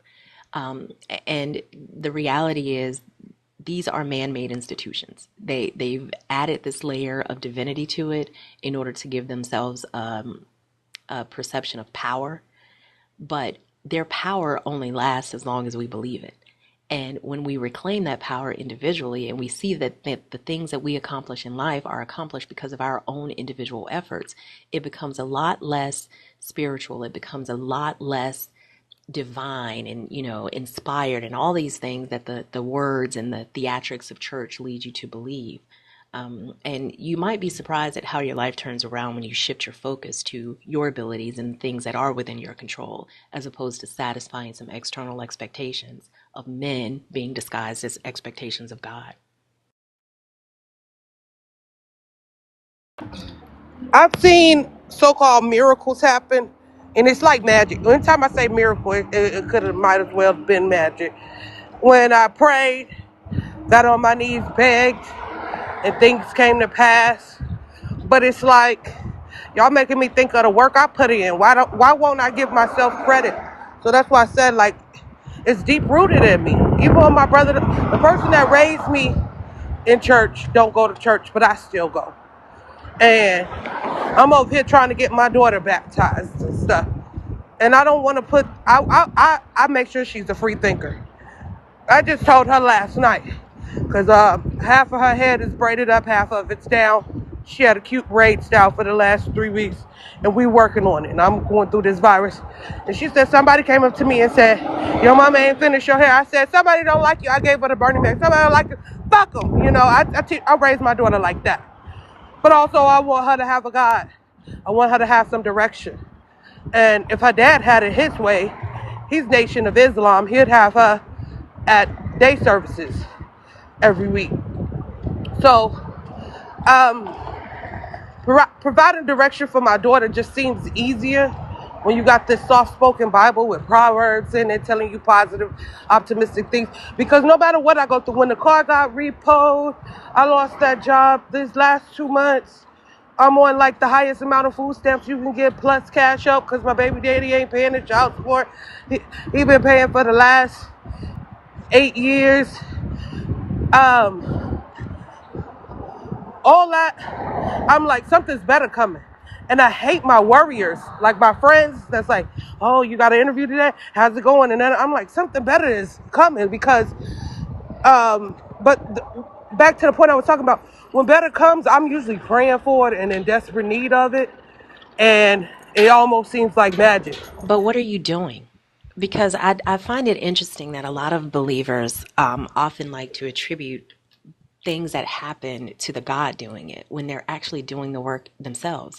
If you're praying to God to find a job and you're actively interviewing and you're actively looking for jobs and you get a job, how are you then attributing that job to the God? You've done the work. I could see if you were sitting under a bridge somewhere and you're praying to God, I need a job, and something out of the blue happened and bam, now you're the CEO of a company, like something fanciful like that. Even that, I think it would be a stretch to say.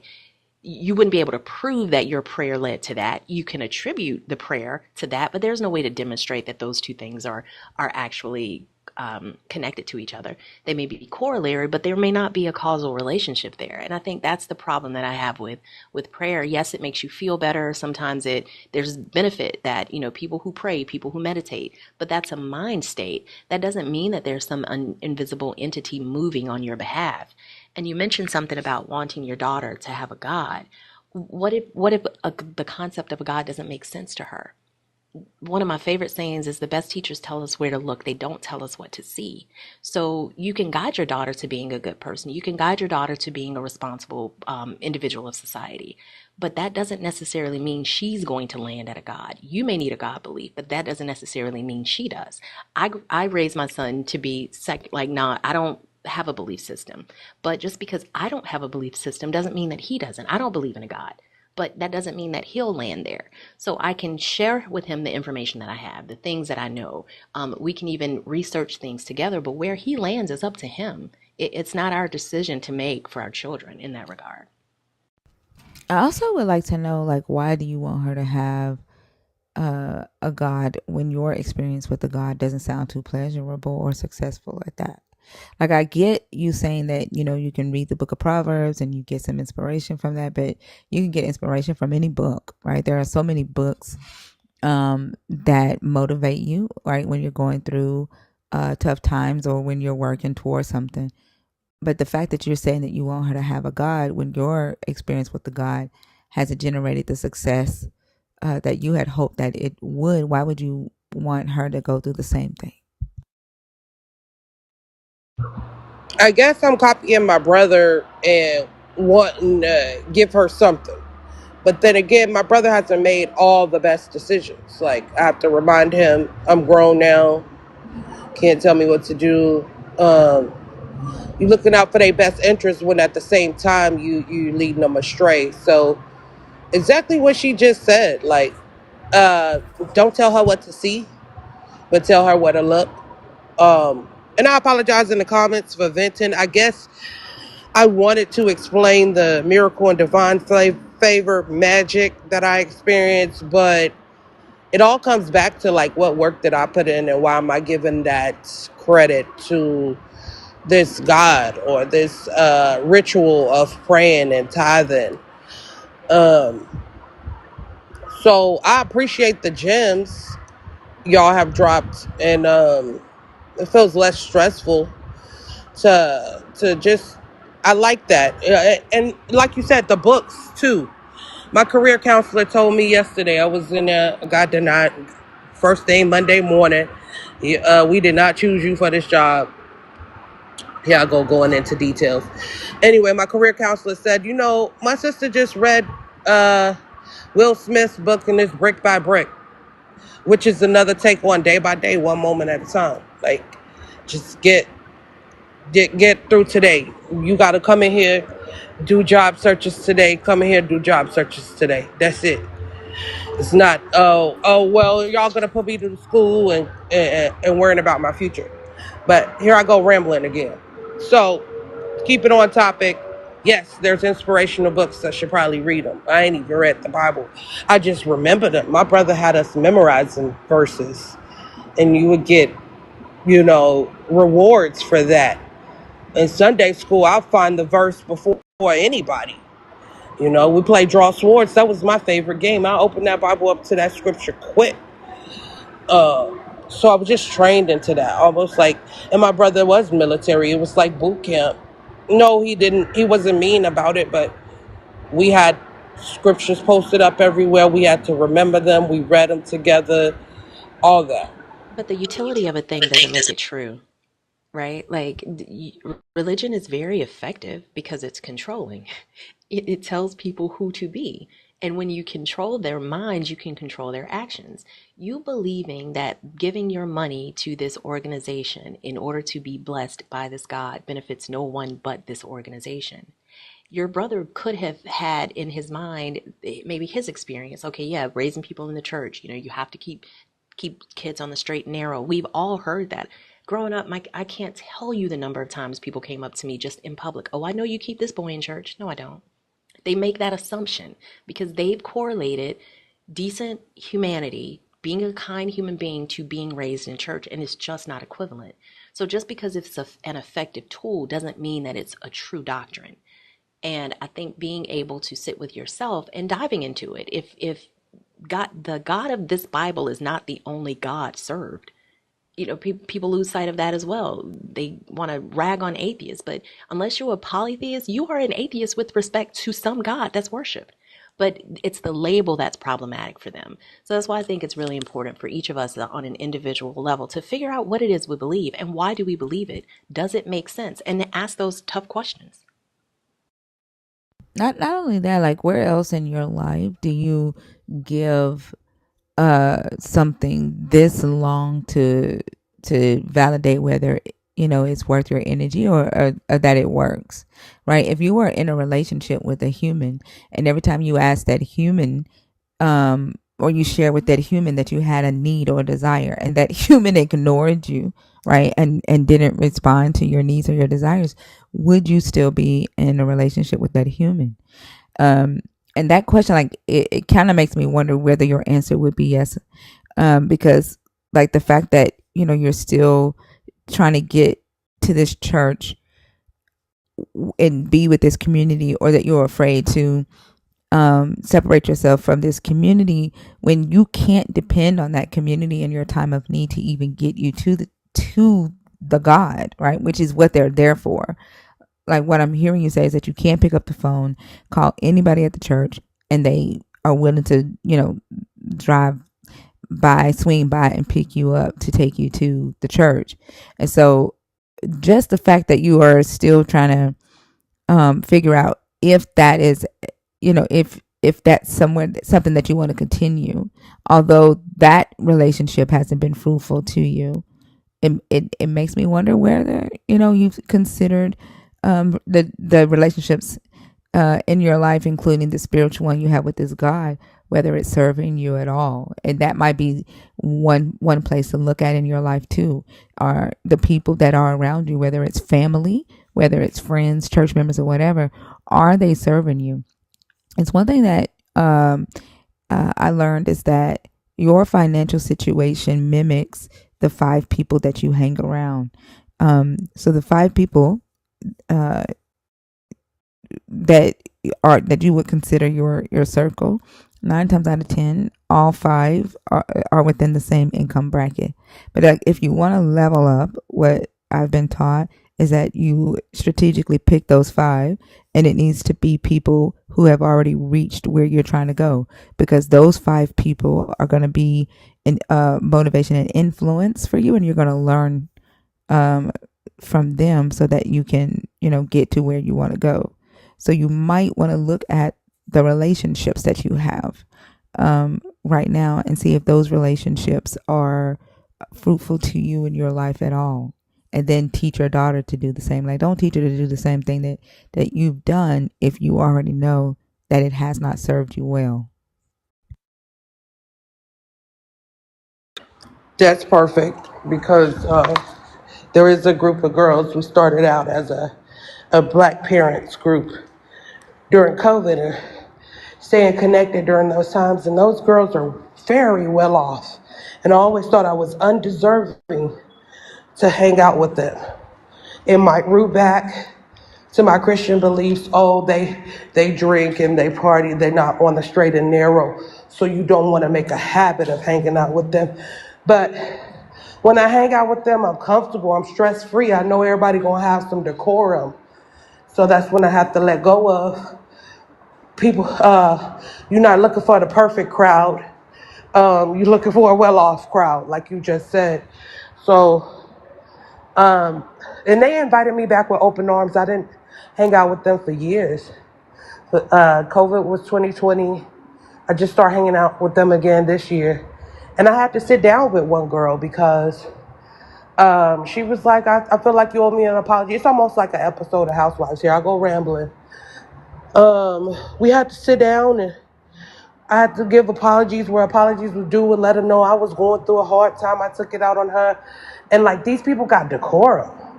Whereas church people would have been gossiping and low under their breath. The people who I think I deserve to hang out with would have kept grudges. There would have never been no talk about it. So I think I'm gonna stick to that group of girls. And I always say it's like P Diddy Yeah. party. And I make fun of it, but I'm actually enjoying the hell out of myself over there. And I'm at peace and I'm calm over there.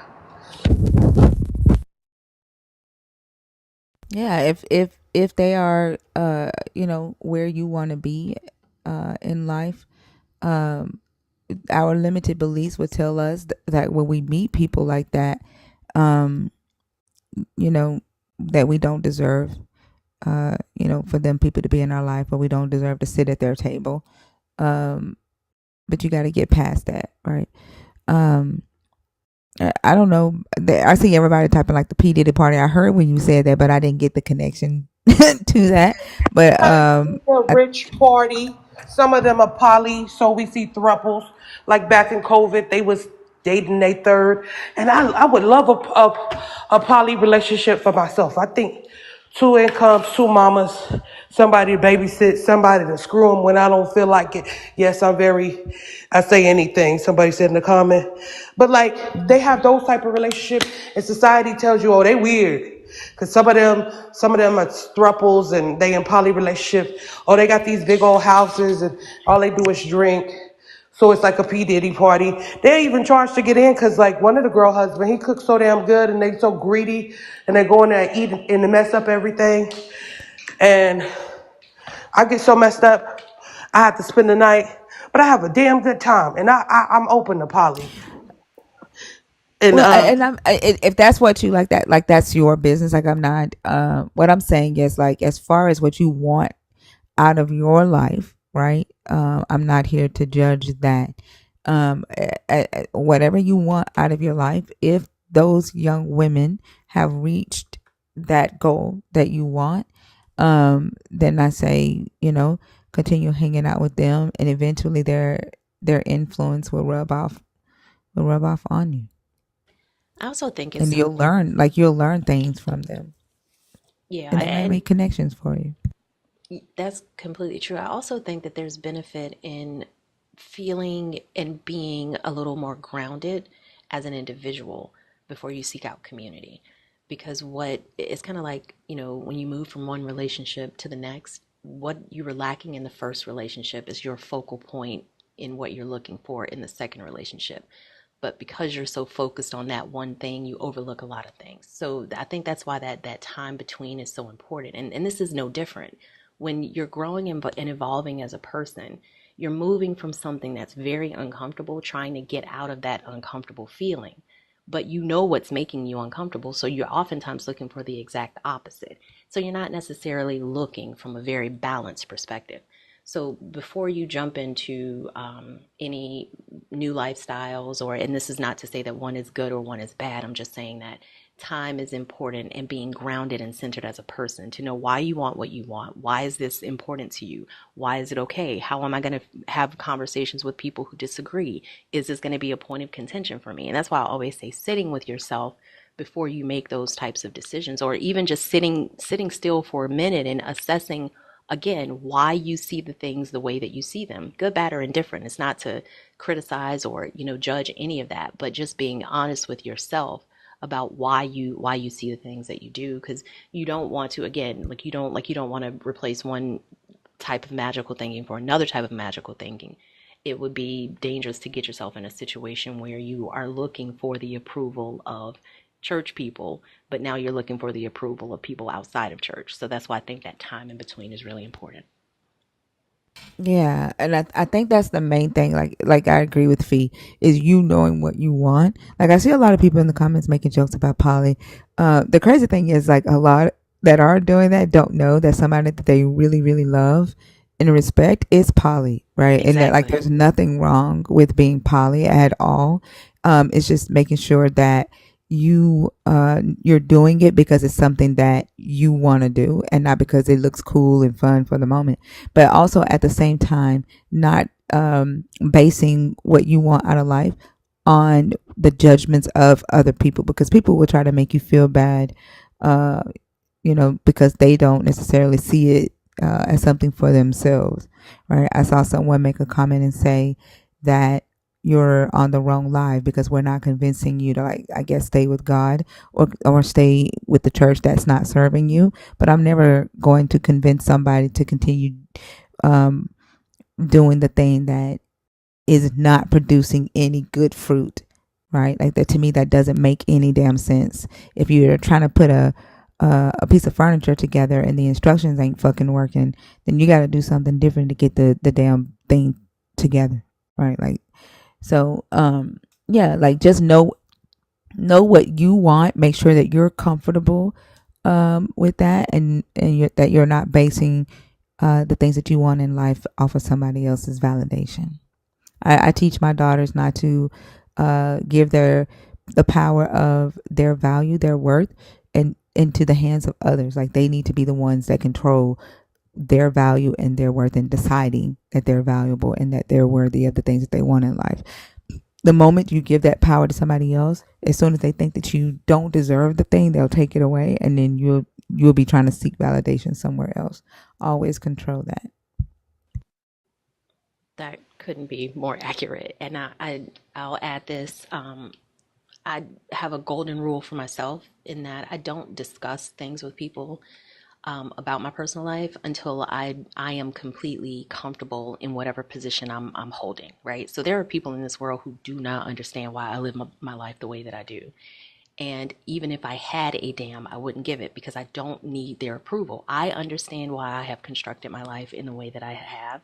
It works for me, it works for the people that are part of my life, and nobody else needs to understand that. But to Thinker's point, when you are still somewhat plugged into this external validation, which is so deeply rooted in Christianity and all of the Abrahamic religions, it's hard to shake that. That's one of I think that was one of the last pieces of ick that I had to peel off of me from my belief system. And it's that external validation, that need for someone else to tell me, yep, you're okay. Yep, this is right. I approve of you. I still needed that for a long time after I deconstructed. And it wasn't until I realized that the only approval that I need is that of my own. As long as I understand why I'm doing what I'm doing and my actions are hurting no one else and not myself, I don't need them to understand it. So we will always have likely a society that sees polyamorous relationships in the light that they do, which is wild considering what's in the Bible, but that's a whole nother Oprah. We'll always have people who see other folks' lifestyles, cultures, traditions as barbaric or a lot of different things. But until you get to a point where those voices are damn near muted, it's going to be difficult to continue to walk down the path that you choose. That's why I keep going back to give yourself time to sit with who and what you are now, because it seems like that's currently evolving.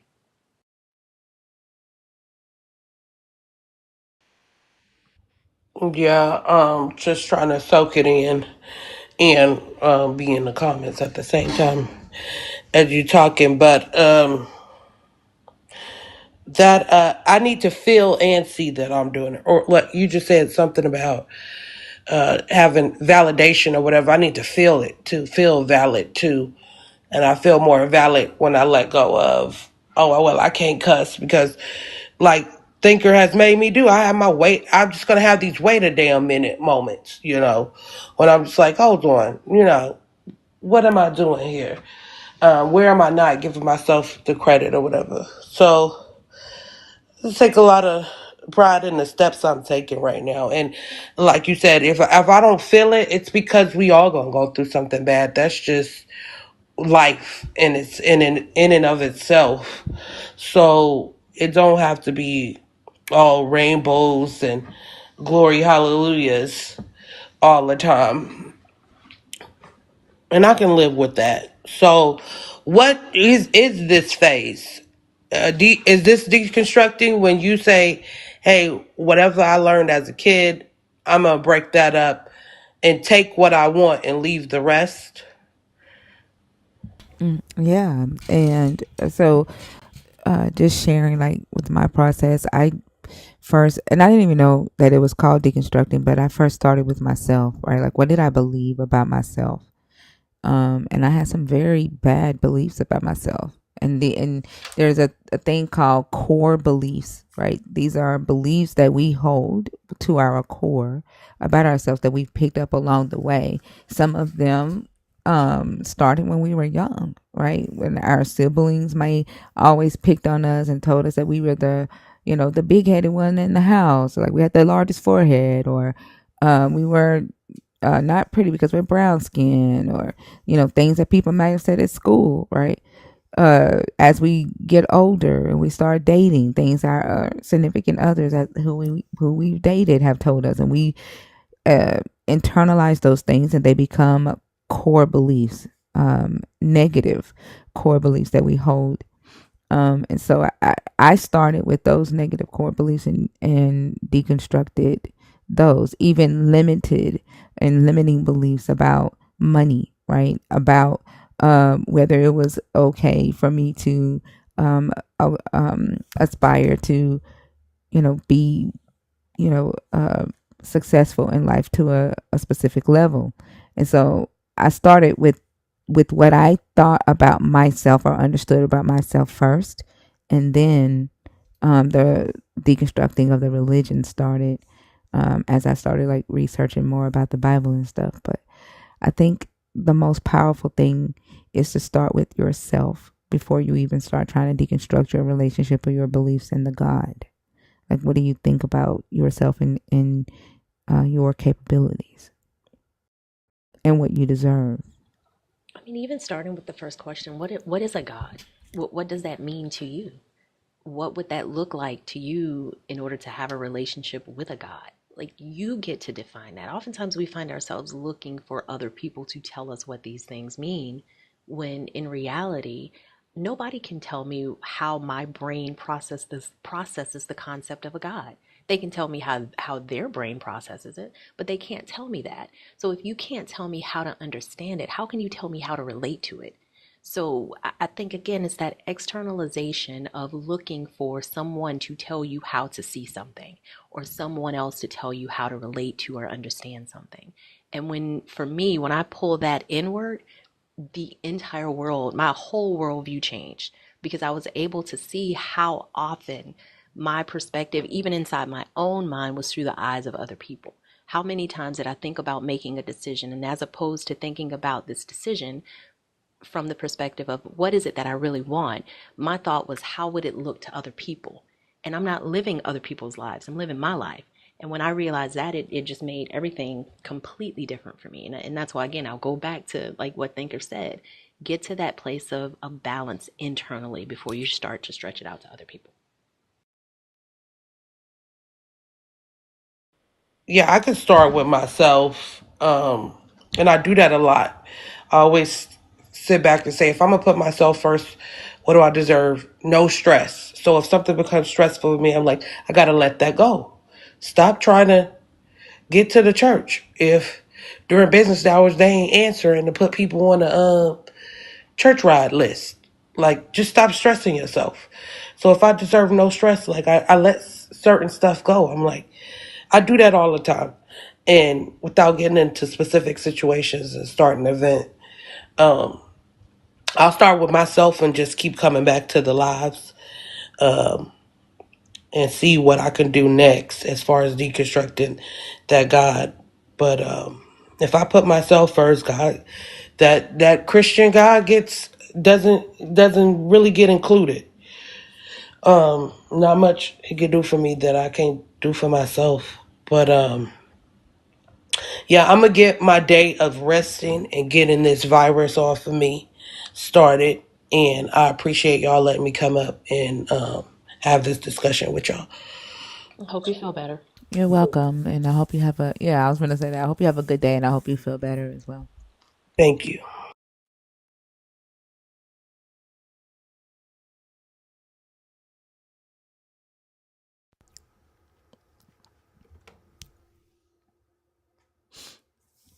It's so hard, I think, to deconstruct from a God when you hold limited beliefs about uh, whether you deserve certain things in life, right? Like if you believe that you deserve to suffer, um, or that you as a individual don't have what it takes on your own to accomplish something, I think it's harder to deconstruct from the God, because then I think you have this uh, dependency on that higher power to do or open doors for you that you feel like you can't open yourself. As a Yeah, yeah. because it's not taking the leash off, it's just extending a little bit more of the rope. Like, if you're still Mm-hmm. holding on to that limiting belief of who and what you are and what you deserve as a person, then you're only going to go so far. And I think like, I can speak personally. I did not realize how many of the perspectives I held were still tied to Christian limitations. And I'm saying Christian limitations because all of the things that I believed about myself, like you mentioned earlier, those core truths that I held about myself, they came from that because that's the soup, that created me. You can't separate the salt from the stew.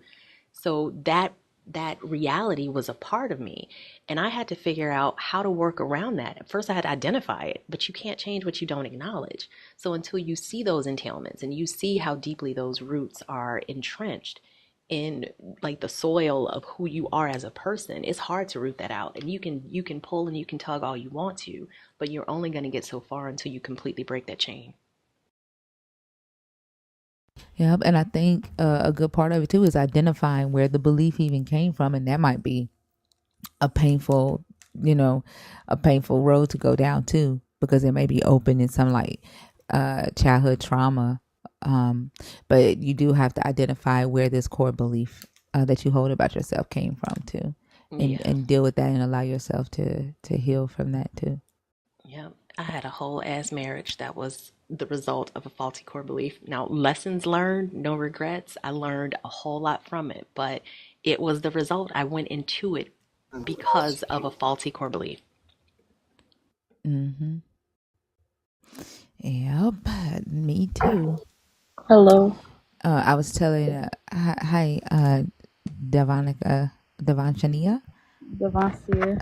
De, Devantia. Just one second. I was telling a young girl who, had an experience. It was her first time. She had lost her V guard, and the guy didn't call her back. And she was like, he's not calling me back because something's wrong with me. I'm so ugly, blah, blah, blah." I was like, "No, the fuck you're not." I was like, "You aren't the problem, and you aren't the only one that this has happened to."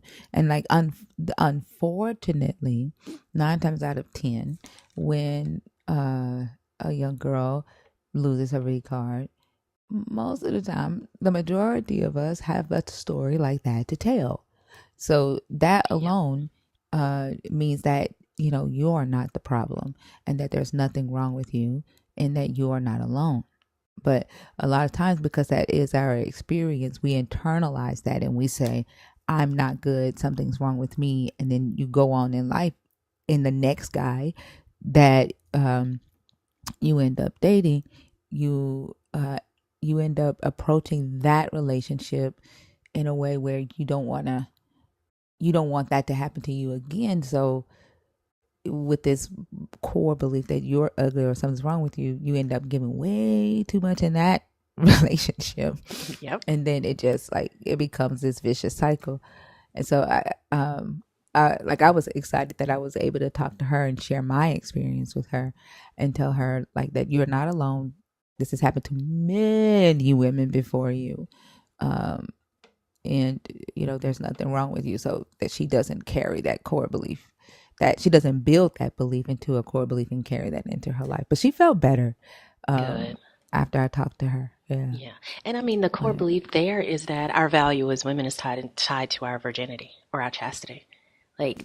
And I Yep. think that piece is what is so damaging and damning. That damn Christina Carroll got me watching Game of Thrones. And every time they talk about giving a daughter to someone or checking to make sure that she's a virgin, I just cringe inside because it really and truly is the thing that gives women value, specifically in this book as well. So, how could that not then translate to a woman in the 21st century feeling like, oh, I slept with this guy, it was my first time, and now it's not going the way it's supposed to, as the storybooks tell us to? All of those things are faulty core beliefs, but we don't know to challenge them if we don't get outside of our own little sphere of influence.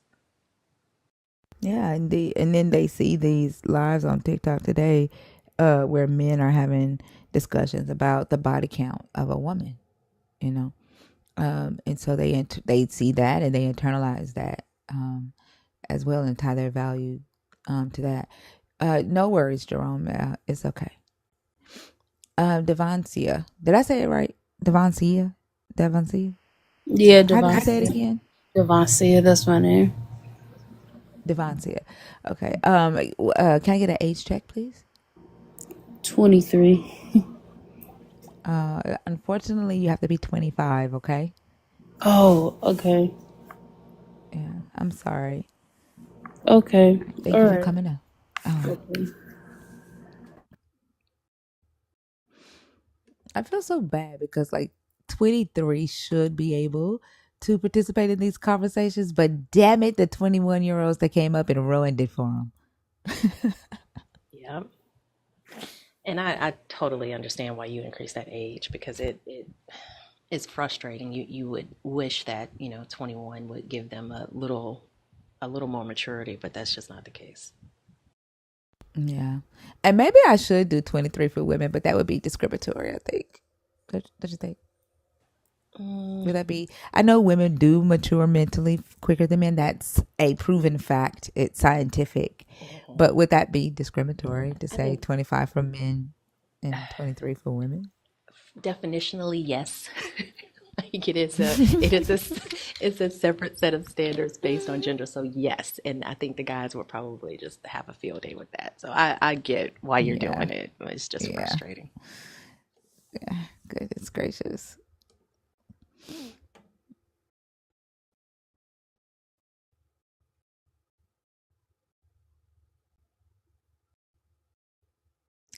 Clever Chip.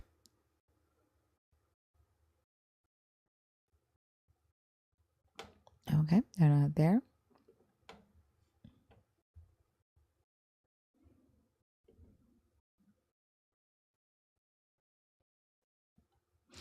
Yeah, but and even that, like ladies free to 11, the reason why they do it is because they know that if there's more women in the club, then men will pay a higher price to get in. They Yep. can charge the men a lot of money to get in if the club is filled with women. I And so, think like in a way, they're like pimping the women out. They're using the women, not pimping them out, but using the women as a marketing tool. as bait. I think the insurance industry is the Yeah. only industry that now can still legally discriminate. Because young men's insurance is way higher than women. Like they have a different insurance rate, which I totally understand. Yeah. Yeah, that's true.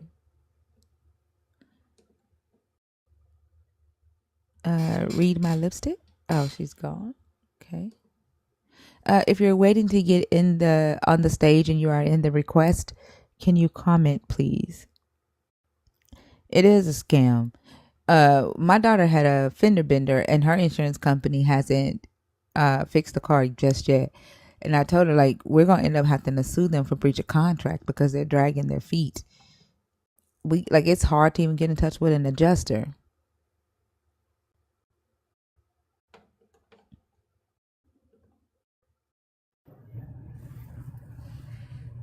Delamora, how are you?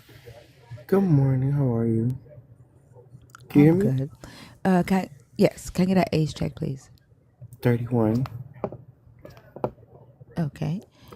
Are you Christian? Are you deconstructing? Are you an atheist? Oh, you're a nerd. I was gonna say I felt like Yeah. I've talked to you.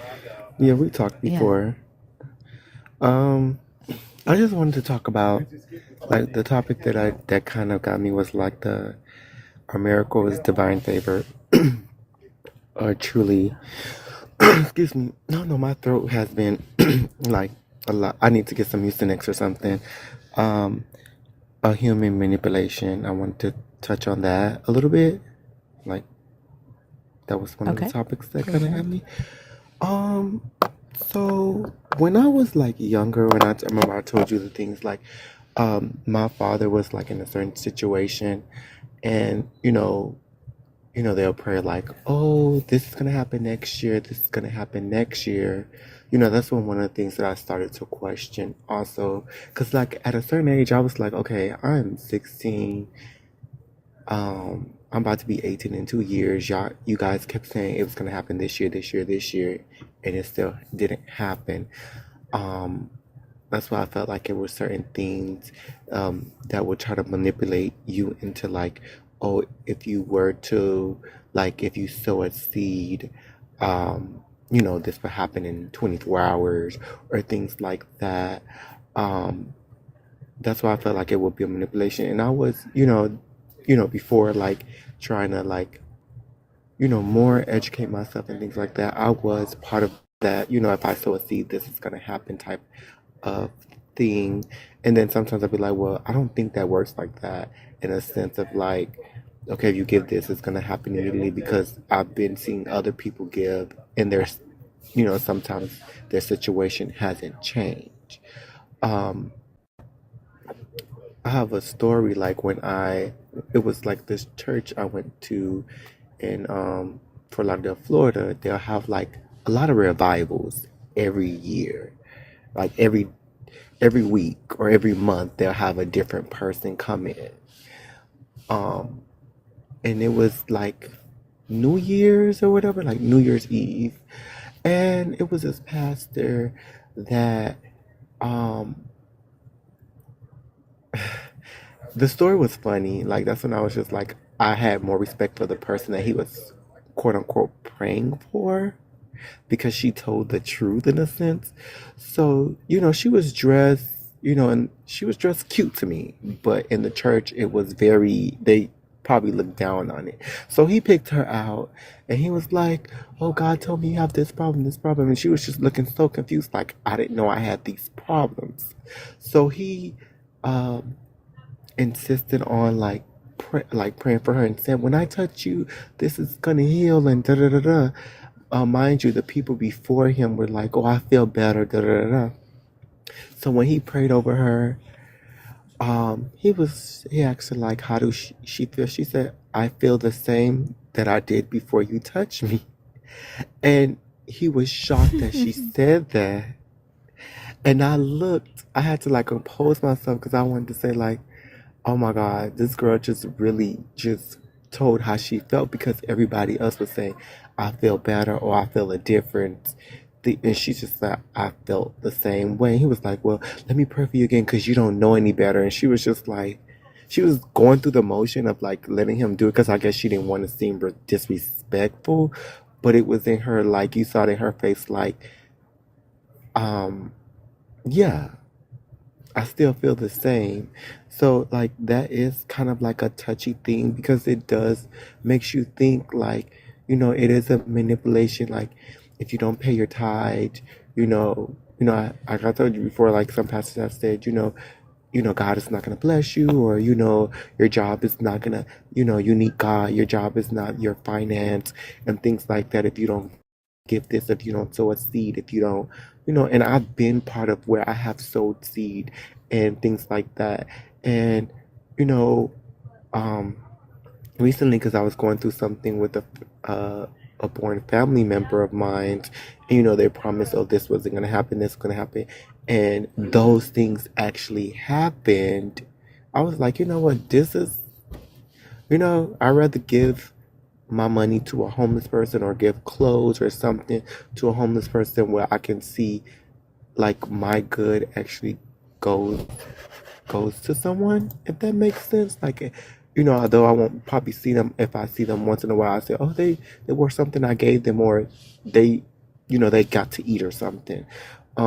So, and I saw also how that type of thing has consumed my born mom in a sense.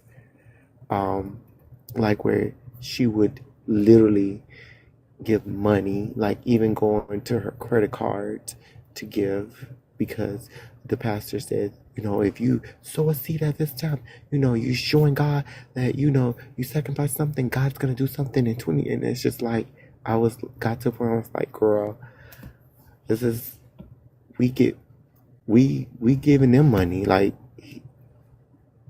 yeah. So That's funny. I would have cracked up laughing at that one where the lady I said, did, I like, I still had feel to the hold same. myself. I had to hold myself because I was like, and everybody was shocked, and he was like, I know his, I don't, couldn't, if I could, if you saw his face, it was like, dang, like, is she, and he'd be like, so when it was time for offering, he would ask for and mind you, like, the church was in a rich area, but the people who went there, they weren't rich. You get what I'm saying? Like, and the amount that he would ask, it would be like, so one instance, he'd be like, wait a minute. God told me if you sow a seed of $2,400 that he will make you, then he'll go up to 10, like 5,000. He will make you a bank for everybody. And it's like, okay,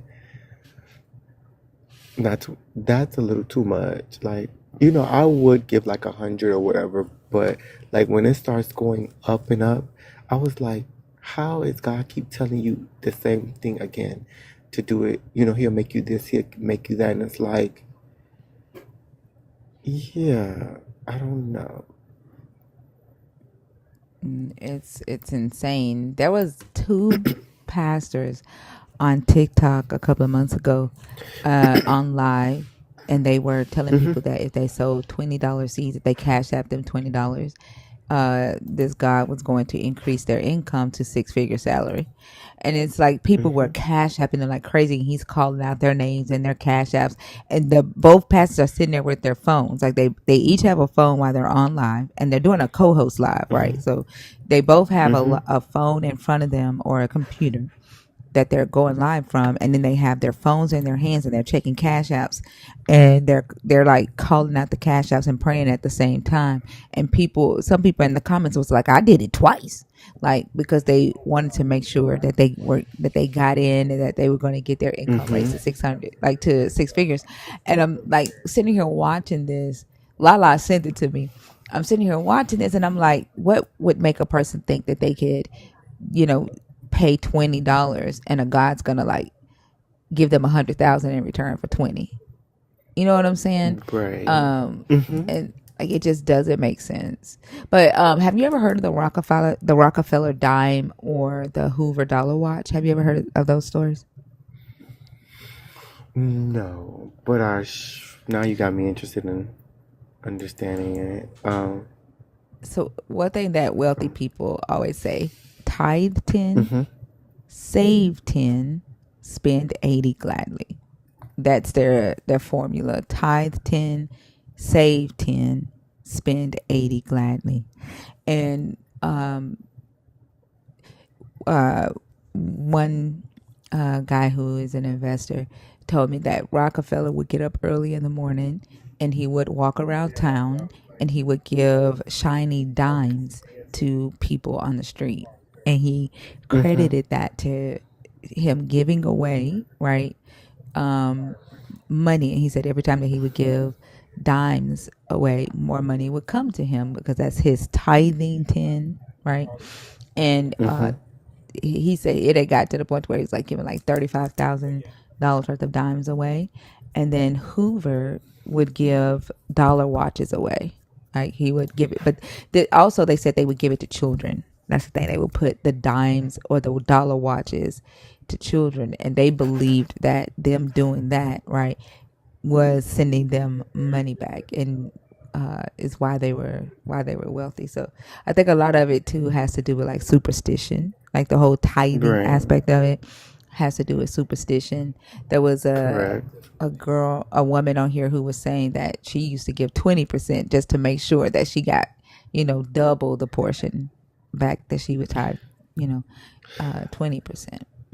And as a child, like I had like different like I remember I told my friend like I really one time I was like, do we throw the money in the sky or something? Because like if you say you're giving it to God, are you throwing it in the sky? I did thought like that. I'm sorry if that sounds stupid, but I really thought like the money was thrown up in the sky because if they kept saying it's going to God, you got to throw it up in the sky.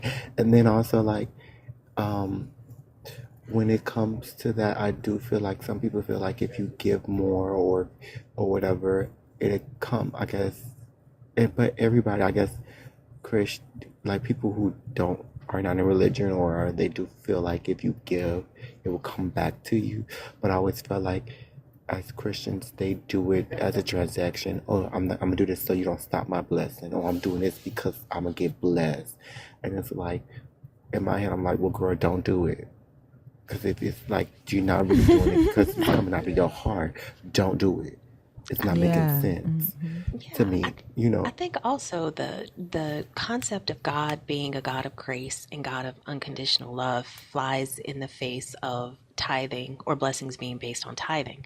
Because if he grants grace, right, and he loves you unconditionally, but he'll only bless you if you give 10%, that doesn't make any sense. And to your point earlier, what would an all-powerful God need to do with Benjamins? Like, how is that going to help him? It just doesn't logically follow, but I don't think that a lot of believers allow themselves to ask those questions. and that's the thing. Like And the crazy thing about it is like the whole concept was supposed to be a way of making sure that those who were less fortunate in the society could also eat. But the church took it and made it for like giving money to the pastors and stuff. Like that's the crazy thing. Like it would be a good formula, right? If for people who have money, if they took 10% of the wealth that they had and actually gave it give it to to the the poor, less not to the church. correct. Yeah, give it to those that can't barely make ends meet. And then that they would then in turn around, right, and use it to buy food, right? It would stimulate the economy more, instead of the churches having bank accounts with billions of dollars in it, right, just sitting there, so they can build more churches and pay their pastors. It's actually a good formula if you think about it. If it was used the way that it was said that the Bible says that it's supposed to be used, because literally that's what Now, it wasn't supposed to be money. It was supposed to be food, right? Actually, let me take that back. The I tithing think was for them it's to come and eat and feast. It had nothing to do with right. feeding the poor. But the leaving the outskirts of the harvest, right? Like whenever they went into harvest, during harvesting time, they were to take the harvest from the middle and leave the outside circumference for those who were less fortunate, so that they could also eat. If we had that mindset, right, and actually did that for society, I think that it would stimulate the economy more, and we wouldn't see as many people going hungry or without shelter. But people they just hoard shit. Like all of these companies that went and bought up all these houses during the pandemic, and they just sitting on them. They have houses that are empty They'd because the rather rent is lose too it, high and people can't correct. I afford did them. read Yeah. an article about that. It's especially in Florida. Like they brought all those homes in Orlando and they rather just lose money on them than to rent, like to either resell it, to single family, like to families. They just rather just lose money on it. Um, yeah, a lot of it's just, I guess, that's number one. It's just being greedy, because even like, um, with pastors, they have a sermon.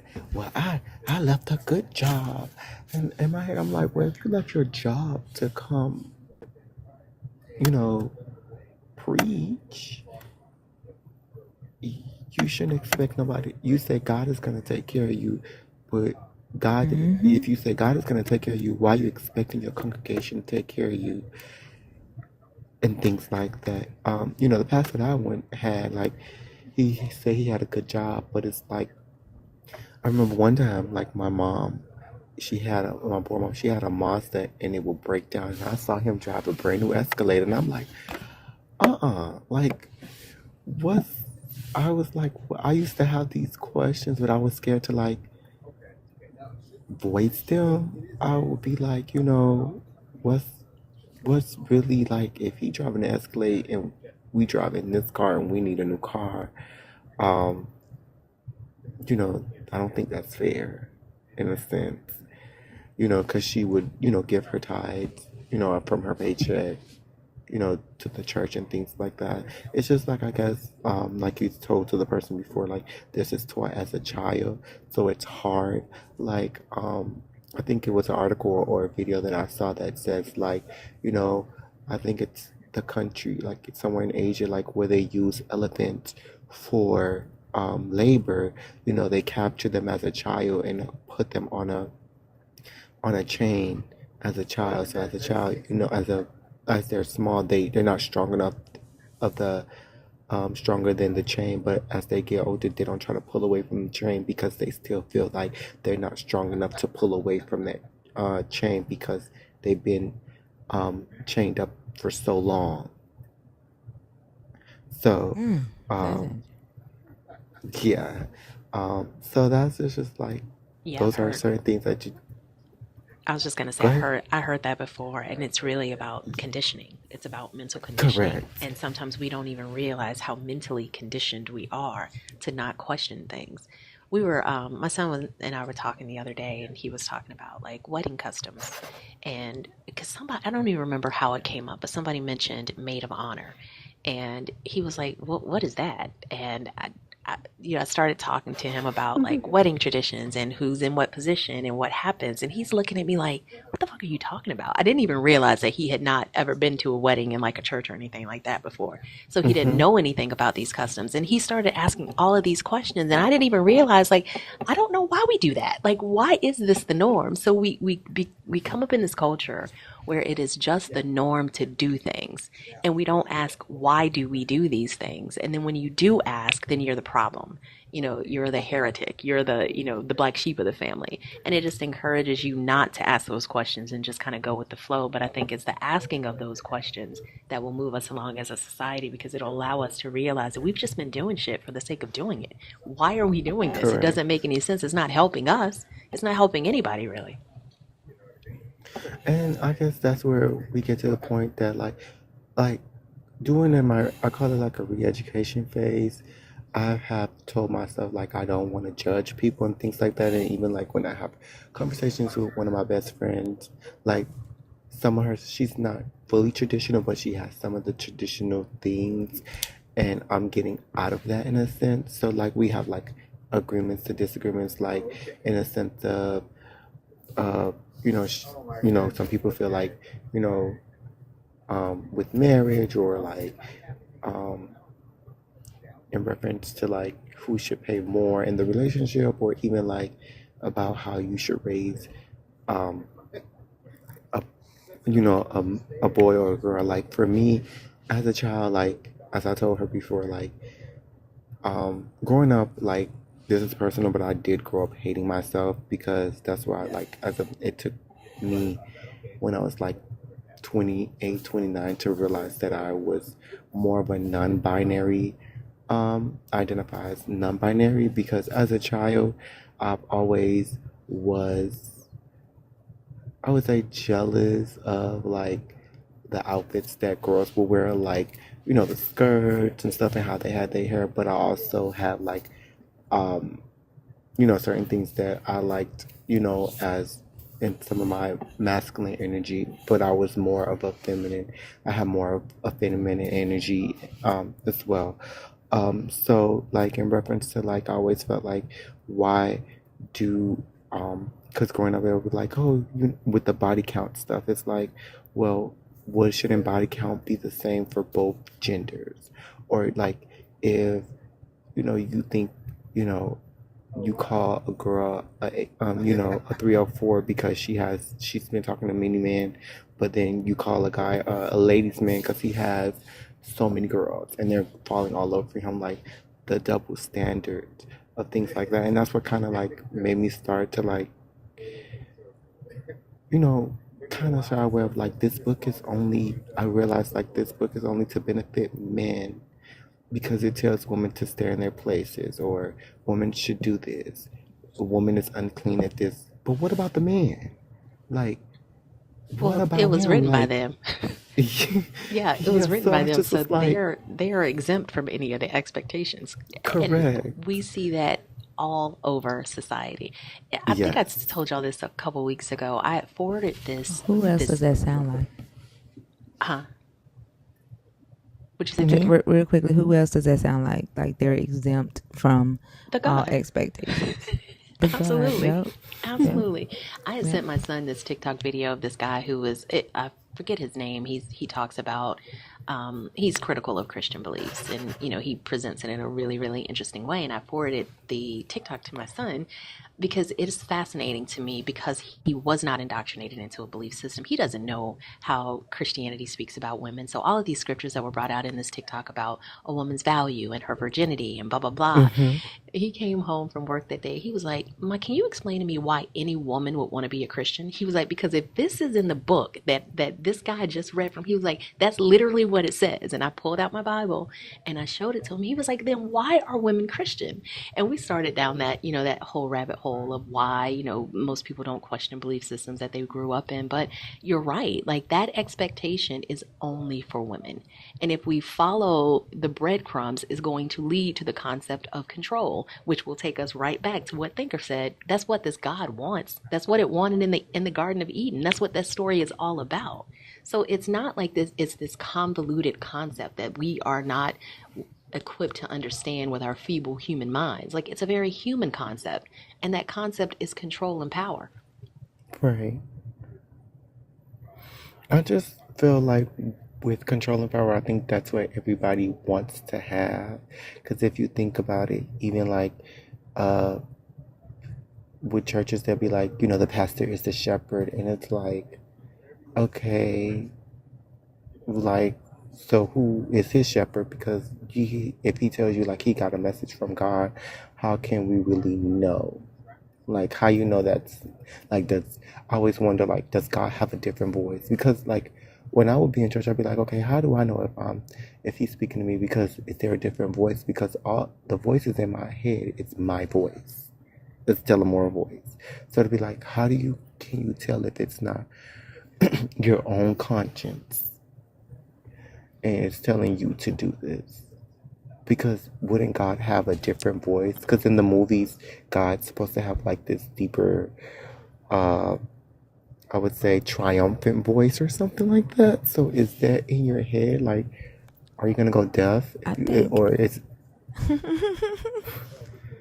I think just like in this Bible, the people in the Bible didn't know that they were talking to the God in the Bible when they saw the angels, right? They didn't recognize that it was an angel. They didn't recognize it was God because it looked like human. I think it's the same thing like with the voice. The very fact that we, as humans, debate about whether a God is speaking to somebody or how that God speaks to humans, like going from the Catholics saying only, those with authority can hear from the God and everybody else cannot. That's a Mm-hmm. human that made that decision, right? And then the Protestants goes, no, everybody can hear from God. Everybody can interpret. And that was humans that made that decision. And the very fact that humans can dictate who can hear the voice of God, I think it tells us what that voice is, and it's just a human voice. Well, we have humans telling us who can be in control, or who, like saying like women shouldn't be in power, or they should be this, or That's a so that's human saying that, another. Yes, so that's what, like, I think when you talk to the last person, it's like, you need to figure out why you want to deconstruct. Like, it's a self thing, and I think that's where I have gotten, because I was like, I'm pro women. Like, I love, being pro woman. So when I like see these things about like how women should stay in their place, or like how really every religion treat women, because even like my friend told me a story with her job, how a man was calling and he was belittling her over the phone, but he wanted her to do her a favor in reference, because she works and claims. So she denied the claim, but he wanted her to change her mind. But he was just belittling her. And, my friend is pretty strong, but she was like, I felt some type of way because the way you're gonna do this and you better do this. And and I was like, this is like, I can't believe, like, women, they really think that women are property. And like, even when I saw a video, I don't think her name is like Shantae or something like that. I'll probably send you the video. She's a podcast, and they asked her like, do you want to have kids? And she said no. And the man said that's selfish. And she said, why? Because I don't want to have kids. She said, no, what's selfish is that why would I have a child and I can't afford it? Or you guys keep saying, like, especially men, I want to leave a legacy. And it's like, she was like, well, what legacy do you have but just leaving kids? You can have a child and your child can turn out to be the opposite. And, that kind of hit home to me, because like, as a child, my mama would say, I didn't, I really, when she would try to get me to not be who I really am, she's like, when I prayed, I asked God for a son, a protector, this, that, and the third. But, I don't want you to, I wanted a legacy of your dad or whatever. And it's just like, girl, I don't want to be that. Like, I'm not a protector. Like, excuse my language, but like, in my community, like, I want to be soft and kind. Like, excuse my language, but I just want to be looking like, I just want to be me. I don't want to be like, I don't know how to explain it, but I hope I didn't offend nobody. But like, that's how I feel. And she kind of hit home where it's like, your child can be the total opposite. You be expecting all these things. Like, I feel like Christians raise their kids to be these things, but you don't know how your child's gonna come up, and then you judge them and say, oh, I didn't raise you that way, because she'll literally say, like, I didn't have these things around you, why are you coming up this way? And it's like, so shouldn't that tell you, like, you've been trying to teach me to be straight, that being gay is not a spirit?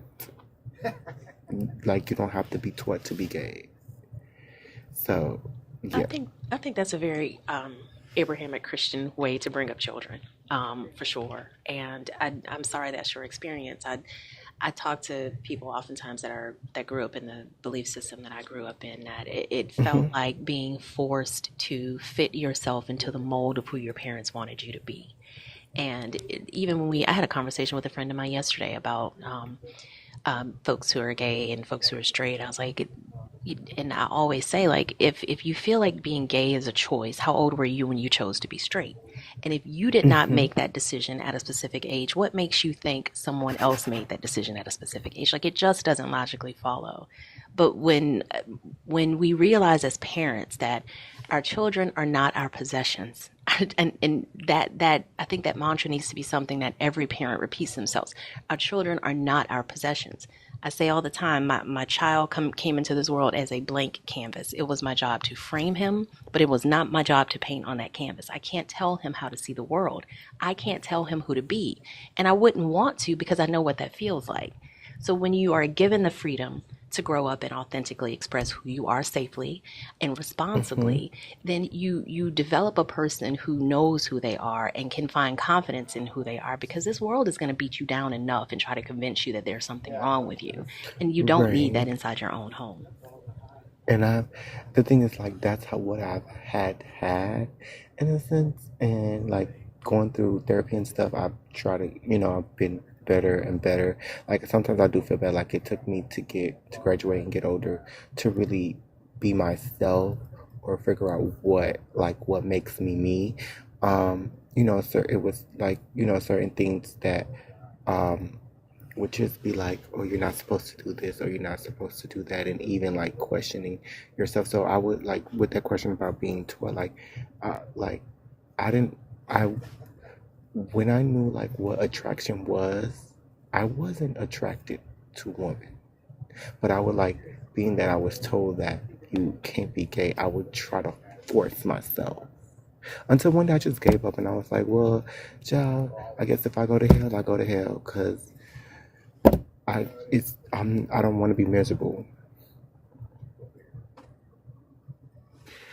Yeah, and I think that's your right for you to determine how you want to live your life. I mean, the idea of being forced to walk in the steps of a person other than me is uncomfortable.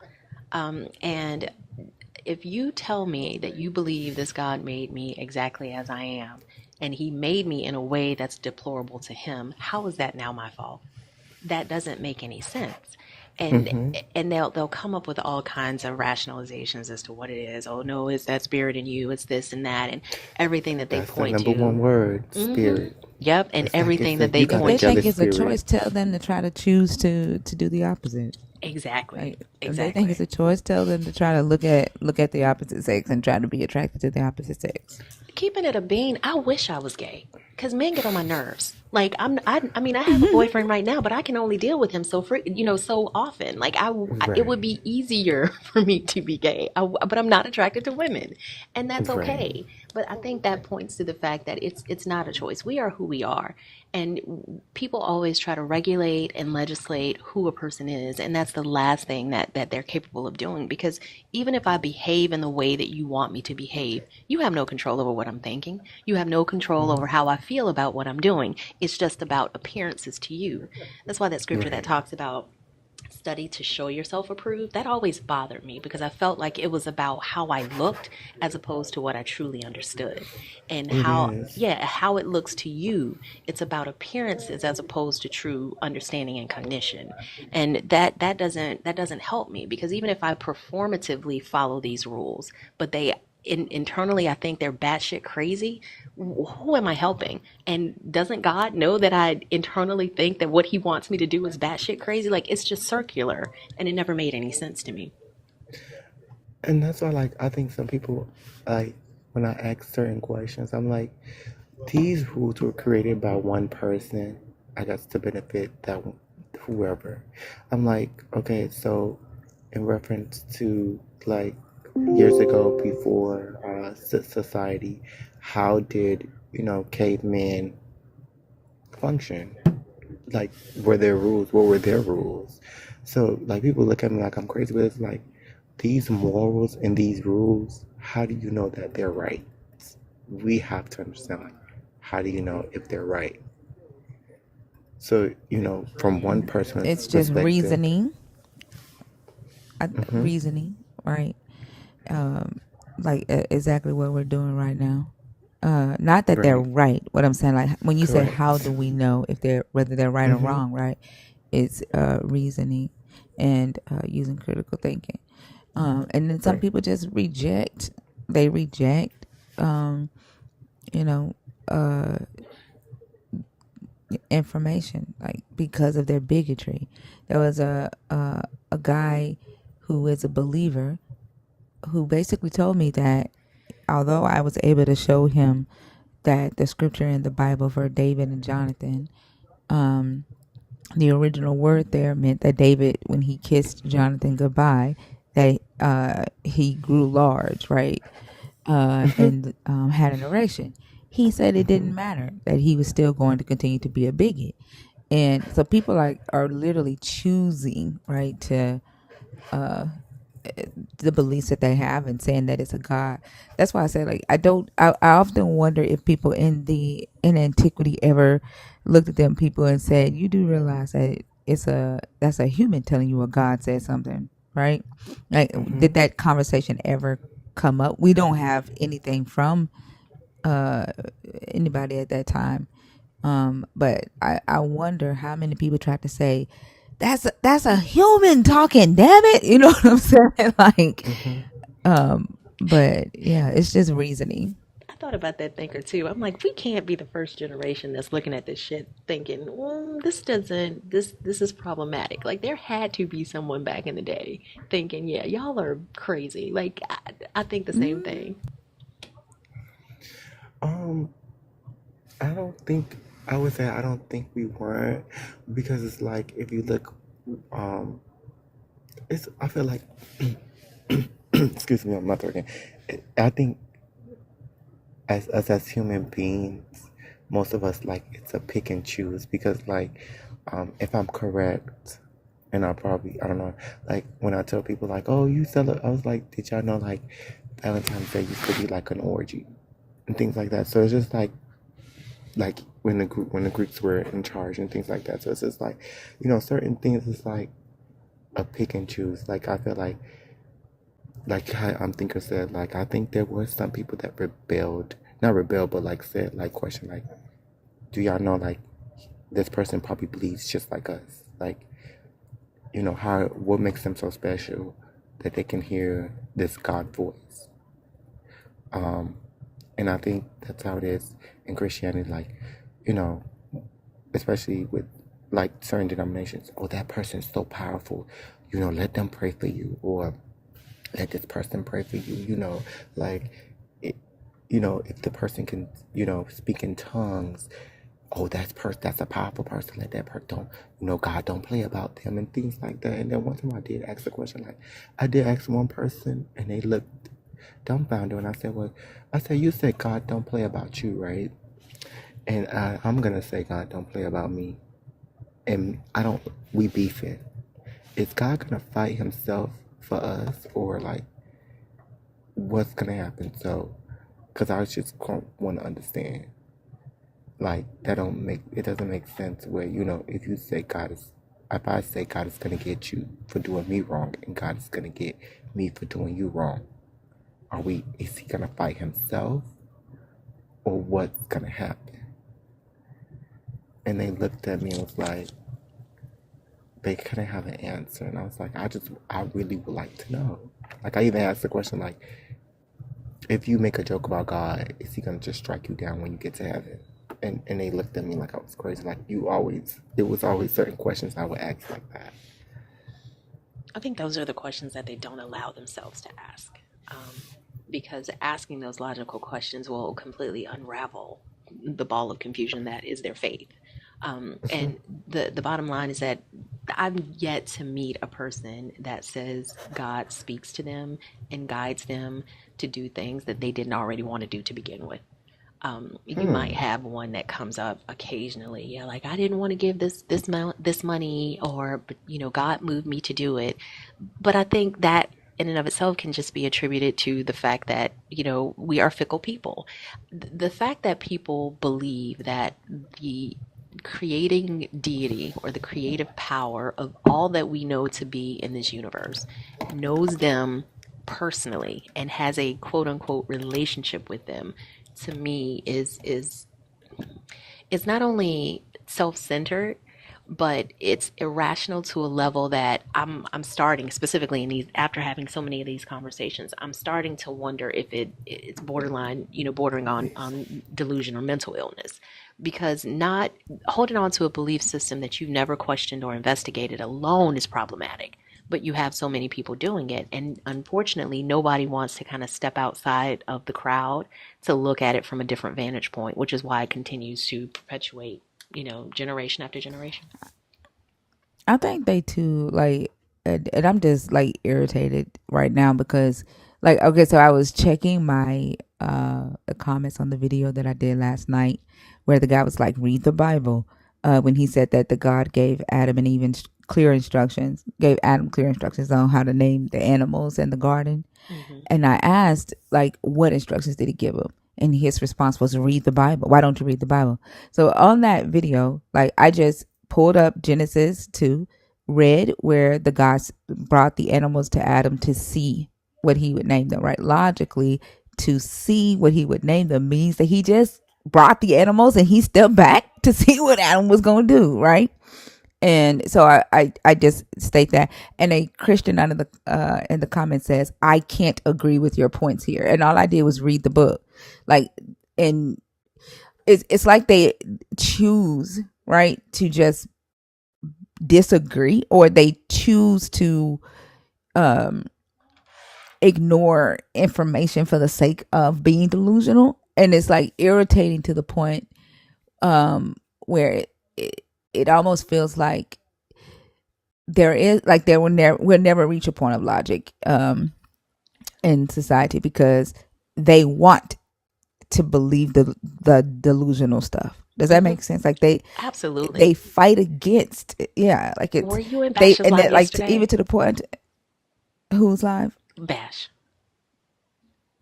I fell asleep in the live, so I don't know what happened. Bash's voice, his voice is so deep and soothing. Every time I try to listen to his lives, I fall asleep. I know, right? But it's literally what you were talking about. The topic was, I'm losing faith in people of faith, and he laid out an alternative plan that God could have used, where only 18 people would have needed to die, and everybody else would have been perfect.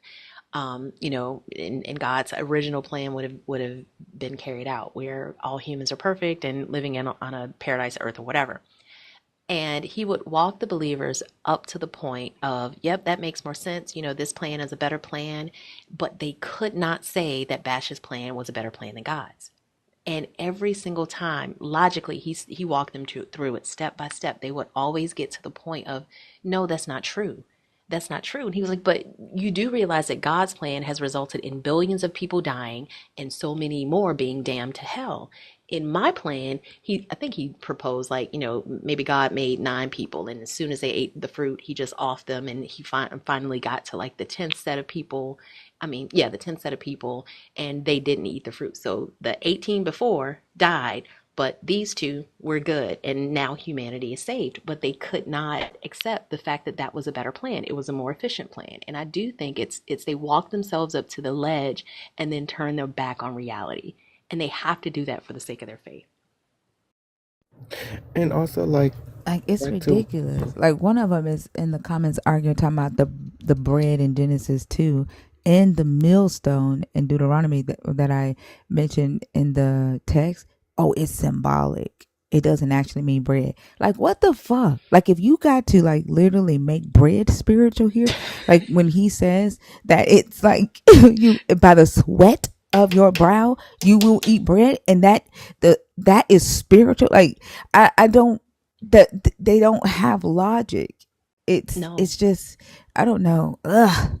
Yeah, and it's frustrating to speak with people that way, because it feels like you're not talking the same language. It feels like you are not really connecting on just, like, the basic language level, like, not the language of language, but just, like, the language that we actually speak. You're talking past each other, and it's infuriating, because I think on a level they know that that's they can see us, if life is preferable to death, and it's better that fewer people die than more people die, then the plan that results in fewer people dying would be a better plan than the one that results in more people dying. This is not difficult, but they can't do it because the plan that was resulting in more people dying was constructed by God, and he cannot be wrong.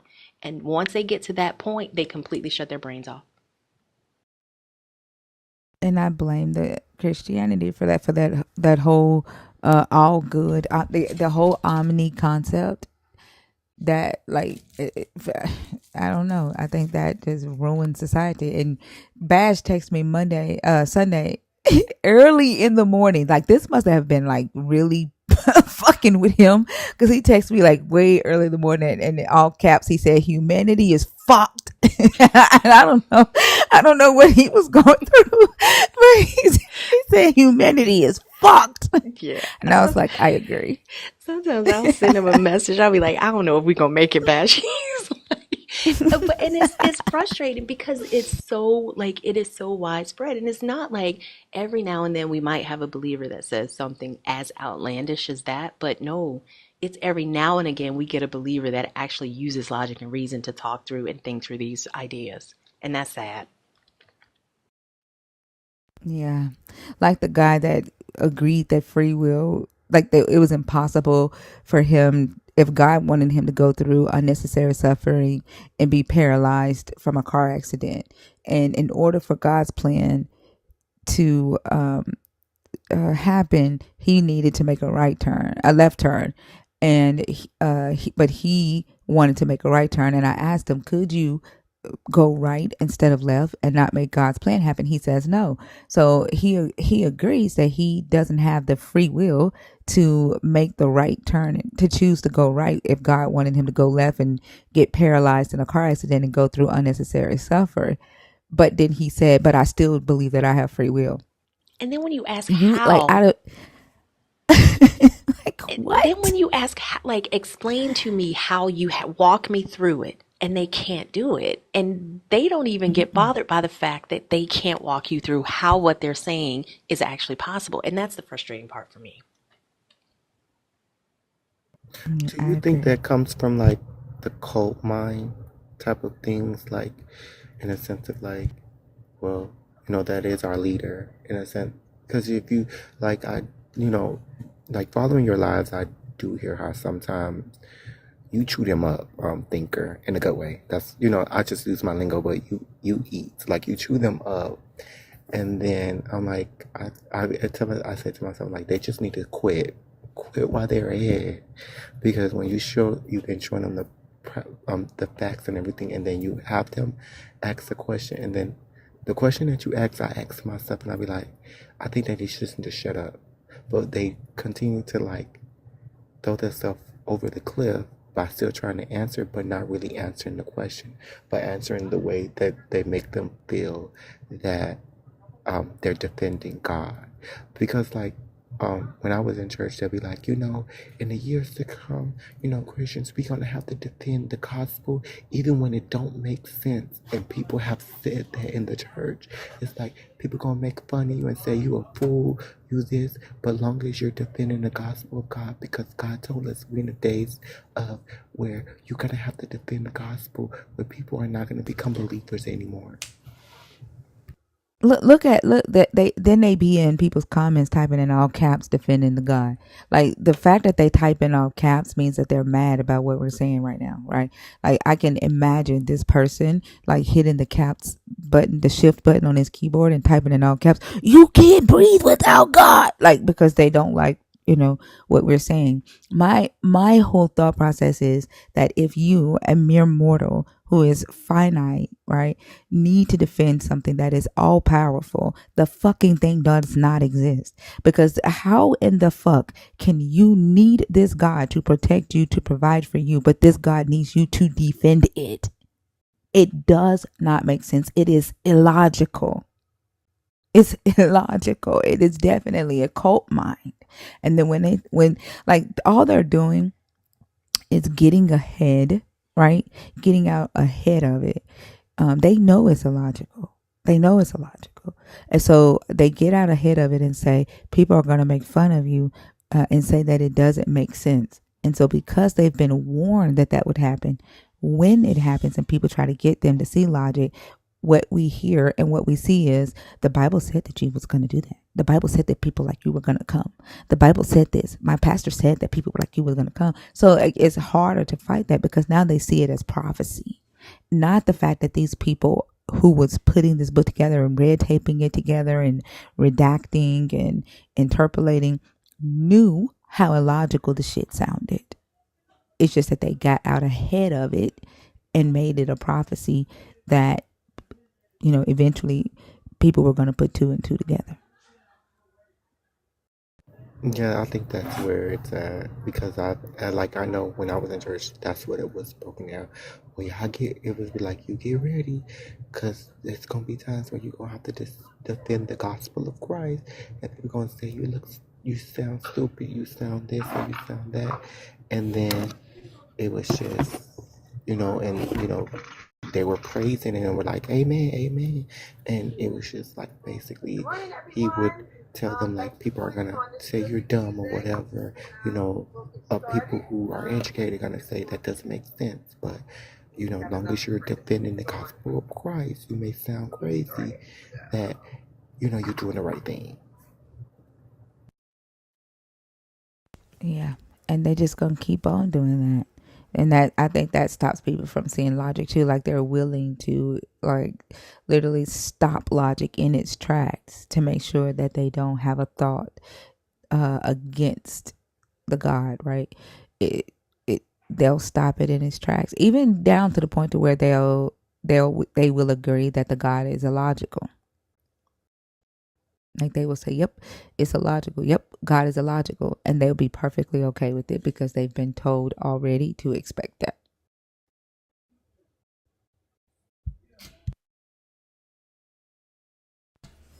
Like it's so crazy. Like it's like they don't listen. Like they're sitting here listening to us talk and they think that typing in the comments seek Jesus is beneficial. It doesn't make sense. Like why the fuck would they think that something like seek Jesus in my comments would be beneficial to type to me or to you, to Fee or to Celine? Like we gonna give a fuck. Like we gonna heed to that. They don't use logic at all. Like common sense would say, I would, if there was a Jesus, right, that they actually had to give to us, just common sense would say that what would regularly happen for people who don't, right, logically, who don't think logically, won't work for them. I have to do and show or say something else. Right? They don't use logic at all, even when they're trying to peddle their Jesus. They're like robots. But I don't know, like I do, like I have like if it turns to certain like sermons, I remember a pastor saying like when with being a Christian, like I think the spirit is not logical, like you like the Holy Spirit. I, I remember them saying something like that. So when you saying like in reference to logic, sometimes they'll be like, remember when you had told me one time when I told you like some pastors will say like just because you have all the education doesn't mean that you're remember when you had said in the when it was said like the closer the more you have education the less you're closer from God or something like that. So those are the things to like um to make them feel like don't get so much education, because like my pastor would, like the pastor I used to go to, he'll be like, that's just the one thing, you can get all these educations but you're nothing without God and things like that. And that's why, you know not getting political, but I think they're trying to bring it back to the point of like, when they're trying to put like Bibles in the schools now, where they can say, well, this is okay. It's not. We don't need an education to to to um, to survive in society. We just, we have God, and it's just like some of the things you do have to question. And I know I'm still in my early ages, but you have to questions like, well, how are doctors gonna be like when you die? You need a doctor when you like. I I'm mean, not dying, but when you're they sick. don't think that they don't think that far. They don't think that far.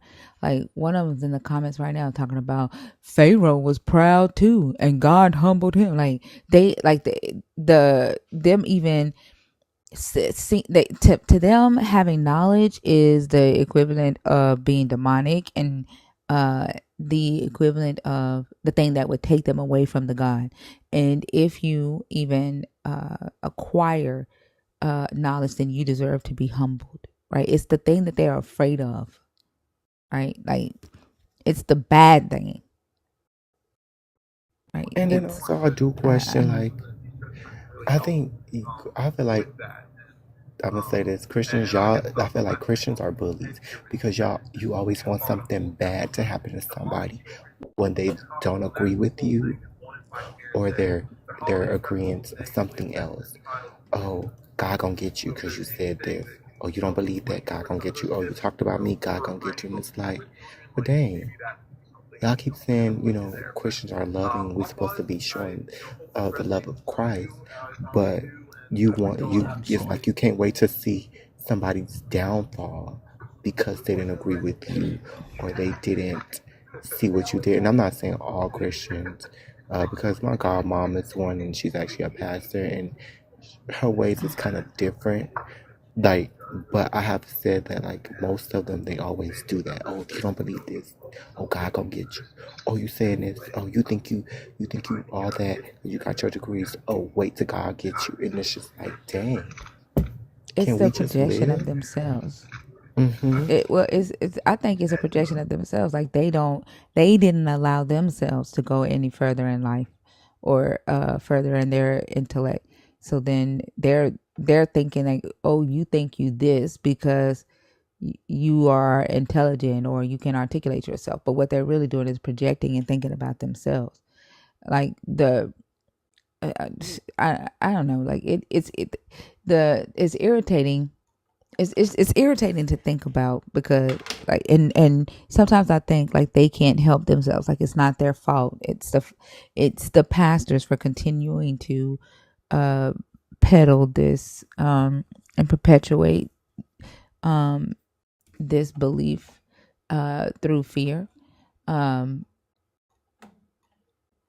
and so I don't know. I don't know. It's irritating.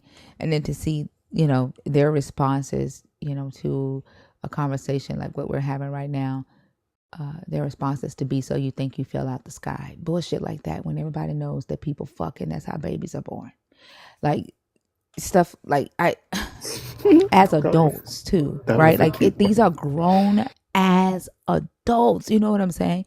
Like these are adults. These are people who have had sex. These are people who have had children and they know exactly how babies are born and they still talking about a fucking God creating humans out of mud and ribs. I get you're grown. Then they be talking There about are a men. conscience evolution or getting to a certain higher elevated state. Motherfucker, you can't be at no higher elevated state still thinking that humans are created by dirt.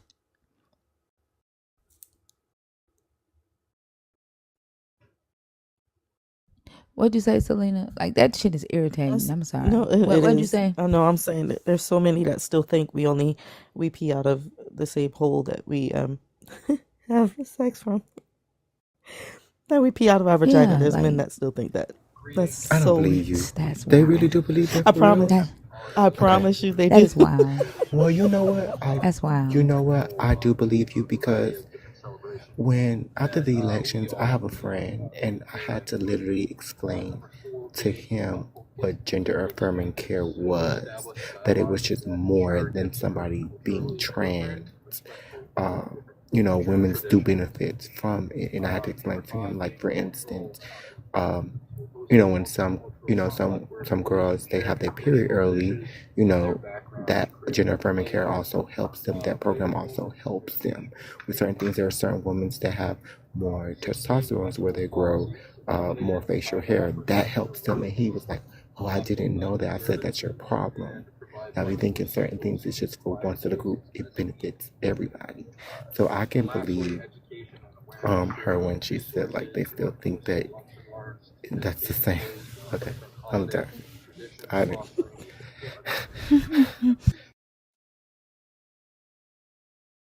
I don't know. I think I'm with Bash.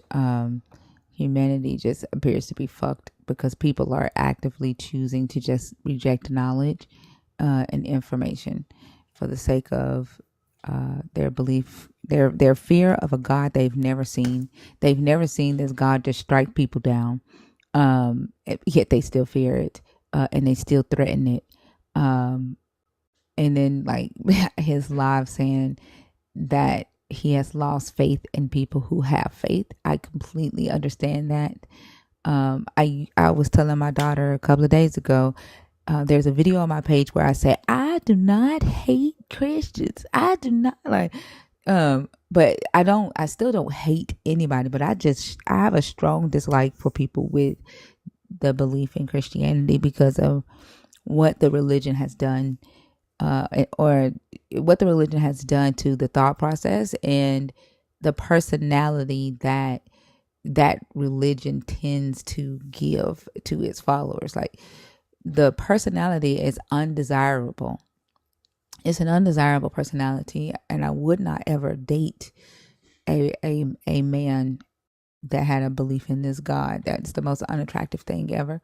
And then there was a video where where the people go on like that dating show and they pop the balloons. Well, I don't know the name of the show, but I be seeing clips on TikTok. I think it's like The Red Balloon Show or something. Red no, Balloon it's something. called like I think it's it's called Pop the Balloon. I think it's called Pop the Balloons, Okay. but yeah, it's been getting yeah. Yeah, there was a guy on there that was a Christian, and he was talking about that he's looking for a woman with like Christian belief, traditional Christian beliefs and stuff. But when I tell you, every fucking balloon popped as soon as he said that he was a Christian and that he was looking for a traditional woman with Christian belief. The way those balloon pop, he had not one woman left willing to date him, and I just understood. I like the way I understood that. Like, normally when I see the times where people will go in there and all the people will pop their balloon, I be feeling sorry for the person. There was not 1 ounce in my body that felt sorry for that man, because I understood the way I do. Like, yes, I get it, because the way the personality comes across for people who believe in this God is just so undesirable to me. It's the most unattractive thing I've ever seen. And also like to think back, like back in the day, like when people used to say like oh they don't work. I don't believe that. That's a Christian person. They Christian. They ain't gonna do that. You get what I'm saying? Until like it's like some people get offended when it's like just because you're Christian doesn't mean you're not gonna lie or you're not gonna do the things that you do. Like just because you're saying they're Christian doesn't mean that they're not gonna do that. And I've been noticing that that's been used a lot. Oh no, I'm Christian. This is this, and it's just like okay. Obviously, you care, Pantismo. Like, you're here. I'm not where you are. I don't know who you are. You know who I am. So obviously, you give a damn. And then you took your fingers and typed "Who cares?" Though you do.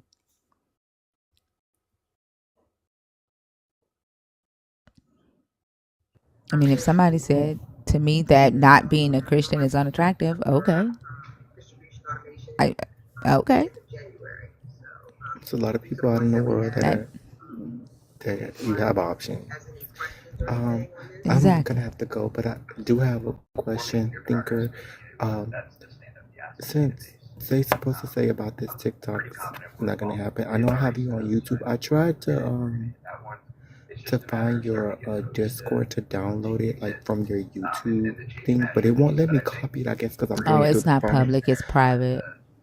Okay, It's but how private. much? We'll Like get I know. one of them. Can you send me a message after this and I'll send you the link? Okay, thank you so much. And then also, You're welcome.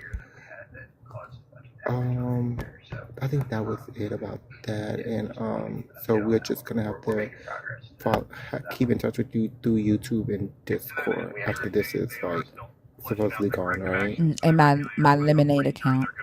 And Okay, my I got Lemonade this. account is in my bio. Okay, I'm gonna make sure because I don't want too many social medias, but I feel like I think I do need to do more because I feel like they're trying to educate us not to know what's going on in the world and things like that since they're trying to control everything. So I'll just make sure. And thank you so much. I'll send you the message later on today when I get off. And have a great day. And thank you for Thank the you. You talk too. today. Appreciate it. You're so welcome. Thank you. I enjoyed the conversation. I hope you have a great day Thank at you so much. work. You too. Thank you. Have a good palate cleanser.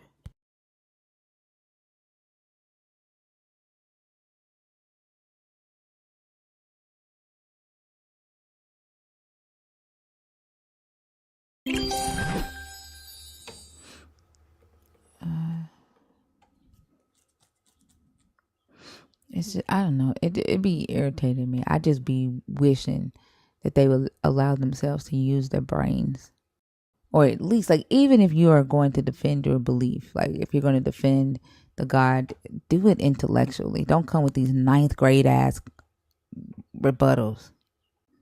You gave him ninth grade. That was good. I started to be sounding like whole ass teenagers.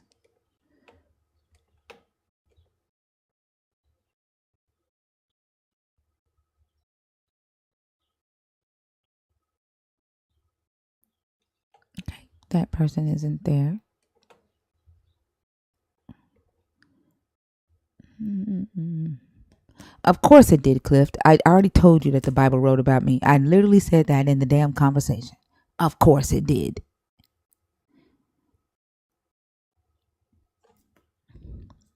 Y'all so filled with fear is fucking ridiculous. Like who the fuck wants to adopt this spirit of fear that y'all have?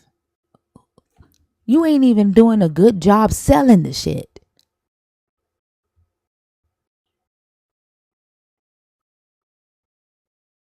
I pray Satan opens your understanding. I pray Satan come into your dreams tonight and chase your ass around. I pray that you walk into your house when you get off work and Satan is sitting at the kitchen table asking for spaghetti and meatballs and garlic bread. And I pray that he brings his angels with him, the 3/4 that his tail took. I pray that you have to feed every last one of them motherfuckers. And I pray that they don't leave you alone for a whole entire fucking month.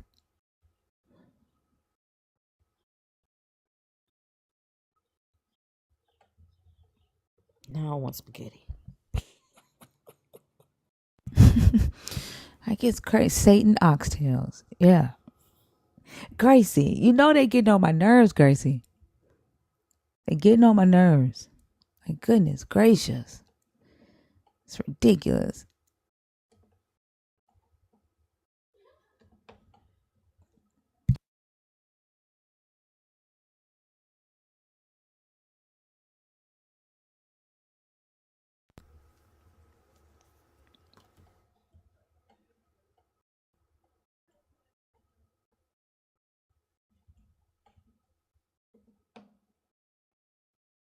Look at his next question. What y'all gonna do when the world on fire? Like what?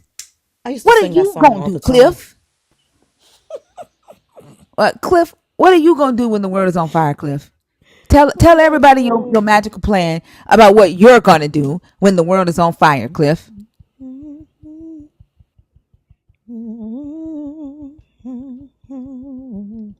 Hey, Kate. Lord mercy. James, how are you? We had 2,000 subs on YouTube, y'all. Yay! Thank y'all so much. I appreciate y'all. Thank you. Thank you. Thank you. Thank you. I Awesome. appreciate y'all. Hey y'all, stop Now, telling to all of you, oh, go ahead. I was telling them I to was gonna stop say telling to receive all the grace. Christians who were Yeah. praying. Oh yeah, receive grace is on the list. There is a list. No, she's on the list and she's approved. She's approved to type caps. But yeah, to all the Christians that's been praying for the downfall. We're at 2,000. Yeah, on YouTube now. Whoop, whoop. I remember this day. It's December 17th. It is the day that I hit 2,000 subs, Cliff, on YouTube. I remember it, Cliff. You know, Cliff, like you're not the first person that have come in here with your empty ass threats from Yahweh. You're not the first, Cliff. You're about the 100th proselyte that Yahweh has sent in here.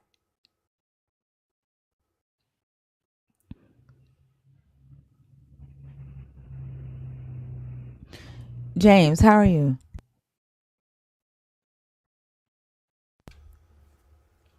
James? Okay.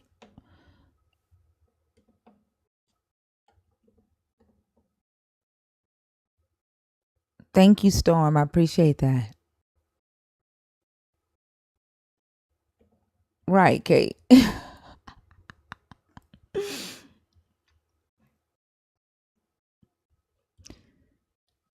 I think if believers understood that non-believers would probably have way more respect for them in their belief if they didn't do the shit that they do. If they didn't come across with that fear-based defense. You know what I'm saying? Like if you at least could come across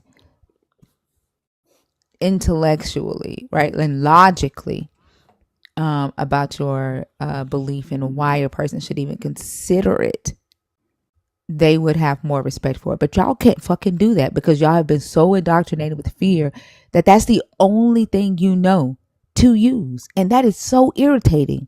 Like, how many times do you think that we've heard that?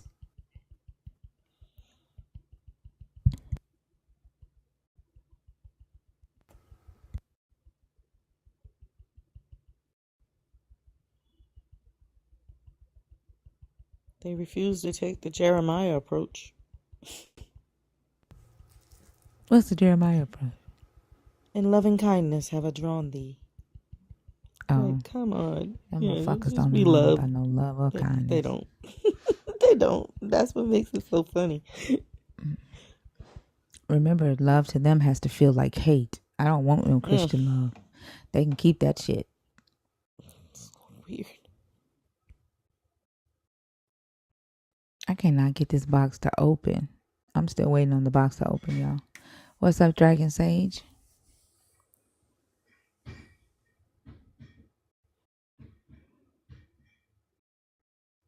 Dang, what is up with TikTok in this guest box?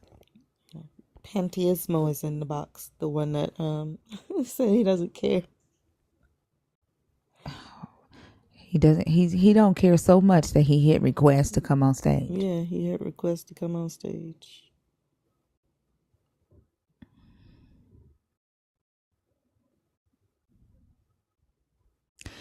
Can you get the box open? Yeah, I got it. Let's see. Let's try this one. Hi, how are you? Real for you? Good morning, ladies. Good morning. Good morning. Listen, Are you Christian? I'm not. Yes, I am. But hold on. Okay. But Wait. my thing is this. Wait. I'm sorry. Hold on. Yeah, I just need to know if you believe in the God to see if you qualify for the conversation, and then pick one of the topics on the side to discuss.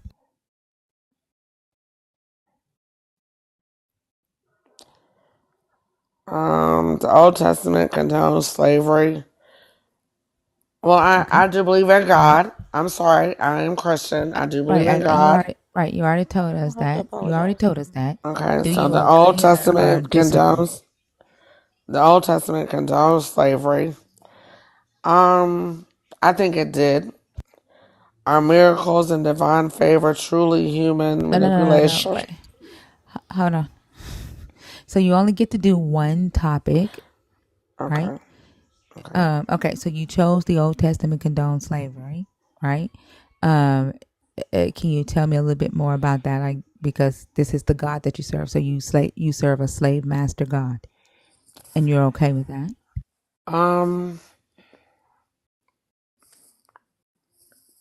Can I tell you all what I want to say to y'all, and I'll get off the panel?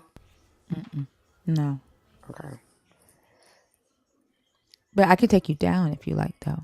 If you don't want to participate in the conversation, I can take you down. Well, I just read the first one, so if I'm Right, reading but the rest of them, right. This is no. This is not how it works. It's a conversation, right? And if you don't Yes, want to ma'am. participate in a conversation, I can take you down. I don't want to like force you to do something that you don't want to do.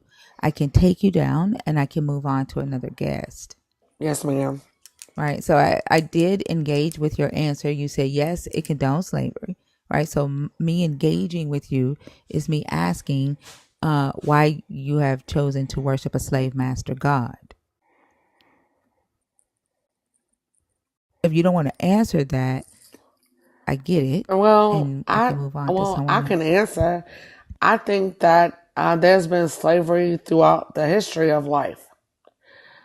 I think that when they tried to say that it's because they took what was it? They tried to say that the darker skinned people were the results of slavery to excuse slavery for our people. I don't really think that was true, but I understand that King James rewrote the Bible.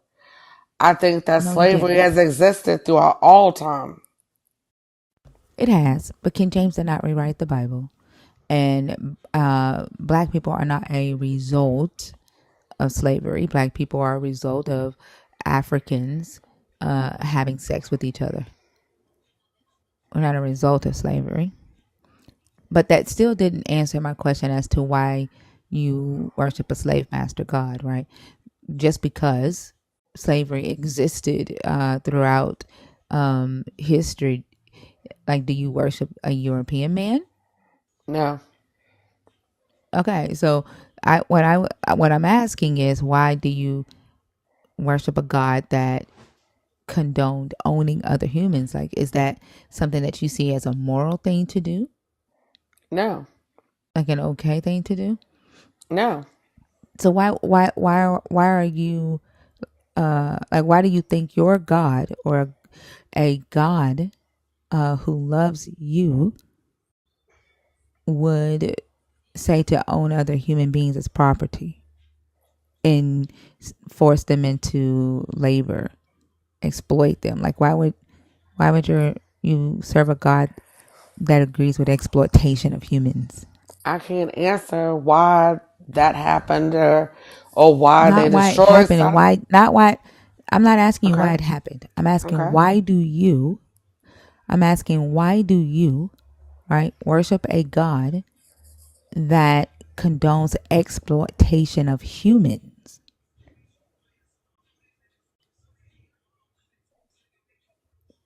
You can't okay. explain that, Nirvana. So That you no, can't so what explain I'm her saying, why. no, so I'm saying I was born in North Carolina. We're in a Bible Belt. We're taught to go to church. We're taught to believe in certain things. And I always questioned a lot of things about faith through life existence. So I have some of the questions that you have, but by the same token, I've also lived a certain Nirvana, give me just a experience. second. Nirvana, give me Okay, just a second. I'll land. Nirvana, yeah, okay. Nirvana, you cannot explain why she worships a God. The very fact that you think that you can answer for her and she can't answer for herself tells me exactly what I've already been thinking, that this God is not real. This ain't got shit to do with you, Nirvana. I'm sorry, I'm real for you. Go ahead.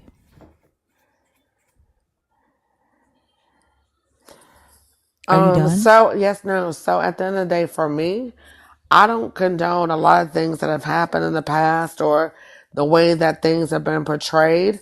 But I'm just gonna simply say this, whether I'm judged or thought foolish or whatever. I don't subscribe to church. I do read the Bible from, for my own understanding. It has helped me with some situations in my personal life, Proverbs, Psalms, to be a better person. I think that spirit within me Why guides why me more why than do God. why do most black people's, right, like Proverbs and Psalms, which those are Proverbs didn't even come from this God. Proverbs came from Egypt. A big portion of it came from Egypt and Babylon.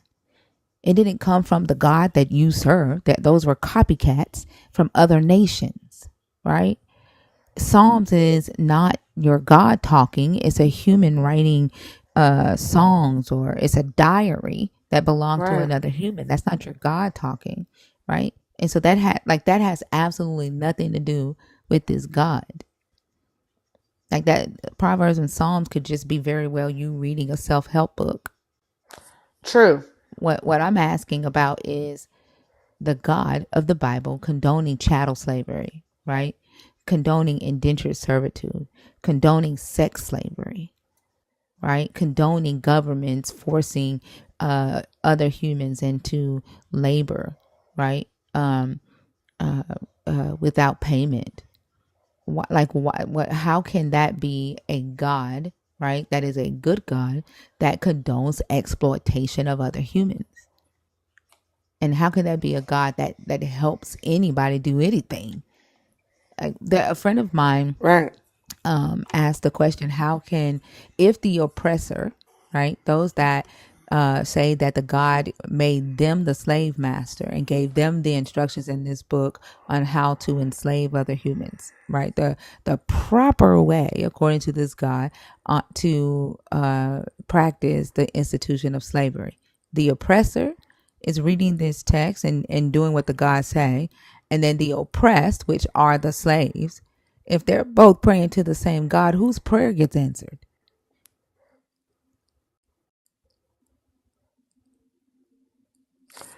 Well, you do know that back in the day, they only gave the slaves certain parts of the Bible.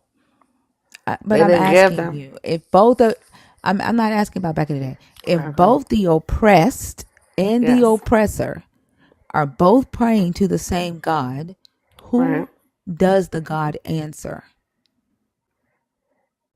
I don't know the answer. It doesn't make sense logically. If this God has told people to enslave, right, and told people who to enslave, right? How can that be a God that is for the enslaved?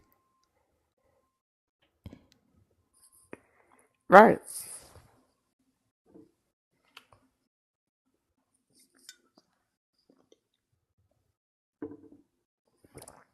So what's the benefit? So I believe there's been gods throughout all of history. I researched history to where they used to wear cones on their heads for some god before Christianity, before whatever came into practice. So I'm not trying to debate Christianity or the validity of Christianity. I do believe in a higher power. I do believe that when I've gone through things, I've been helped in some The certain kind of question way. just like went right over your head. I don't know. It I probably get could you. have. It probably could But have. you don't seem to be engaging in the conversation that you chose, right? And I'm I'm not sorry. I asking apologize. like what you believe in. Yeah, but and it might be that you're not prepared or ready to answer these types of questions or participate in this type of conversation. And again, I don't want to force you into something. So I'm going to take you down and I'm going to Okay. move on to another guest. Okay. All right. Have a good day. Good night.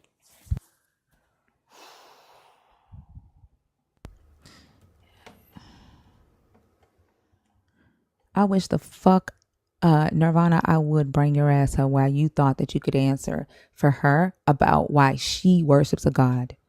You can just hop your happy ass up out of my box.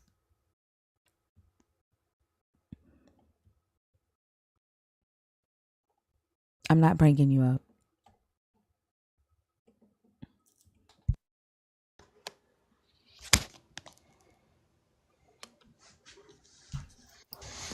All right. What's your name? Yaniv. Are you a Black Hebrew Israelite? I'm a Yehudi. Are you what? I don't know what that is. Are you a Hebrew? Yes, I'm You a wait, a Hebrew. Yehudi? Are you a black? Are you a Black Hebrew Israelite? Well, the reason I don't like calling myself black or Hebrew because the Hebrews are black according to scripture. Are So the other ones aren't real. are oh my God. Okay. Thank you. No, I Have a mean good day. according to Okay. scripture.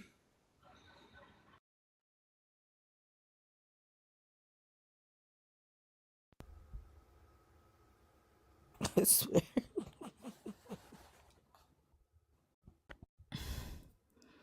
Now they don't call themselves Black Hebrew Israelites. Now they're Yehudis. Why is he It's back? fucking. I don't. Is he back in the He's guest right box? back in the box. I said no. I said no. I said no, like, and that's what I mean. Oh No. my god.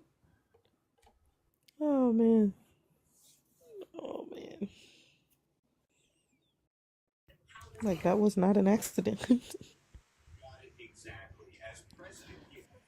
I think it's Arabic. It's the Arabic way of them saying that they are a Jew.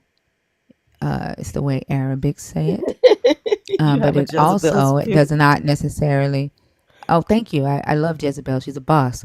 But it also is not necessarily a good thing. Like it's a slur the way he's saying it. Like he's going around saying that he's a Yehudi. Like this, they don't even research the shit before they say it. This is the shit that like irritates the living daylights out of me, and they think that I'm gonna let them on my live so that they can spread more fucked up ass information. Tamika, how are you? Dr. Kip, are you in here? Come back up here, Yehudi. Dr. Kip, are you in here? You read from the Dead Sea Scrolls. That Dr. Kip, are you here? Please, Dr. Kip, still be in the room, please. Oh man, please still be here. Thank you. Can you come up? Can you come up? Just If you invited don't him. mind. I just invited him. I hope he says yes. I'm sorry. I'm excited. I'm excited. Oh my god. Hey, Dr. Kip, would you mind? Would you mind? Hello. Hey, would you mind having this conversation about the Dead Sea Scrolls with him? Sure. Okay. Yehudi. Someone wants to What's up? talk about the scrolls. Mm-hmm. That's always He fun. said that he read the scrolls. Yeah. Oh, Yehudi. okay. I have the scrolls. What? I have You should the probably give them back. The I have the Basora of Israel Yahusha. Antiquities Authority looks very, So I'm gonna very read from a King James poorly on Bible. that. Sorry, you're reading from the King James No, Bible. so I would read from the Do King James Bible from the Catholic Church. Do you think those are the Dead Sea Scrolls? I'm confused. No, I'm saying how my ancestors wrote it. My Your ancestors wrote the ancestors, Dead Sea Scrolls. your Abraham, you know what I'm saying? Those are our real ancestors. well, I mean, Abraham didn't write the Well, Dead I Sea know he didn't Scrolls. write them. I'm That's saying my ancestors. My ancestors. Look, That's the way it the was way to supposed have to a be written. well, conversation, right, is to not talk at the same time, Yehudi. Right? that's We can't true. hear both of y'all.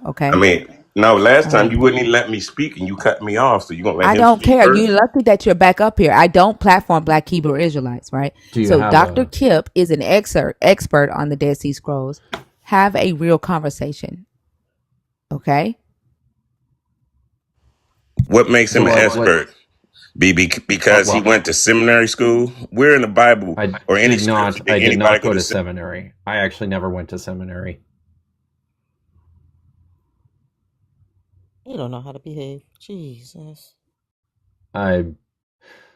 I mean, I'm interested, I suppose, in what you have to say. Maybe you could start by telling me which of the Dead Sea Scrolls you're actually reading from. I'll get my copies. Go ahead. Ooh, I read from the Basora of Yahushua.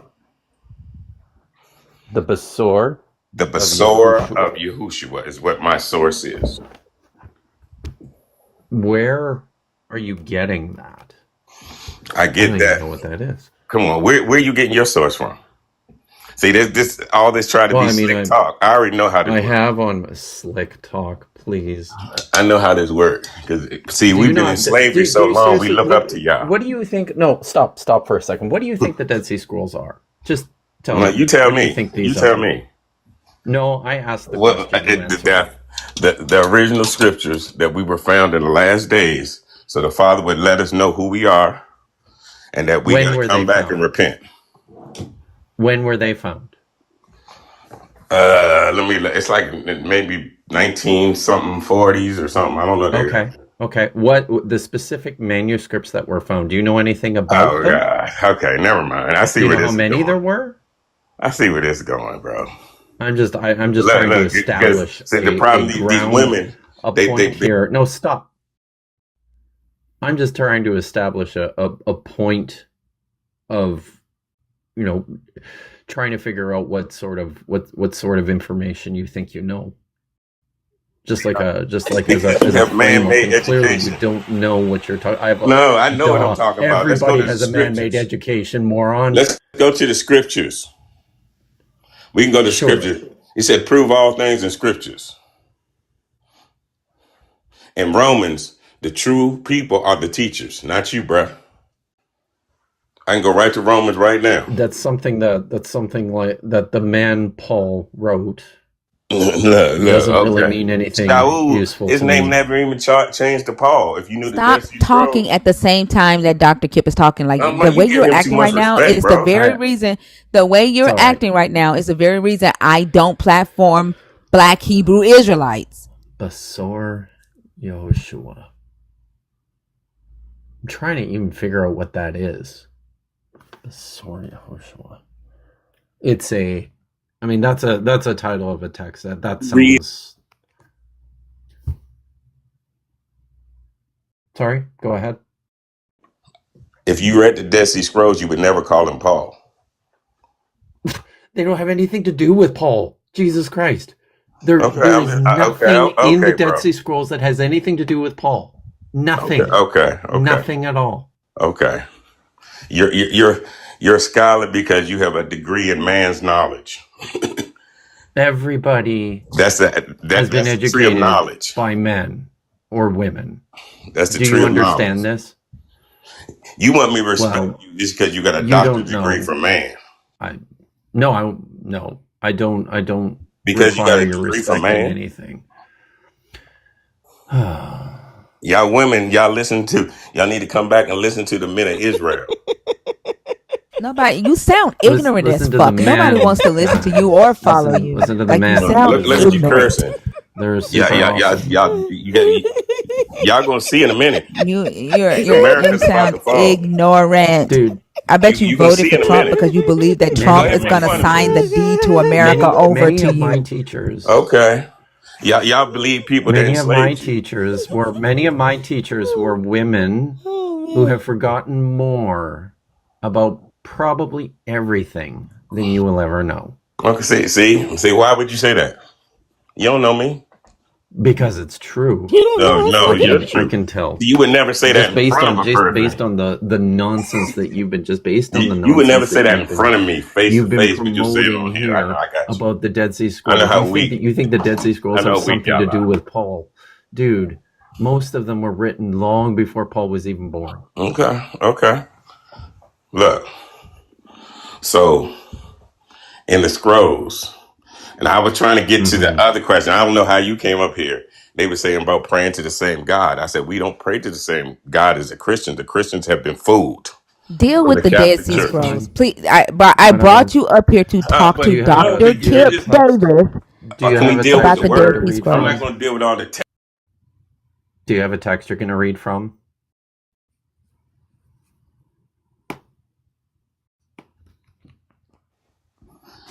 We can't go. Let's go for the scriptures. Do you have a text you're going to read Let's go from? to scripture. Prove all In the things in scrolls? scripture. Do you have a text in the scrolls that you're going to read from? If you don't, then don't waste my time. Okay. I can pull up right now, bro. You got the wrong one. The wrong one? I have them all, No, sitting you in got the front of me wrong here. person. Oh, the Show you wrong right in person. scripture. What you want to see? That the people call I'm themselves Jews are interested. lying? Let's go to Revelation 2, verse 9. I'm interested. That's not a text in the Dead Sea Scrolls. It's Let's go. not. Let's go. Revelation is not in the Dead Sea Scrolls. Let's go to scripture. No, I'm waiting for you to provide a text from the Dead Sea Scrolls that you're going to read from. You want to see the Father's It's name in the Dead Sea Scrolls? Here's the thing. I don't care. I mean, Okay, no, I'm just saying. there's plenty of God, Lord, and Jesus aren't in ways the in Dead Sea which. Scrolls, right? What did you say? Repeat that. The names God, Lord, and Jesus are not in the Dead Sea Scrolls. God, Lord are not in the Dead Sea Scrolls, right? If you will. Well, that's patently false. Do you know what the So word God, Lord Lord is? are in the Dead The Sea Hebrew Scrolls. That's what word. you're saying. Do you know what the Hebrew word Lord is? It's Satan. Baal. No, it's not. It is No, Baal. no, Google it right now. Google the no. meaning of It's Lord.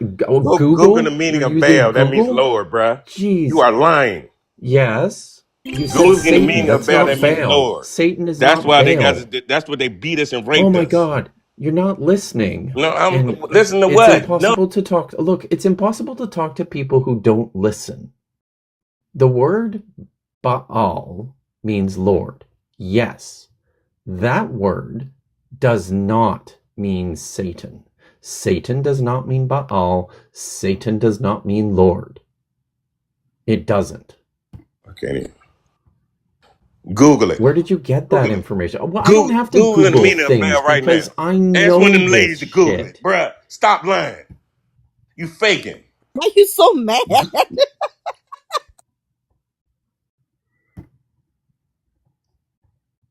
For all of y'all that be like, Thinker, why don't you platform Hebrew Israelites? I do. This is right I here. do. And I Right got here. This is Gentiles that why. watch. So This is why I don't platform so Hebrew can Israelites. Right you here. I'm not a can racist. you I speak on truth. can you just mute him for a sec, Thinker? I just did a search, and the verbal form of Baal appears in the Dead Sea Scrolls. These are just the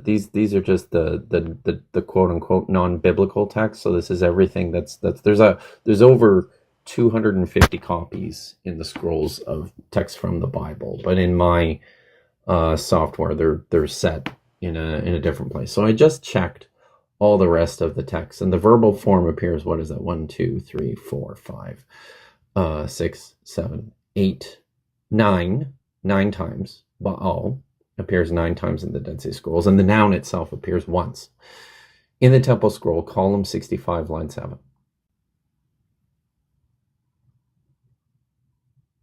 The Temple Scroll is part of the Dead Sea Let's Scrolls. go to the book of Hosea. It's way more. Baal's in the scriptures way more than 9 times. I can show you that for sure. I'm talking about the Dead Sea And I Scrolls. know I'm going to Hosea Someone told me you wanted 2:16. to talk about the Dead Sea Scrolls. I'm going to Hosea 2:16. Look, I'm showing. Why are you avoiding Can I read the the scripture? questions and the points about the Dead Sea Scrolls? Can I read the Hosea scripture? You just what? said Baal. Hosea what? Hosea 2 What about verse. Hosea? Hosea 2. Yeah. I'm going to read from the Dead Sea Scrolls. And it shall be in that day, declares Yah, that you call me my husband and no longer call me Baal, the Lord. That's what it means. And I shall remove the names of the Baals from my mouth, and they shall no longer be remembered by their name. I can go to Isaiah. Let's go to Isaiah 52. No, hold on a No. second. What do Let's you go to think Isaiah all of 50. I'm that showing the means? names of No, Baal. you brought that up. What do you think that means? And Look, why do you think? Where are you reading that? So what is that? That's Hosea 2. What's the verse? 16.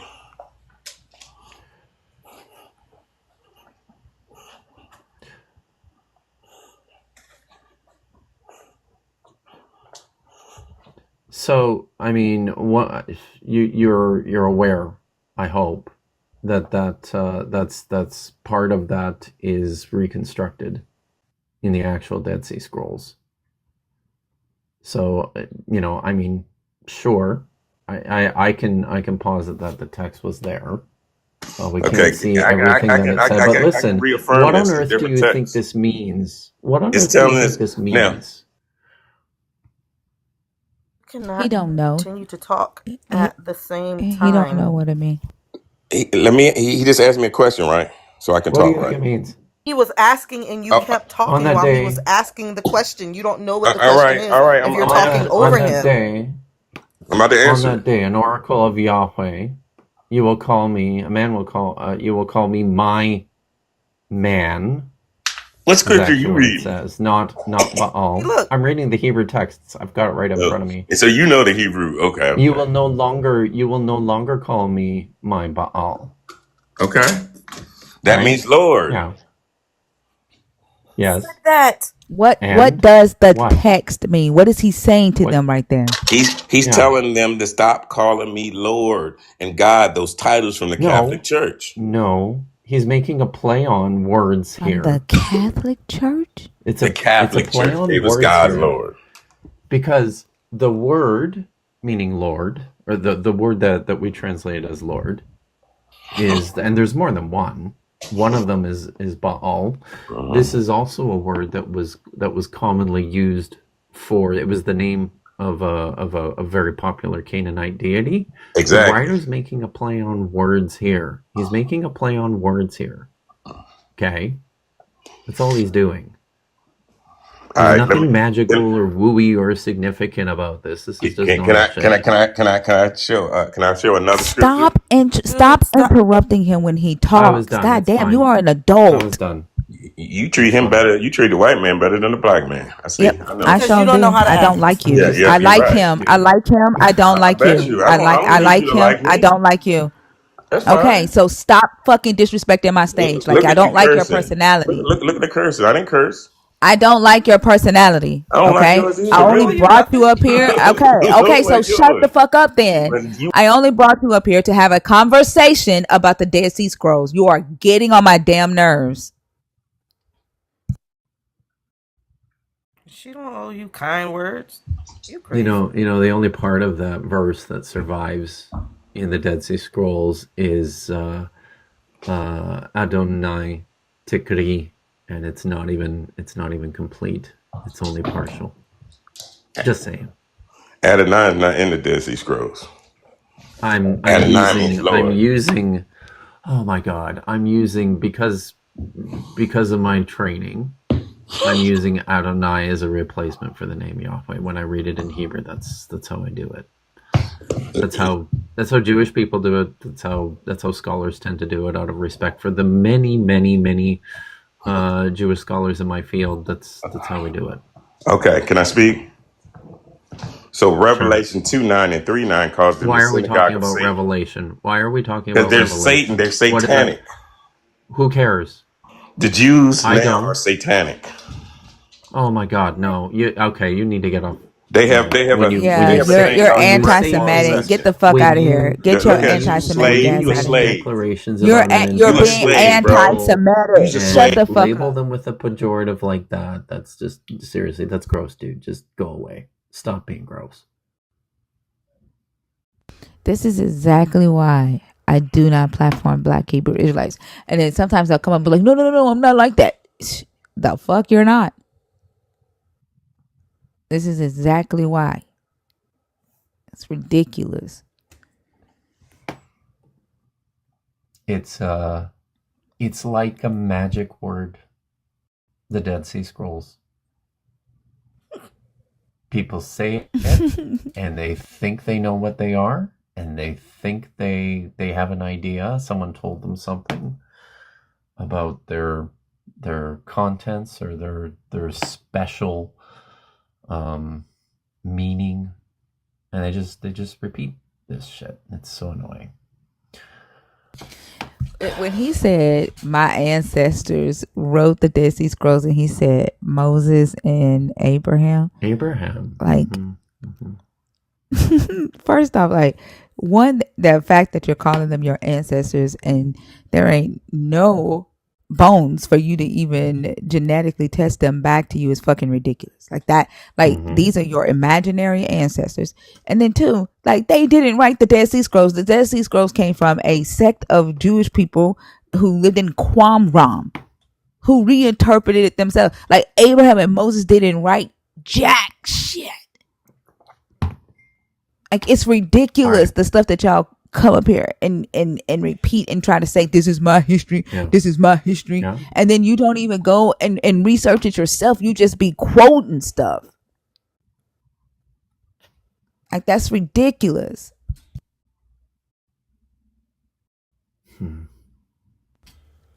If you are a Black Hebrew Israelite and you are in my guest box, get out.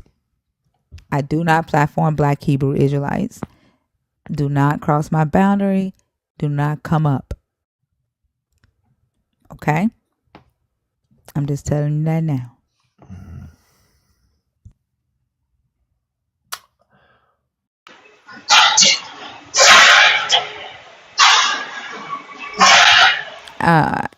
Oh, you have a lot of noise right there. Oh, Jesus, I gotta take you down, friend. I don't think that you can be up here. You have a lot of noise. Yeah, Dr. Kip, thank you.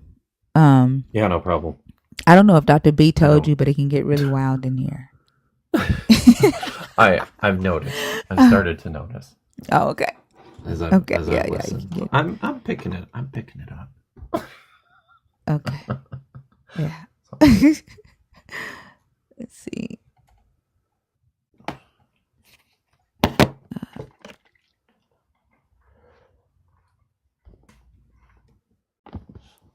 Whitey Jesus?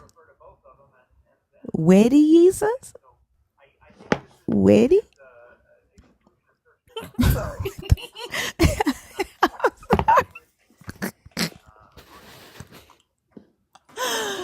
Weddy Jesus?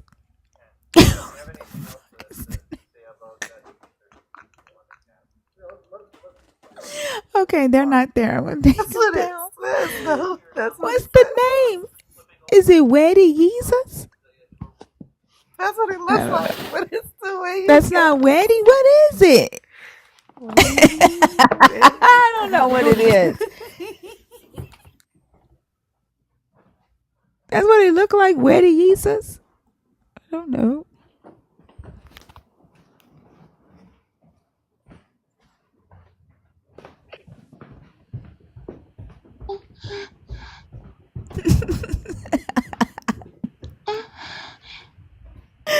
Oh, that's Oh cute. my God, what the fuck?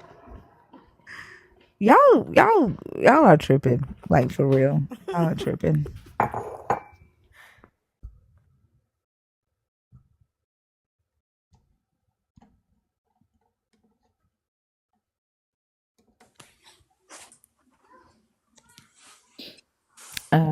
Obori El Mincho. Obori. Try Did again. I say it right? You're Oh, very okay. close. Oh. We talk about this. Ooh, I know, and I practiced it too. Oburi. Oburi. Did I do Oburi? Oburi Lemon Shaw. That's my name. Oburi El. Say It's the last name again. a lemon Shaw. Elemosha. Yes, that's perfect. Eburi Elemosha. You are mispronouncing the very first word, which is O. O. Oburi. Yeah, Oburi perfect. Elemosha. Oburi Lemon Shaw. Elemosha. Yep. Okay. Thank you. Okay, I'm gonna write that down. How are you? I am doing fantastic, and thank you for the wonderful job you're doing here. It's very funny how some people behave. Oh my goodness. I can't tell you how much I have laughed this morning. If I refuse to go to my therapy session, just know it's because of you. I have had enough therapy. Okay. Well, I will go for the very first topic. The Old Testament condones slavery, Okay. and I hope we have a lot of Africans listening to you right now. I hope so. Okay. I just found out about recently that when slavery actually started in Africa, although a lot of missionaries actually came to Africa, and they use Christianity to actually enslave Africans. And there is a ship that was actually used to steal people in Sierra Leone and in other part of West Africa. The ship is called Jesus. Isn't that funny? Yeah. Yeah, I'm familiar with the good ship Jesus. Yep. It's also called I think it's called Jesus of Lubeck. So yeah, when these missionaries actually came down to Africa, they used Christianity and they lied to the farmers and to the other Africans they see around the, hey, we come in here to give you salvation and blah blah blah blah blah. when you come over to Jesus, Jesus is gonna give you land, is gonna give you this, gonna give you all the opportunities, and like you won't have to work again. And the gullible Africans thinking this is a great salvation, followed, and Jesus, boom. Jesus took them away and they never returned. And a lot of them are actually slaves. And it's just very ridiculous. And also, again, we spoke about King Leopold and his letter, and which is sent to the missionaries in 1883. And it's really sad that when you discuss that with Africans, especially people from Congo, they would argue with you that Christianity has nothing to do with it. And you can't say Christianity has nothing to do with this when the Pope was actually the one that gave them permission to actually enslave Africans, giving them a go ahead to pick up non-Christians as slaves. So tell me, if the leader of a certain religion approves enslaving others based on their religious beliefs, tell me that is not condoned by that religion. There are several biblical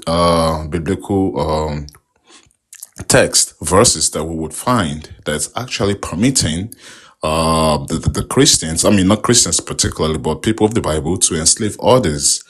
Isn't that just crazy? And people are there talking about it's lie. I just don't understand why. It is absolutely crazy. Because if they would not have been able to use it, right, to enslave if the book didn't say what it said. And a lot of times we hear people say, "Oh, they twisted it."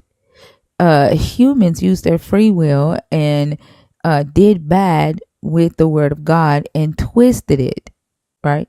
But actually, they did exactly in the book. They used slavery in the book exactly the way the book says to use it. Now, a lot of times they try to look at the treatment, right? Because the slavery in the antebellum South, the harshness of how the enslaved people were treated, as far as we know, right, was horrific. We don't have a lot of information in the Bible that talks about how enslaved people were treated in antiquity in the ancient Near East, but they literally did exactly what this book says that they are allowed to do. And in addition to that, when the Portuguese first arrived at the shore of Africa, and they did their very first enslaving, the very first man that was kidnapped was actually freed. Why? Because he promised to give them five other individuals who are Gentiles. So the man that was kidnapped was actually a Muslim, and of course, the Abrahamic religion, they do all have some kind of connection in one way or the other. And the agreement was, if you can provide me with a Gentile, with Gentiles, then you get your freedom. And that was what happened, and that was what actually gave back to these people coming back and forth to steal more Africans. And some fools will still have it in their mind that no, Christianity does not condone slavery. I would say not just Christianity, but every Abrahamic religion condoned slavery and still condones slavery. I yield my mic. Thank you very much for this opportunity to talk. You're very welcome. I agree with you. It's hard when people say, yes, I know that it condones slavery, but I'm okay with that. Like, that's one of the most hardest conversations to have, right? Yeah. When people know that it does it and they're okay with it, right? Or they try to justify it. And the saddest part is when they start calling you names because you refuse to believe in the same thing that they believe in, forgetting the fact that they believe actually limited their ability to reason, because their religion permits them not to reason. I mean, commands them not to reason and only read whatever they were given. It makes absolutely no sense. When you read and ask questions, they will tell you are challenging God's will. Who the hell is God? Yeah, can I say something just on this point? It's really jarring listening to people make excuses for slavery in this day and age. My friend Dr. Josh and I were in a discussion earlier this year with a couple of Christian apologists, Gavin Ortland and what's his name? Trent Horn. He's a Catholic apologist on this topic, on the topic of slavery in the Bible. And I threw this out there because I thought this was a softball. I thought this was something that everyone could readily agree with. I was looking for a point of common ground with my interlocutors, and I just threw this out there. I said, before we start, I think we can all agree, yes, that slavery is evil. And to my absolute shock, and this threw me off for the entire rest of the discussion, but to my absolute shock, both of them waffled. They both waffled. Their first response was, well, I guess it depends on what you mean by slavery. And Wow. So slavery is not it's subjective. jarring. It's jarring. Okay. And and these are people, like, these are nice people. These are good. I'm convinced these are good people. They I have off-air conversations with them, and they're decent human beings. And when decent human beings can't even bring themselves to call evil evil. What it is, yeah. Oh, what a world. And the funniest thing is that the Bible says, search the truth and it will set you free. Those that have indeed searched for the truth and have, gotten free, when they try to free the others, you get called all sort of names. I have been trying to educate my people. When I say my people, I'm talking about my immediate family. Only my older brother has listened to me. And thank God, he has changed his way. He's no more Christian. My parents particularly called me all sort of names. The only thing they didn't do was disown me. The rest of the people have I went spoken, through that called too. me all sort of names. I left the church when I started asking questions. In fact, I got kicked out. I was asking all sort of questions, and the only thing the pastor could say to me was, "Why are you questioning God?" Like, I am asking you a question, not God. If I wanted to question God, I will unalive myself and go ask him a question myself, because that guy's not real. I can only see him in dreams, right? I'm asking you a question. Who's supposed to be the representative or of the so-called Christ and God? But you have no response to that. Well, thank It's you their again. scapegoat. It's their And scapegoat, right? When they don't have an answer, and that's why I say the pastor being the representation of the God on earth. It's a way. It's just easy manipulation. Like the very fact that a preacher can respond to you with, "Why are you questioning God?" when you ask that human representation a question, like it's just straight manipulation. absolutely, I also think absolutely. And the I also saddest part, think that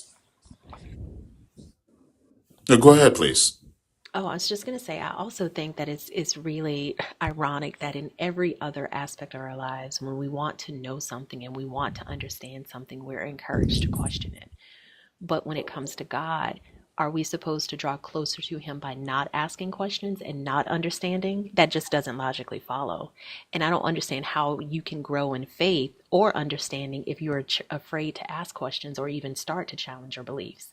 So the fact that anything that's presented to us in life that we are encouraged not to investigate too closely, we're told to be wary of. So if we're attempting to buy a car that somebody doesn't want us to test drive, nope, don't do that. If we're attempting to buy a home that doesn't want to be inspected, something shady. But when it comes to God, it's almost like that flips on its head, and there's got to be a reason for that. Yet you're not supposed to be curious about that reason. And for me, it screams untrustworthy. Yep. And one of the things that they say to you when you tell them you don't believe in God, they ask you stupid questions like, "So did you fall from sky?" Like, no, my mom gave that to me, dumbass. Thank you. Exactly. Exactly. Well, I gotta go. Thank you very much for this platform again. I really enjoy this platform, and I'll continue coming. Thank you very much. You're very welcome. Thank you so much, Oburi Elemental. And I hope you have a great day. You too. All right. I want to make sure I say his name right every time he comes on stage. I'm going to practice Yeah. it. I wonder if I asked Dr. Josh the question, can we agree that slavery is evil, if he would hesitate and waffle to respond to that? I can't even fathom how there could be some sort of and that's what's so crazy about this is that I wish that were the first time that had ever happened to me. But I mean, shit, like Thinker, Yeah. I feel like we see it here. God, it's like a regular thing. It's like, well, Mm-hmm. it's just, it's not that it's immoral in and of itself. It's just they didn't do it right. Ugh. The treatment is a different slavery. Like, what? Slavery is slavery. But Dr. B, you didn't warn Dr. Kip about how it gets in here. You didn't tell Sorry. Dr. Kip that you have had to call motherfuckers in here. No. You ain't tell him how to I, be in here. I thought it might be better to just watch it develop organically, to see the real Kip Davis come out. It's a straight setup, Dr. B. Straight I'd be like, setup. Rocky motherfuckers set talking him up. crazy. He got Dr. Kip coming See, up on a it's weird. It's Tuesday. weird because I'm Canadian, right? It's weird because I'm Canadian. But hey, one of our friends is Canadian, Joel. So when Joel first started like doing his lives, Joel didn't get Joel wasn't about it like that either. But now in a second, Joel be like, motherfucker. So like, yeah, it's all good. It's all good. Sometimes they get really mad because we don't agree with them and they come up like the last guest did. Especially like that last guest didn't deserve any niceness because he was not nice at all. And sometimes we just have to like get back at them with the But you energy gotta pop out and that show 'em. they. Yeah, sometimes you gotta pop out and show them. That's how it is. But Joel was like that at first. Joel was really shy. Uh, and now Joel at the drop of a hat. Sam Barry, hi, how are you? Hi, sorry. I just sorry, hi. It's very awkward. What are you laughing at? Oh no, I What's awkward? accidentally. You okay? No, no, I'm fine. I Oh, you just accidentally request? yeah, no, I didn't accidentally. Like I was like, bitch, I was mad, and then I requested, and then I forgot I did, and then I remembered because it said. Oh, Yeah. Oh, I use religious. What's it go? huh? I use religious. I'm sorry. Am Religious. I religious? No, Yeah, yeah. no, Okay. no. Like you're atheist? Are you no? Are you a Right. Christian or are you what I'm are you a atheist. Christian? You're an atheist. Oh, okay. No, I'm not an atheist, but I'm also not a Christian or a believer of a God. But we are Hmm. discussing the text and the Christian religion. A lot of us are deconstructing from that religion or have Oh, deconstructed really? from that religion. Yeah. So Oh, that's what shit. we're discussing right now. I'm sorry. Good joke, guys. That's okay. That's okay. If you don't have anything to add, I'll go ahead and take you down, Yeah, yeah, okay? let me off. All right. Have a good day. Me too. His laugh is cute.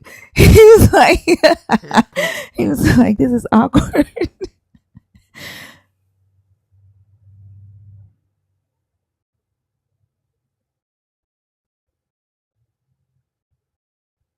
Yeah, the laugh. It's contagious.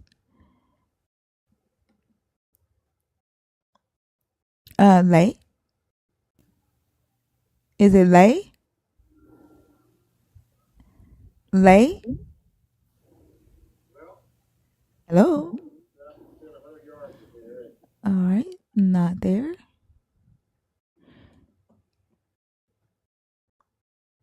Okay. What's your name? Hi, what's your name? Hello, are you there? Can y'all hear? Oh shit. Request again? Do me a favor and request again. I didn't. It I was asked so twice. funny. I asked twice. You did. In all fairness, you did. Yeah. Can you request again if you're still here? Can you send another request?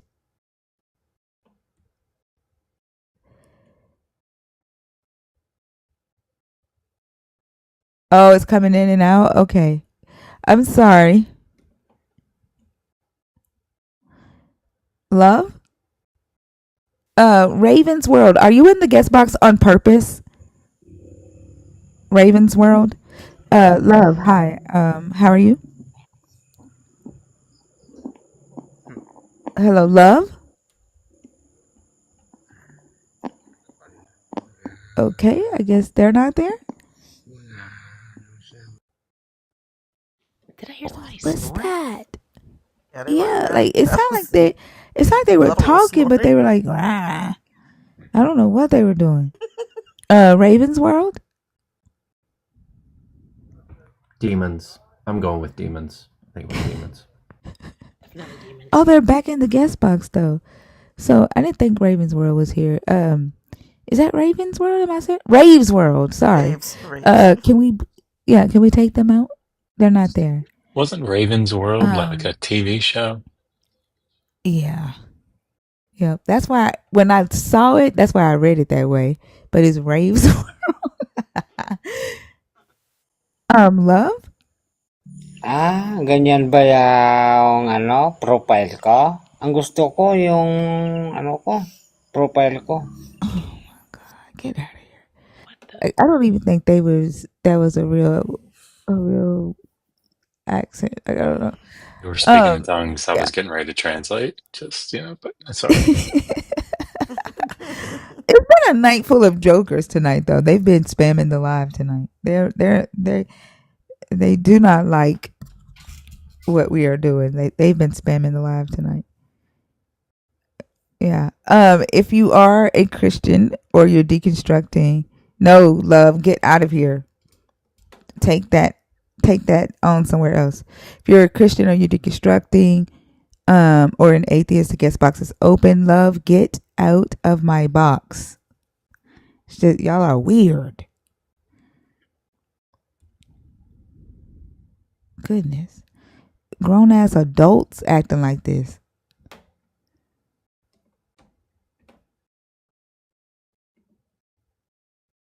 Lisa? Lisa, are you there? It's still connecting on my end. Can y'all see the person? Yeah, I see him on stage. It just looks like they're muted. Lisa, are you there? She put herself on mute. Okay. I guess we'll move on. I don't know what. Maybe it's the lag with TikTok. Is TikTok lagging? I They don't still know. hear Maybe me, it's. but I'm on stage. Yeah, same.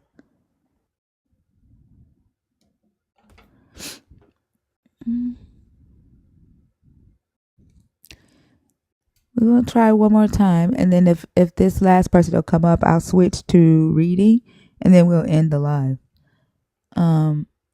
Shira.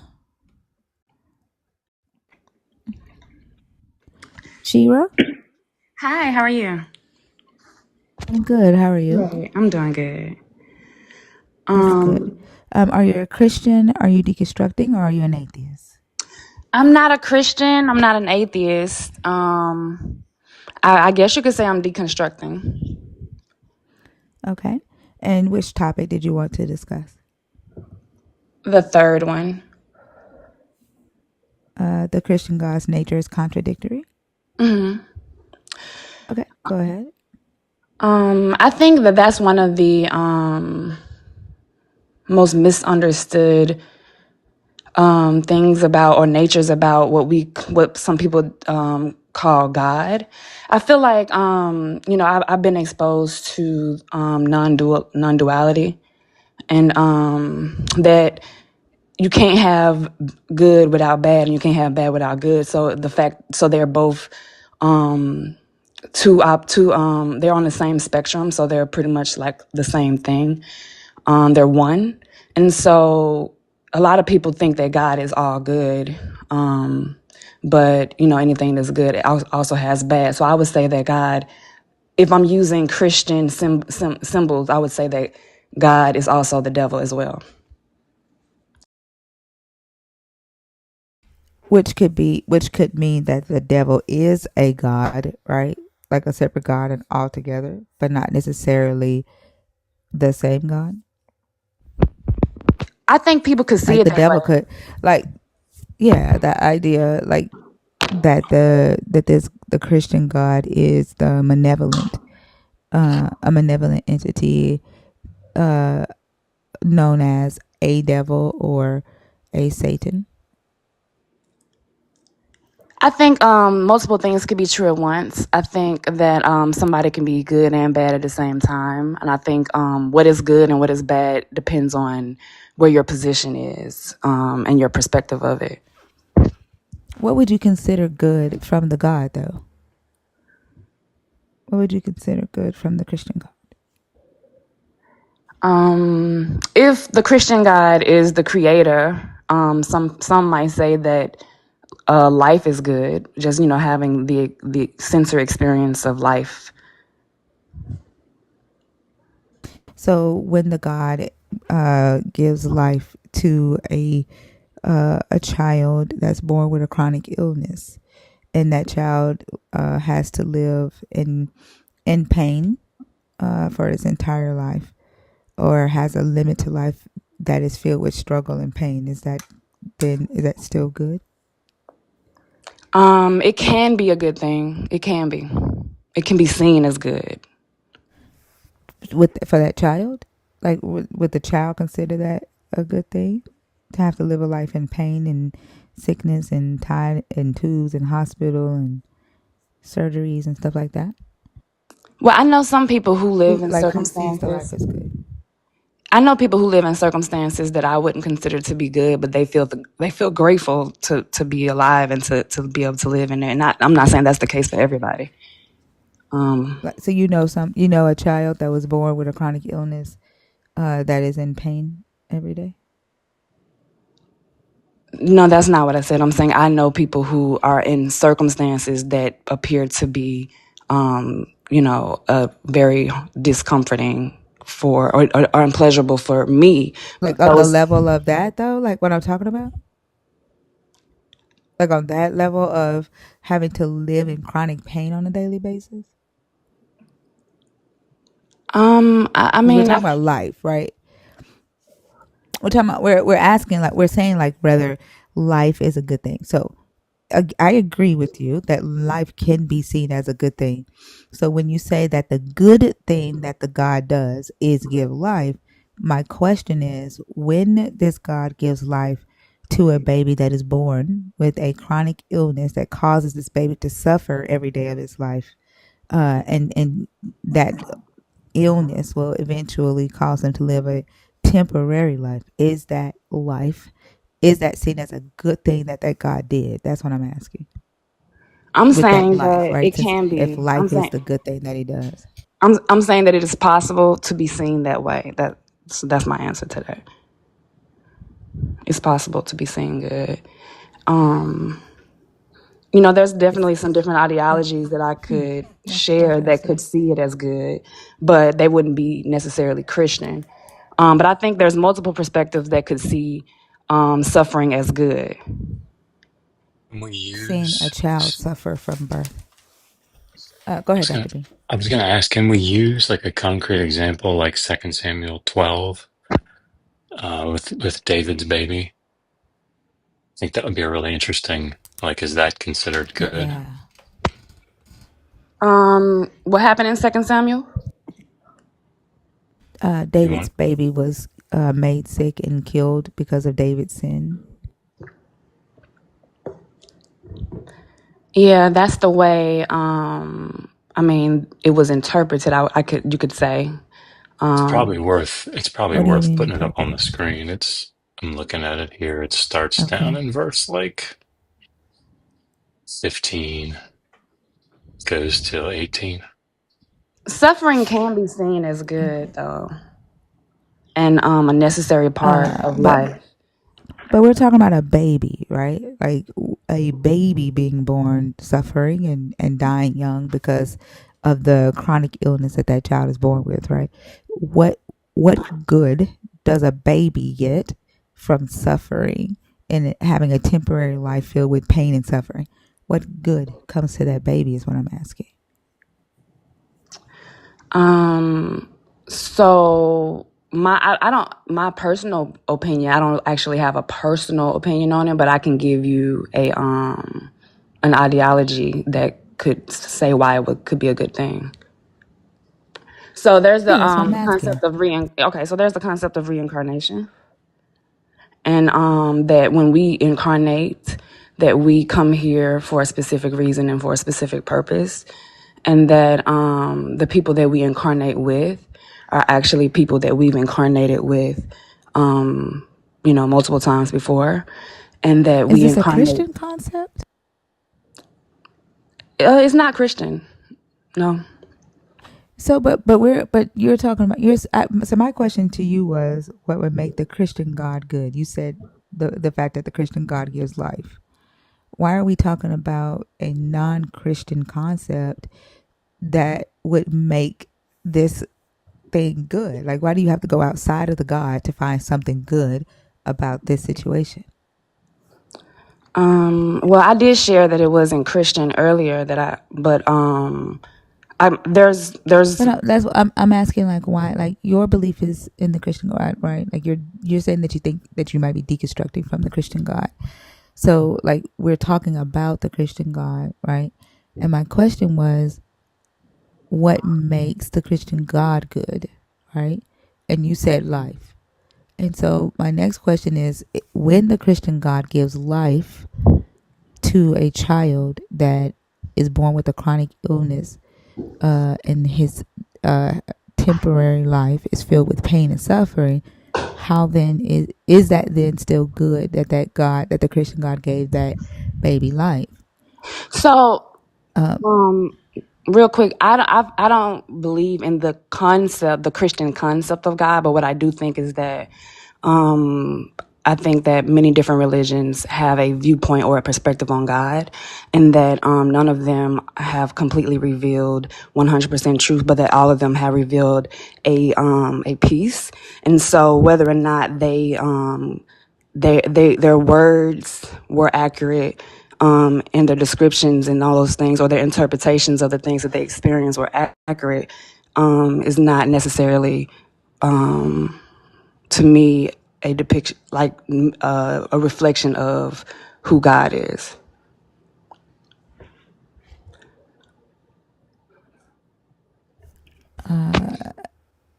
okay, so it just sounds like to me you might be agnostic in that maybe you just believe in the concept of a God, and that maybe you take a little bit of each religion, right, Have and you kind ever of heard of build your own non-duality? concept of a God. You've heard of Yeah, but non-duality? duality. I'm not. I've heard of non-duality. I've heard of duality, but what I'm trying to understand is what your belief is, right? Because we're talking about the Christian God, right? And when you came up, I asked if you were Christian, if you were deconstructing from Christianity, or if you were atheist. You said you're not atheist. You don't identify as Christian, and you said that you were deconstructing, right? So I'm not interested in talking about a like a God that maybe concept that you've put together from other religions, and that you might see something in Buddhism and you agree with that, or something in Sikhism and you agree with that, or something in Islam and you agree with that. We're talking about the Christian God's nature being contradictory, which is what the one that you chose, right? It says the Christian God's nature is contradictory, not a God's nature is contradictory. Yes, Does that you're make correct. sense? Yeah. And so you're right. And I did mention that I am a believer in non duality. So I believe that, two things could be true at once. So, yes, that the Christian God is contradictory, but also that the Christian God is also good and evil at the same time. That's evident in the Bible, and it's just, a fact. I mean, well, I'll say that it's, something that's evidenced in life. If you, Right. And I asked you what was good about the Christian God. Like, we're just back at the beginning, right? Like when you said the Christian God is good and evil at the same time. So I asked, what is good about the Christian God? You said life. That the Okay, fact so that the Christian God gives life.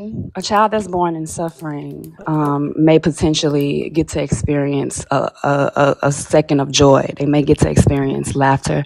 They may get to experience love. It's quite possible that they'll get to experience some of that.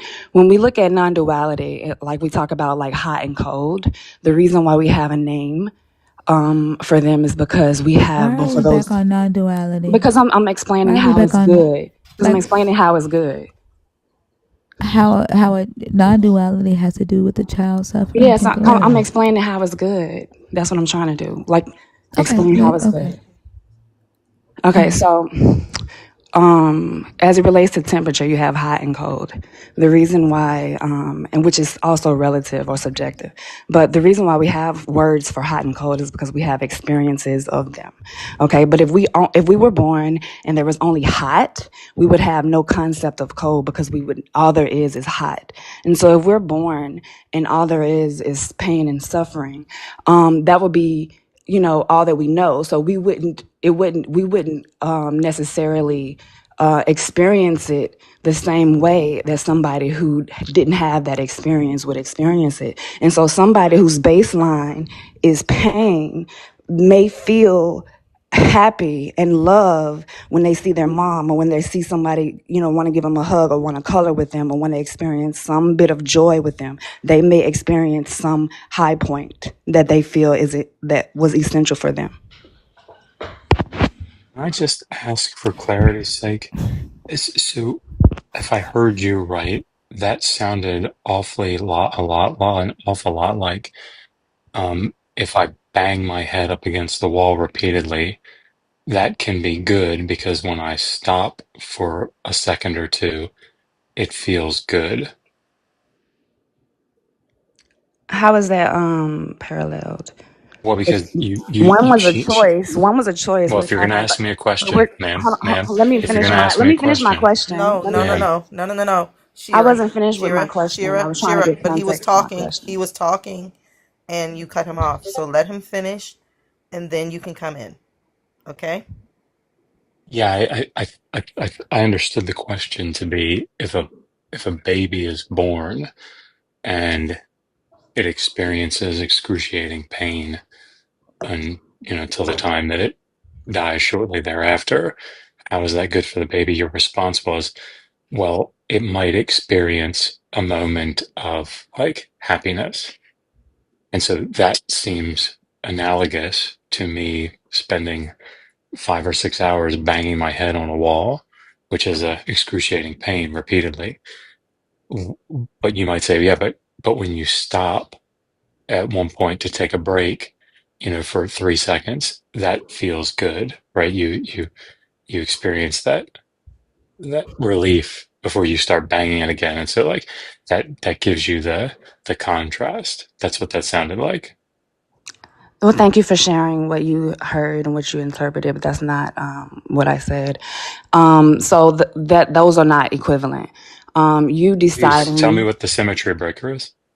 you deciding to go from not hitting yourself to hitting yourself It's not the same as someone being born into a condition. That's one thing. The Was other that a thing is symmetry breaker? that makes it a false equivalence. Okay, The but other just saying it, that's just an assertion. So what's the symmetry breaker?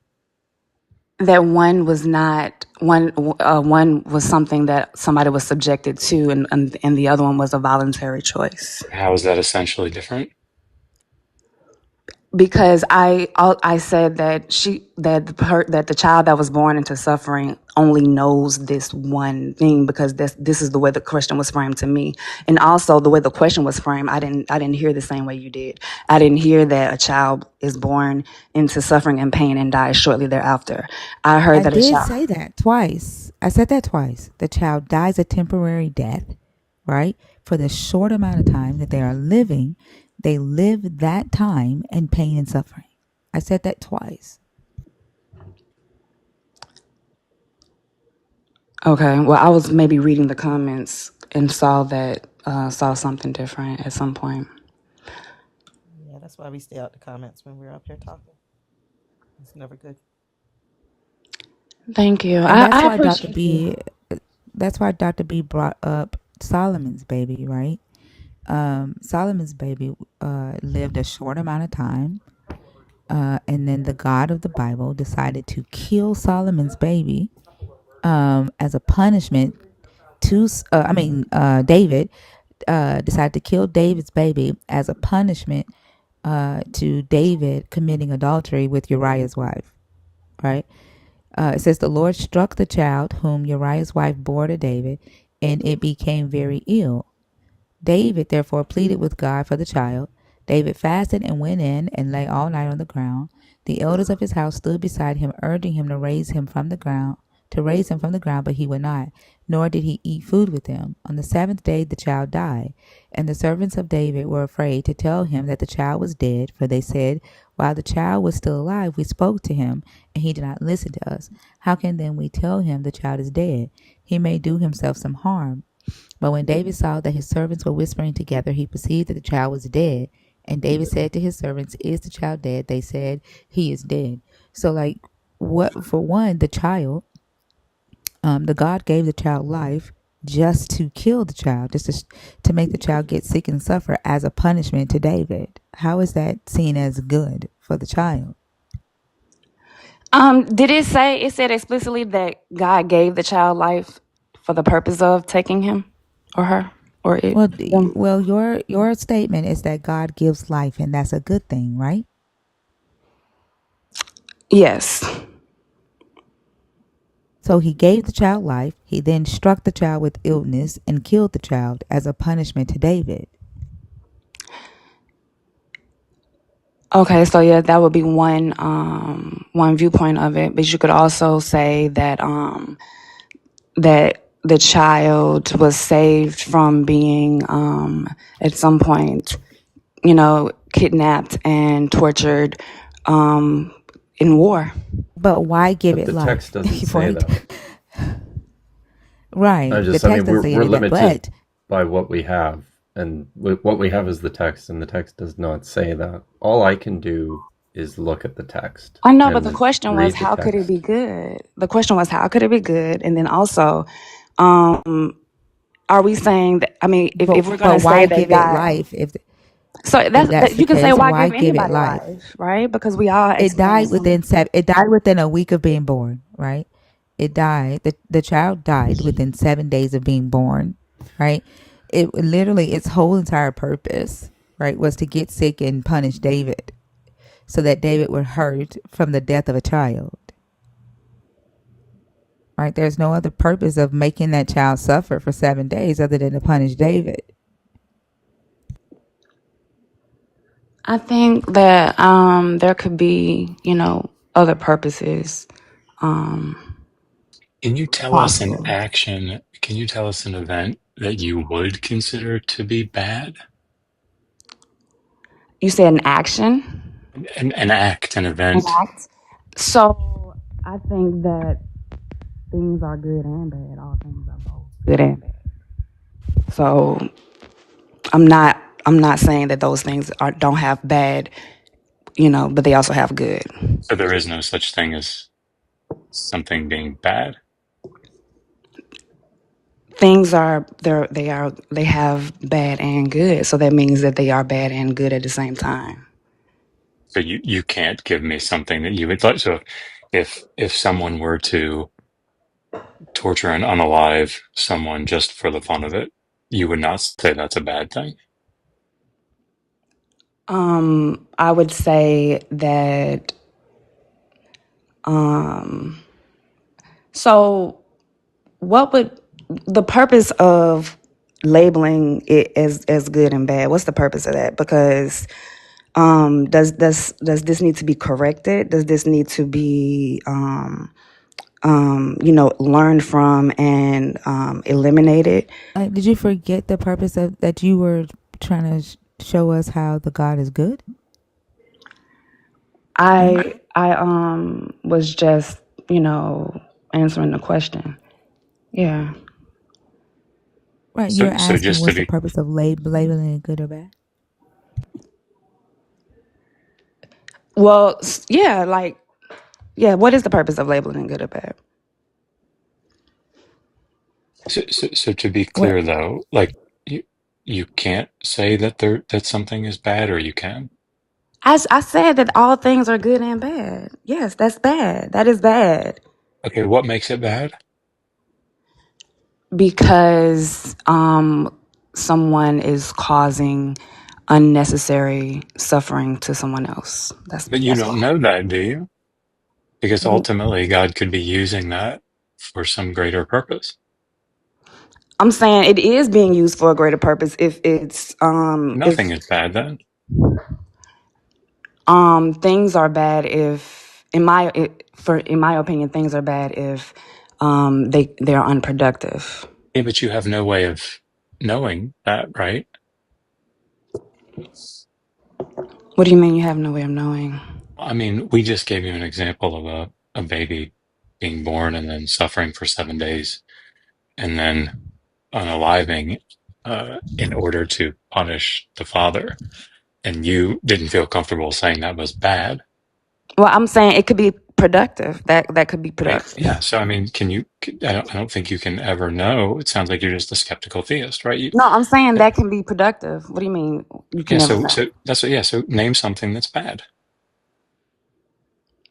Something that's not productive. Something that you can't learn from, something that you And no such thing. I mean, it's possible that no such thing exists. well, if nothing bad exists, then nothing good exists either. Like this is your position. That's what I'm saying. I'm non-duality is what I'm saying.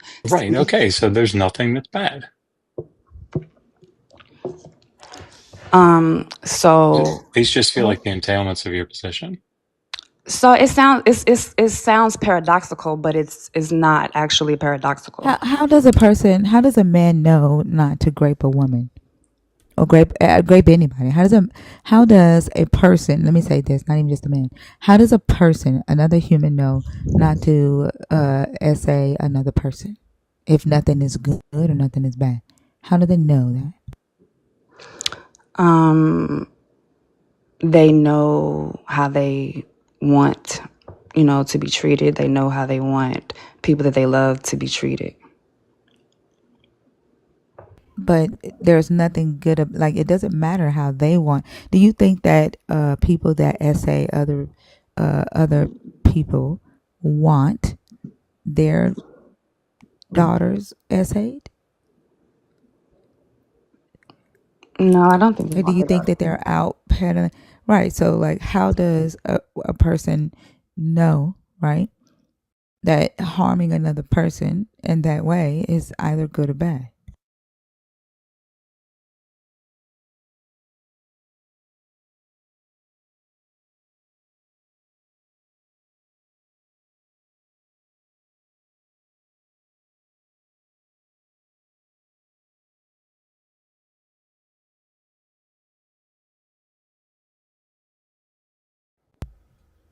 I don't know. I guess she got a phone call. Oh, I'm sorry. I didn't know you couldn't hear me. I No, said, no, we can't hear you when you leave the app. I'm sorry. I've only been on TikTok for like 3 weeks.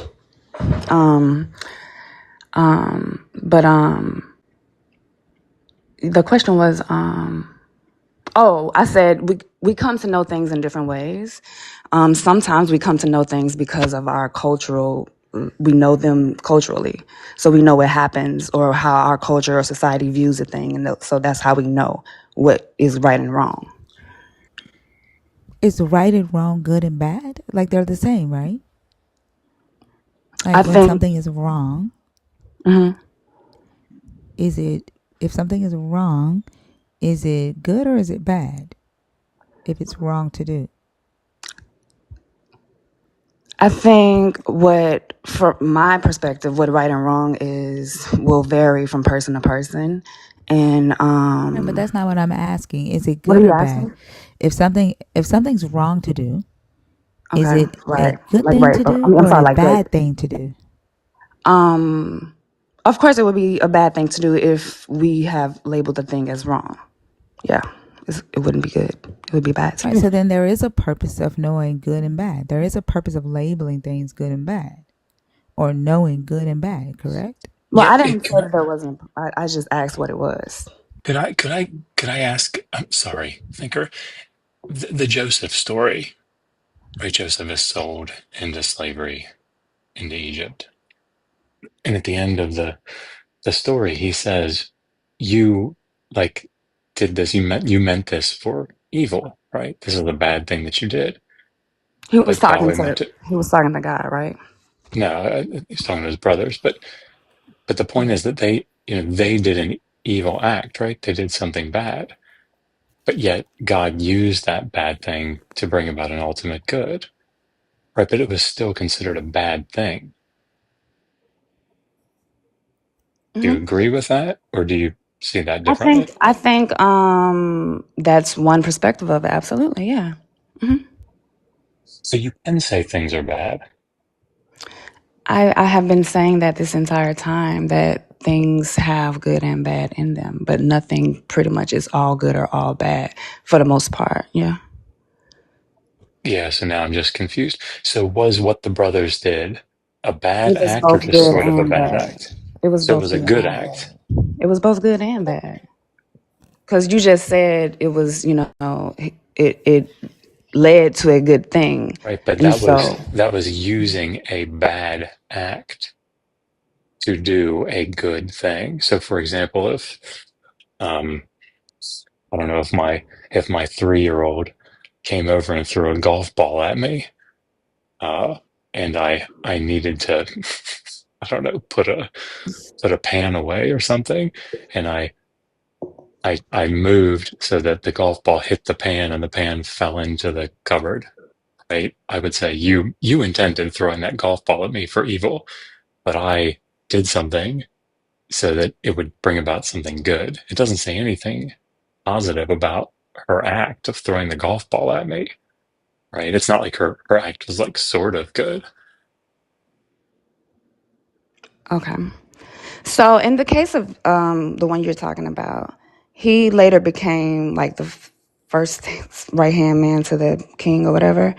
Um, You would say that without that act, he would not have been who he was. And so he would say that it was a good thing. So, for example, I've had a bad relationship, and I suffered through this relationship. But afterwards, I gained a lot of power and a lot of assertiveness and a lot of confidence in these things that I didn't have before then, boundaries.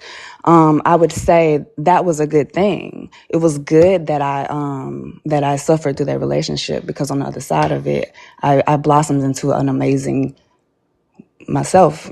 No, I hear you, and that's awesome. Seriously, congratulations. Well, that was That's yeah. awesome. It was kind of true, but I was speaking hypothetically, but it is true Oh, as well.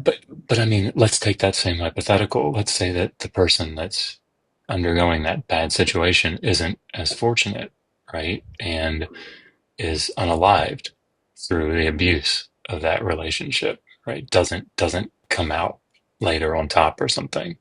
Is that a good act? Is what a good act?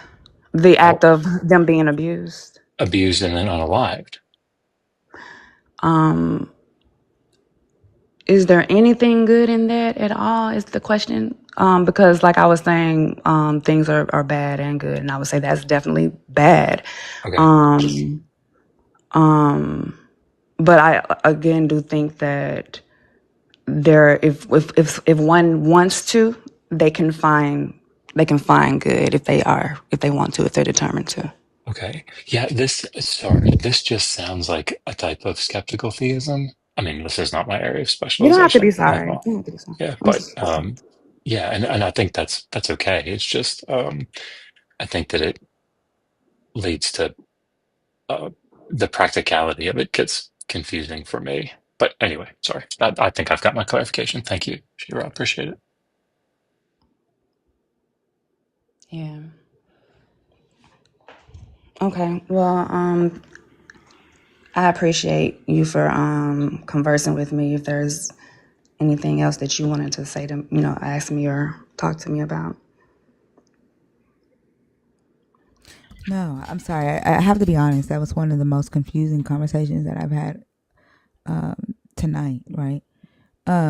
Because it sounds like there is no uh, no morality there, or like anything goes in the belief or the framework. Let me not say belief, the framework that you hold. Anything goes, right? As long as there is some type of benefit that could be seen from it. No, it's not necessarily that anything goes. It's that, in life and in existence, all these things are. They exist, they present themselves. And so they presented themselves for a reason. And so, Yeah, you're just saying like if a young girl gets essayed by her dad, there's a bigger purpose for it. Like no, I'm you saying in it's a your reason. framework, anything go. I get you say there's a reason. That reason, right, is that there's no bad. Like any, there are things that's just not bad. There's a good that Yeah, comes that's out not what of I'm it. saying.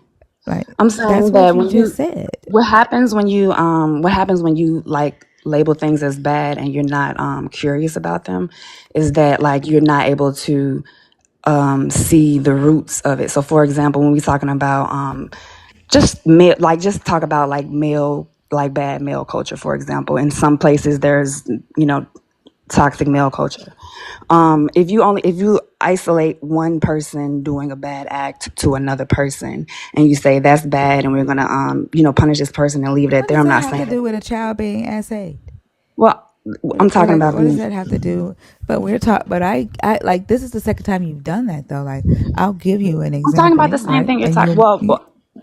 I'm no, sorry. I you're thought I was not. talking about the same thing. You're not. I Like said I, a if person doing like a bad thing. no, I said a child being essayed. Like you're saying that there is a reason for it, like a bigger purpose for it. Like No, that's not what I'm in saying. your Purpose and framework, reason not the in same. what I'm trying to say is in your framework, anything goes, right? There is no labeling of things bad. Like you said, nothing is inherently bad and nothing is inherently good. You have no moral framework. And that like it's just a anything goes society. That's what you're saying. You know what it sounds like? Sounds like a souped up Romans 8:28. All things work for the good of them that love the Lord. Mm-hmm. That'll preach. Yeah. I also think that Dr. B. I also think it completely ignores the human who experienced something traumatic. I don't disagree that you can take a bad experience and you can figure out what lessons you learned from that experience, but that does not make the experience good. And good and bad they're subjective. You can't tell me what I perceive as bad any more than I can tell you what you perceive as good. So while I do understand the rationale of being able to take a negative experience and identify the things and the nuggets of benefit that you can pull out of it, okay, sure. But to say that that can be done or that should be done for every single situation is a little bit it's Disney-ish to me. It's a mindset that detaches from humanity. Because to Thinker's example, a child or a girl that was SA'd by her father, just imagine sitting down with her and saying to her, well, what did you learn from that? What was the experience that you garnered from this that helped you find the strength to do whatever? In the moment that her father was violating her, what was the good in that? Because if you can pull so far back from the act itself in order to have this blurry bird's eye view of what's good you can find in this thing, I think, where is her reality? Where's her lived experience? And again, it gets back to these nebulous concepts of trying to find a deity or label the worldview or belief system or whatever you want to call it. It pulls so far back from the human that to me it becomes just as dangerous as religion.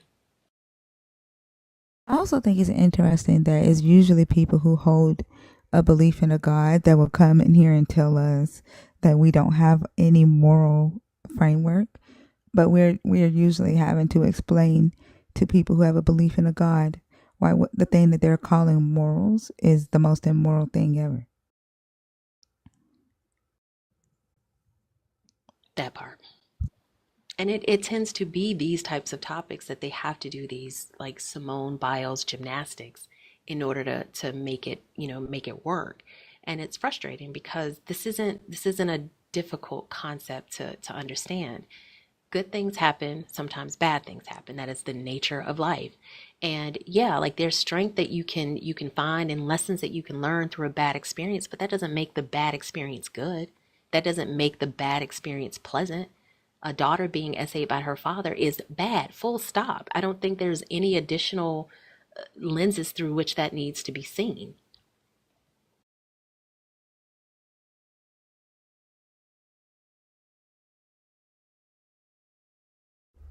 Yeah, I don't like when guests are on stage and they're in the comments. So Shira, I'm gonna take you down, and I hope you have a good day. Okay.